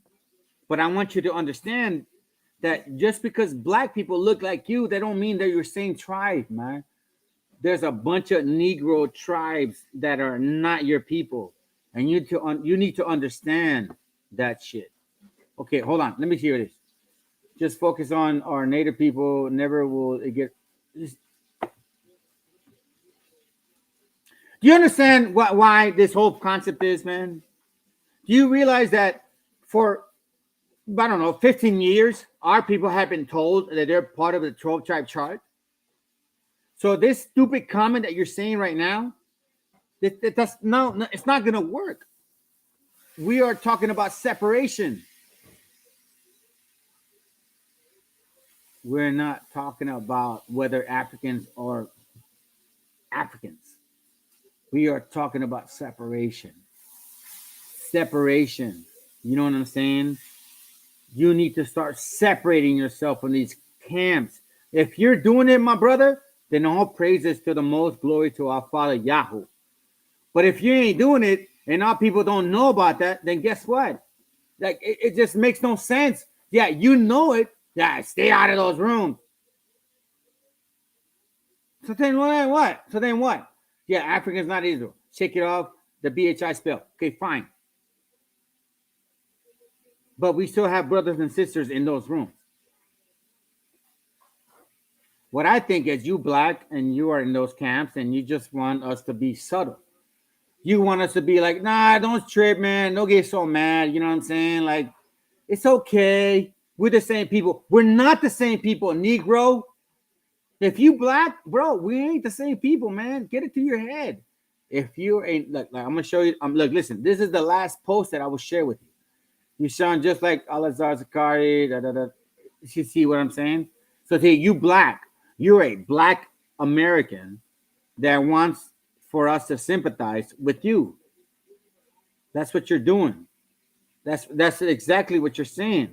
Or you're that Yehudi girl that wants us to be emotionally attached to your response. And we're done with that shit. You're not from this continent, African man. Go back to your country. We don't need you no more. You brought the smallpox. You help the white man conquer our shit. You see, here we go, right here. Here you go. You see what I'm saying, family?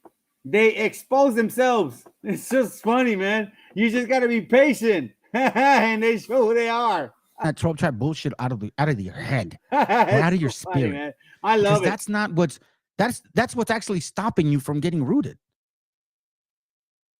Look, the first nation, the first print of Jesus, so-called, taught us to love everybody, but could never explain why things were only happening to us. And then someone else said, oh, we know the answer because they're doing it to both of us. And see, since we don't know any better because, we're illiterate and ignorant, that's not offensive, means we didn't know. We fell for it. But then the Most High started waking up some real guess, and we try to kind of like, wait a minute, hold up a second. We haven't had the Bible that long. This is why I keep telling you guys, study the scriptures. You will learn discernment. Look, listen, I have the milk. If you guys want to learn the milk, I'll give you the milk. Not based on Negro shit from this indigenous Asherit Israelite fake ass fucker or girl. I think it's you. I think that she's a girl. I really think she's a girl. And it says, of course I am no better. Just that you don't use pre-conquest sources to connect us to Israel is what you should also feed our people. You see what I mean? So what you're saying is like, don't teach them who they are according to the Bible. Just teach them white shit, white knowledge, right? That's what you're saying. That's what you're saying. Man, I love it, bro. I love it because you know what? For the first time, I actually get people that are here, like those Canaanites, talking shit, but they don't. I haven't seen Tariq, Nasheed, IK, GMS, IUIC. I know they never do it. None of those black Hebrew Israelite camps fuck with my channel. I've been here 2 years. 2 years. Hit the link. You want to debate me? You want to debate me? Hit the link, bro. I tell you what.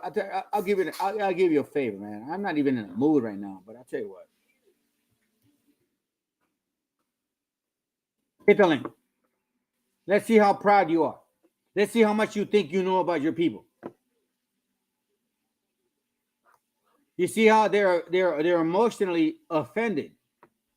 Just stop using BHI methods that you learn from them. Use your culture. Yeah, like for example, Yahweh is not the name of our creator.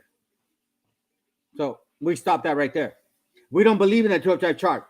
We didn't come from Africa. I've shown in this class on migration. What the fuck are you Negro talking about? You see my family? This is a Negro right here. You see? They act like they're our people. They act like they're our people the whole time being passive and shit. Like I said, passive aggressive. Just show how Native connect to Israel. It's not that hard to understand, or you see what I mean, fam?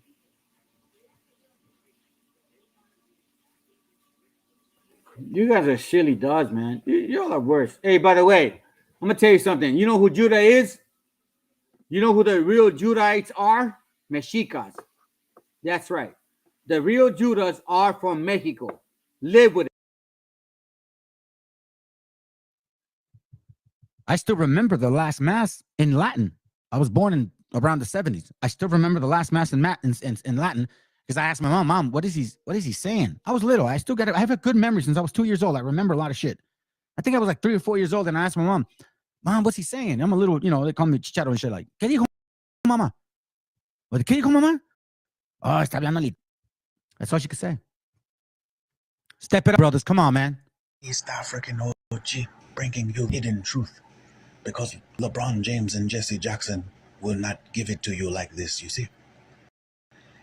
Mr. Spook Lee will never make movies about this, and I wonder why. I'm here learning about the Buffalo Soldiers, Geronimo, and the Wounded Knee Massacre. And I must say, the more I learn about these Black Americans and their history, the more I understand why things are happening the way they are now in the USA. Just look at the type of things these people were doing to the Native Americans, all the while crying about, the Black Wall Street massacre, the Rosewood massacre, boo hoo hoo. Look at the nonsense they were doing to the Native Americans. They will not tell you that these Black Americans massacred over 200. Family, this is what my point was. Let's see right here. This person came in here passive aggressive, like, hey, what's going on with all this nonsense, right? And that great that you think that year that Mexicans came. You see what I mean? Look at your stupidity. You really listen to Corimeo? You are one of those Corimeo lovers, huh? So according to you, who is Israel or Judah? You see what I'm saying, family? They try to act like they're passive, like, we're just friends. And then I call them out and they get all angry. That's what I'm talking about, family. Discernment. These are demons. Let's continue. You are a joke, bro. Innocent men, women, and children for absolutely no reason. And they are here proud afterwards. To make matters even worse, Is speaking with hate? No. He's being logical. And this is someone from the continent of Africa. That's why I showed the video earlier regarding the brother that was letting you guys know, like, yo, listen, man, you guys have those people. Leave them alone. He's like, leave them alone. Here, I'll show you real quick. He's being truthful, bro. And see, that's what I'm telling you what, man, truth just brings brothers together. Him and I mean, Oro, I cannot pronounce his name that well. I apologize. I've mentioned some scriptures to him. Here, I'll show you something real quick so you can see what we're talking about, man. I'll play it back. But you can see this is not no showing. I don't like TikTok. But where was it at? I think I did this one, right? What's on, man? No, that wasn't it. What did he post, man? He made a comment. What's on, man? That wasn't it. Which one was it? It was my first one, I think. Hold on. Let's see. There's one. Okay, what is it at? What did he say, man? He made a funny comment, and I was like, I appreciate you. Oh God. Can't remember which one, fam, but he's like, you guys done messed up now. I think it's this one, maybe. Oh, this one. Hold on a second. Hey, let's have a little fun. I find that very interesting, family, because I'm not trying to where is it at? Social interaction with our people resulted in a no. Here, check this out. This gets interesting. Is it this one? For lo, thine enemy make a tumult. Here it goes right here. And they that hate thee have lifted up thy heads. They have taken crafty counsel against thy hidden ones, and consulted against thy hidden ones. They have said, come, let us cut them off from being a nation. So that from being a nation, that the name of Israel may be no more in remembrance. Now you would think, well, they're saying, nah, that's not, it's the white man, it's the white man, it's the Asian man, it's the Arab man. It's all of you guys. This is Diodorus the coolest. He wrote. See that brother right there? You saw him, right? It's not about color, fam. Don't misunderstand me, please. It's about love for our people. And it's a spiritual thing. Can't explain it. East African OG bringing you that hidden truth. Because LeBron James, Black Wall Street mass, the Rosewood massacre, boo-hoo, boo-hoo, But look at nonsense they were doing to Native Americans. They will not tell you that these Black Americans massacred over 200 innocent men, women, and children for absolutely no reason. And they are here proud afterwards. Because the white man told them. To make matters even worse, these Black Americans have the nerve to claim to be the Native Americans in year 2023. You know, what these black Americans did to the natives is equivalent to going up to a person that you see choking, and then you sneak up behind them and you proceed to strangle them. You see, that is Bruh. pure evil right there. Who are you? And there's no way you can get out of this. You cannot play the blame the white man card on this at all. No more. You see, all I know is I will say this and I will end this vid, because you know, if I keep talking, these black Americans are going to report, because they cannot handle the funk. But I know that if it was us Ethiopians that these black Americans did this to, and then have the nerve to try to claim your identity. You know, a lot of these black Americans, they live in homes that sit on center blocks, meaning their homes sit on bricks. You know, we Ethiopians are the type of people who would be under their house with a AK-47 or something, with a 50-round drum or something like that. And you know, when they walk out, let's just say Patti LaBelle would start singing those sad ballads. You know, East African OG bringing you that hidden truth. One more, fam. One more, man. He's so far he's an amazing brother, man, and he's a professional. You know, he's not some loser type that you know what I mean? Like, nah, man, this guy's he's got a head on his shoulders.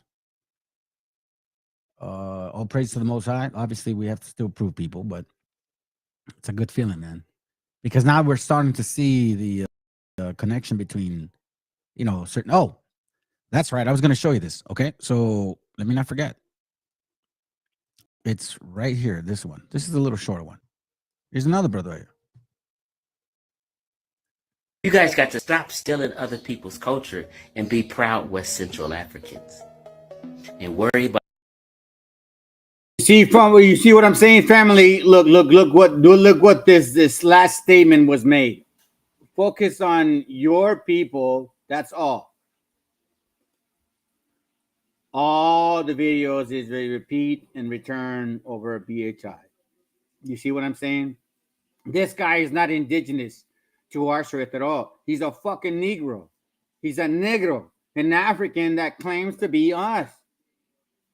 This is exactly why I do what I do. Because guess what? Hit the fucking link. As a matter of fact, I do a debate with you all day, every day. What's your name? Indigenous Arsaret Israelite.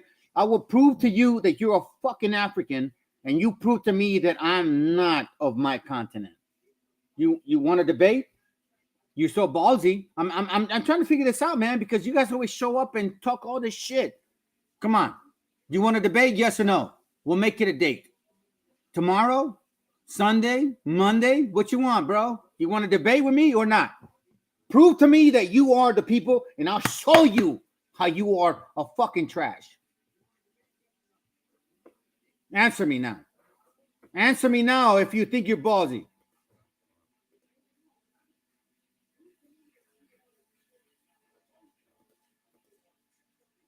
You see, family? You see what I'm saying? You see what I mean? Look at this. You see what I'm saying, family? They all can do at this point is talk shit. They go to every other channel to debate them and destroy them and talk shit to them, but you guys don't hit this fucking link with me. Why don't you hit the link with me? You look, call that, what's his name, babe? What's his name? Taserface from ISUPK. Taserface. Call this Taserface that's over here.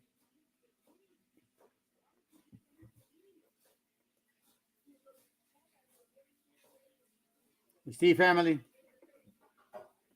That's all these Negroes can do. You see that? Now, we understand their doctrine. So they go around and using words that think that it's emotional and it's going to affect us. But, you know, that's how their moms talk to them. So these men, these so-called men, their moms talk to them like that.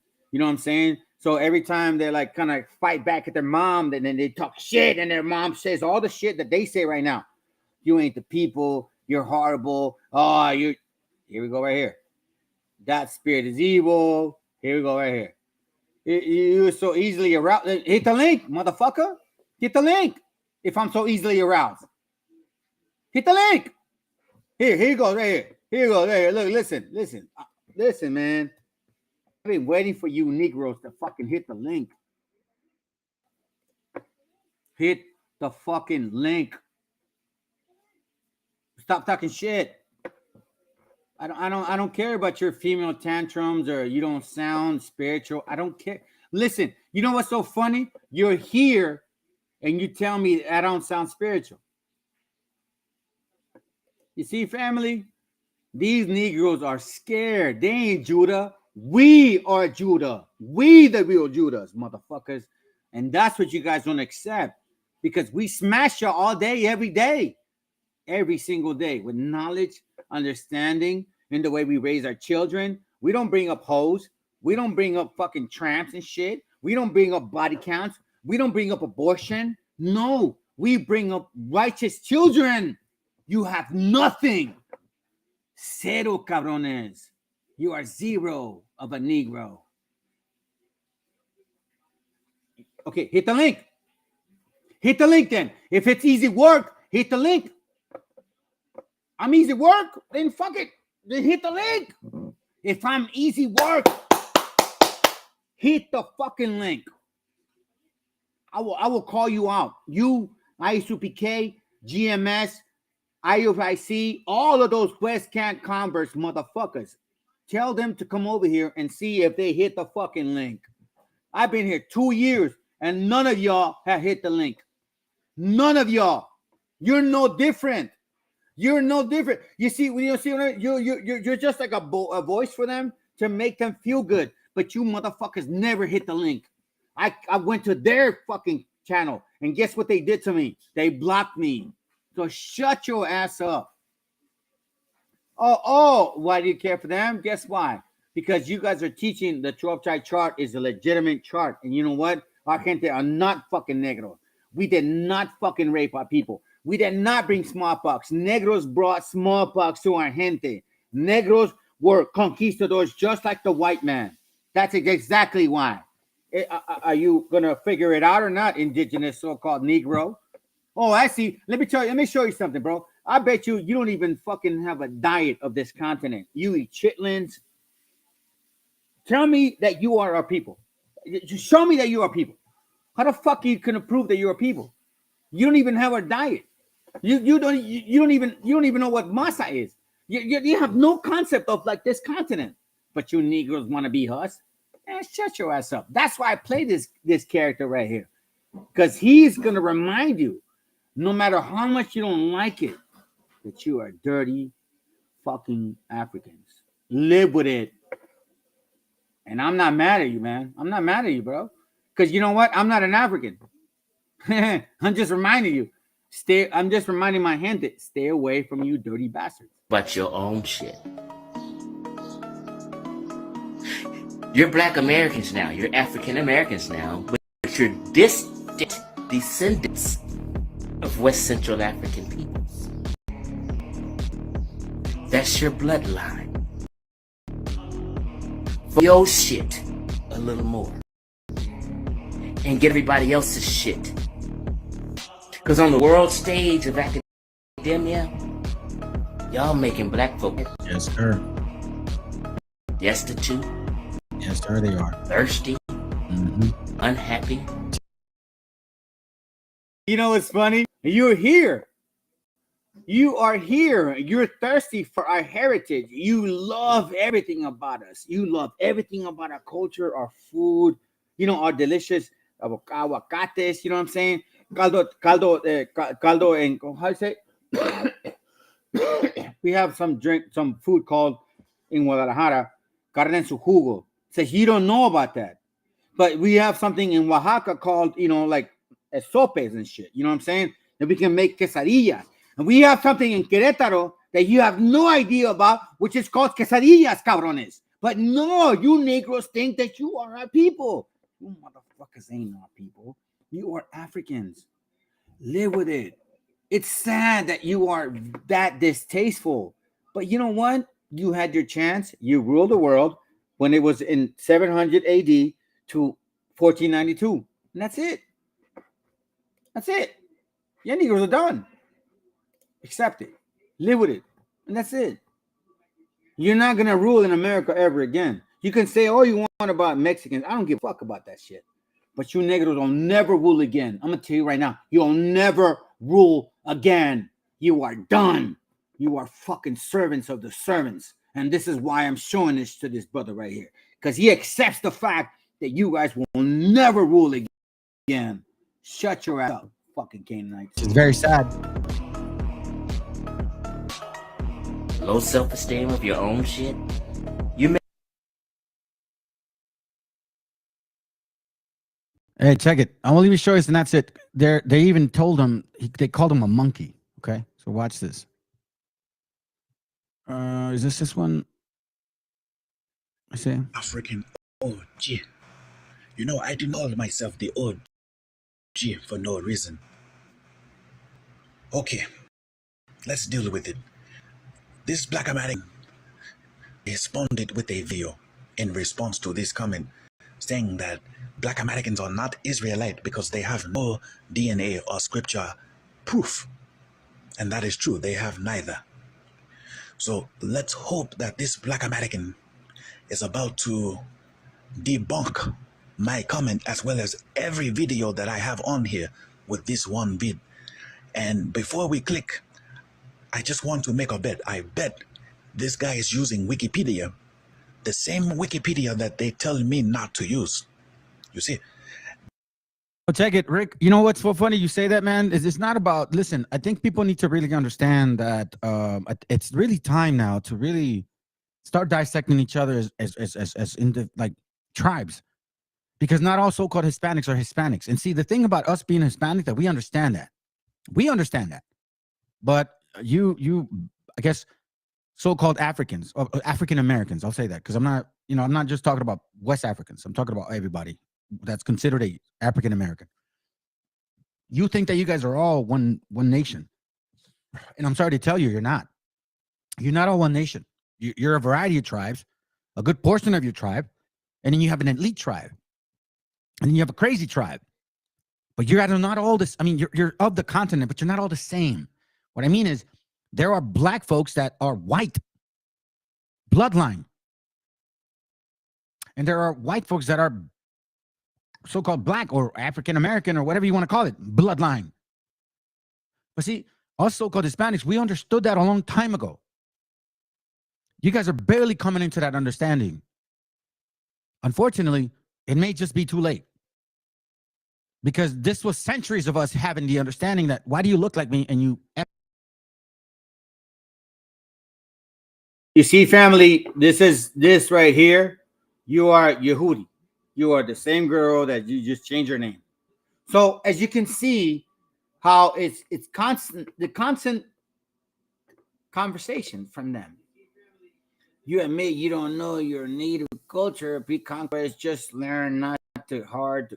See what I'm saying, family? You see what I mean?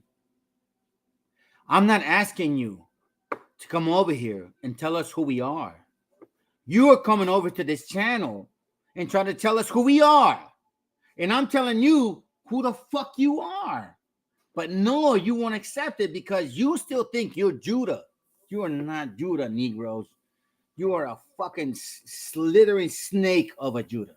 You are a reflection of that. Yeah, there you go, right here. Here you go. Here you go. Do you see what I'm saying, family? You see how it was so-called passive? Like I told you, these Negroes are passive-aggressive. They're scared of us, and they love us very much. And they say they don't want to watch us, but they watch us every single time. For example, you see what I'm saying? I want to be Judah. Why not answer? Well, you could be Judah. I don't fucking care, bro. Like, you know what I mean? You could be Judah. I can't. You can't guarantee that you are or not. That's pretty stupid. You're dumb. Left me by the back. right? You know, Rick, even in Puerto Rico. I mean, what happens? The politicians are letting all these foreigners come in there and buy land. We have that sister that has like a so-called Italian last name. Very beautiful sister, respectfully saying that. And she's man, she's putting more work than men. And she's like, you guys need to get this whole color thing out of your mind. I'm not saying, oh, it's for everybody. No, it still is, bro. And if you don't get it at this point, then you're just not ever going to get it. But I bet if it's Wikipedia, it's going to still prove my point. So let's see. Continue with the class of this. That looks like Wikipedia. Voila. What did I tell you? That's Wikipedia.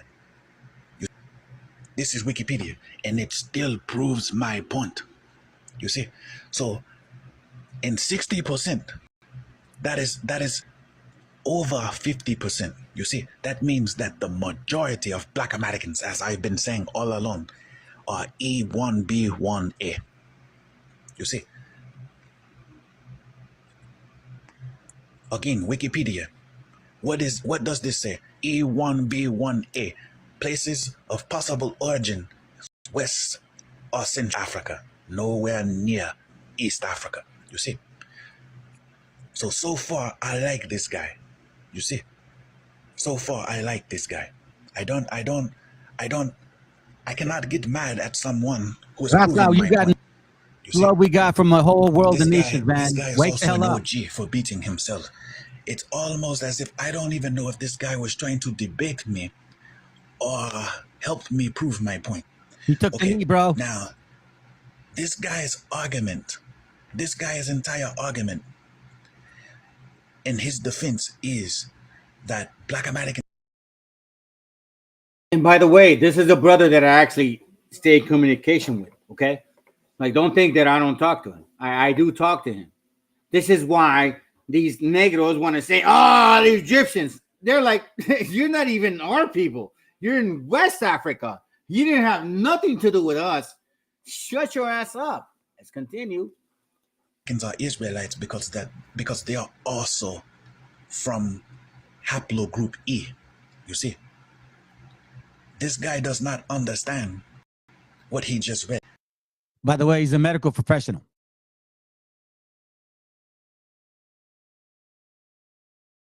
His name Oro. Let's continue. Let's go.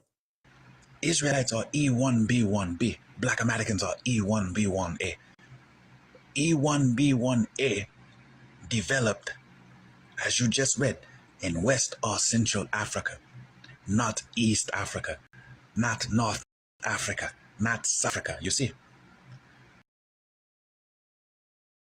You see, family, you see what this thing is doing right now? You see, this is exactly what happens. It's called psychology. It's called psychology. And the only reason you understand it is if you actually study the scriptures. So she goes, my bad, just wanted to learn to strengthen, but you know different than VHIs. You see, family, what I'm saying? First, they came to attack, then they couldn't know how to attack us. So then now they want to say division. Oh, that's right. You guys are just like those guys. So then it will make you who actually are listening to say, wait a minute, is he right? Are they acting like BHI? You see what I'm saying, family? These negros learn from the white man how to be deceptive. Matter of fact, I got a video on that. How you learn how to be deceptive from the white man. I even did a class on that. How you are bipolar because of the white man. But you're going to come to this channel and tell us who we are according to your book, not our book. Let's continue. What a joke, man. It's just too easy. So that is what I'm trying to get these people to see. Is yes, I said this in this exact video right here. Hey, look what he said here. Their own people are not exposing them. I'm not saying it, fam. Let's go. We are the same race, of course. That's a no-brainer. But there's ethnic groups to this ish. There's DNA to this. You see. So just because we are all haplogroup E does not make Black Americans Israelites. You see? See, and this is all they say. I mean, we gonna see, huh? All that talking and hate will soon be replaced with tears and lamenting. Okay. You see, that's how stupid they get, family. They go, Stockholm Pedro under the XBHI, undoctrinated person. Now you guys are LHI, meaning Latino Hebrew Israelites. We're never saying that. We never said that. We're not Latino only Hebrew Israelites, so called. We know our people are scattered. But you want to know what I notice about you? You're just emotional. Just teach me native or Israelites. But you're not our people. So why the fuck would you want me to teach you? You're not our gente. Stop talking shit. You see? This is that tree that the Most High said, stay away from deceiving people. That's a deceiver right here. Because you never were here to learn. You've been here to talk shit.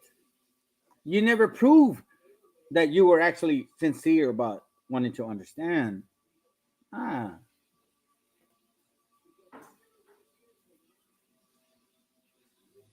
You are a weirdo.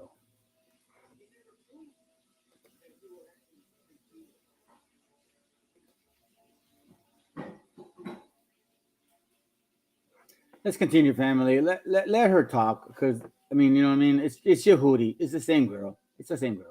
And what is so funny? Because I already said this girl likes me. Like, she's very attracted to me, and yet she's still here.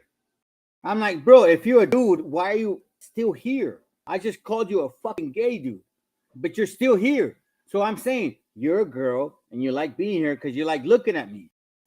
Let's see if she continues to post. About these people is, if we're going to go by being haplogroup E, then that means the entire world can claim Israel. You see? Because at the end of the day, everyone comes from Africa. You see? But hey, that is not the Black American Hebrew doctrine. You see? So I tell you, I am making these Black Americans go against their very own doctrine and accept the truth. You see? There's no one better than anyone. Everyone is by God. You see, if we're going to go by that, just because everyone is haplogroup E, then you see, there are white people who are group E. John so they are 3:16. also the chosen people of Israel, and there's going to be a special place in heaven for them too. You see, I had to debunk that. So stop pushing your Black American Hebrew nonsense when you're not even related to Israel, and you see your people formed, your haplogroup formed in West and Central Africa. You see? So thank you, my brother, for proving my point.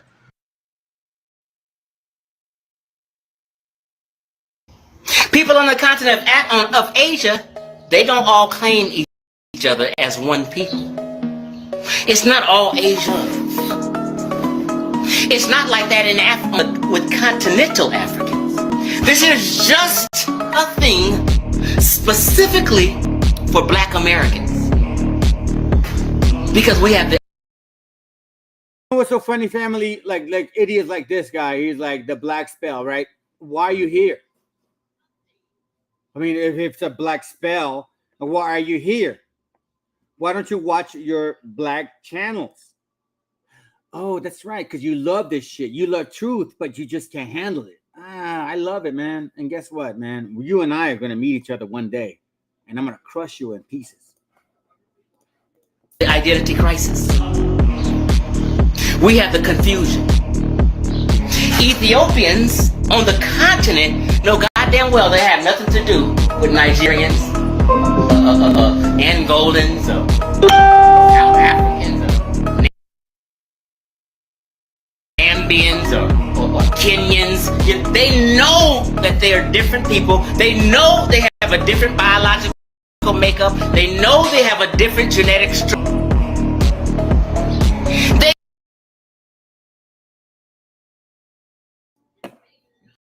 If you haven't learned it so far, then that means you're a fucking stupid Ebonics dumbass Negro. That's this. So, I guess I can't communicate with you because you can't even understand half of the shit that I'm sharing with you. Now you're like, oh, you can't teach.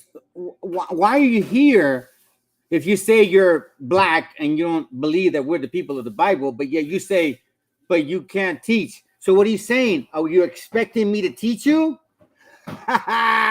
You Negroes are funny. They know because they have a country, and this is they are countrymen.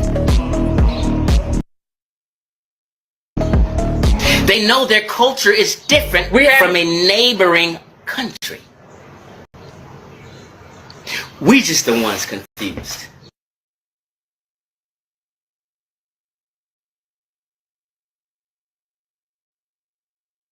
Promise family, this will be the last one because now it's connecting the dots as to where I'm going to go after this video because where the video we're on, this is going to connect the dots. Let me speed it up. Hopefully. What? Prove that Negroes Israel based on Deuteronomy 28. And I will show you that you guys don't fit none of the curses. That's so funny because I'll go to the scripture and I will fucking prove to you that you Negroes ain't the people of the book. I will fucking break it down. You want to know why? Because I had 4 people over here not that long ago and they couldn't break it down and I embarrassed them and they left because they were so scared. So you tell me, you want to debate? Give me a date. Give me a time. You want to talk shit? Give me a date. Give me a time. Let's debate now. Let's do it. Come on. Stop talking shit. Give me a date and time. You want to debate? Let's go. You want to prove that you are the people of the book? I'll show you that you're not. With the scriptures. No outside sources. Just the Bible. 30 seconds. You're right, my brother. 30 seconds. You got balls? Give me a date and time. No. Don't respond. No. Date and time. Date and time. Date and time. You ballsy? Date and time.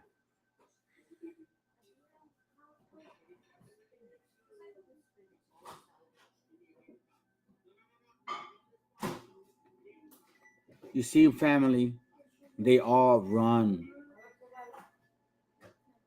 You see, family, they all run.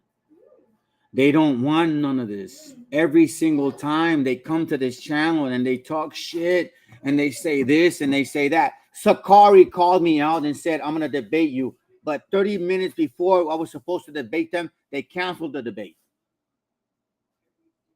Listen, man, you think I don't come. The link. Matter of fact, bro, just give me a date and time. I want one of you guys to debate me. I would love for you to prove me wrong. Show me that I'm wrong. Because you know what? If I'm wrong, I will never teach this shit again. That's how real I am. But you guess what, family? They will never do that. Because you know why? They're weak as fuck. They're weak as fuck. What's his name? Taserface, Tazariak. Bring him on. That fucking negro don't know shit about the Bible. Bring him on. You know what he is? He's just like that little boxer and shit that picks fights. That he can pick and choose who he can beat, but he can't mess him with a man like me. I call those motherfuckers. I left messages for them, and they don't never call me back. So you tell me, am I hiding or are they hiding? You haven't hit the link. You see what I'm saying? It's just sad to me. You guys are so good at talking shit to people that don't talk back to you. But when you have a man that actually speaks back to you, you guys are fucking scared. Bring a negro to me. Tell me that he's a fucking Hebrew. Bring a mayate over here. Show me a mayate that tells me that he's a Hebrew. And I will show you how he's a rapist, a murderer, and a fucking black conquistador. Let's continue. This is a game, family. You see what I'm saying? Look. Did they hit the link? Has he hit the link? Has he hit the link? Family, he hasn't hit the link. So I don't care what you say. You're scared. You're a scared Negro. Hit the link. Hit the link. Hit the link. I mean, if you're really that strong-minded, then hit the link and we'll debate. And you tell me that you are the people of the book, and I'll show you how you're not. I will show you with the scriptures, and I will break you in pieces, and with other historical facts. Hit the link. Here it goes right here. Because you guys like to talk shit. You guys love to say you're fucking hardcore. I tell you what, you ain't hardcore nothing. You guys are weak-minded people, and you take advantage of the weak. You take advantage of the weak. You don't want to fight people that are face-to-face strong like you. You guys are scared. So hit the fucking link. That's how you negros are. You take advantage of people that are weak, but you're scared of motherfuckers that speak their mind. Hit the link. Hit the link. I don't understand. You see what I'm saying, family? Esos negros valen verga, güey. Valen verga. I have proven to you. Learn your history. These Negroes don't know shit. The moment you know your history, they fucking run away. You want to know why? Because they got no huevos. They got no huevos. These are the motherfuckers that helped the white man enslave us and gave us smallpox. That's why they feel the way they feel to you about this way. See, there you go right there. See, hey, you know what the sad part is about this whole situation? You didn't hit the fucking link. You embarrassed your Negro friends. You apparently are so fucking weak that Joshua crushed you, motherfuckers. You see, it goes right, family. You see what I'm saying?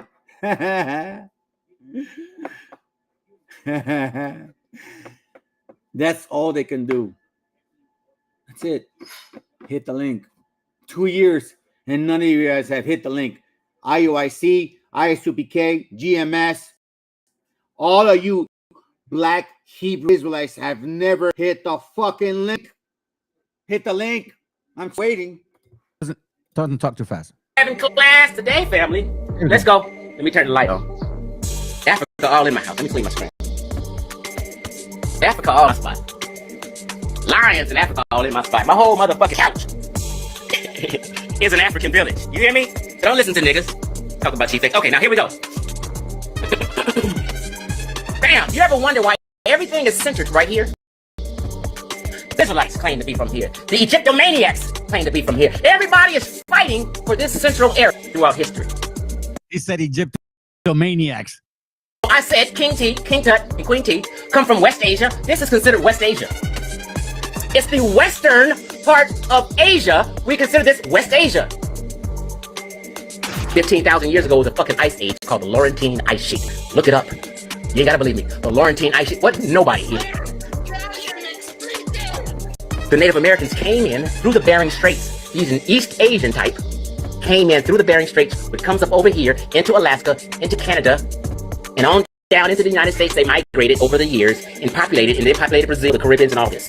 So no kinky hair, nappy black ever originated from the Caribbean islands around here, from Brazil, from the Americas, or Canada, or Alaska. We never, ever, ever, ever in history came over here until the transatlantic slave trade.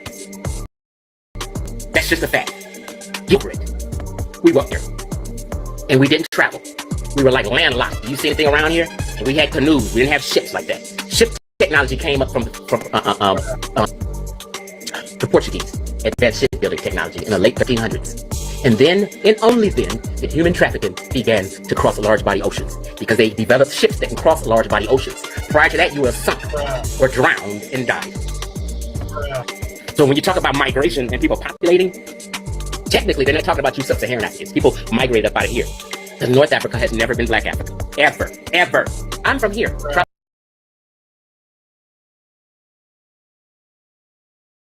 me tell you something, Negro, okay? It's good you bring out the books, just learn to connect up. You're not the people of the Bible.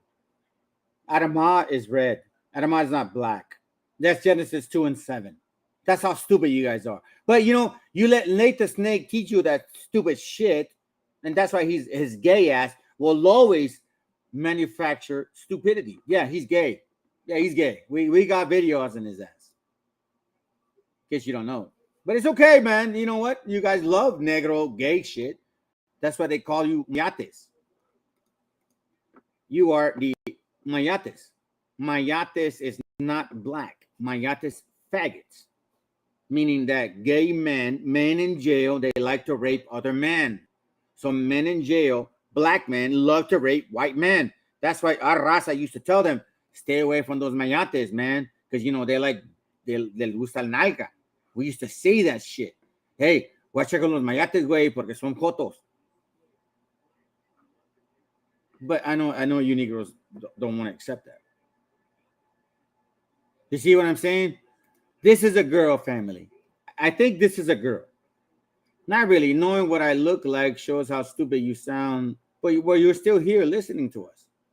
So it's funny to me that you say knowing how I look like, but yet you want to hear us.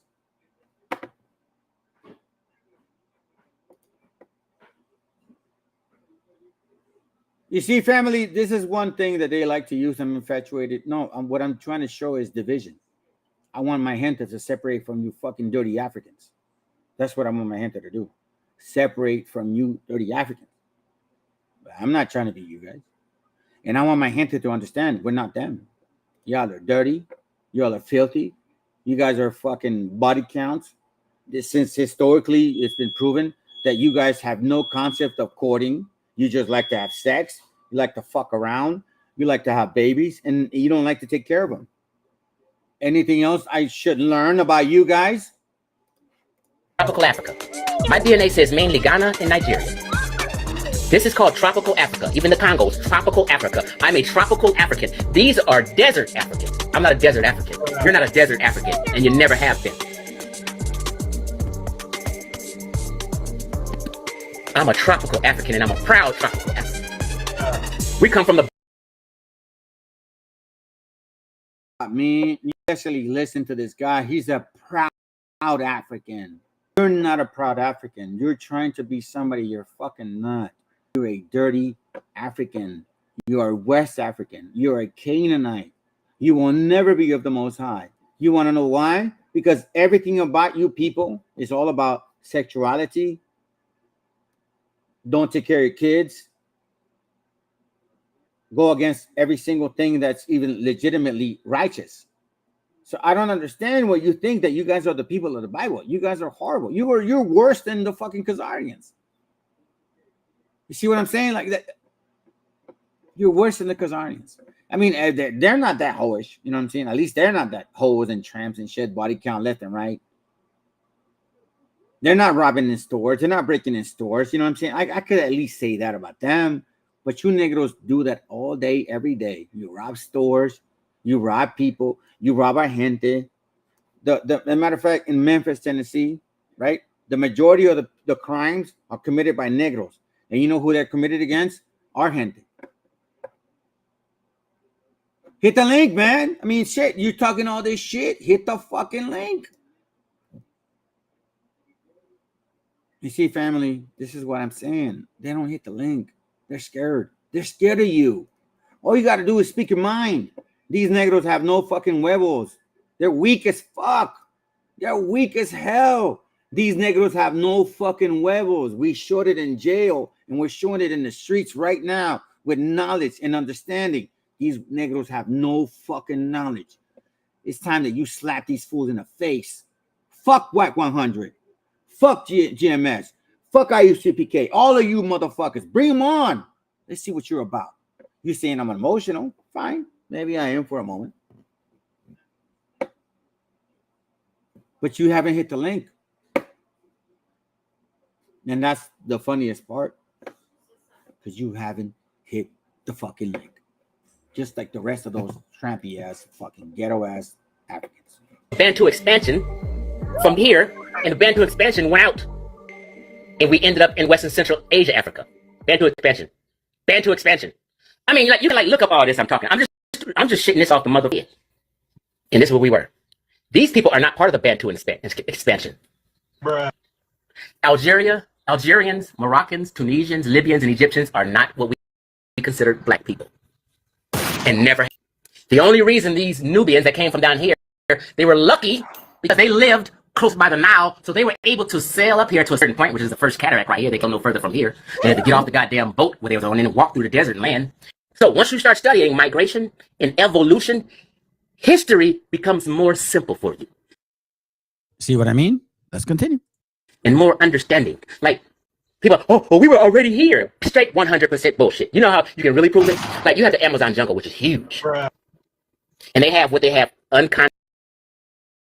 But you know what? They're gonna tell you they're from there, and then they're from here, right? Their whole diet is from here too, right? And then we ask them, like, okay, where's your diet? If you're from the indigenous tribes of this continent, and you guys are eating chitlins and shit, you're still eating pork. It's pitiful. You're right.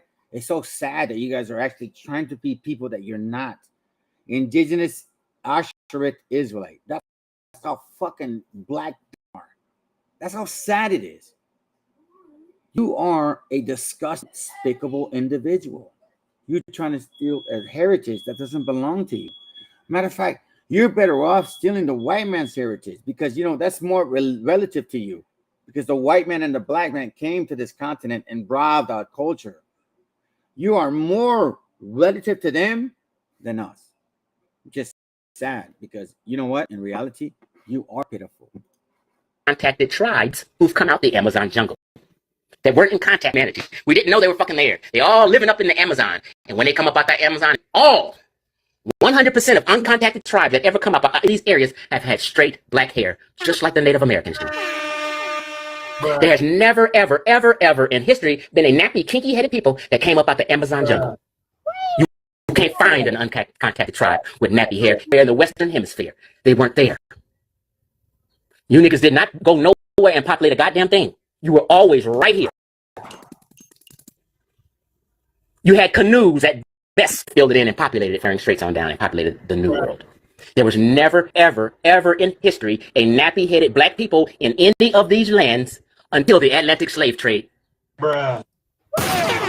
In the year 1490. You guys just got there in 1490 through the transatlantic slave trade. You didn't populate none of this. That ain't true. I'm sorry. And North Africa has never been black Africa. Ever. And we've proven that. We're just still in denial because they're into that old Afrocentric bullshit we've been debunked already. But Chief X goes hard for this reason. That comes from our identity crisis and a lack of understanding of science. Come on back to me. Talk back to me. So, I've been having these heated discussions is because people are hard-headed. Emily, like I said before, this is a girl right here, and she likes me a lot, and she always wants to come over to this channel and talk shit. You can be a bunch of different personalities, but you're still a chick. You're still the same chick, and you like me a lot and shit. And I understand because I do have that game with negras and shit. You know what I'm saying? I do have that game. But you see, I'm married, so I don't do that. No, not nasty shit no more. So I know you like me. So you either make it up. Are you a girl or are you a guy? Because you're about to embarrass yourself if you keep posting. I just told you you like me. So if you post again, that means you're gay. And if you post again, that means you're a girl. So which one are you? And they don't want to change. See, you're supposed to change with truth. I'm a sincere...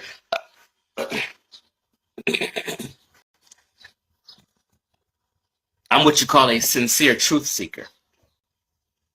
So I roll with science, I roll with the truth. Most people are belief seekers. They're not truth seekers. They roll with a belief. Or they thought this, or somebody told them something, this is what they believe. I may believe something today and find out something different tomorrow. I'm throwing a leaf in the motherfucking trash. I don't have what you call, and what I call a lot of people, is foolish pride.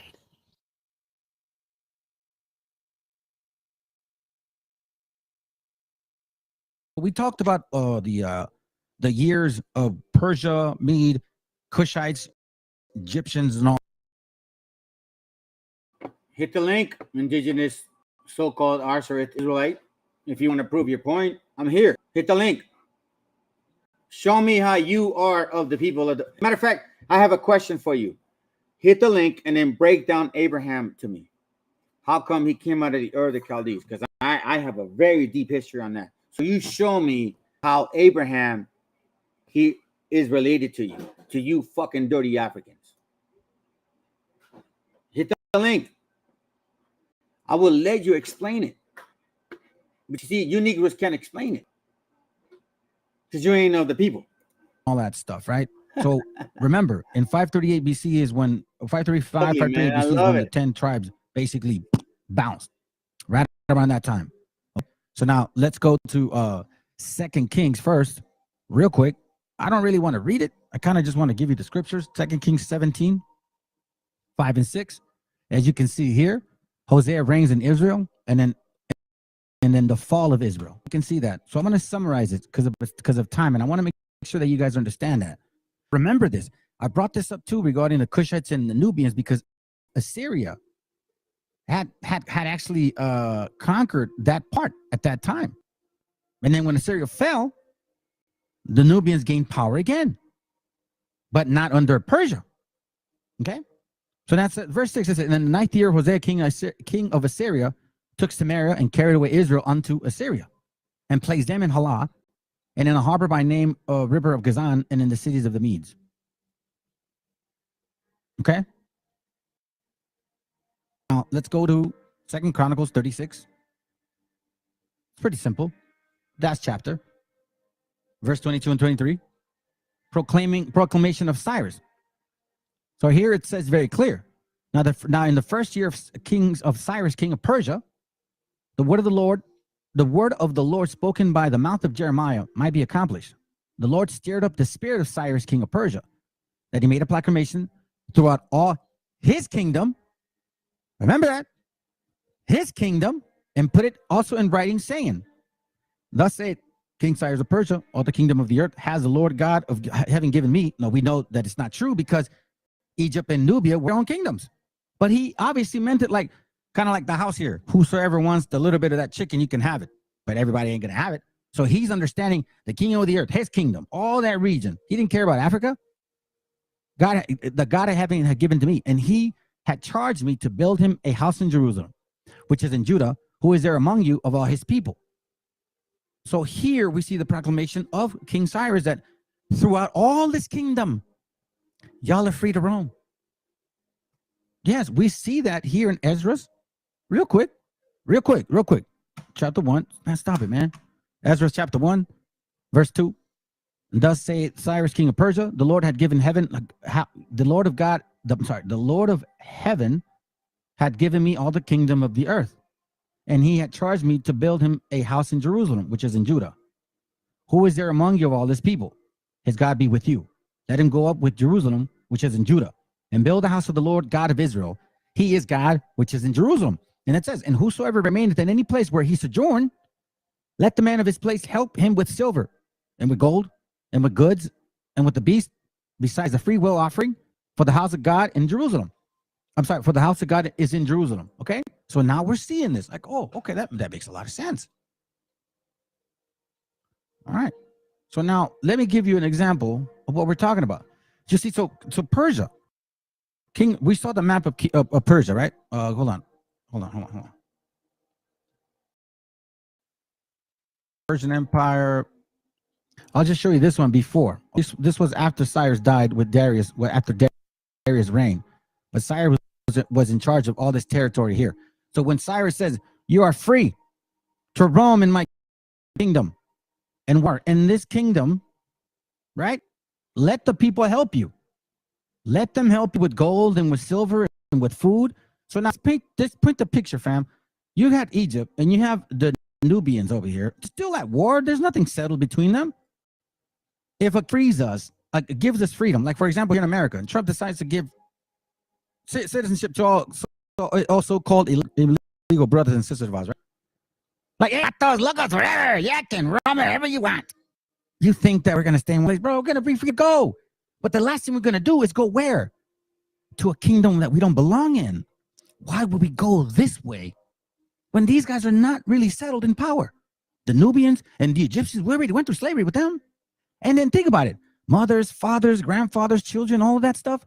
Do you really think we're going to want to come back from the Niles and then the mountains and all the way over here? When we knew that they were already, they took us out already, and we understood that there were people in Samaria that were, because they replaced us, like here. So then what would we do? Well, let's continue. This. Hey, fam, I want to ask you guys sincerely, if you can, Rick, or don't care, whoever's not listening or listening, is this making sense so far? Do you understand why I had to tackle the Cushite and Mizraim war between them, and why I had to explain those things, and how technically, if it wasn't for, had it happened after Darius, then I could see them making sense. It happened prior to Darius that we left. And as you know, when it's territory like here, you migrate wherever you're protected. Is it making sense? Is it all making sense so far? Or are you guys still confused? I'm going to give you guys like a minute to answer, please.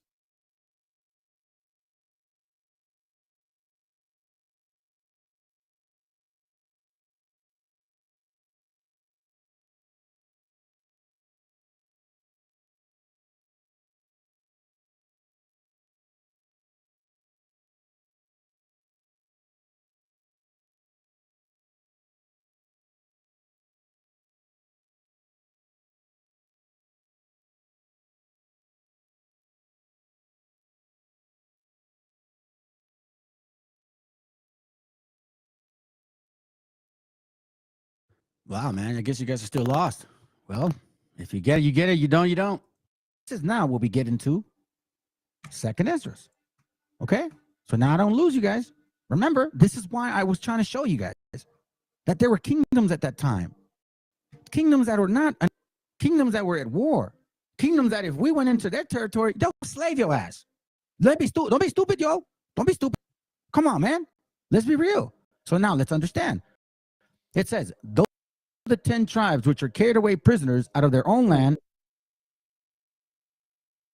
Great.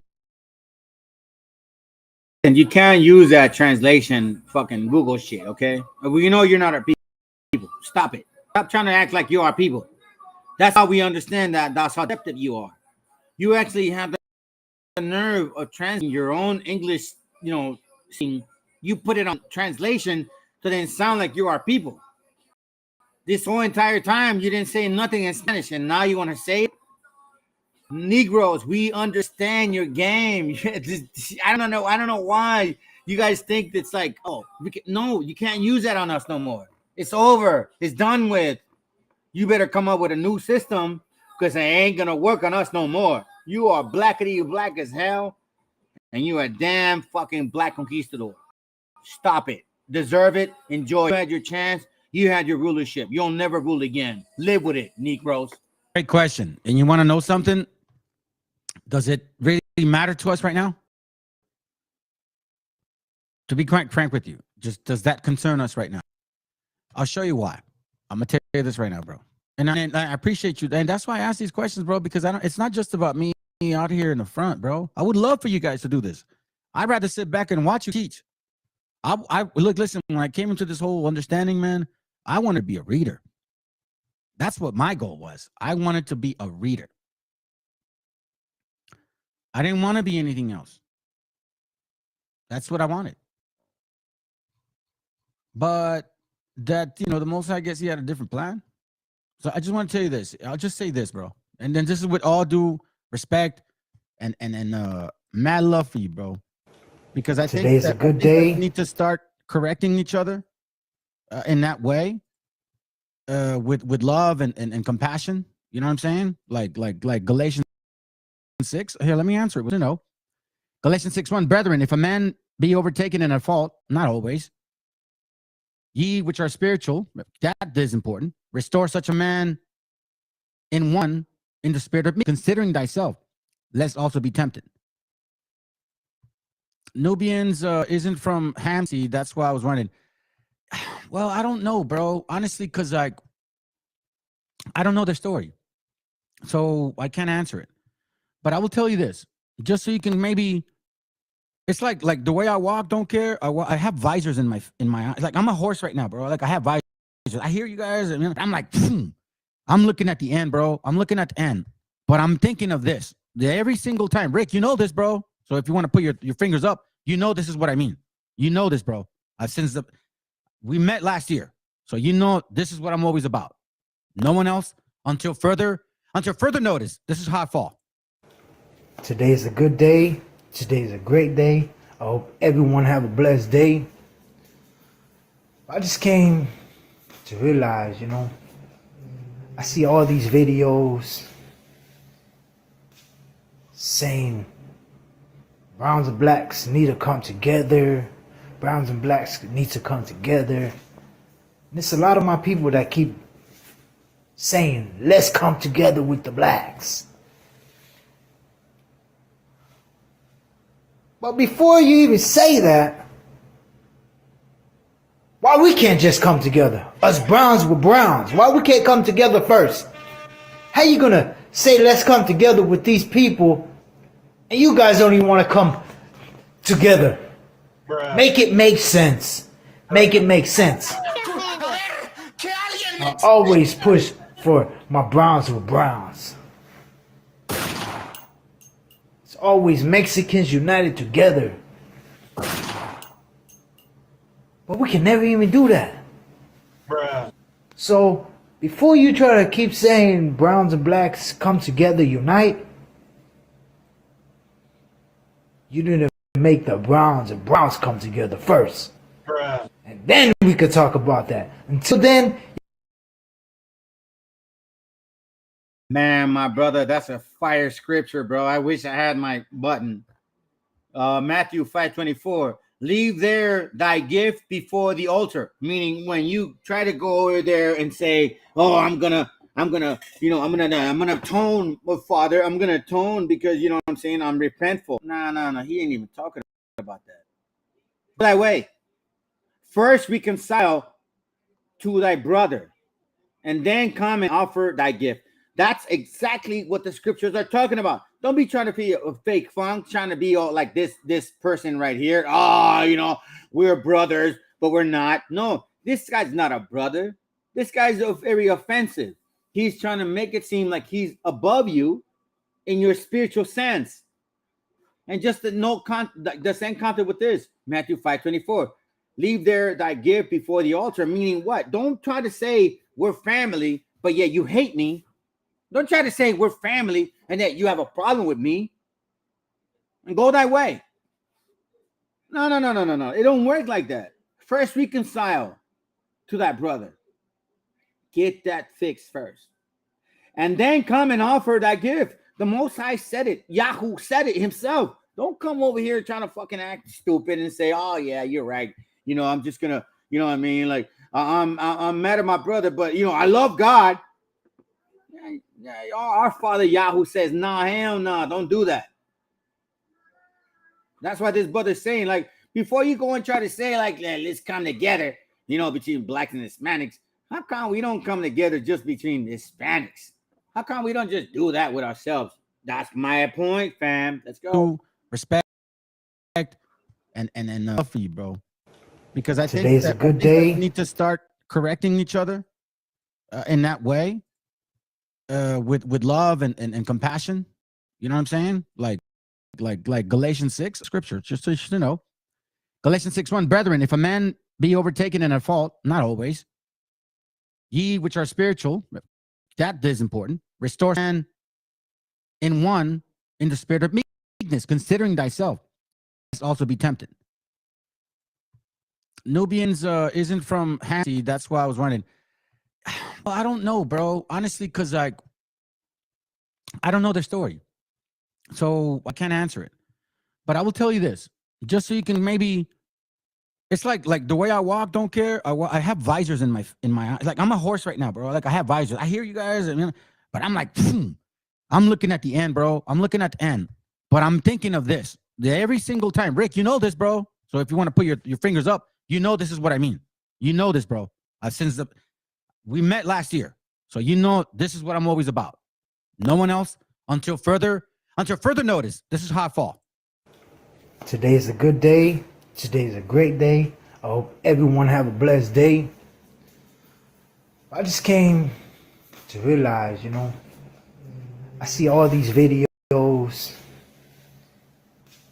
saying browns and blacks need to come together. Browns and blacks need to come together. And it's a lot of my people that keep saying, let's come together with the blacks.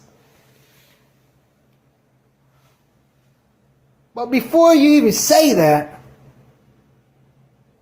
why we can't just come together? Us browns with browns. Why we can't come together first?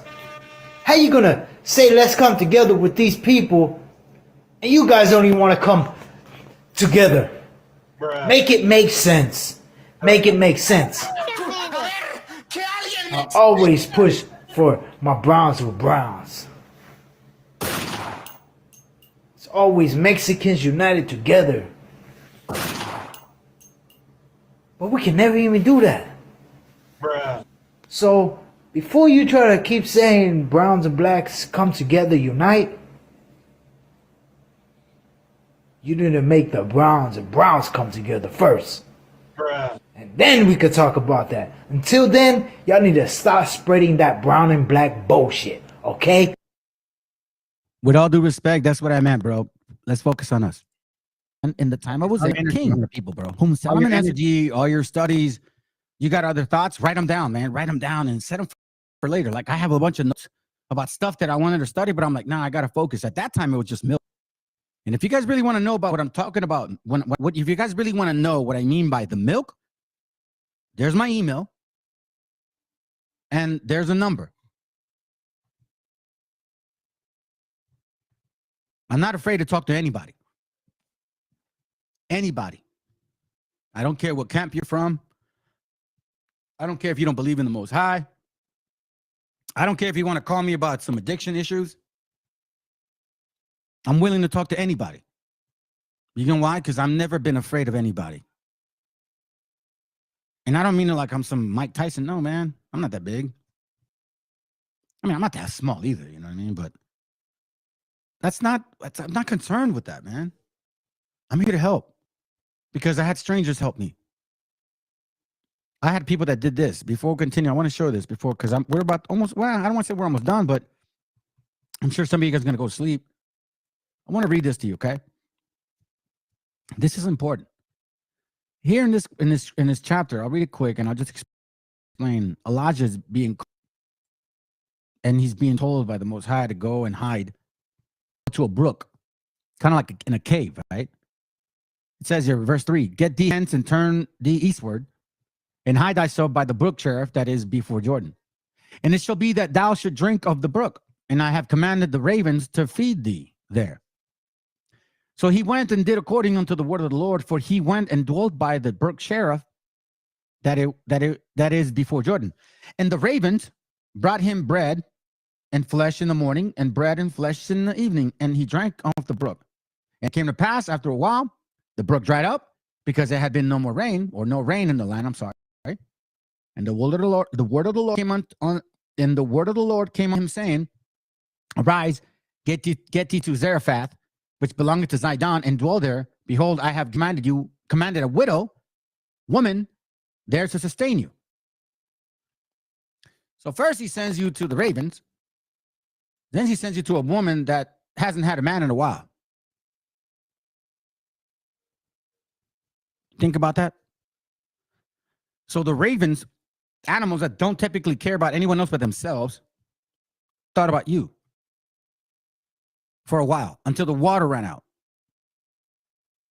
And then he goes and sends you to another an individual now, but it's going to demand of you maybe for your weeby to stretch itself for a little bit. You know what I mean? You know what I mean? So he first sends you around ravens, then he sends you to a widow. He sends you around people. That's what it means.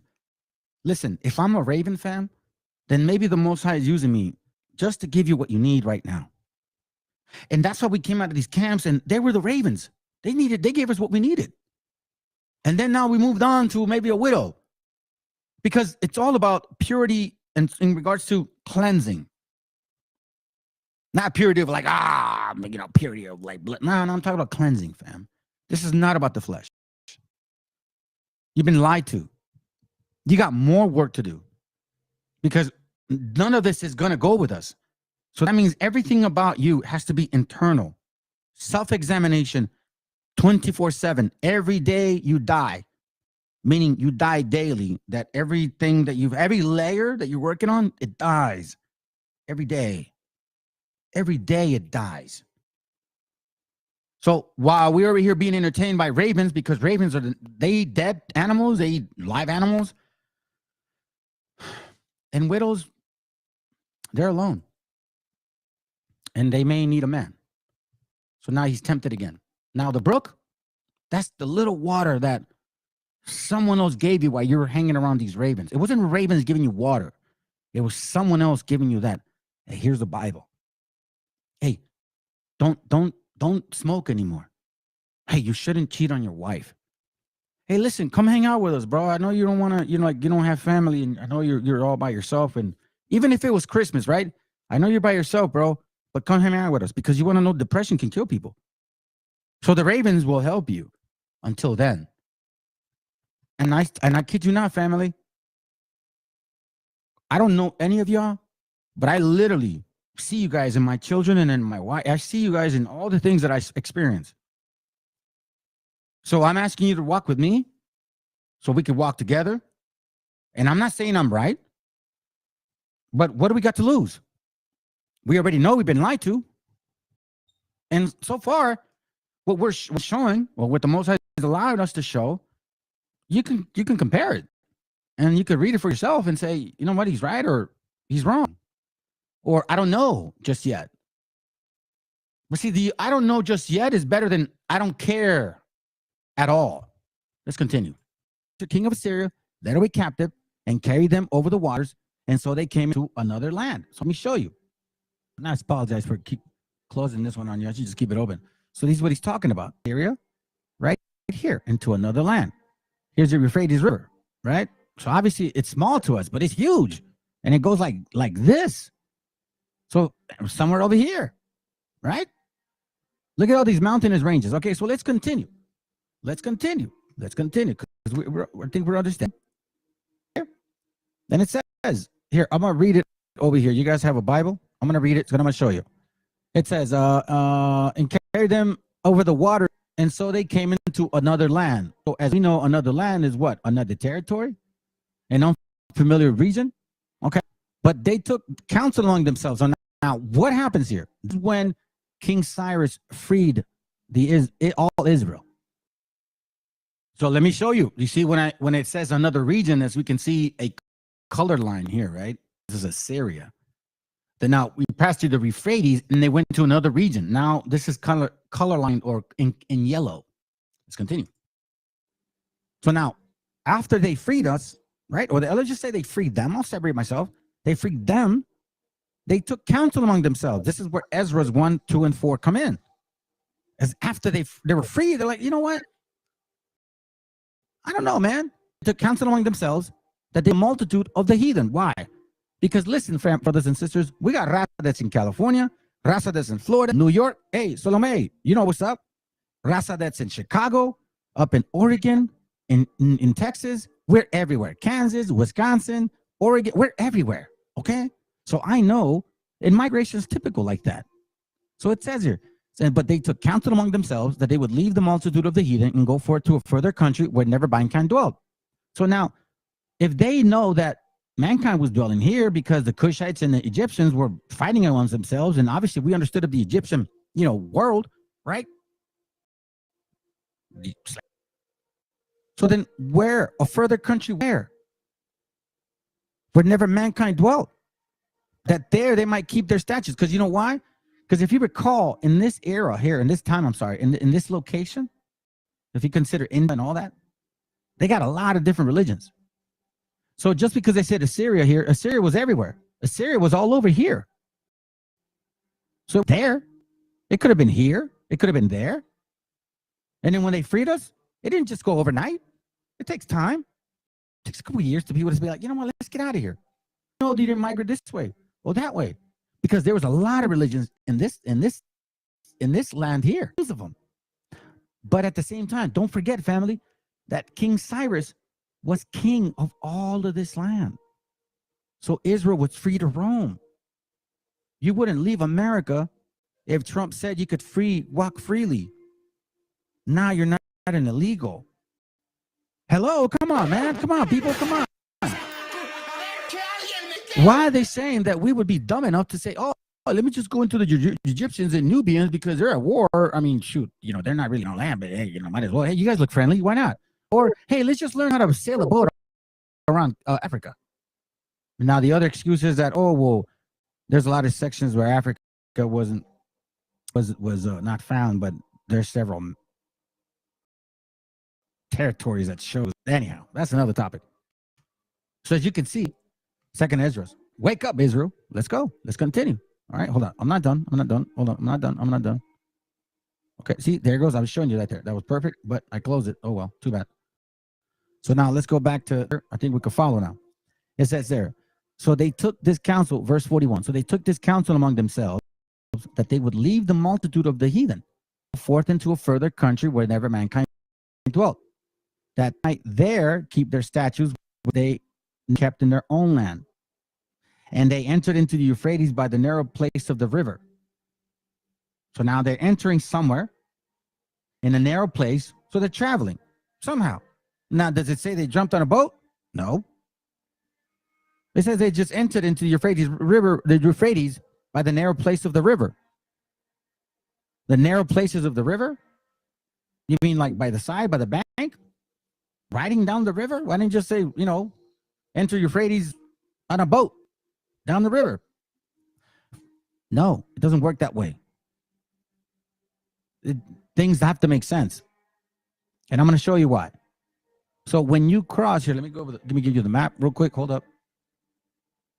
I almost forgot the map, man. I'm sorry. Here, hold on. There's a map. No, that's not the map I'm looking for. Oh, sorry, my bad.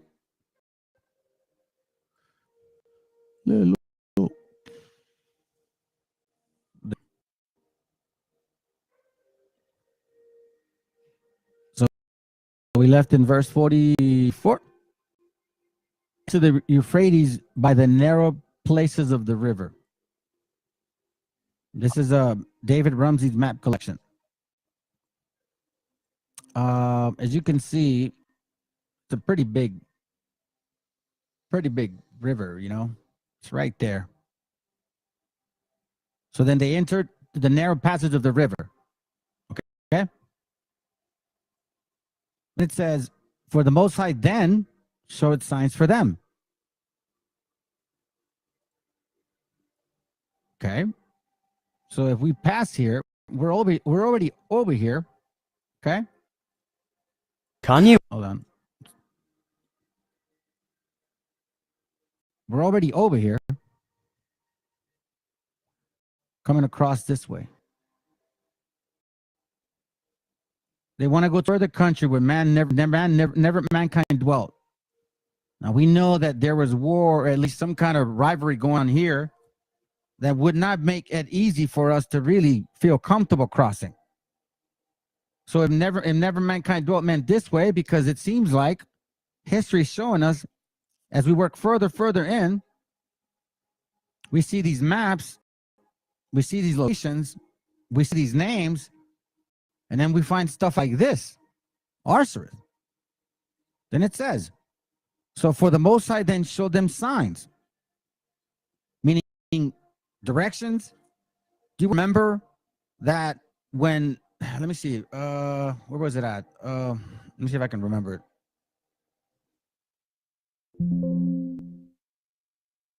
Here, this one. Exodus 13:21. If you remember, it was something similar. Obviously, it doesn't say it there, but I'm going to bring some points. Exodus 13:21. And the Lord by day in a pillar of a cloud to lead them the way, and by night in a pillar of fire to give them light, to go by day and night. So here we see that the Most High can deal with us like that. So if he says here in 2nd Ezra 13:40,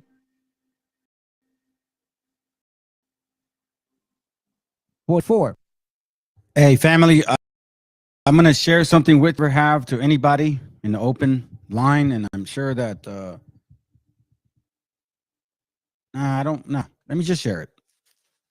I've always had dreams growing up about, swimming in the water, or like sliding down water, or like swimming in like crystal clear water, or flying. Apparently, I was able to fly at any moment that I wanted in my dreams. And I could, at first it was like I didn't know how to fly.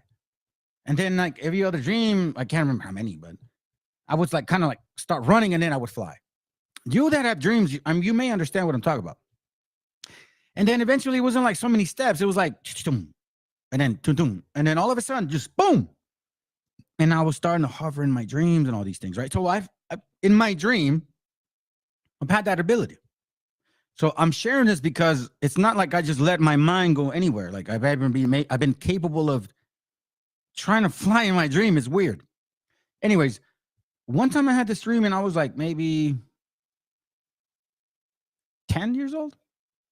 And I remember I was like following this long line of people. And I will tell you that they look tribal. And we were walking at night. And a big older man. I can't tell you he was my father. It didn't seem like it, but he was holding my hand, and we were walking all together like people together. And I felt my feet wet. Now, it was wet with grass, but it wasn't grass like regular grass. It was a different type of plant. I wasn't aware of it. And in that dream, we're like, it's dark, but we're looking up. So I'm assuming we're looking at the moon, okay? And then all of a sudden, like, I see this shark, and then I see this auditorium, and then I wake up and blah, blah, blah. Okay, cool. Years later, I found out what that plant was. It wasn't grass. It was seaweed. See, because then I started living in Oceanside, and I figured out, like, wait a minute. There was seaweed that I was walking on. That don't mean anything, fam. But I look at things like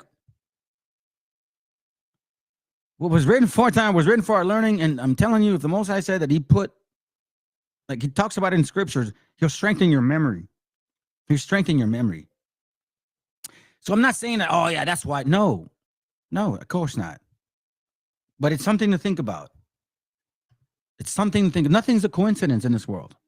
But don't dwell on your dreams. Don't say, oh, I saw the Messiah and he looks this, or no, that's not what I'm saying. Just a thought. That's all. Let's continue. For the Most High then showed signs for them, directions, where to go, and held still the flood. But see, they had already passed the river, right? Till they were passed over. So what is he talking about? For through that country, there was a great way to go. Through that country. Namely, a year and a half. And that same region is called Arsareth. You see, region is not the actual country itself. It's a region of Arsareth. It's a region of Arsareth. So he leads us that way, shows us signs, then holds the floods till we pass over. Because this is a region of Arsareth. Arsareth is right here. Now, I don't want to use Deuteronomy 33:16 to talk about the unicorn pushing us to the ends of the earth, but I see a unicorn here, so it's like, that's kind of weird too. Okay? See, I'll show you what I'm talking about. In Deuteronomy 33:17 says this, and I'm not going to take it for what it is, but his glory is like the firstlings of the bullocks, and his horns are like the horns of a unicorn. With them he shall push them together to the ends of the earth. Finally, that is a unicorn, and that's right there. Like, you gotta wonder, fam. You know what I'm saying? Now, here's another point. I'm not done yet. See, this is where other people stop. But let's continue. So then it says here, for through that country will great will go after they pass, namely a year and a half, and that same region is called Arsareth. I'm going to show you something real quick. I found this, and I found it because, hold on a second here real quick.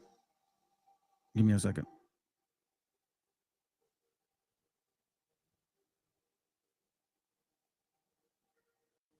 Give me a second, fam. Let's see if I can pull it up.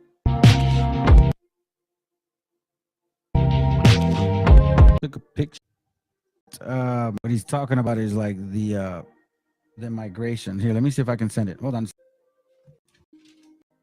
I don't like everything for what it is, and I'm not getting off topic either. So this is a book I found. A lot of interesting things in this book, but I find it very, very. Hold on, it's downloading now.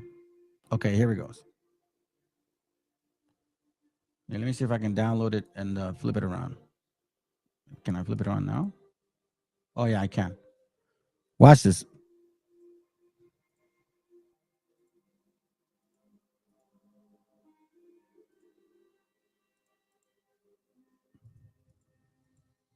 See? The land of the Chesadine. You said Khazar. Talk about a possible route that we could have taken, right? That's the possible route they could have taken, supposedly. I'm going to show you a book that contradicts that too. And I believe we went this route more than that route. And I'm going to show you why.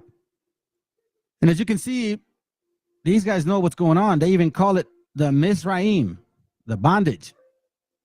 The two great continents, North America, Etham, the wilderness, Baal Zephon, the land of the red man. The land of the red man. So be mindful of those things, family. Now, I'm going to show you this real quick. When you talk about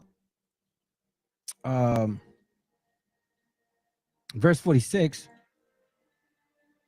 then dwelt they there until the latter times, and now when they shall begin to come, the highest shall stay the springs of the stream again, that they may go, therefore, that they may go through. Therefore start thou the multitude with peace. So he says that we will come back and he's going to hold the floods again. You see, people want to say that it's the ice age or because of the ice age, and there's no way you guys could walk over ice like that, dude. You'd freeze.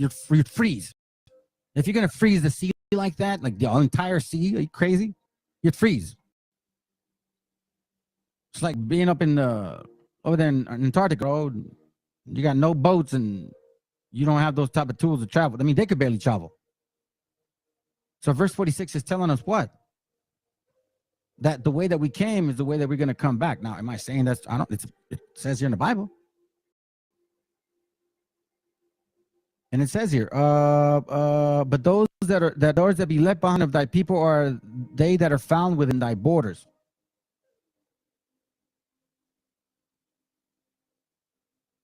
Let me read that part again. Then dwelt they there until the latter time, and now when they shall begin to come, the highest shall stay the springs of the stream again, that they may go through. Therefore sawest thou the multitude of peace. What happened? Se muere. What did it say, bro? Hold on. ¿Qué dijiste, bro? Let me hear. Se muere todo mundo si se frisa. Yeah, it's straight up, dude. That's it's easier to track groups packed than individuals. Migrations have no ironclad paths. Some left the state, yep. Others split, others passed. Aslan was abandoned via Sia. Some left behind. See, that's what I'm talking about. So you can't really say, and that's a good point. You can't really say that people are going to stay in one location. And then, like we will move around. But I'm going to tell you this right now. I'm a reasonable man. If I'm not legal in this country, so to speak, and I'm free to roam this country now, I'm not going to leave the country now. Because I'm free to roam freely here. I'm not going to go to another country where there's other laws. I'm not free there. I'm free here. That's my point. So why am I saying that we came to this route? So now I'm going to start showing you guys some of the stuff that I have found. Because this is to show you the most important thing, because a lot of us fell for this whole 12-tribe chart thing. That we went around Africa and, it's like, Joe, listen, man, I'm starting to really see that both of those nations really want what you guys have, family. Because remember, keep in mind, like this whole time, like I just want to make this clear. The Cushites, Egyptians, they ruled in Africa. but not in the land of Shem. Okay? I'll read this real quick just so you guys can see, because, again, people cannot go and use the Bible, use the book, and then not bring up what it actually says. This is Jubilees chapter 9. It's giving you like how he divided the nations. The verse 1 says, and Ham divided among his sons. The first portion came forth to Cush, for Cush towards the east, and to the west of him for Mizraim, and to the west of him for Put, and to the west of him, and to the west thereof, unto the sea for Canaan, meaning West Africa. And Shem also divided among his sons, and his first portion for Ham and his sons, to the east of Tigris River, till it approached the east, the whole land of India, and on the Red Sea, on its coast, and the waters of Dedum, and all the mountains of Mabri and Elah, and the lands of Susan, and all that is on the side of Fernach, to the Red Sea, and the rivers Tina, as you can see, Ashur and Arphasad. You can see that. And the land of the region of the Chaldees, to the east of the Euphrates. Remember that? You see? Why is this ignored? So all of a sudden now, we can use this book for certain things, but not this. I don't understand why people, even if you're not of my nation, why would you fall for that? Really? The Israelites were free to roam here. They wouldn't go this way. Egypt and Nubia were at war. You guys got to really, really do your history. And you can't just base it off, I saw a YouTube video. You got to read it.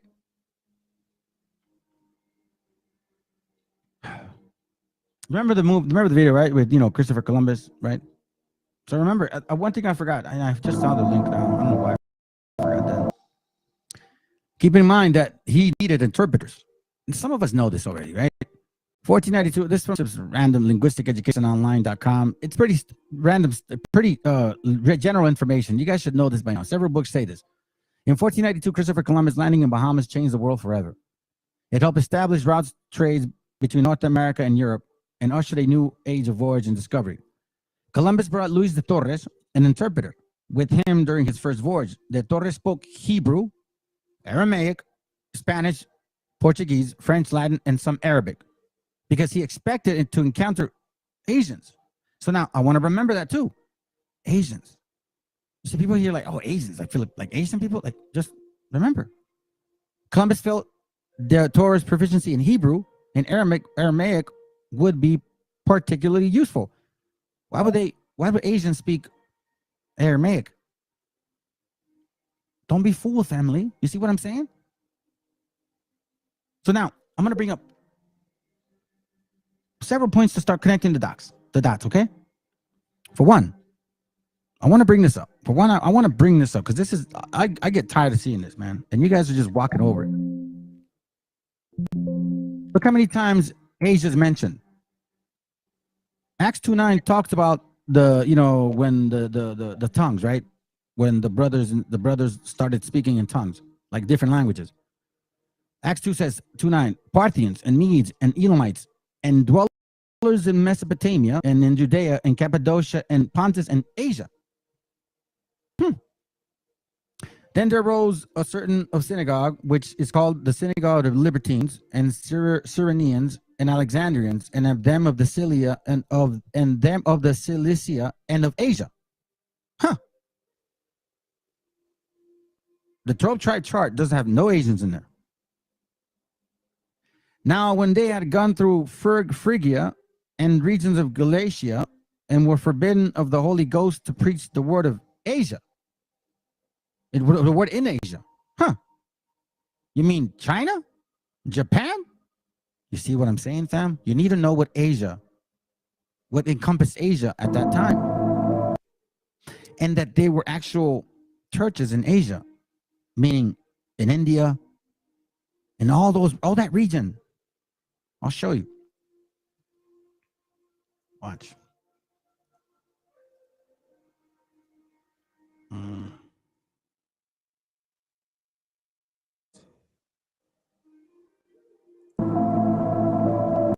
Hold on.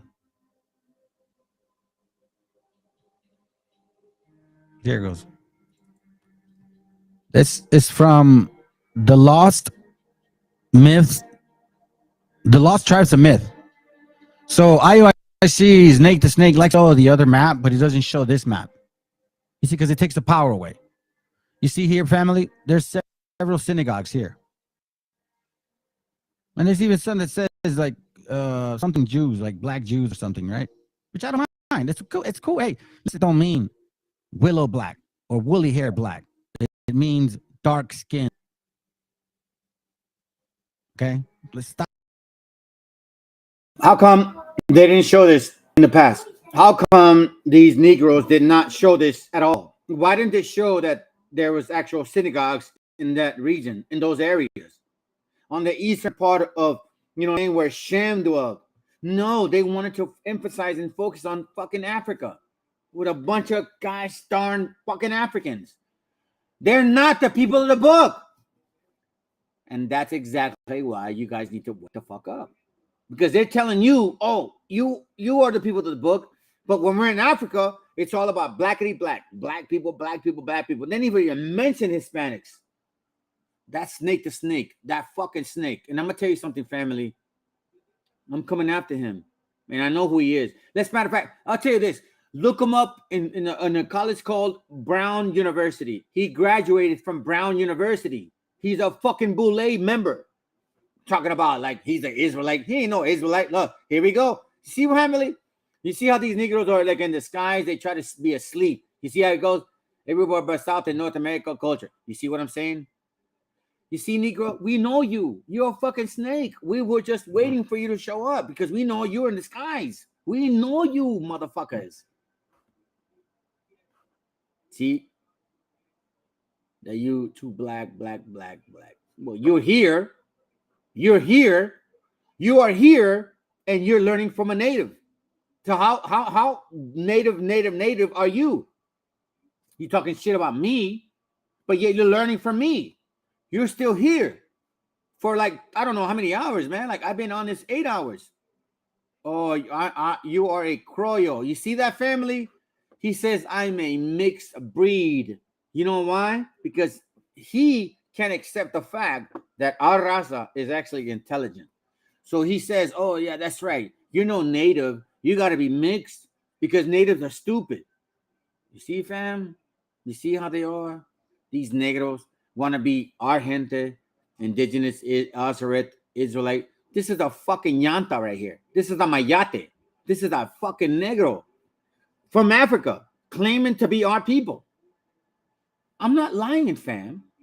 And I'm not being racist. I'm just calling it for what it is. Look at him. He's still here. Look, he's still here. See? You see what I'm saying? You see my family? You see what I'm saying, family? This guy or this girl was asleep for a while, and now I triggered them. So now they want to speak. So how am I native? Oh, that's so. Hey, man, I'm glad you say that. I'm glad you say that. Let me show me your DNA. Show me your DNA. You hit the link and show me your DNA. Show me your DNA. Hit the link. I'll show you my DNA. You show me your fucking Negro DNA. Show me your DNA. Come hit the link. No. Stop that shit. Stop that shit. Assimilated pocho, whatever. I don't give a fuck what you're saying. Well, it's not native. I don't care. Hey, you can say all you want. Hit the link and show me who you are. Show me your DNA. Hit the link and show me your DNA. You see, my fam? You see how weak these negros are? They're weak, family.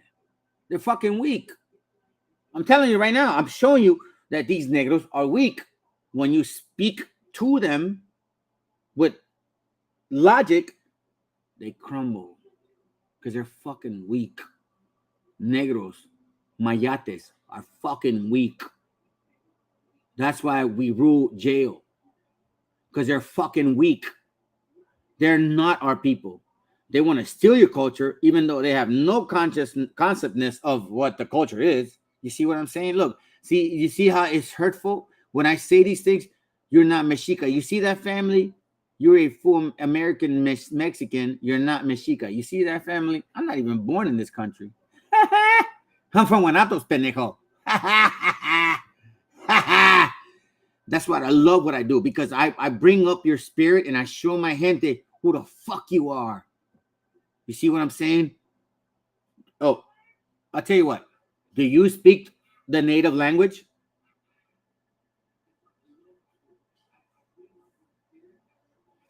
Do you speak the native language? Because we have a couple brothers that actually do speak the native language, and I'll bet you anything, you don't know what the fuck you're talking about. You're just a negro wannabe our people. You see what I'm saying, my family? Mexica's not in how you say it. Guanato. You see what I'm saying, family? Can't even pronounce it right. Guanatos, way. Guadalajara, Jalisco, pendejo. Can you speak Spanish? Do you speak Spanish? No. I'm not. No, you Google that. You speak Spanish? Hit the link. You talking all this shit? Hit the link, man. Hit the link. You see, my fam? These negros got no fucking huevos.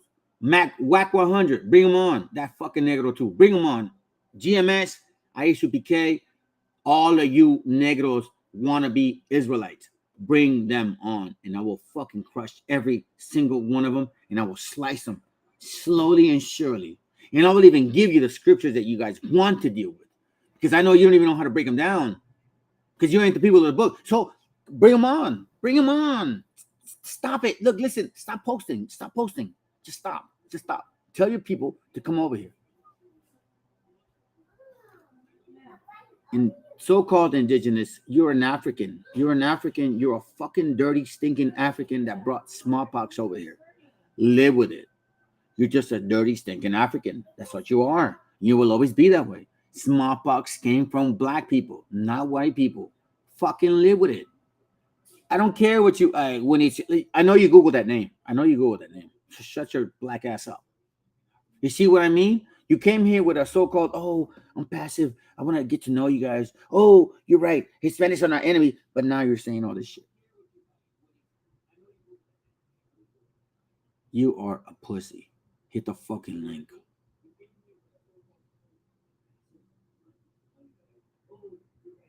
So you're representing BHIs. That's how pussies they are. BHI are faggots because you don't hit the fucking link. I will be a BHI. You see, family, this is the way that he attacked me. I will be a BHI. Man, you know what, bro? I enjoy this because, like I've said it, you are an example. I am using you as an example. How these people are weak, fam bam. These motherfuckers are weak. Speak your mind. They don't know what the fuck they're talking about. They're fucking dumb, stupid, black, and just fucking ignorant. You are a darn servant of the servant. You will never have any fucking logical mindset in your mind. I'm sorry to tell you. And I know you want to be special people, but you never will be. You are ignorant. You are dumb. You're just black. You are a fucking, gosh darn, what do they call it? Seditious nation of people. Nobody came from blacks. If you believe in the scriptures, then nobody came from blacks. That's eugenics. Look. I'm Popo Quiet Sin. No, you're not. You're a fucking Negro. Shut your ass up. Now you're trying to say that you're a gente. You ain't a gente, fool. You are sold out on that fucking Negro cop. Let's continue, man. You're that Ezekiel 23. They love that big wood, bro. Stop with this nonsense that you see black all of a sudden you think they're African. No, man, they're not. It's not like that. It doesn't always mean that. But you can see several synagogues here. Some that have a Jewish title, synagogue, something. Mongolia, Genghis. You know what's so funny? This negro has no clue about voladores. Voladores is actually something that happens in Mexico, and voladores is something that happens in India. As PT seasons, he teaches the tongue. I don't know what you want me to ask him. That you're a Negro, that you're an African. We aren't here to teach you. Why are you here? I don't see. Like I said it before. You're a dick. You like looking at me. and you're here. So that shows how fucking gay you are. You're either a dude that's gay or you're a girl that likes to enjoy looking at me. Because that's the game I got with negras. Negras love that shit. But see, I'm married. I can't mess with you. You're a dirty damn fucking Canaanite. Stay away. I know you love this shit. So just shut the hell up and watch your shit. Because guess what? I don't understand you. I just called you out and called you a girl, but yet you're here. That's how fucking dumb you guys are, man. I don't understand you guys. I really don't. I'm trying to like wrap my mind around you guys. Khan, 1319 AD, Jewish something. I had to clear him out. See? Jing Chao synagogue.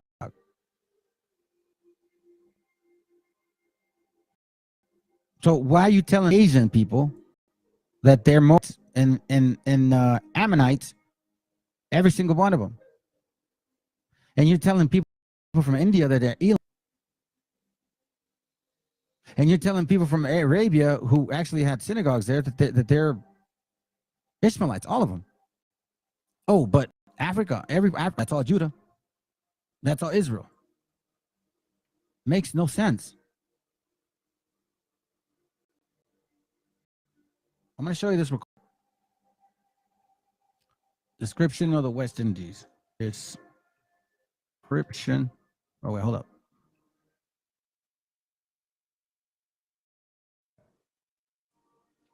$16.20. Come on, I know I have it. I don't have it. Description of the West Indies. Okay, fam, let me see if I can find it, because this is not cool. Hold on, all right? Hold on a second.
that I show them who they are, right? Look at all this. Thank you, brother.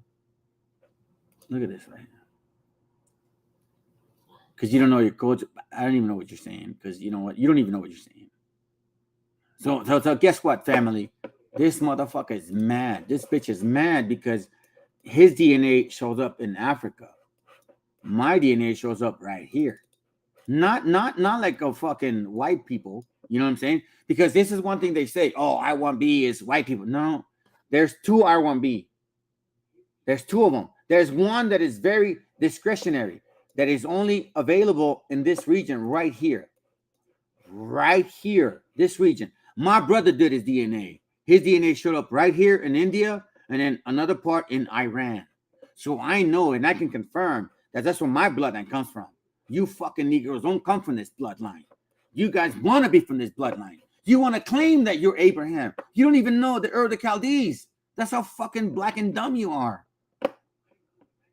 Tell me that you're not. Tell me, show me, hit the link. You see, family, this is all they can say. You don't fit our people. Esau is your DNA, your spirit shows. You see, family, they can't do nothing with facts. Nothing. You brothers that know who I am and you talk to me, you know damn well that I ain't no white boy. But this is as best as negros can get. That's how weak they are. Yeah, they're fucking miscegenation, and it's okay. Let them be black. They're gonna find out at the end that they're as white as he can be, because when Yahoo shows up and Yahoo Shea shows up, and you don't even know that fucking name because it don't belong to you, you little Yahweh Shai Ba'akwata. Keep that fucking name. That's demon. That's demon God right there. You're gonna find out real close. And guess what? If the Lord and the Most High if He lets me be one of His soldiers to go and destroy, guess what I'm gonna do, man? I'm gonna peel your skin so slowly. You have no idea about Raza, who we are. You see, when you attack our gente, when you attack our family, there's no hold bars. You see, we're lovely people, but when you fuck with our family, you have no clue who we are. And that's why the Most High picked us, because He knew we'd be there. We'd be like this from the get-go. Enjoy the class, family. This is a dweeb.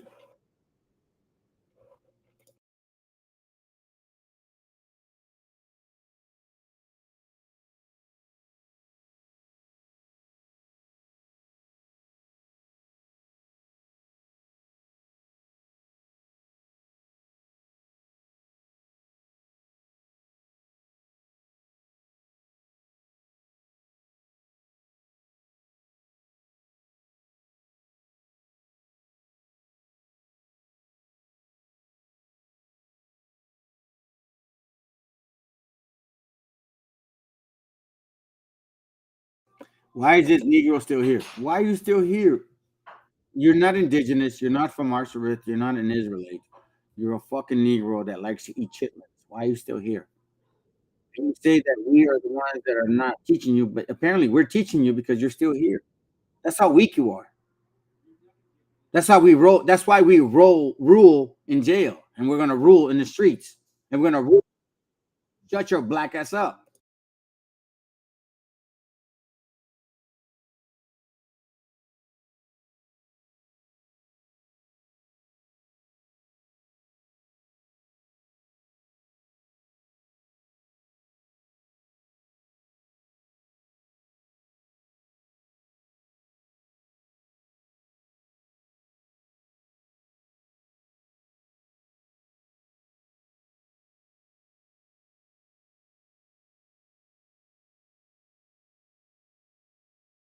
Listen, you dumb fucking Negro. We don't follow Paleo Hebrew. You listen to Yiddish Hebrew. Yahweh Bahashem Yahweh Shai is a Yiddish fucking translation, you dummy. But it's okay. That's how blackity black people are. It's just part of your, consciousness, man. You're just whack. Sorry to tell you, you know what I mean? I wish you were special, but you're not. You're just black. You're athletic. That's it. That's all you get. That's it. Yeah, you can jump high. You can run fast. Good.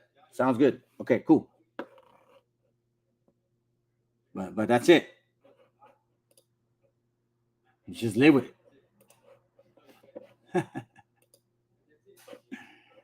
Just live with it, man. That's all you guys can do. Because you even said it yourself. Well, we're special. We can do this. We can do that. Yeah, you're right. You can. You do that.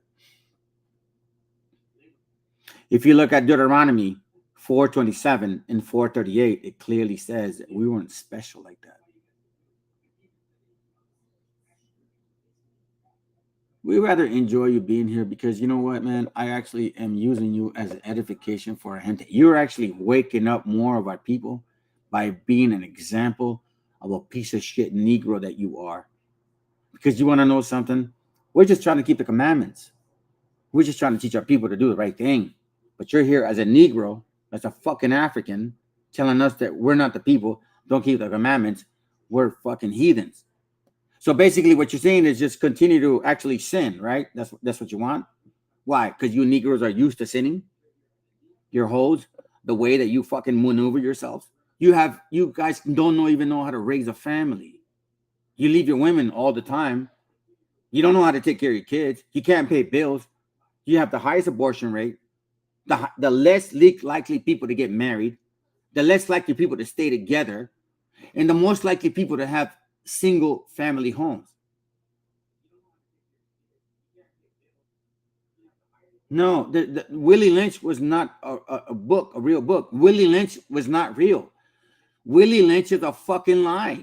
What excuse are you going to have? You're going to blame it on Willie Lynch? You're going to blame it on white people now? No, Negroes.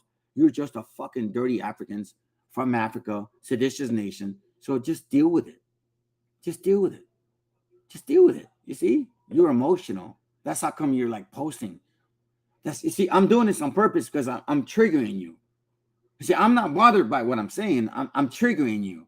And look at you. You're responsive. That's how I know you're a girl. That's why I keep saying you like this channel because you like looking at me.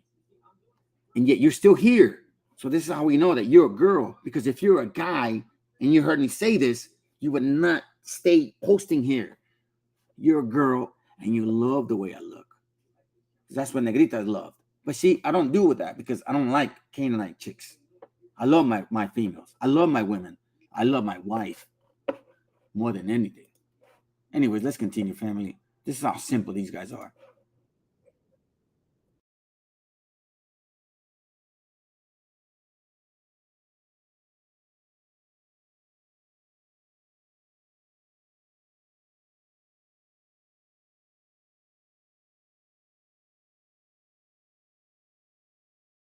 Family, this is what they try to say, like right here. He was Creole, right? Like I'm not your gente and shit. And he goes like, this bitch goes like, you don't know Mexican history, like you know what I'm saying, family. They're really stretching. They're really trying, like you know what I'm saying, like they're really trying, like oh no, I can't hurt him this way, so I'm gonna hurt him that way. Hey, guess what? You know what? You dumb Mexicans. He's not your people. Hit the link. Hit the link. Hit the link. They won't, man. They're weak. They don't have no huevos. Whack 100 is a pussy. Tell them I told them that.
By the way, let me answer this stupid ass. Okay, so listen, we're not your people. What are you doing here? We're not your people. We're not your people. We're not black. You know what I'm saying? Why are you here trying to convince our gente that they're black? Hence the name Mayate. Exactly my point. I'm like, bro, like I'm telling you, if you're a girl and you're still here after what I said to you, then I can understand. But if you're a guy and I'm telling you, you like the way I look, that's why you're here, you don't listen to that. That means you're a mayate. That means you're a fag. That means you like the way I look. That means if I was in jail, you'd try to rape me. Thank you, Father, for not making me black. You ain't no fucking joke, bro. There you go. See this right here, family? Teach me Native Israelite culture. Why should I? You're a Negro.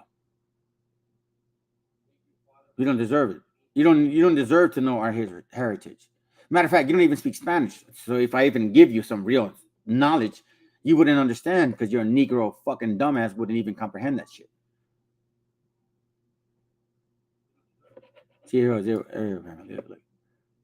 Stay focused where I insert my manhood. Focus on the books. Okay, sounds good. Well, then just shut the fuck up and listen then. Why you keep posting? Watch your class. There's actually real material here. I've done these classes.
Hey, dice el cabrón que ni siquiera sabe hablar español. You know what I'm saying? You're not even Mexican. You know, family, I love it, man. You see, like I said it, out of the abundance of the heart, the mouth speaketh. Let these Negroes express themselves. They will tell you who they fucking are. Enjoy the class, family. Enjoy the class. Because he's a double slayer right here. That's why I don't love Joshua. Because I slay you motherfucking Canaanites all day. Back in the day, and I'm going to do it today too.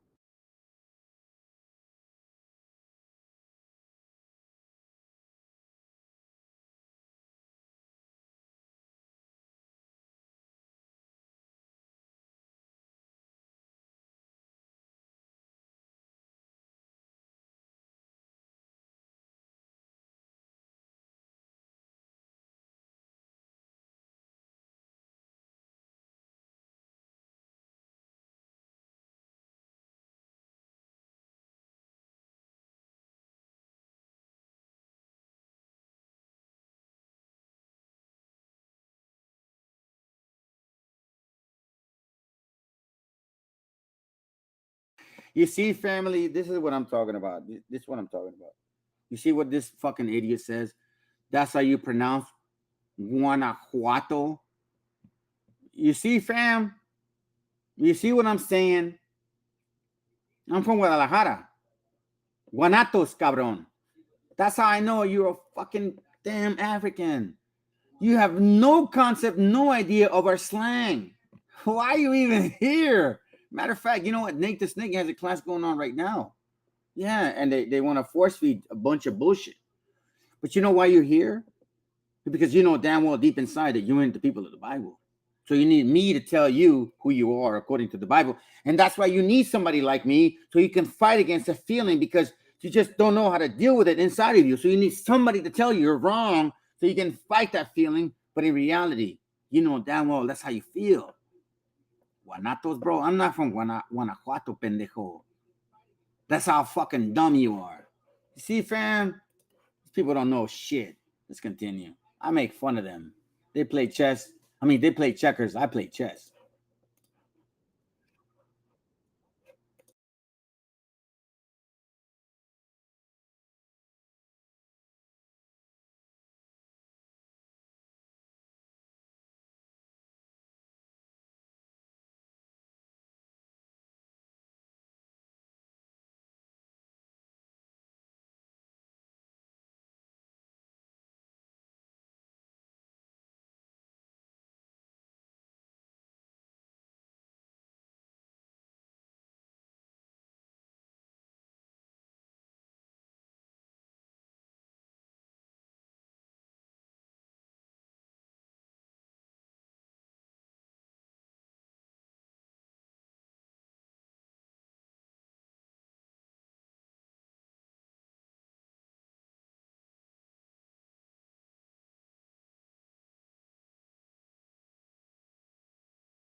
Okay, so let me get this straight, man.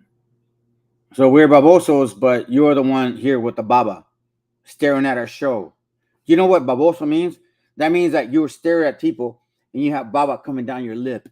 And this is what you're doing right now. You're in this channel with baba coming down your lip and you call people babosos. You're learning from us today. Or else if you weren't, then you wouldn't be here. See, that's a kid reaction. You're a child. I bet you what, man? You're about 25, 28 years old. I guarantee you. You're about 25, 28 years old, and you're not a man. You probably still don't have a job. Nah, I'm discerning you, man. You see, now I'm actually on point because that's how you're responding. You didn't even answer my question. I just stated something and you didn't respond to it. So then that means you confirmed it. You call me highly spiritual works.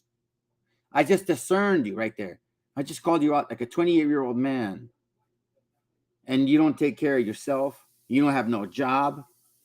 I bet you're a very unproductive individual in your society. Nah, don't even trip BTC, man. You ain't no fool, brother. This negro, they like to do this when they're attacked and they're broken in spirit. They want to make you feel emotional about how they believe. You see what I'm saying?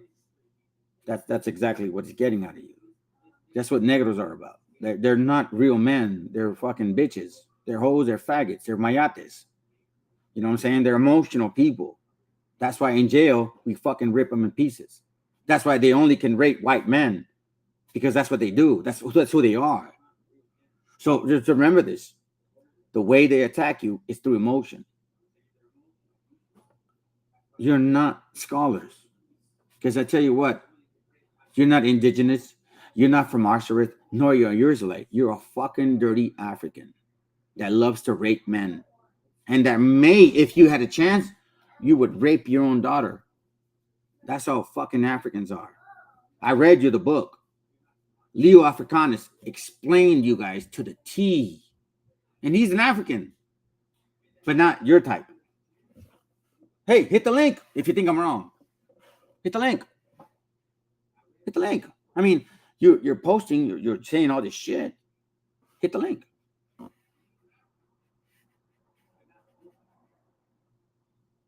Yeah, and apparently you've been here for like 8 hours.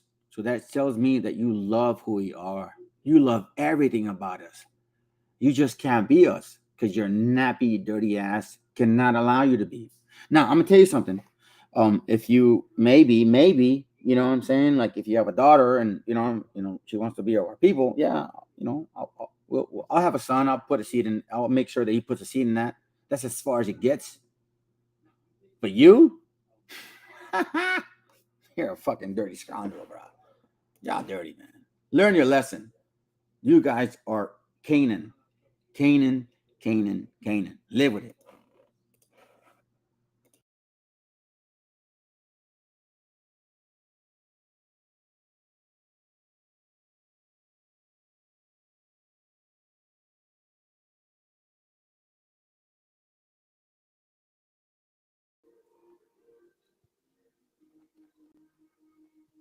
Give me a second here, real quick. Oh, let me close this up. I don't. In these pages is mentioning the kingdom of Kivara, Straits of Anain. All right, it's giving you hints of we've seen that in the maps. Okay, neither should we theorize and conclude crossed at the Straits of Anian. So they're like trying to figure out who these people are. Here it goes. This is 55. I'll read to 54.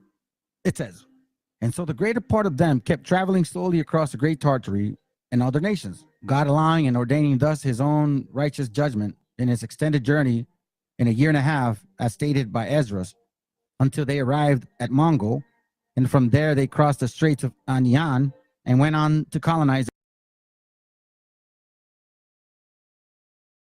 You're not our people. You're a Negro.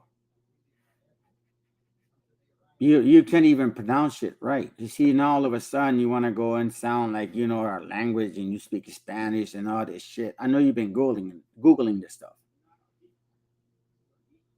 Want to promote street life? No, I don't want to promote street life. I'm actually promoting repentance. This fool pushes African life. I don't push African life because I don't live in African life. My kids are very, very responsible, very respectful. They're not hoes. We don't do African shit here. Family, as you can see, this is what they call stretching for support. I find it so funny, man. I've been doing this, and I actually talked to brothers like for a couple of years. And to think that you're gonna come here and say he is IUIC agent, ask him how they train him well. You see, fam, they can't attack me no other way. They can't hurt me. So they're gonna try to make it appear like I'm some agent or some fucking. I'm not a Mexican, because they can expect the fact that I'm Mexican is fucking smart. No, they expect Mexicans to be stupid, and that's why they talk this way.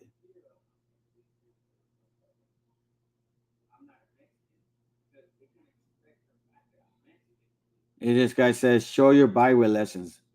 Show me your Bible lessons. I'll show you mine. I got mine. But it's not under this independent. I got mine under IUIC. This is why I don't share that shit. I was teaching for hours under IUIC, on the streets. Show me your fucking videos. I'll show you mine, but I don't share because that's not under me. That's under them. Show me yours. Show me yours. Show me yours. Okay, fine. Yeah, right. Okay, fine. Sounds good. Show me yours. I don't hide my face. I just haven't been using my camera lately. Show me yours. Hey, T. You see what I'm saying? This is what it comes down to. Top agent. They call me top agent. Secret file. You see what I'm saying, family?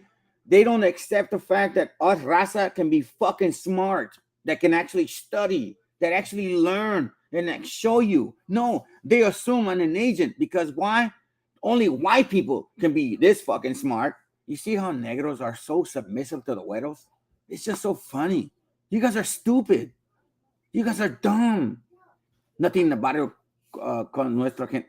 Yeah, I'll tell you one thing. You're not a gente. You're a negro. Stop trying to use our language. Because you don't even know what fucking masa even tastes like. Stupid ass. The countries of New Spain, beginning at the northernmost parts of it until with their wars, they searched for land that had colonized all of it. That's one opinion. Here's the other one. Ezra says that at the close of this extended journey, they colonized and lived in that region, which is called Arsareth. Okay? That very learned author, Genebrad, in book 1 of his chronology, states that Arsareth is the extreme point of Great Tartary or Scythia. That is a cape of promontory, which is the boundaries or landmarks dividing the old world from the new. So I showed you guys this. Let me show you again.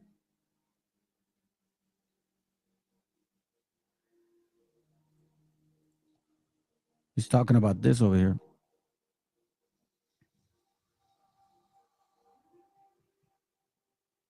See, he says Arsareth and Anian, right?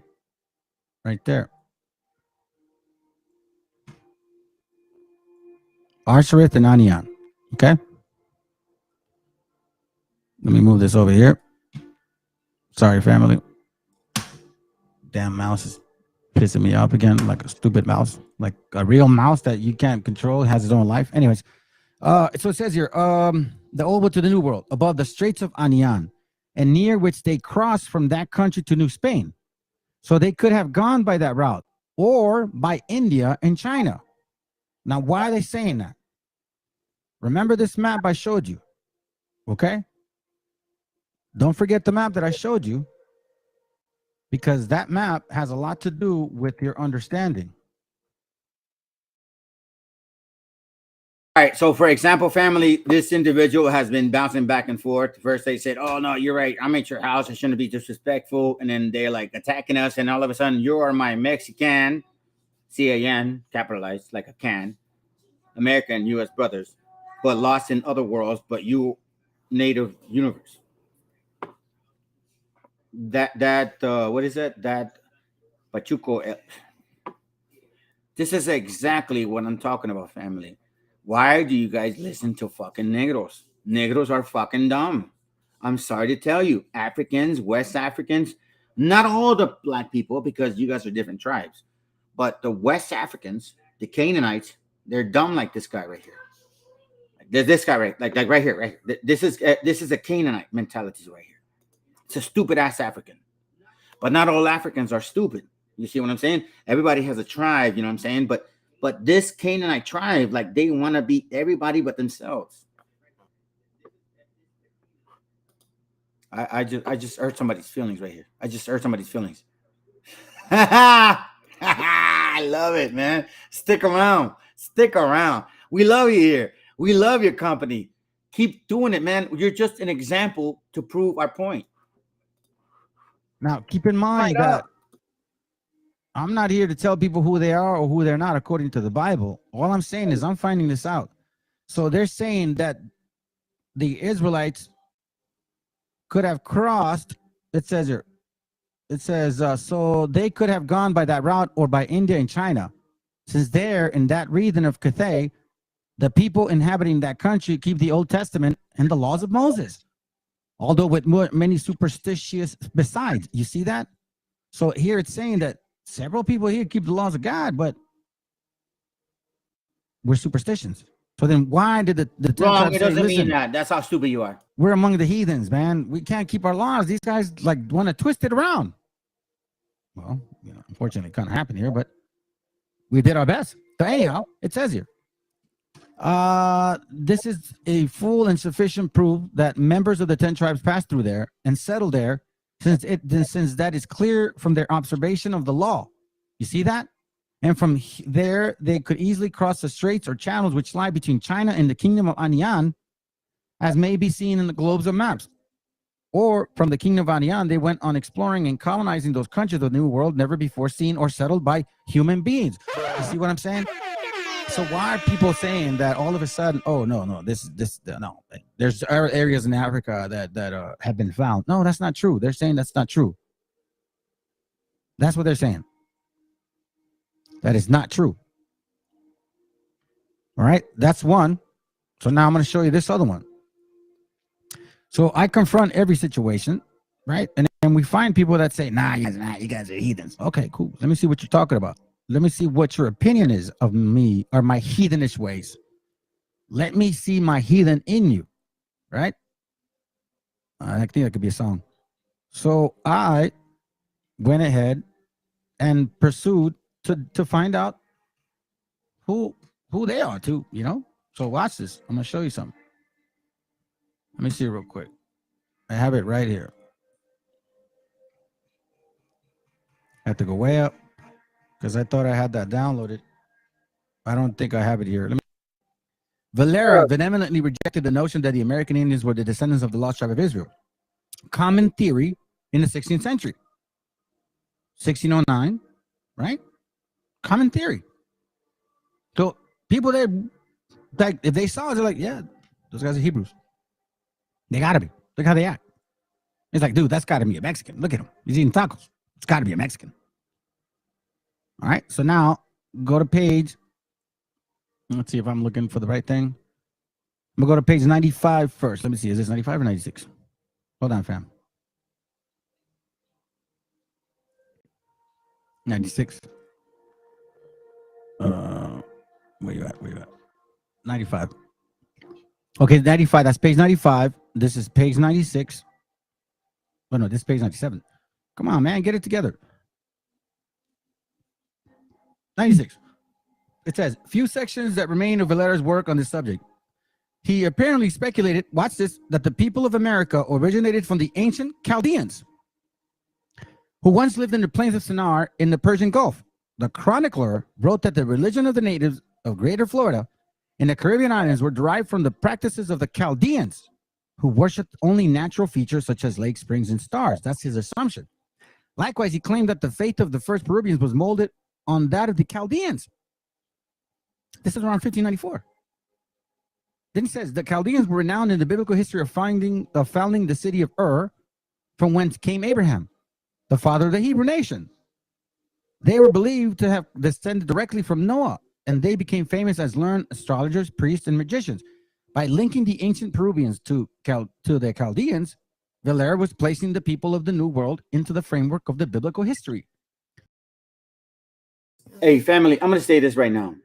If this guy was truly, and he believed, or so-called girl, or so-called guy, or girl, that he was a Hebrew, you know what I'm saying? Like, I don't fuck around and waste my time watching other channels. I follow the scriptures, and I do the best that I can to study. But we're seeing here that it's like not even enough for them. It's like they're trying to convince us. Like, for example, we're telling them, hey, listen, fine, we're not the people of the book. Go ahead, move on. Whatever. We'll still keep the commandments. No, you're not the people of the book. Okay. Well, then move on. But they're here. But they're still here talking shit. And by the way, Guanajuato's, it's a completely different state. I say Guanatos, meaning Guadalajara. We say that in a slang way. You fucking dumbass. Not you, BTC. I'm talking about that stupid ass. Anyway, so going back to the whole concept, it's why in the world Do you not understand that? As a matter of fact, let's continue. Let's continue because I'm about to share this right now. Now, why is that important for us to read? Here's why. Judith 5. What is this? Okay, Judith 5. Watch what it reads. They're asking about us, this other king, okay? Holofernes. He's asking this other person about us. Sorry, I'm just telling you that like that. I just want to get to the point. Judith 5:6, it says, these people are descendants of the Chaldeans. Let me read that again. So he responds to him by saying who we are. These people are descended of the Chaldeans, and they sojourn heretofore in Mesopotamia, meaning before them, they were in Mesopotamia, okay? They were in the Chaldees. Let's go back to the map. Map time. Not nap time, map time. Map time. Map time. Meaning this is Mesopotamia over here? Here, I'll give you a better one.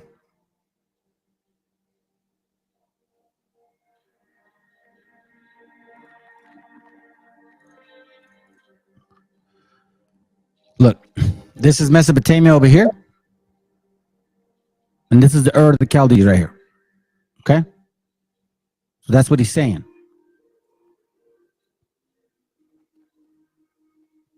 Give me a second here real quick. Oh, let me close this up. I don't want to lose my point.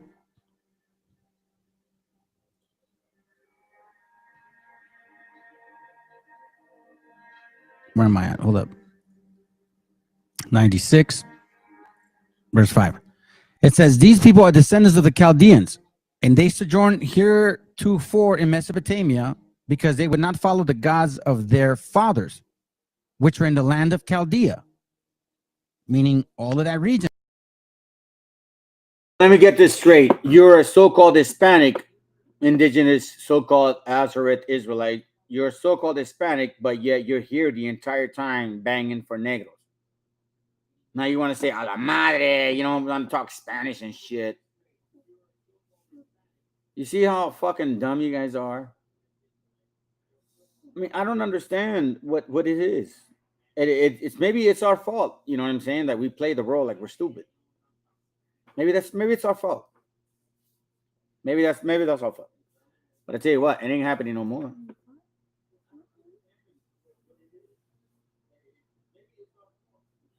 You are not a Negro. Are you a Negro? What are you, man? Are you a Negro or are you not a Negro? What are you? Are you Hispanic or are you a Negro? Do you consider, when you look in the mirror, do you see yourself as a black man or a so-called Hispanic man?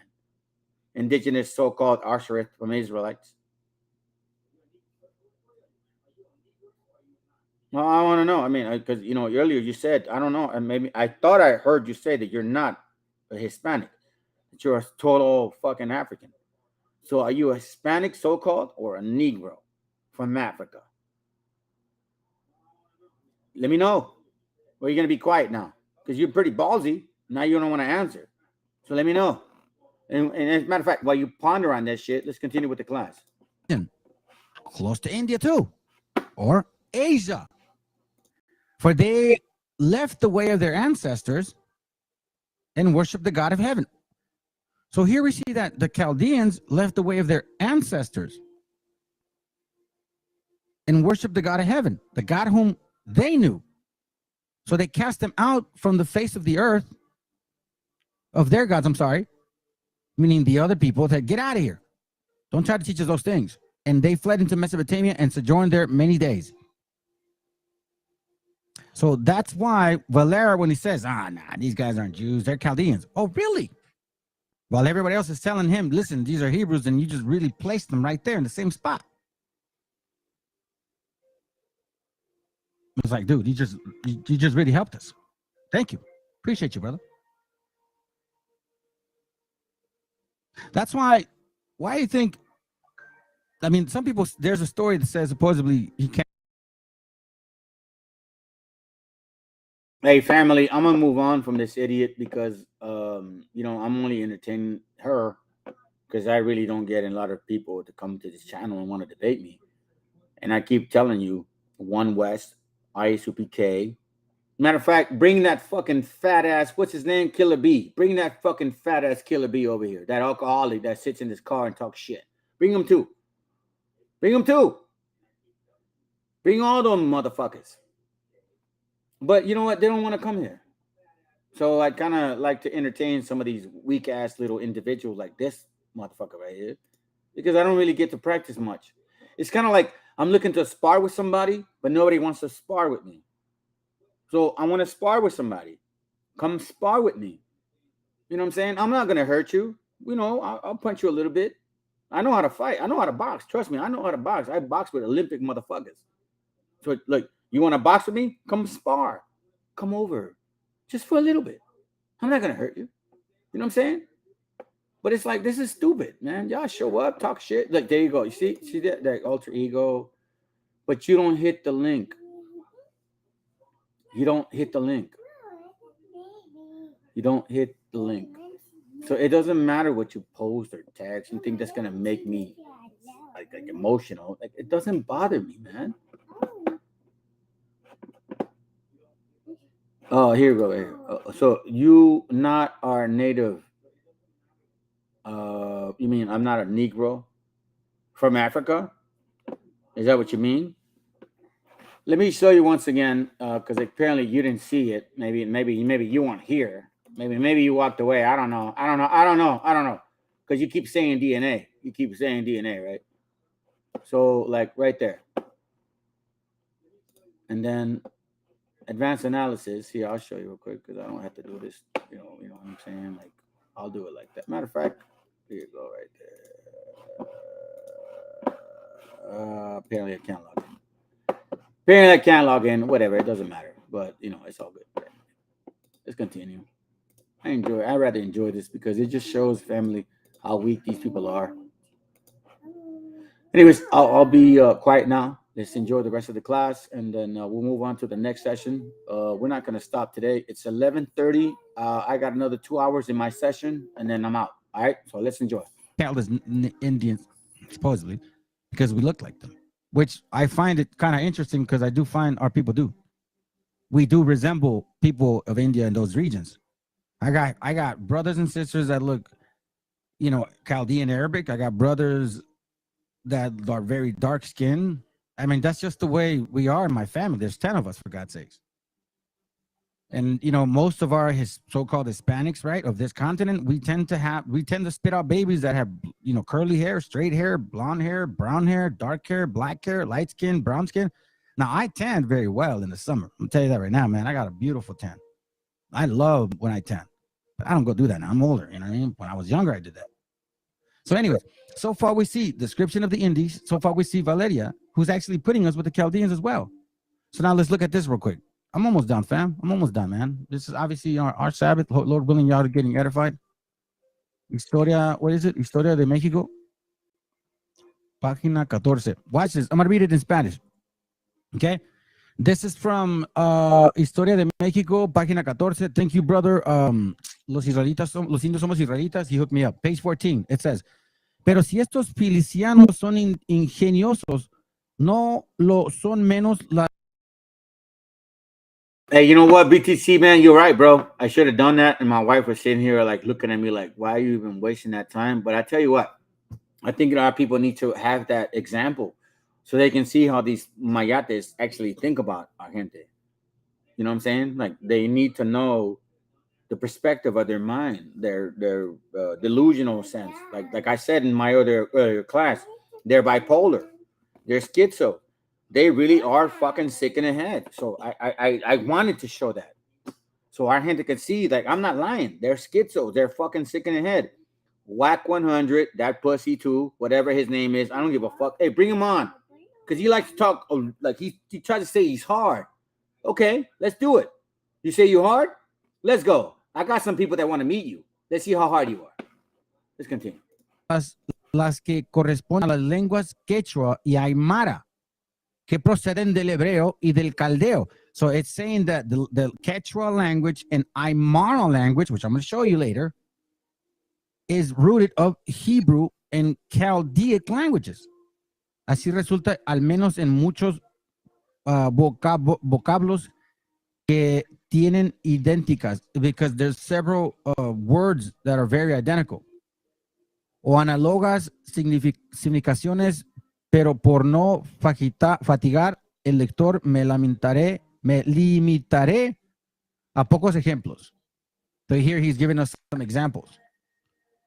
Los vocables México, Perú, cacique, cinita, canoa, macana, ana y racha viene de los hebreos masi.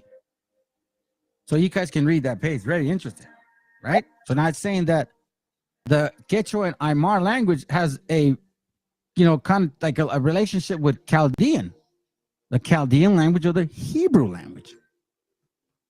Huh. Interesting. And the reason I keep showing you guys is because I'm talking about the migration. Migration, fam. Watch this real quick. All right.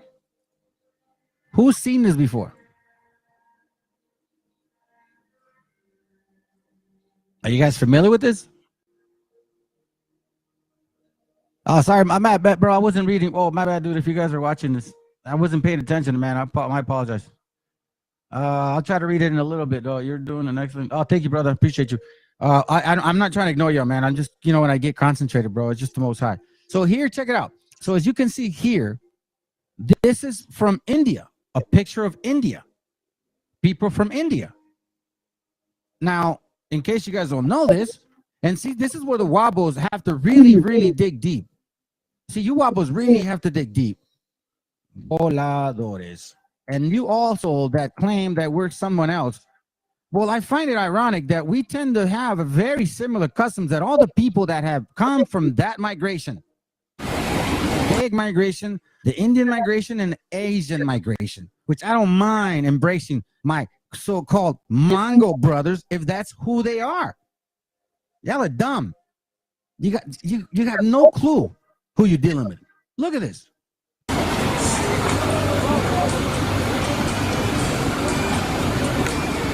Wow.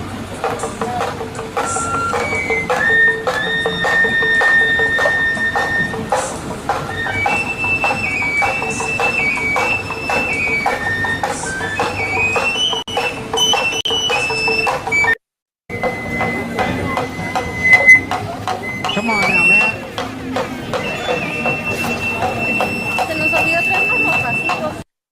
Come on now, family. Come on, man. Come on, bro. Come on.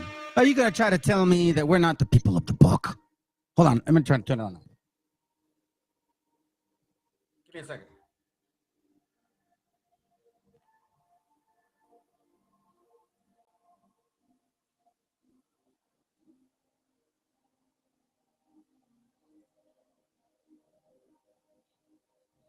Guess it didn't work. Oh, I'll praise it. It worked. So look at this, fam. You see? I'm not lying. Look at that. It's beautiful, isn't it? So now we're getting some clarity as to like, where do we get these customs from, man? What are they gonna call us now? Edomites now?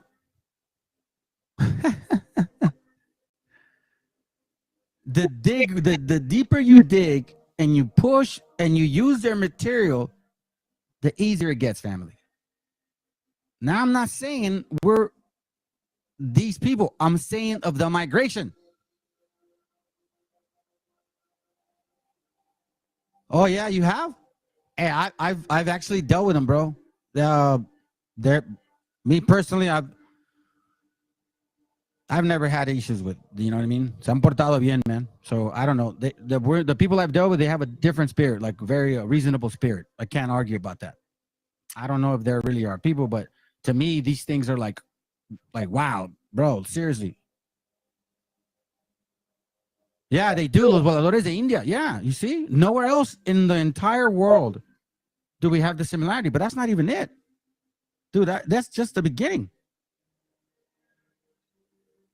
I have this book. Where is it at? Let me show you here real quick.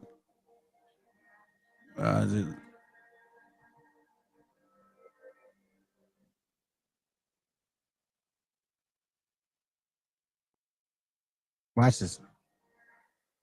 I'll share this book to you, brothers, on our Telegram, but I'm just going to read this online. The Sacred Name, okay? Watch on the bottom what it says. I'm going to read that later, but on the bottom it says this. The word Jehovah is mentioned several times in the Rig Veda, which is I guess, where Sanskrit originated from, which is India. And it means the mighty one, the all-powerful. Okay? So I'm going to read you this book in a little bit, the world before Abraham, but look what it says here. The pronunciation, no, as a matter of fact, I'll read you this book first so you can see the hypocrisy of people, bro. So you can see how people try to say, oh, it was the Most High that gave us that name. We didn't know what it was. It was the, what's his name? Whoever, King David, Meshiacha, whatever. You guys are crazy, man. Watch this. Y'all just read a book. Look on the bottom. Look what it says here. It says here, the pronunciation Jehovah, unknown until 1520 AD, has no warrant except in the superstitious custom in accordance with which the Jews, to avoid the use of the secret name, appointed with the word vows, Lord. And then reading the scripture, substituted the latter for the former. Okay? So it's like you can read that. To avoid the repetition of the latter, the Hebrews pointed to the former vowels of God Elohim. 1520. Like, oh, okay. But see, we get the answer here. So in this book, it says here, the pronunciation Jehovah, unknown in Europe until the year 1520. Why? Has no warrant except is superstitious custom in accordance within the Jews to avoid the use of sacred name, printed Jehovah, or JHYVH, with the vowels of Adonai, Lord, and when reading the scripture, substitutes the latter for the former. The name became generally known and used in Europe shortly after the discovery of America. America. America. You see this? So now you see the world of Abraham, right? That's what we just read right now. You see, in 1520, they had no clue prior to what the hell that word letter was. They come here and they find out. Just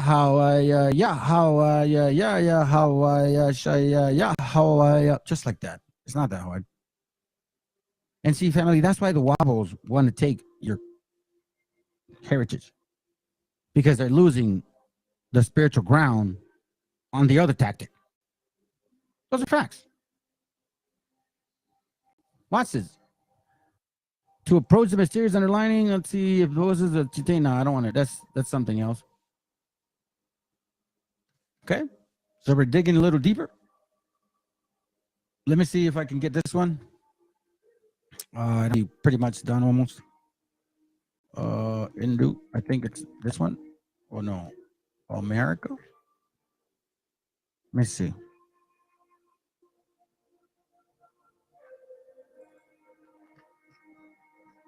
Give me a second.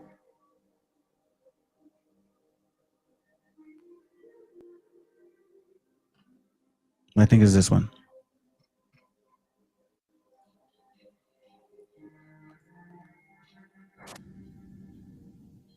Here it goes, right here. This is from Tratan de México, or this is the book. Okay? Colección de libros raros o curiosos de Tratan de México como cuarto, Diego Andrés Rocha, Origen de los Indios. I don't know if this is from the brother, Los Indios Somos Israelitas, but if it is, bro, I appreciate you. I mean, sometimes I find books, bro, and I forget where I get them from, so, my bad. It says, I'm going to read it in Spanish. It'll be quick. Dice, tengo también observado para entender de que estos americanos, principalmente los de México, descienden de las 10 tribus, los prodigios de Dios, obró con ellos y las señales del cielo, que tuvieron significándoles el fin de su monarquía, y que Dios les entregaba a otras gentes y naciones. En México, cuando entró el gran capitán Cortés, se observaban 10 prodigios bien singulares que les indicaba el fin de su monarquía. Technically, it was 8 is what I found, but it says you're 10. Now, I have the material on this, but I don't want to do a class on that yet because this is a totally different topic. So I'm just trying to show you guys of these materials that actually say, look, let's go down here to the bottom. It says here, esto mismo sucede con las 10 tribus antes su destierro, como consta del libro 4 de Erras, capítulo 9, al fin, donde dice, se le apareció una mujer llorando de la destrucción de las... See, that's what I'm talking about. Yeah, that's a different topic. That's another class I'm going to do. It's a beautiful class too, by the way. It's related to La Llorona, the real origin of La Llorona. That wasn't what I was looking for, family. Man, that really bothered me now. Oh, this one. That's right. That's right. Hold on. That's what I was going. Okay. Hold on. See. Is it this one? Page. Hold on. 126. Okay, watch this.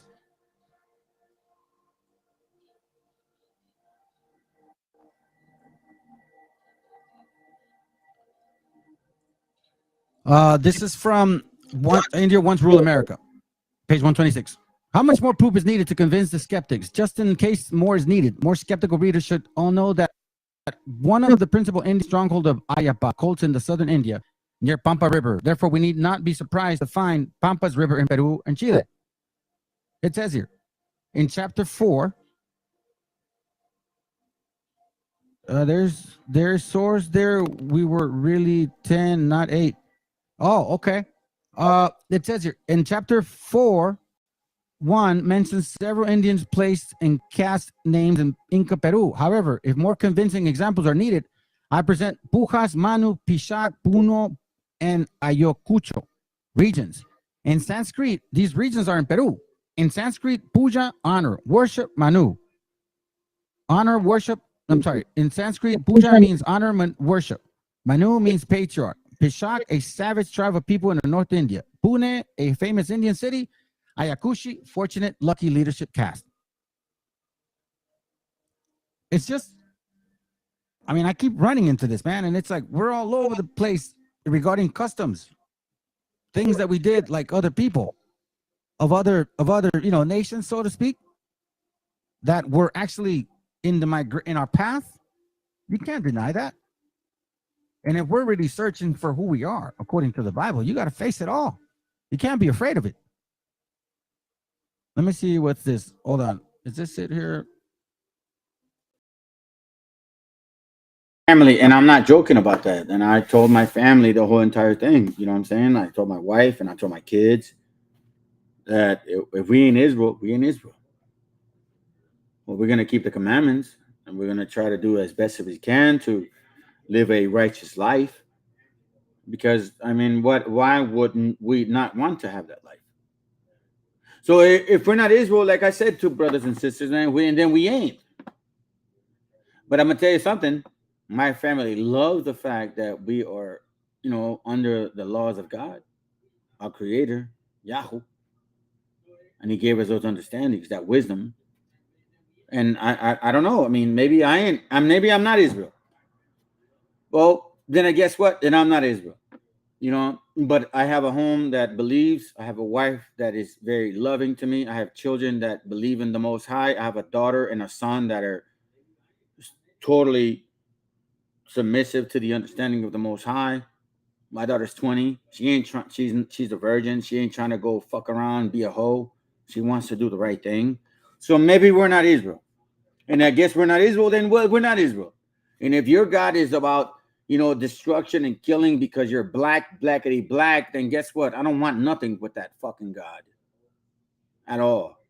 What I want, my God, my creator, Yahoo, is the one that actually sees justice.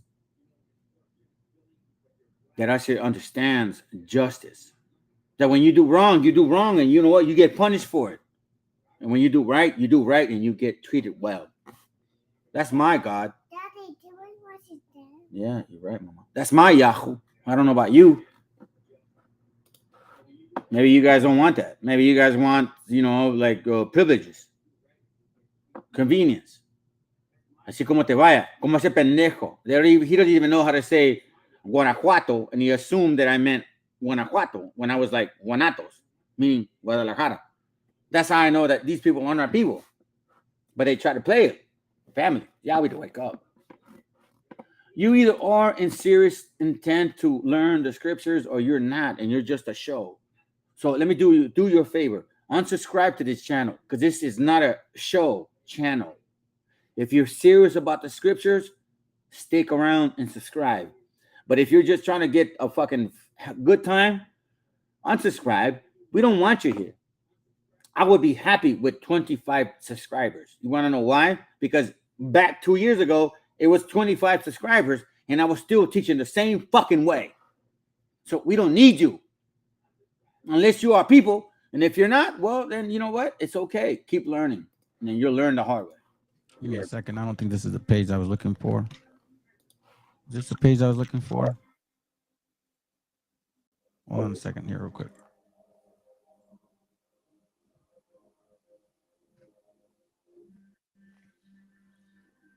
Watch this real quick. And then I'll get to some scriptures again. I forget what page this is, but same book. An ancient Mexican legend tells us that charismatic prophet and chieftain named Meshi, Ixpatala, led the Mexica Mexicans from their land home of Mexcalitlan to Aztlan. He gave them religion, and one of the names of nations, Anahuac,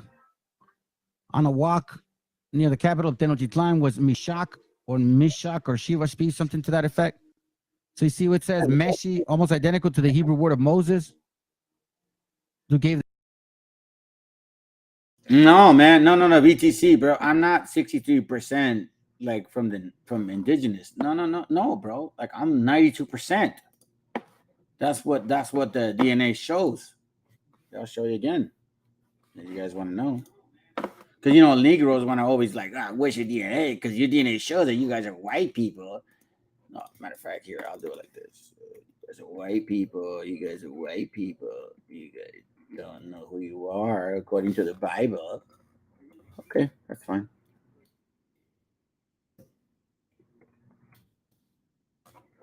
Let's show them who we are, baby.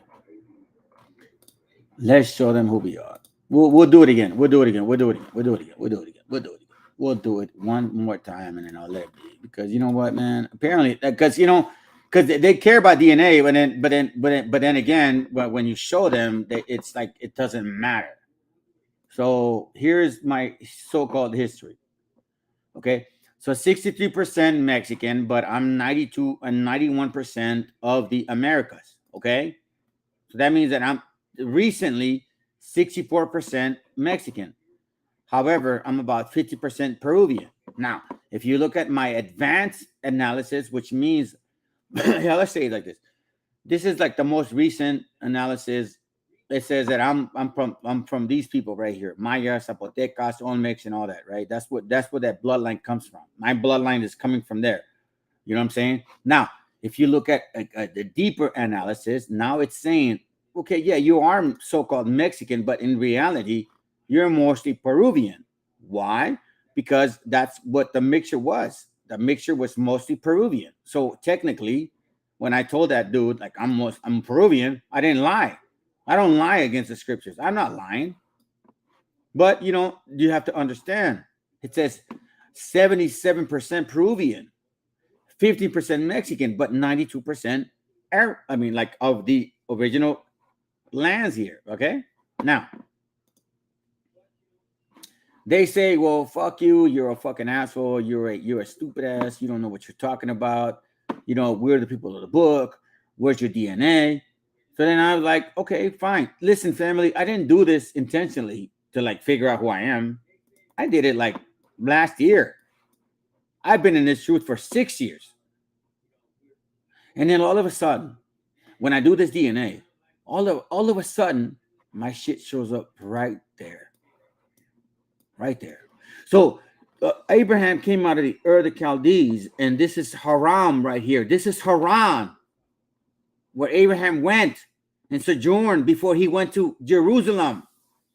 So for you motherfuckers that say, oh, who are you? My DNA shows that I am from the Abraham lineage, the man that went to that area and sojourned before he went to Jerusalem. But no, guess what, family? These Negroes ain't gonna accept it. You know why they ain't gonna accept it? Because it's not convenient for them. So I showed you my DNA. Show me yours. You talk all that shit. You know what I'm saying? You talk all that shit. Show me yours. See, family, they will never show yours. They will never show theirs. You know why? Because they don't have one. They don't have one, fam. They don't have one. And that's why I talk ballsy. Because I have nothing to hide. I wear my werewolves the way they are. Because you know why? Because I'm a Hebrew of the Hebrews. And you can't take that shit from me. It's my family. My wife. My kids. I bring that seed in this family. We are the Hebrews of the Hebrews. You better start recognizing that shit. I know, Mama. I know. The Jews, their religion, Moshe, like Moses and his children of Israel. It says, Ish Ru'al. This Meshi led the Meshiacha out of bondage from Aslatlan. However, the wandering of the Meshiacha lasted 80 years, not 40, as they did in Hebrew. So as you can see, look, there was also a North Indian nation, Musik or Musica. Its citizens were Musicanos, musicians. You gotta stop denying who you got. All those people that like, yeah, we were here 30,000 years. Yeah, okay. Can you explain this to me? I bet you don't know who we got this from. I just showed you who we did. I just showed you. So I don't know if y'all still need some convincing. I got a little bit more, and then that's it. Oh, that was the book I was trying to show you. We're done on that one. Page 120. We're good on that. Showed you guys that other thing too.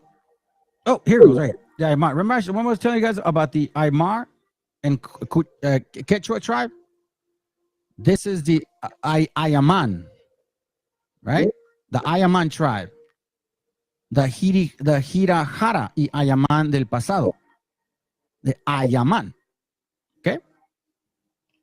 If you guys remember.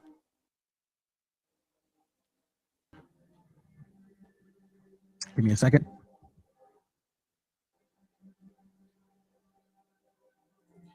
You guys remember this? Ayaman, baby. Ayaman.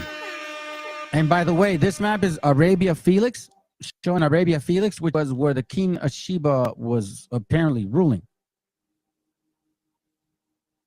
But that's another topic because I'm going to show you there was two Ethiopian kingdoms, one in the east and one in the west. Yeah, they're trying to hide that from you too. So Ayaman, right? Fam, I've done classes on that. There is such a thing as East Ethiopia and West Ethiopia. That there was an Ethiopia, not in Africa. Just, I've done classes on that. I don't know. You guys got to look to them. I don't know which one, man. I got like 350 and shit. You guys got to look to it. But I've done classes on that. There's two Ethiopias. Don't fall for the shit. You see that Ayaman? All right, so watch this. Ayaman. Okay? And then I'm going to show you something. Hold on. Say it ain't so. Say it ain't so. Joven India Gallón de El Cerrito. How's she look like, family? A beautiful, young woman of our people. Look at that. And I don't care what people say. I got nieces that are tan like her. That have straight like hair like her. So don't try to say she's black. Like African. Joven India Gallón del Cerrito. Origen Gallón. And I'll bet you if I look through this map, I'll probably find Gallón in there too. Without a doubt. It's time for you guys to stop observing. The kingdom doesn't come by observation. I'm going to give you one little small one. Jairo Solima. Jairo Solima, se dice. That's Jerusalem. Jerusalem. Jerusalem. So we're getting into some other stuff. But what I'm trying to show y'all is that we would have never gamed this way. Stop it. Stop it. Stop it. Come on, man. Stop it. Look, Chaldea right there. You see? The Ur of the Chaldees. So Valera says that we come from this region right here. This is the Ur of the Chaldees right there. Okay? Maybe even goes further down. Probably all this section here. Very close here. And just to show you, I want to rub it into these people's faces. My DNA comes from right here. R1B. Right here. 92% from the Americas as well. Praise to the Most High. That's just their science, not the Most High science. So as you can see, family, there's really nothing to be scared of, to be threatened by. Let these spirits, these heathens, do what they do best, which is yell and scream. That don't make them right. Let them. Let these wobbles try to get what they don't know any. Okay, for one thing, where's your diet? Where's your corn? Where's the maize? And then you so-called converts, where's your unleavened bread, your spices and herbs? Where's your ceviche? Well, ceviche is in the Bible, and I bet you guys don't know that. Yeah. Carne asada tacos is in the Bible. Masa is in the Bible. Wake up, my gente. You guys are the people of this book, for God's sake, man. Stop trying to run from people. There's source that we really 10, not 8. I don't know what you mean by that, bro, but I think I know what you mean. So what is it that they're trying to do, fam? What is it that they're trying to do? Here, I'm going to show you something real quick, okay? This is their doctrine. Hands down. 1 Corinthians 15 and 50. What they're trying to tell you is, this is why it's important for them to push Revelations 1:14. That the Messiah and God looks like them, or an African, a Hamite, which they admit that Ham is black. And every source says that you guys are Ham. Live with it. Now, this I say, brethren, that the flesh cannot inherit the kingdom of God, neither doth corruption inherit incorruption. Behold, I show you a mystery. We shall not all sleep, but we shall all be changed. Huh. Really? In a moment, in a twinkling of an eye, at the last trumpet, for the trumpet shall sound, and the dead shall be raised incorruptible, and we shall be changed. Changed into what, you ask? Philippians 3:21. Who shall change our vile body, that we may be fashioned like unto his glorious body?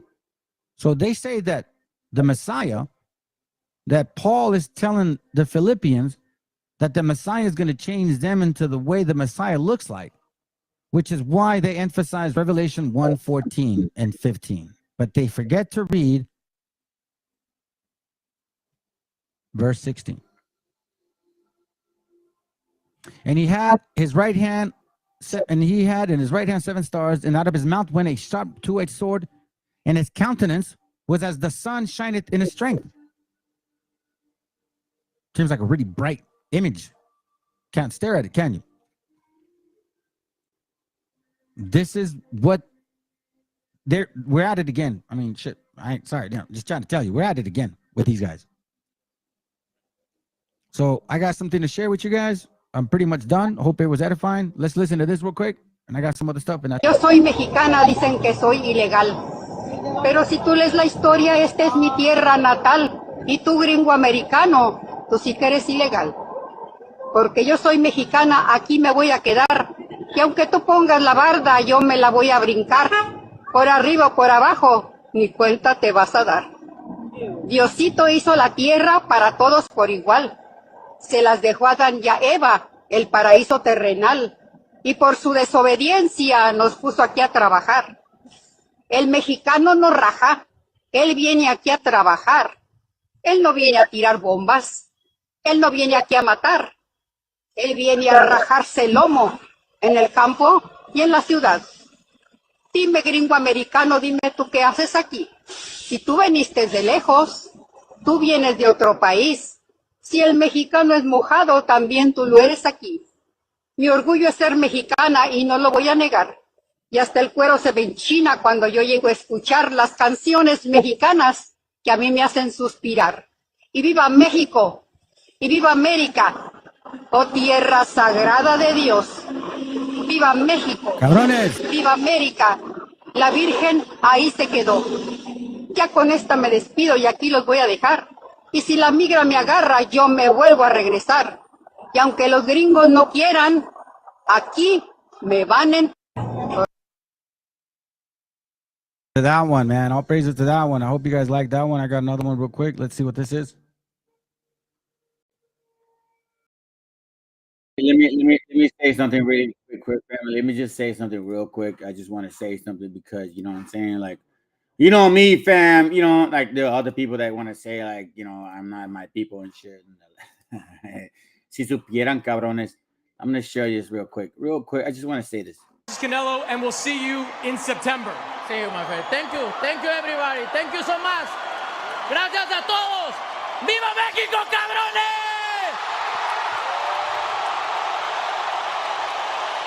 Well, that's how you celebrate.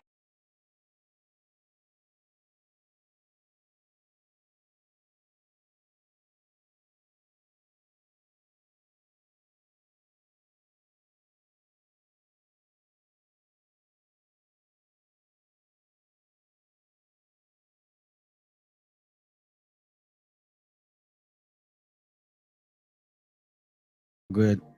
Pretty much, I believe that's what we got. Let me see if I didn't leave anything out. Hey, listen, family. If they only knew how legit we are, man. I'm not from Guanajuato, pendejo. I'm from Guanatos, meaning Guadalajara, cabrón. So this is what I love about our people. And that's why I wanted to play it, family. Love y'all, man. Shalom, shalom, shalom. You guys have a great night. I will try to do a class either on Monday or Tuesday or maybe Wednesday, one of those 3 days. But I have a very heavy one because we're going to touch on Egyptians. Because I got a lot of plethora on Egyptians. I just never wanted to talk about them. But you know what? These Negroes want to ask, are Mexicans Egyptians, or were Mexicans ever in so-called Mexicans in Egypt? I'm going to show you. I'm going to show you that Negroes weren't even in Egypt in the first place. And that's even worse. Continue. Now, hold up. Shalom, family. Let me see if I didn't leave anything out. Hold on a second. So I check these out.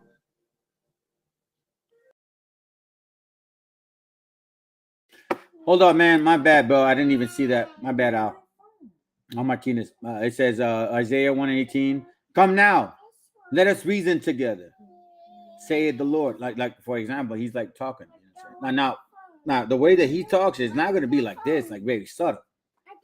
Though your sins be as scarlet, they shall be as white as snow. Meaning, when you repent, when you are sincere, he's not going to look at all your crap.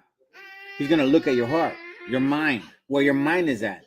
If your mind is really about like keeping the commandments or like trying to do good and not trying to like, you know, diss other people, like y'all know what I'm talking about. Oh, hopefully you do. It's just in your mind, because he's going to determine that shit in your mind. He's going to be like, okay, though your sins be as scarlet, who the hell is going to know your sins? The Most High is going to know your sins. No one else. They shall be as white as snow, though they be red like crimson, meaning we've sinned so dirty, so much, but only he knows what you've done. They shall be as wool. Hold on a second. So you're saying that our sins are going to be woolly? You see, family, it's not about wool or white skin or black skin. It's about repentance. It's about repentance for the people of the book. You guys have the choice. Repent today. They don't have that choice. We do. And that's the beauty, family. Shalom, man. You guys have a good night, man. I'm gonna finish it off, all right? Oh, yeah, let me just kind of mention something, okay? Because look, this ancient history book tells us a little bit of this. So here you see Darius, who comes after Cyrus. Okay, so Darius comes after Cyrus, and this is when they take over, you know, the actual areas of the Egyptians and that sort of thing. So that is the only. Matter of fact, family, you know what? Hold on, maybe. I'm not gonna do a class tomorrow. I'm not gonna do class at all.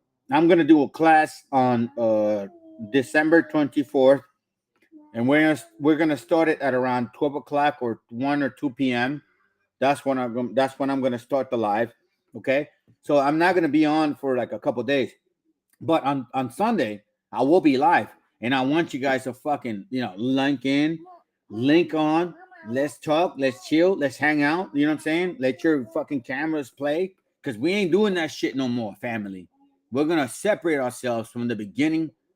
We're gonna separate ourselves from this damn demonhood, and let's see how serious you are. Because I tell you what, I'm gonna guarantee you, family, negros aren't gonna come and bother you on that day. Because if they are, guess what? They're celebrating Christmas. Let's continue, man. Time that you can see where, excuse me, we could have gone through Egypt had Darius freed us, but Darius didn't free us.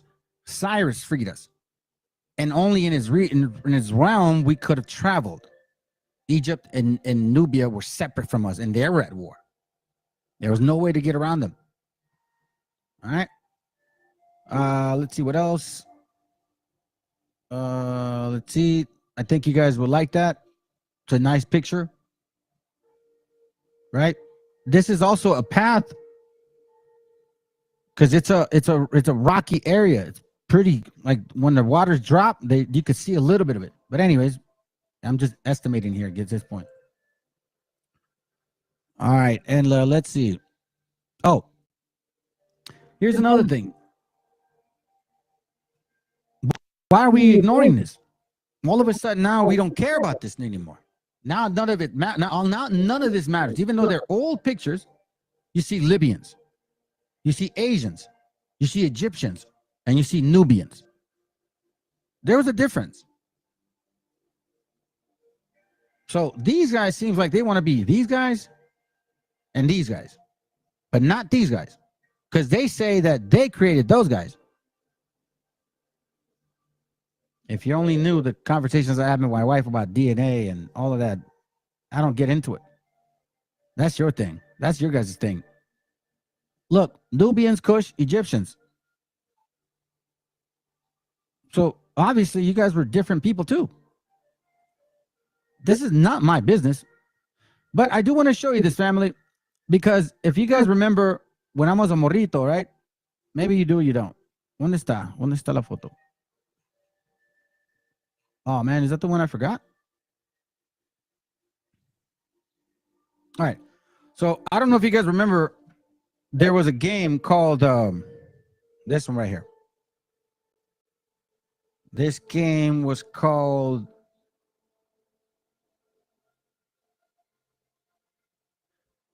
this right here, I don't know what they're calling it, but we played a similar game.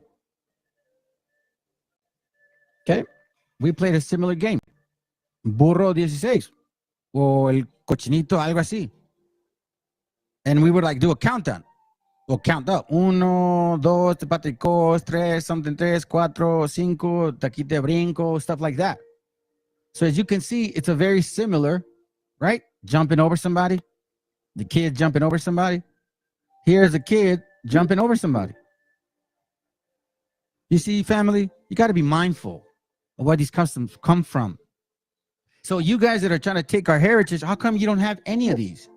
Because what I keep seeing is this of you guys. That's what I see. Those are facts.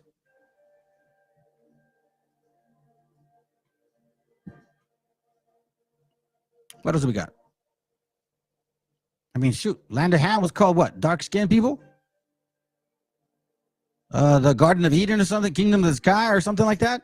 Cushites, hello. Oh, another thing here.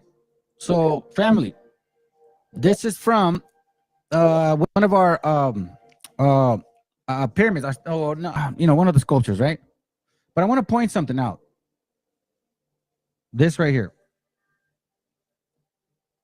Where are you, man? Come on. Oh, this. You see, this guy, if you put it upside down, he's got a beard. This guy has a beard right here. Okay? It's little stuff, but I want to point it out. Here's America. America. I have an old map, but I'm going to save that for another class. Oh, thank you, bro. I appreciate you, man, for those books. I have the one, but I didn't want to go further into the class. I was going to show you that one. This one here. The Cristóbal Colón, Salvador de Madriaga. It talks about the actual second Esdras as well.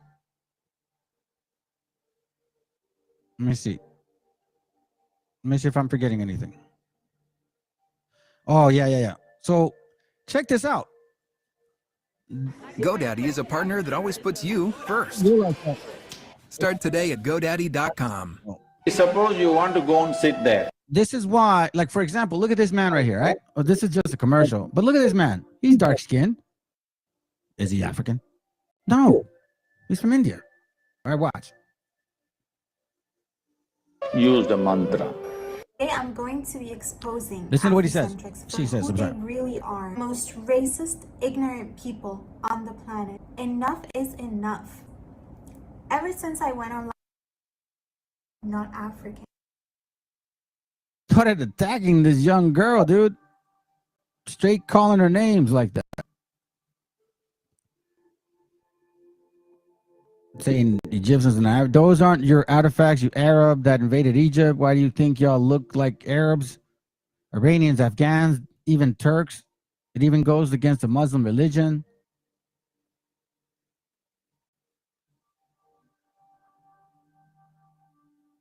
This is funny to me. Amunia Sharia Israel. Why do you even care? But look at her. That's what you are, an Arab. Nothing. You make you Egyptian. You don't fit. You were born and raised there because your ancestors invaded the black land. Why do you care? But you're about Israel. What the hell? You guys call yourself Israelites, but you care about Africa? Africa is not of Israel. You Arab invaders should mind your own business. Go back where you come from. Damn. Very similar, right, fam? Modern Egyptians are not descendants. You're lying. No, and no African Americans need revenge. They are still in a cross war that everyone created over fucking metal, white, whatever. Okay. But you put your straight. Oh, here goes. You put your straight-haired, Neo-Rome Latin, lacking tailbone coccyx having. She called her a dog. Centennial ape, an animal, had to be taught how to bathe your ass. Self in everyone's history. You whitewashing the pyramid as we speak, discussing creature, you're an agent of Satan. Are you guys listening to this? If this was a so-called white man, what would be happening? But because they're black, it makes it okay. You know what this reminds me of? This is why I'm telling you, family. I'm telling you, these people are not your people.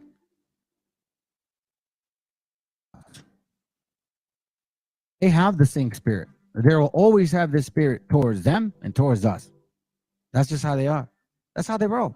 Look, I'll show you. Let me show you. You see, the scriptures say, Ecclesiastes 1:9, right? What has passed is here now, and what is here now will happen again. I'm gonna show you the spirit. This was a long time ago. And even then, this is how they think about everybody else. So it doesn't surprise me why the Europeans do what they do now. No wonder they don't want to give you even an ounce of power. We saw and we're seeing what you're doing even without it, so to speak. This is from the Golden Age.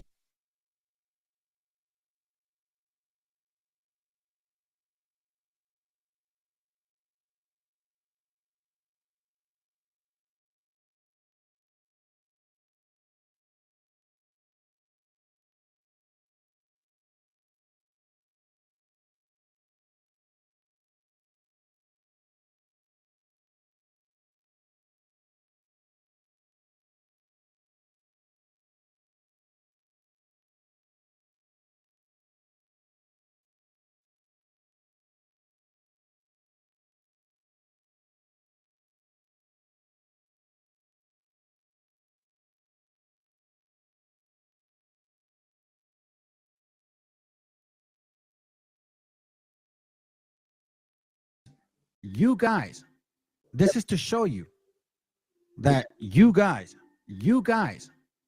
are the Phoenicians, that you are part of this Psalms 83. Watch. This is when you invaded Europe. And one of your writers, scholarly writers, who sympathized with the whites over there, wrote this about you guys, how he visualized you guys. He says, the reins of their horses were as fire, their faces black as pitch, their eyes shone like burning candles. Isn't that like that black Jesus, dark as hell with red eyes? Watch this. Their horses were as swift as leopards, and the riders fiercer than a wolf in a sheepfold at night. Habakkuk 1:8. Their horses are swifter than leopards, and they're more fierce than the evening wolf. And their horsemen shall spread themselves, and their horsemen shall come from afar. They shall fly as the eagle that hasteth to eat. So then, it says here, Habakkuk, that you guys would be that way too. Here, this was 1,300 years ago, and when this was written, or at least when this was coined, it was written 1,300 years after it was prophesied. And we see it again. And you know who said this, or who asked it? Who was going to come as an eagle with their horses, they're swift as leopards and fiercer than the evening wolf? Watch this. The whites in those Iberian countries were not viewed in favorable light. They were near animals than men. They're by nature unthinking, and their manner crude. Their bellies protrude. Their color is white, and their hair is long. In sharpness and delicacy of spirit and intellectual perspicacity, they are nil. Ignorance, lacking of reasoning power, and boorishness are common among them. The Moors had a particular low opinion of these whites. They had beaten them often in the battlefields and with inferior numbers. Even the Europeans and other countries of this continent were looked down upon with disdain for low intelligence and base ways of life. The palaces of the rulers of Germany, France, and England were, when compared with those of Moorish rulers in Spain and Portugal, scarcely better than the stables.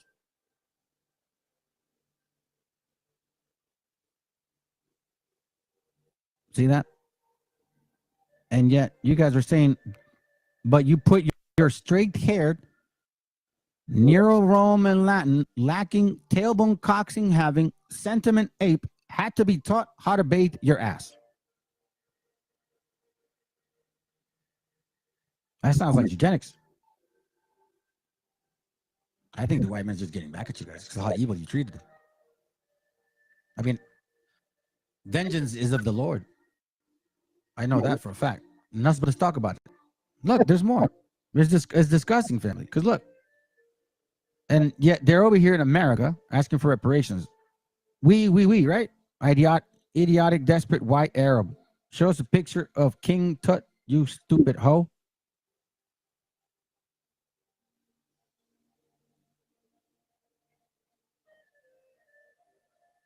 I don't know this girl. Pale face, pink orange, hybrid, sunburnt Arabs, albino trash, invaded Africa. Original Egyptians, Hebrews, Moors were melanin race. See that? This guy's a super confused idiot. That history facts fool, Arab trash invaded North Africa. So we call white people albinos, invaded America, cave motherfuckers.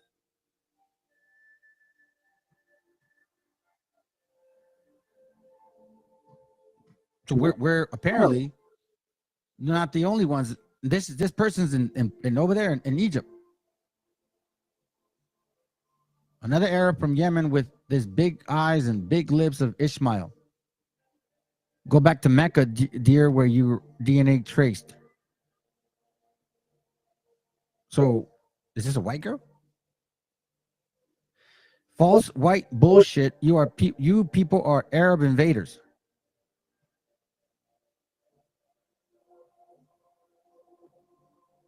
Recognize Negro features, but even then I can see you. You did what your kind always does, lie, cheat, steal, rape, pillage, and destroy. After that, you moved in and assimilated into the culture, but that doesn't make you yours. Egypt is in Africa. You won't really try to have people think that the people of ancient Kemet were pale people who can't even withstand today's sun, let alone back then when it's much hotter. What do you mean? They live there. have several seats in back with your other short bus swatis. I bet you got sunscreen on right now. Where was your outrage when they made gods of Egypt and made all them white except Tot? Exactly.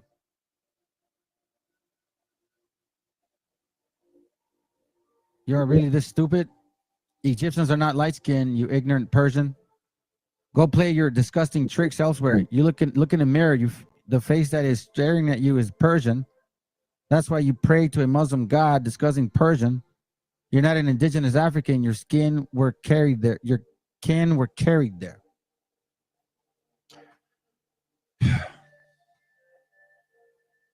But she put a cool video at the end. And I want you guys to...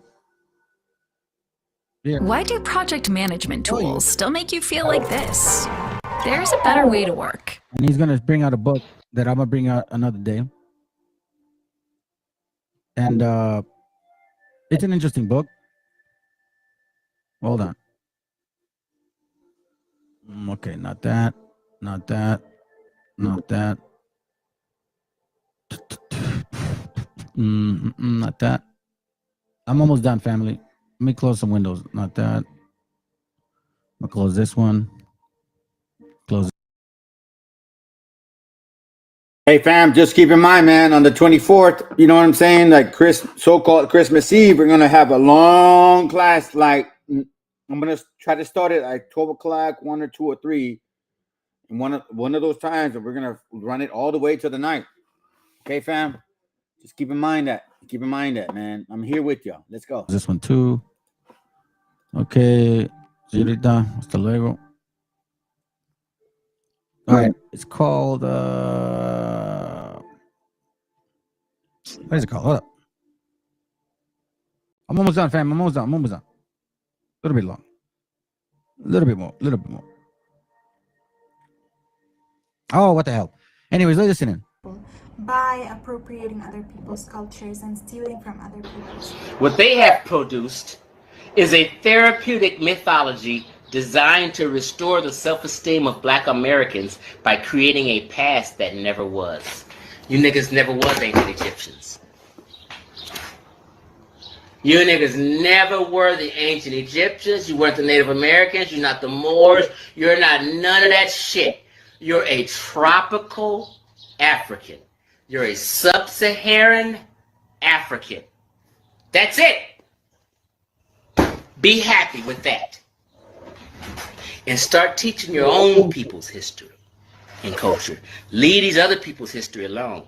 I'm sick of hearing about fucking ancient Egypt. That wasn't you. You niggas did not build the pyramids. You guys didn't put together the Sphinx.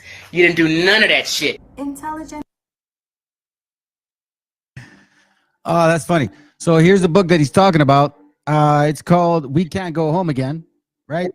And hold on, borrow now. I'll just read it. It's a short paragraph. Hold on, let's see where you're at. Oh, come on, man. Did I return it? Okay, maybe I did. Dummy. Okay, here it goes. Oh, come on, dude. Really? All right, here it goes right here. Is it this one? No. I think it's chapter 1. Here it goes. Right here. Page 1 or prefix. This little book is an intervention in the debates of Afrocentrism. It offers a critique of focus in Afrocentric discourse on Egypt called Kemet, in this case, right? But we're getting it now with Hebrewism, converts. Check it. It says, both as Black civilization and as a progenitor of Western civilization. It's true. In making this argument, I steadily acknowledge that Afrocentrism is a popular form of Black cultural nationalism. What this text does is raise questions about Afrocentrism as a form of historical consciousness. Although some of its advocates may claim that Afrocentrism is history, the method by which its proponents reach their conclusions are not historically rigorous. True that. The scholar who calls themselves Afrocentrists have not written history in the strictest sense of terms. What they have produced is a therapeutic mythology designed to restore the self-esteem of Black Americans by creating a past that never was. Come on, man, shoot it. So then you gotta wonder, who are you? That there's a past about you that is not real, and you define yourself based on that past, but it's not real. That's why I question Willie Lynch letter. Like I said, the Willie Lynch letter is a fucking lie. Prove me wrong, Negroes. Prove me wrong that the Willie Lynch letter is a fucking lie. It's a lie. Just like this whole concept. Negroes were never in slavery. They had a good family. They had it really good. Matter of fact, they had black slaves just like them. They enslaved their own people. They for sure enslaved us. But when they had a chance to enslave their own people, they didn't hesitate for that shit. That's what I'm saying. These Negroes want to act like, oh my God, we didn't know what the fuck. Man, shut your fucking Negro ass up. Y'all are dirty. You are exactly like the white man. Slavers. And then you just want to hide behind the truth. You want to hide behind that fact. Oh, we didn't slay nobody.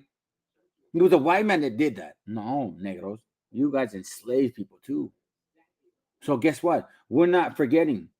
And we're never going to forget. And from this moment forward, guess what?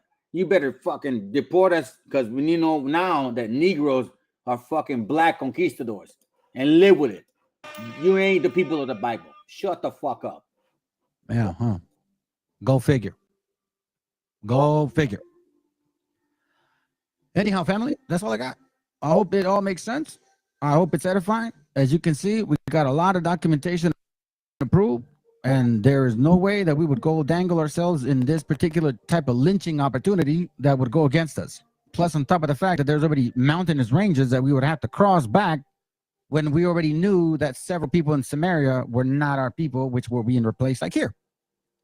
It's like people aren't going to go back to Texas, man. If you kicked them out 100 years ago, 200 years ago, it's not the same. It says that we further country where never mankind dwelt. And several materials showed, like for example, in this area, it belonged to Arphaxad, okay? And then Arphaxad, it also belonged to Joktan. There's maps that show that. Here, I'll show you real quick, and then I'll end it with that. Joktan. I knew I was going to forget something.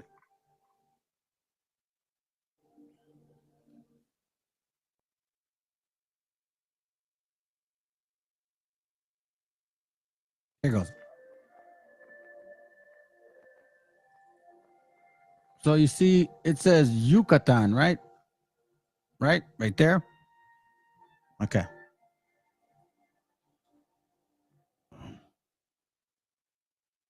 Second here. That's not it. Hold on.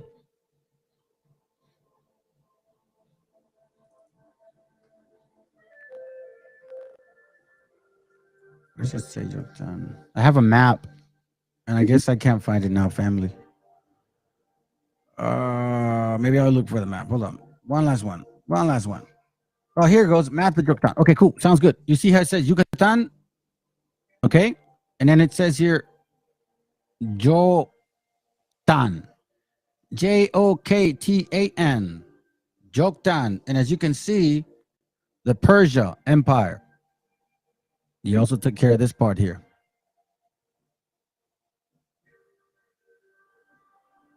All right.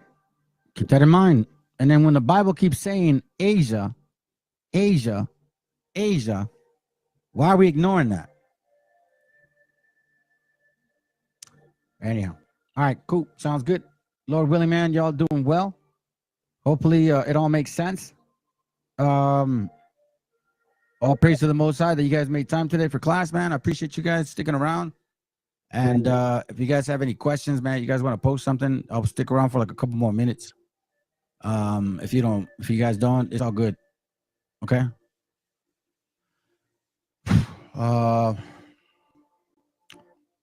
Let's see what we got.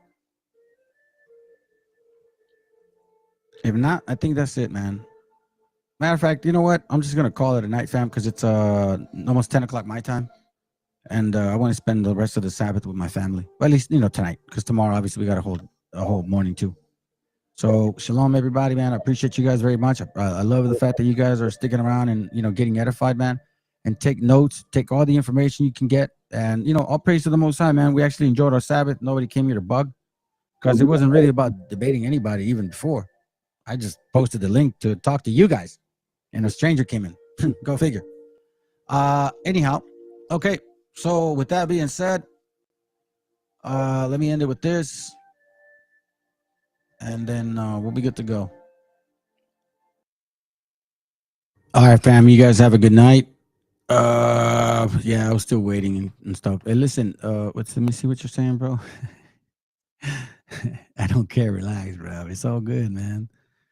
It pissed me off how they down her for no reason. Or yeah, I know. Listen, matter of fact, you know what, man? If you guys want to stick around, I'll stick around, because my wife is still attending to her brother. He's not doing well. Okay. So I'll stick around. Because I was going to do a class tomorrow to follow through.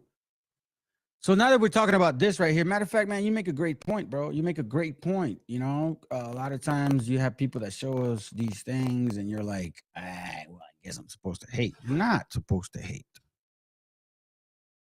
Let me go ahead and take care of that real quick, fam. Because you know what, man? I'm here still to this very day. Like, I ain't leaving. So let me pull up a class that I wasn't been watching. Shut up. I'm not trying to listen to you. One of those old school classes that you guys never want to look at. I always wonder, like, how come you guys never really take a chance at these things? You know what I'm saying? Like kind of like that song, Take a Chance on Me. Take a chance on me. The band, me. I don't know. Abba, whatever her name is and shit. You know what I'm saying? But I want to show this, man, because you don't want family.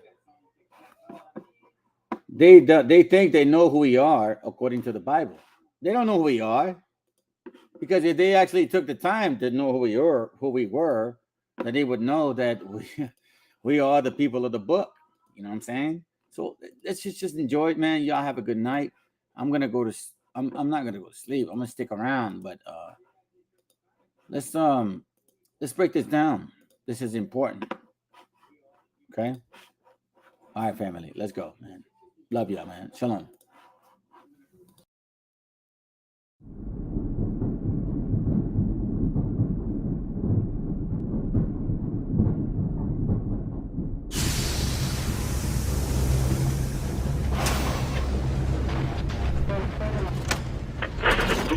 When it gets into this whole issue of border security, who's going to say that the borders are secure? We've got the House and the Senate debating this issue, and it's really astonishing that in a country founded by immigrants, immigrant has somehow become a bad word. So the debate rages on, and we continue.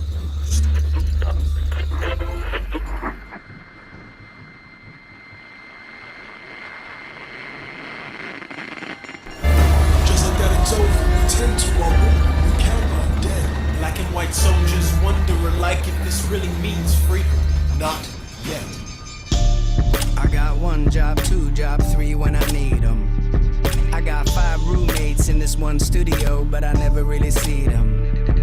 And we all came America trying to get a lap dance from Lady Freedom. But now Lady Liberty is acting like Hillary Banks with a prenup.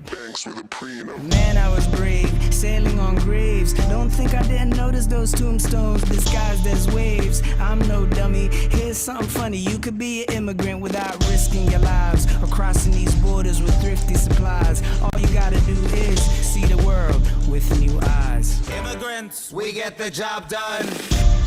Look how far I come. Look how far I come. Look how far I come. We get the job done. Look how far I come. Look how far I come. Look how far I come. Immigrants, we get the job done. It's a hard line when you're an import, baby boy, it's hard times. when you ain't sent for braces. Feed the belly of the beast with they pitchforks. Rich chores done by the people that get ignored. Ya se armó, ya se despertaron. It's a whole awakening. La alarma ya sonó hace rato. Los que quieren buscan, pero nos apodan como vagos. We're the same ones hustling on every level. Ten los datos. Walk a mile in our shoes. Abróchense los zapatos. I've been scoping y'all dudes. Y'all ain't been working like I do. Why y'all work ya? It hurts ya. You claim I'm stealing jobs. Oh, Peter Piper claimed he picked them. He just underpaid Pablo. But there ain't a paper trail when you living in the shadows. We America's ghost riders. The credit's only borrowed. It's a matter of time before the checks all come. But Immigrants, we get the job done. Look how far I come. Look how far I come. Look how far I come. We get the job done. Look how far I come. Look how far I come. Look how far I come. Immigrants, we get the job. Yeah. It's America's ghost riders. The credit's only borrowed. It's America's ghost riders. The America's ghost riders. The America's ghost riders. The credit's only borrowed. Borrow America's ghost riders. The credit's only borrowed. It's America's ghost riders. The credit's only borrowed. It's America's ghost riders. The credit's only borrowed. It's Immigrants, we get the job done.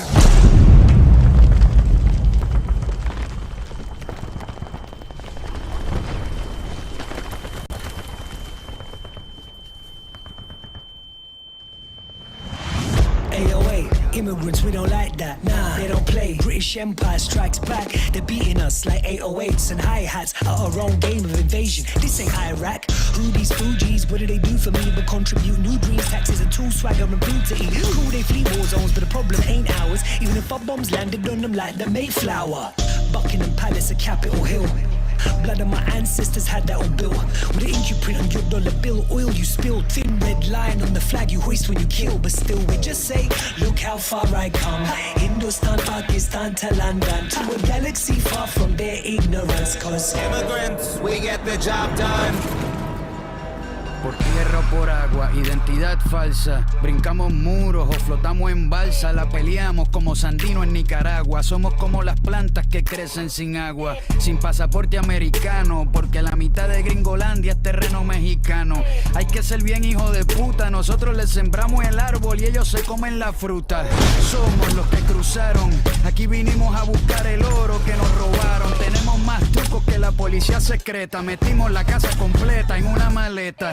Con un pico, una pala y un rastrillo te construimos un castillo. ¿Cómo es que dice el coro, cabrón? Immigrants, we get the job done. Look how far I come. Look how far I come. Look how far I come. We get the job done. Look how far I come. Look how far I come. Look how far I come. Immigrants, we get the job done. Look how far I come. Look how far I come. Look how far I come. Immigrants, we get the job done. Not yet.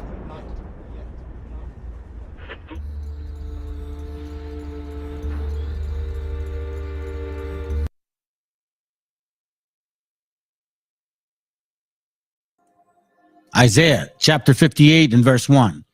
Cry aloud, spare not, lift up thy voice like a trumpet, and show my people their transgressions, and the house of Jacob their sins.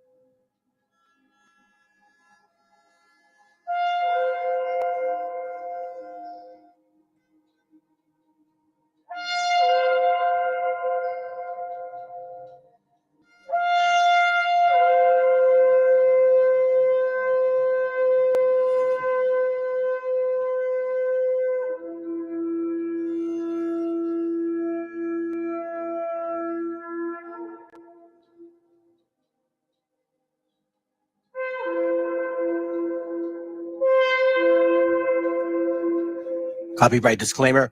This content does not do Bible Chronicles or claim this intellectual property. The content provided today has and always will belong to the content owner. Bible Chronicles does not have any affiliation with the owner of this property. As mentioned, Bible Chronicles did not intend to make use of any material for the purpose of harvesting gain. However, Title 17 of United States copyright law states material in use can only be done when it's for theological or general educational purposes, and thus Bible Chronicles believes that this principal material falls under fair use, which honors protection under Section 107 of the same U.S. copyright law.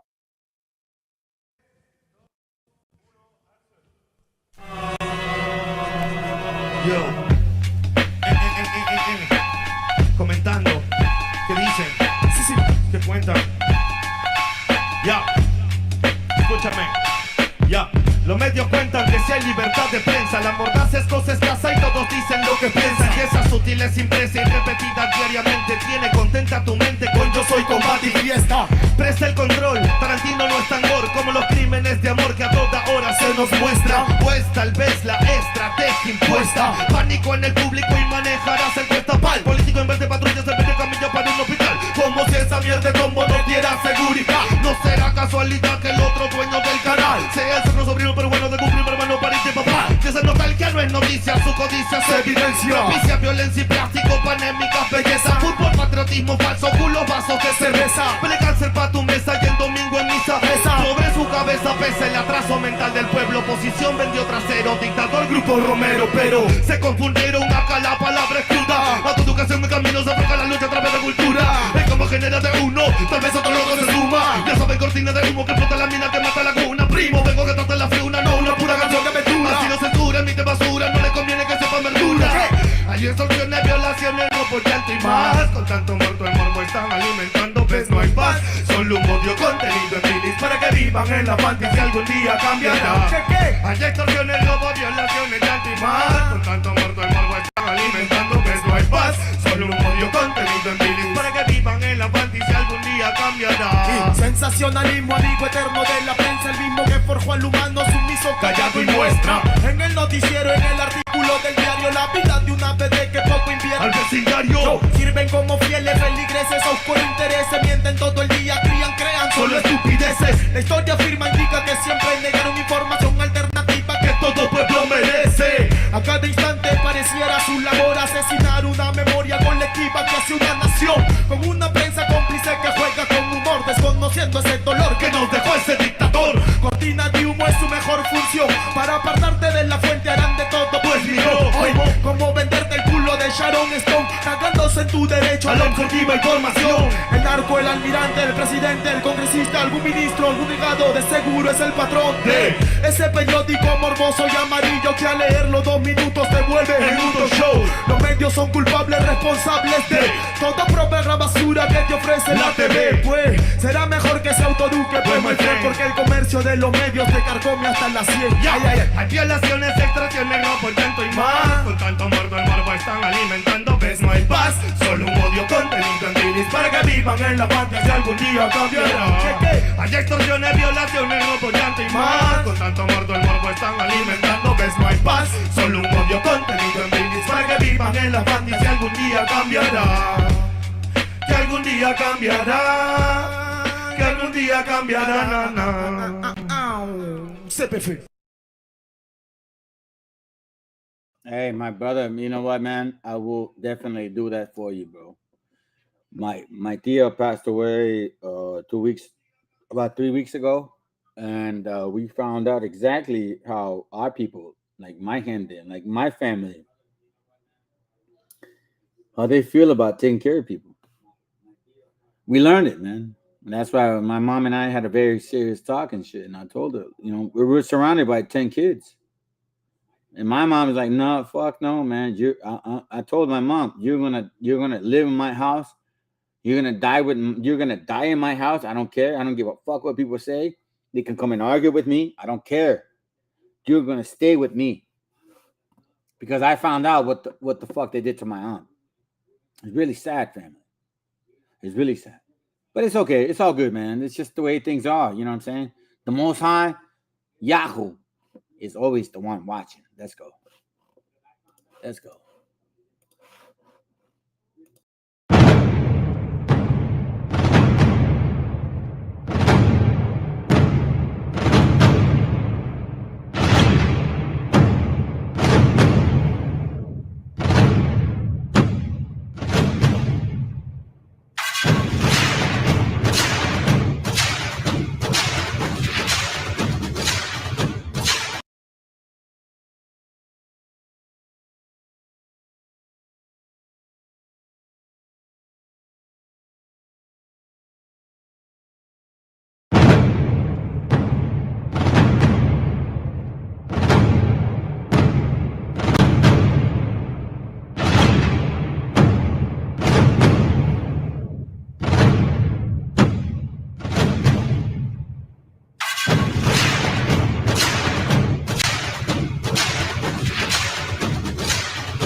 Hey, Shalom family. Yo. What up? What up, brothers or sisters? I'm not sure if you're still there, Meshi or Mesh, but Shalom, bro. Discúlpame, man. Te debo un mensaje y By the way, man, we'll pray for you, man, my brother. We'll pray for you, bro. We'll pray for your mom to like hopefully she gets the right path. You know, Lord willing, she repents to the process. You know that whole thing about rosary and shit, like that's why you don't do that to them, because that rosary is like teaching them to like praying for them to go to hell. We ain't trying to pray for that. We're trying to pray for them to like the Most High, Lord willing.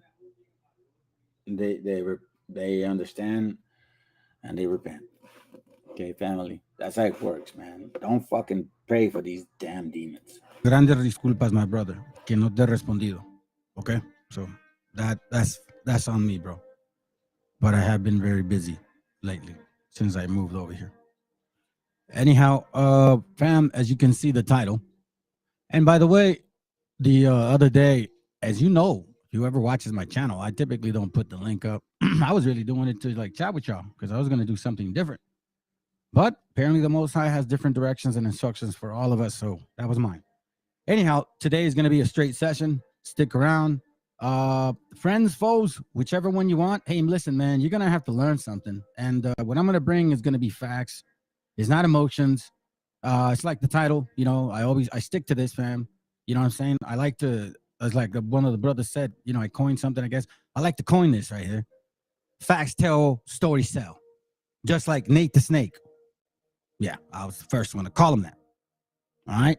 Oh, and those famous arm bracers that you Canaanites love. Yeah, I came up with that design too. Yeah, let IUIC know. Anyhow, that's just carnal stuff. But look, listen, the important thing is the book of our Father. That's what really matters today, fam.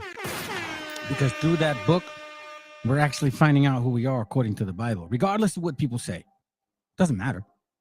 They can say what they want to say. I'm me personally, man. I am not one to try to convince you, because I don't really care whether you believe or not. I've never been one to force people to believe something. What I always have been, I've always been very logical. I bring facts, and that's it. Whether they affect me as well, it is what it is, man. I just have the way I've always dealt with myself and with people. Let's read this. Romans 3, verse 3. It says, "For what if some did not believe? Shall their unbelief make the faith of God without effect?" So, like, you know, if they don't believe, does that take the power of God or their his prophecy, you know, from it? God forbid. Yea, let God be true, but every man, let me repeat that, but every man a liar, as it is written.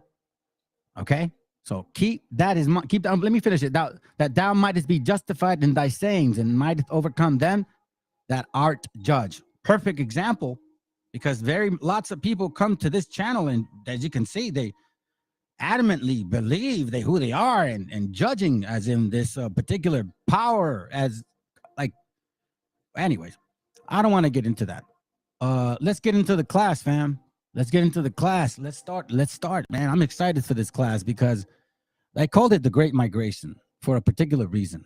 Okay, it's not just because. So first, I do want to say this, family. I'm gonna go. This is gonna be a kind of long class. All right. So shalom, Shabbat to all of you brothers and sisters out there. You know what I'm saying? Hey, shalom, Arab Rich. Appreciate you, brother. North Carolina, what's up? This gonna be a longer class, and honestly, it's my Sabbath, bros and sis, because you know what I'm saying. You know how I roll. You know, I keep the lunar. Again, I'm not trying to impose my will upon you guys, man. I give you what I understand with the milk beings, the history, and all that. I'm not trying to tell you how to live your life as best as you can. I'll call it out. If we communicate like some of the brothers I talk to, yeah, I'll call it out. But if not, I can do it as best as I can, is bring the word to you.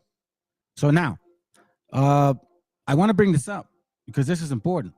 You see, it's never changed for us, man.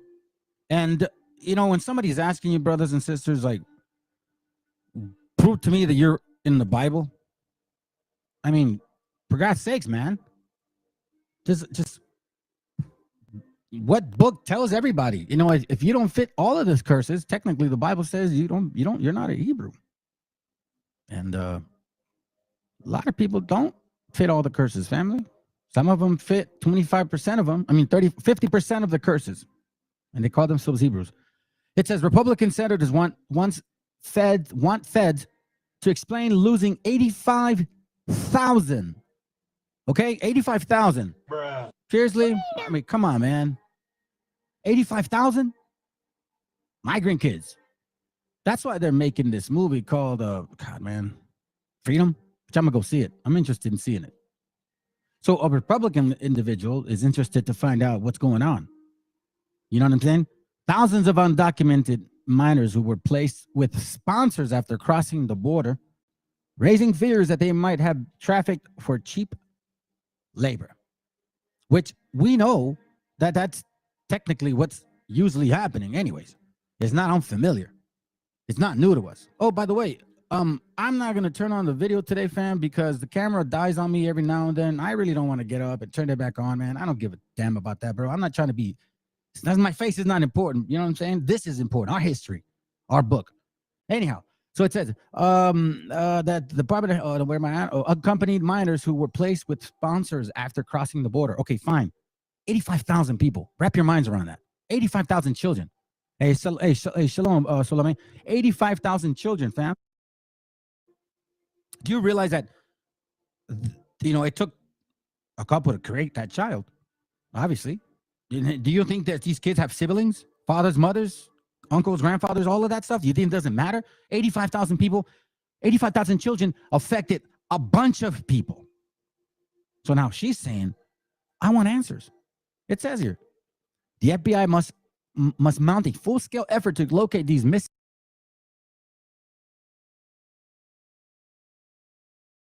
You know what's so funny, family? Like, I don't see no Negroes here at all. Where you Negroes at?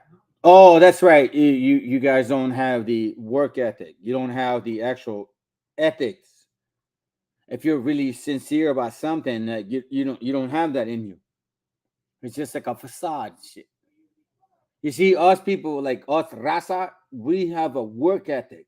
And then when we have a mission, we want to find out what the fuck the answer is. You see, that's the difference between you and I. You and I. You know what? You call that you and I. Like some educationer's class. No, it's not that. It's that we're different. You and I are not the same people. Stop talking that shit, man. And you so-called Hispanics that are believing this fucking dumbass 12-type shot, prove to me that shit is legit. Negroes were never scattered. And Negroes knew the other gods. And Negroes were they never took their land or their olives or none of their trees. So they fucking explain that to me. How the fuck do they fit the curses? They never got their lands taken from them. It was our land. So explain that to me, Sakari, you dumbass fucking llantas.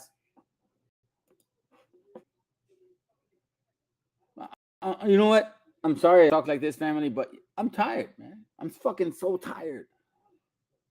Because they haven't proved shit to you, and yet you still believe that you come out of their nutsack. Oh, well, we're Negroes, and we're the original people, and you guys are, you guys are like lost tribes, but in reality, you know what I'm saying? Like, shut up. Motherfuckers don't know shit. That's why I've been playing this class the whole entire time. What's his name? Chief X? Your own Negro and shit. Your own brother, so-called. That's why I was playing his video, so I can show that it's not even coming from me. He's telling you, you're not special. You're not special, Negro. Listen. You're just athletic. That's it. That's as good as it goes. You're not special. You're just a bunch of black Negros. Play sports. Do your shit. That's it. Live with it. Live with it. Live with it. Why? How come you guys don't live with it? Oh, that's right. I know why you don't live with it. Because you fucking llanta negros. So let's listen in again. So you don't believe that you are the people of the hold on a second. So you believe that you're Kemetic? You guys are like fucking like Egyptians? Did you guys not realize that Egyptians didn't even look negros at all? Egyptians look like raza. Oh, but don't tell negros that shit, because you don't want to know something, family. They're gonna be offended. They're gonna say, "Oh, this is so wrong. This is like, like anti-Semitism." They're being anti-Semitist to us. I don't like that because I'm black. Shut your fucking black ass. Children and to bring to justice the criminals who are holding them in modern day slavery. Like you care. You passed these laws. You still supporting it. You're a Republican. Your man is in Florida doing what he can. And you got Fulios now trying to go to Texas doing the same thing. Go figure, right? As you can see, family, right there, look. Somebody next time tells you, prove you are in the book. Show me in the Bible. It's one verse, man. Deuteronomy 20:32. Thy sons and thy daughters shall be given unto another people, and thine eyes shall look and fail with longing for them all day long, and there shall be no might in thy hand. Now, we've seen several reports where our gente, they're crying. They're in jail because they've separated them from the children, and they're crying. Like children, like grown men, because they can't do anything. And thine eyes shall look and fail with longing for them all day long, because your ass is in jail, pinche mexicano, porque eres un ilegal, right? Like these Canaan. Oh, I'm gonna call them Africans today, because I don't want to. They get offended if I call them Canaanites. So I'll say because these Africans and Europeans. That's why they're passing these laws.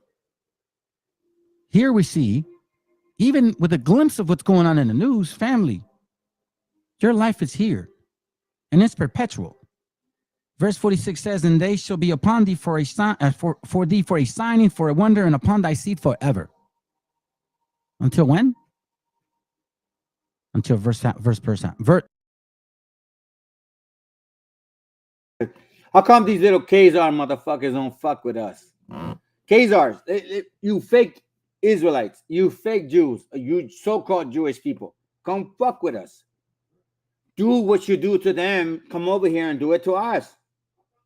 Come over. I'm threatening you. You are not ballsy. You see, when you mess with this raza, this tribe, you have no understanding of what goes on. Do you want to fuck with the tribe over there in Palestine? Okay, sounds good. Come over here, motherfuckers.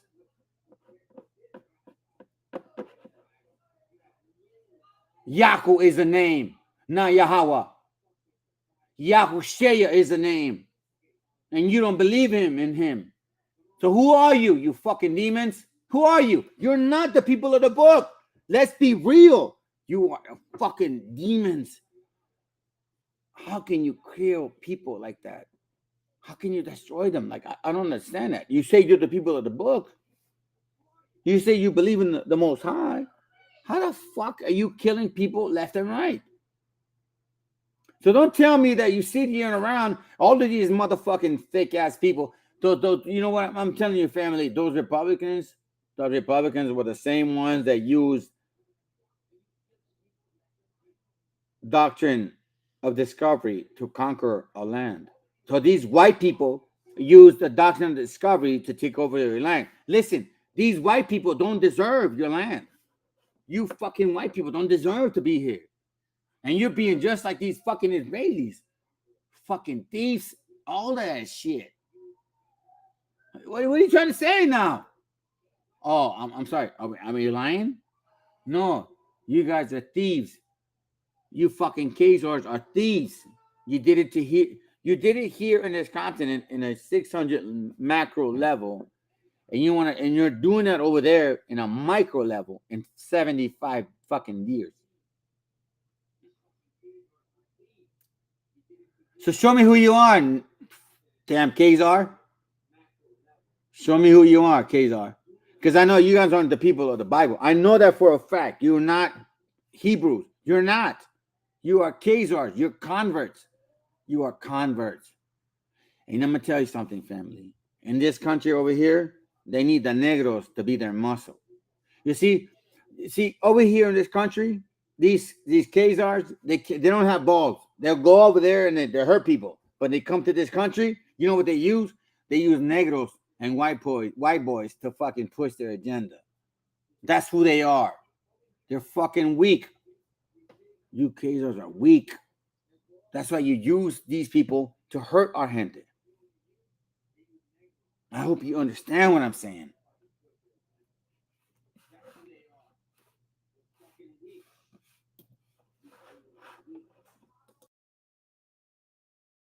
Verse 1 happens.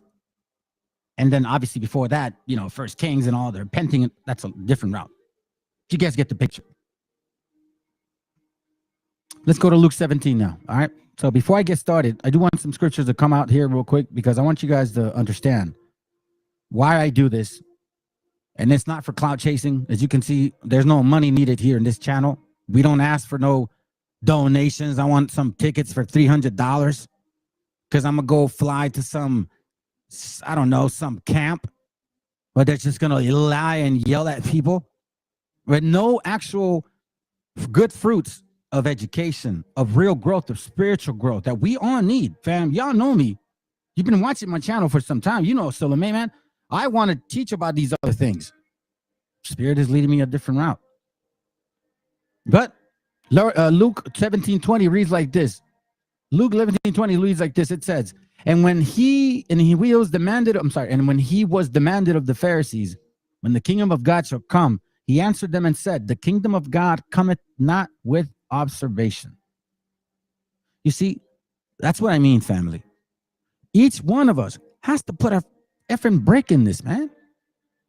We have to really pick up this book and really, really actually ask our brothers around us. Because look, man, I put the channel. I'm sorry. Ooh, I don't even have that. I put this contact information. Y'all can send me emails. You know what I'm saying?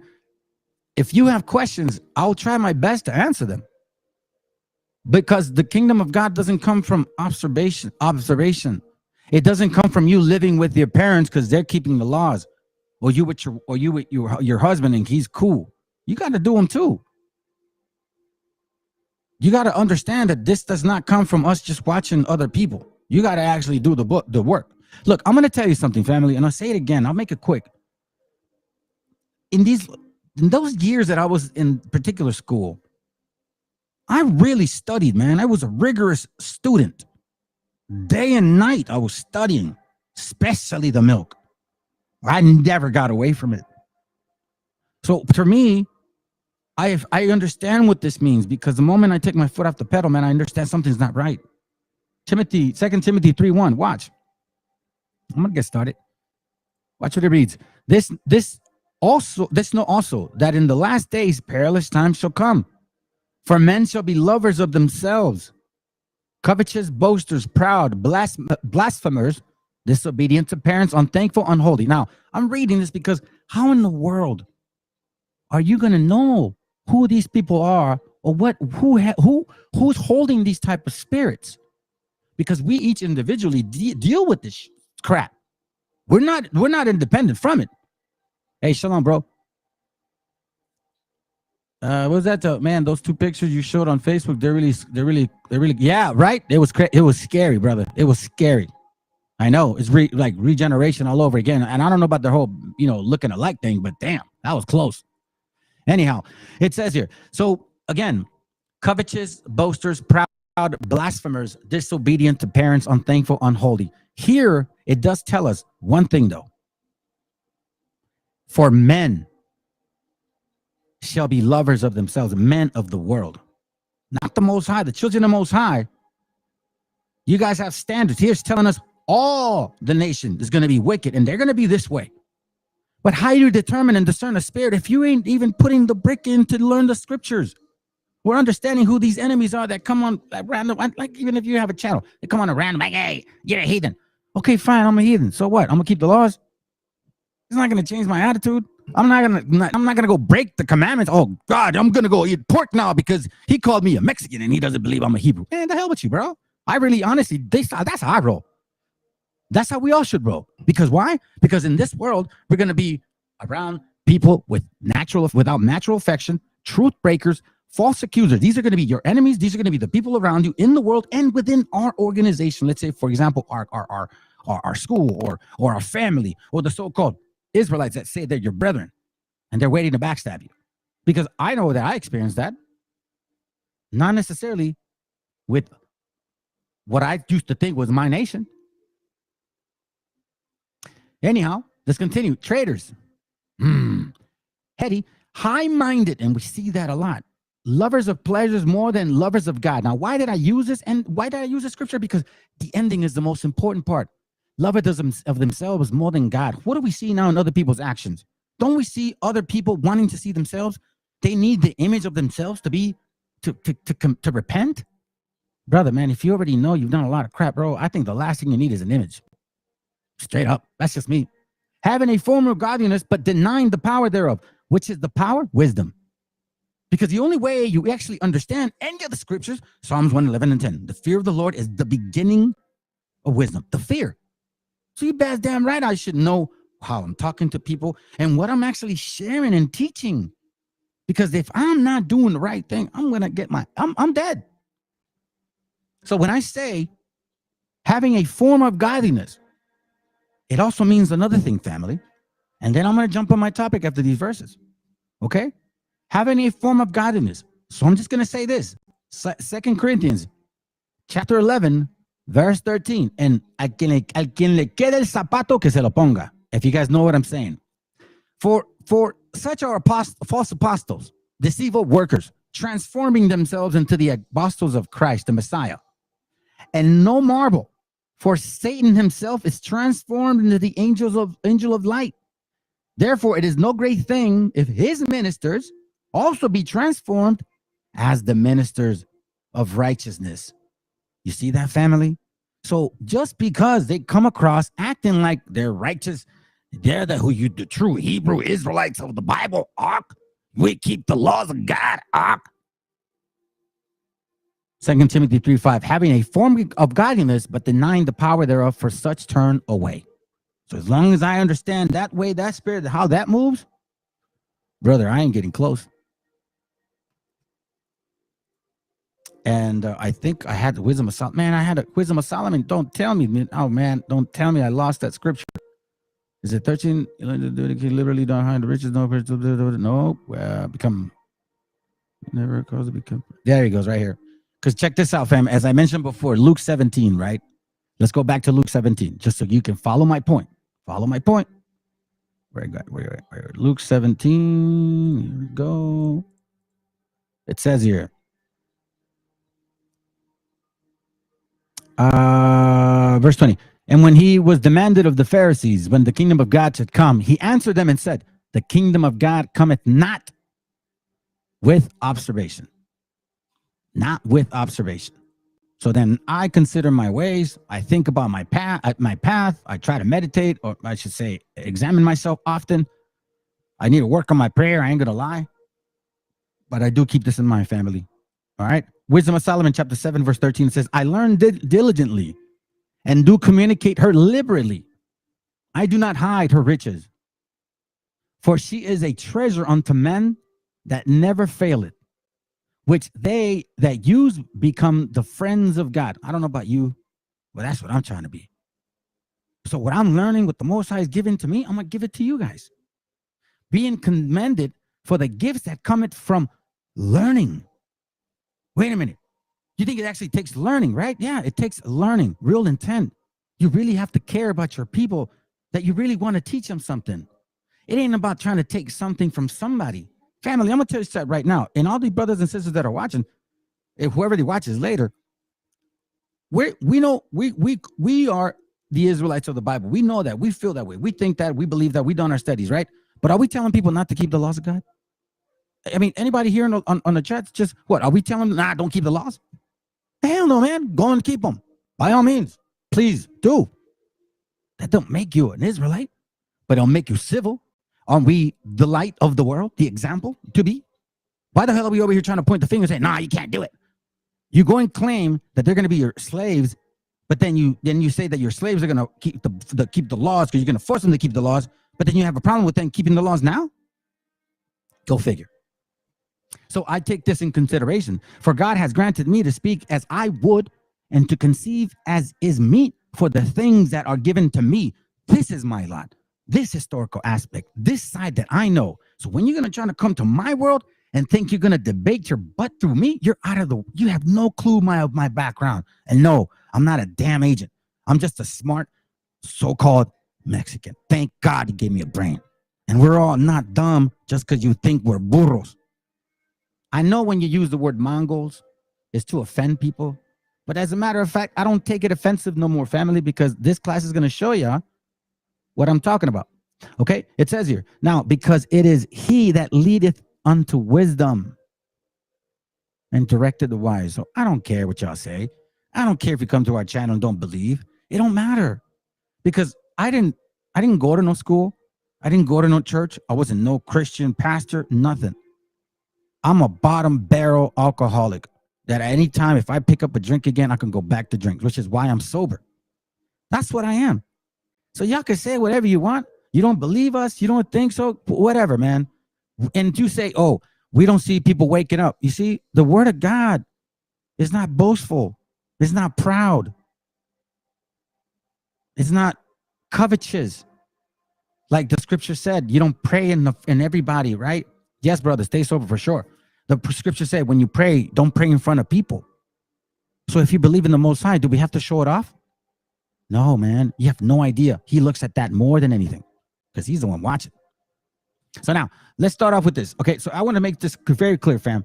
I want to establish this path or this route. I want to make sure that I plant these, that I dig through this dirt and plant this root right now, so we can make sure that we answer any maybe pending questions as we follow through this path, okay? Because what you need to understand, the Bible talks about about us. That's it. They don't mention other nations, right? Of course it will, but that relates to it. But we also have to understand that there's a bigger, platform that we have to study. Not everything that goes around the world is in the Bible. Hello. So let's find out. Now, this isn't a knock on anybody from the kingdom of Cush. You brothers that believe who you are, know that you are actually from the kingdom of Cush. I'm just bringing up an example of what went on at a period of time because I'm trying to establish an understanding of my class. All right, so let's go. All right. We're going to go to about the 2 minute or something. I'm going to pause it. I'm going to say something and then we'll continue. I just want to make sure that we understand who they are, the kingdom of Cush, right? When they established their pharaoh leadership, that stuff. Again, I'm not arguing of when, who, what they look like. I don't care. What I'm talking about is who was there at that time of these years. All right, let's go.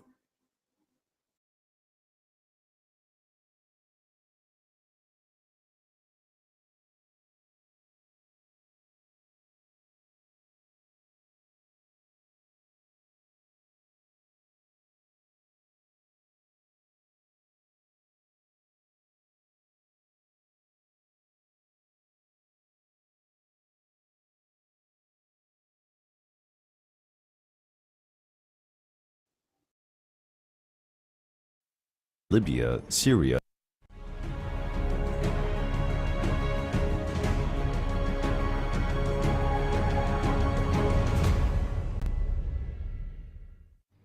The ancient Egyptians built one of the greatest empires in history, and despite facing many difficulties, managed to maintain their sovereignty over almost the entire Nile River Valley. But Africa has always been a gigantic continent, inhabited by many different peoples. Some wanted to conquer the fertile lands of Egypt. Kingdoms and tribes with origins in Libya, Syria, and Turkey were constantly fighting against Egypt. But there were a people whose tenacity and courage frightened even the powerful Egyptians. The Nubians were an African people.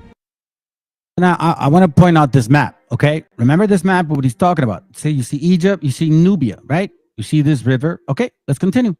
who lived in the Nubia region in Thank you, brother. today's Sudan. The Nubian people have been living in that region for a long time. By 3100 BC, there would be Nubian villages along the River Nile. 3100 BC, okay? Let's go. During much of their history, the Nubians did not develop any writing. All right, and again, I'm not here to argue imagery, but you guys can tell for yourselves. You decide who those people are. All right, let's go. Because I don't think these guys are Egyptians. Not these guys right now. All right, let's go. Much of what we know about them is in the records left by the Egyptians. And this is, he said, about 300 BC, if I'm not mistaken, or a little bit way before that. Let's go. The Nubia was a region rich in gold veins, semi-precious stones, ebony wood, incense, and ivory. This wide range of resources encouraged the Egyptians to invade that region in search of extremely useful raw materials.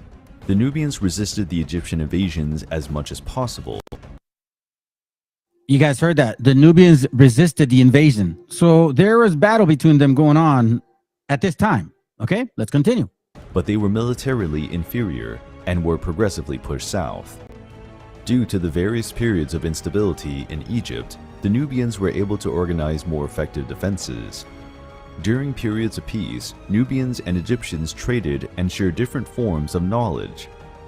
During the reign of Pharaoh Thutmose I, the Nubians were part of the Egyptian Empire, but the Nubians were part of the Egyptian Empire. So remember how it says that Egypt was north, Nubia was south, right? Okay, so it was a pretty vast, expansive space, or expansive land, yeah, I know what I mean. Let's go. Dominion quickly collapsed, and the Nubians established a unified kingdom, with Napata as its capital. The Nubians thus founded the Kingdom of Kush. See right there? Okay, Kingdom of Kush, Egypt. So we see what's going on here. Let's go. Which would become a respected African power. The term Kushite Kingdom comes from the Egyptians, who called the Nubian Kush. The founder of this new kingdom was a tribal leader named Alara, who became king of all the Nubians. With the Kushite Kingdom established, the next step was to ensure its defense and economy. For this, Alara's successors reigned successfully, strengthening the kingdom and expanding their domains. The Kushites began to trade with Egypt through the Nile. They also established contact with the Arab kingdoms such as Nabatea and Sheba. The riches of the Kushites were extremely popular. Their leaders, priests, and even farm animals, like horses, were always embellished with pieces of gold and rubies. Over time, and due to the periods of instability in Egypt, the Kushites started to conquer Egyptian cities, including the city of Thebes. At the height of their power... Okay, so what I'm trying to show here is you can see the relationship between them two. Back and forth, Egypt and Nubia. From my understanding, and it's very clear, it's very unstable, correct? Very unstable. You know what I mean? Okay, just I want to make a point. Now, remember what he said, Nabatea and Sheba. Just don't forget that. I'll touch it later. But I want to show this too as well.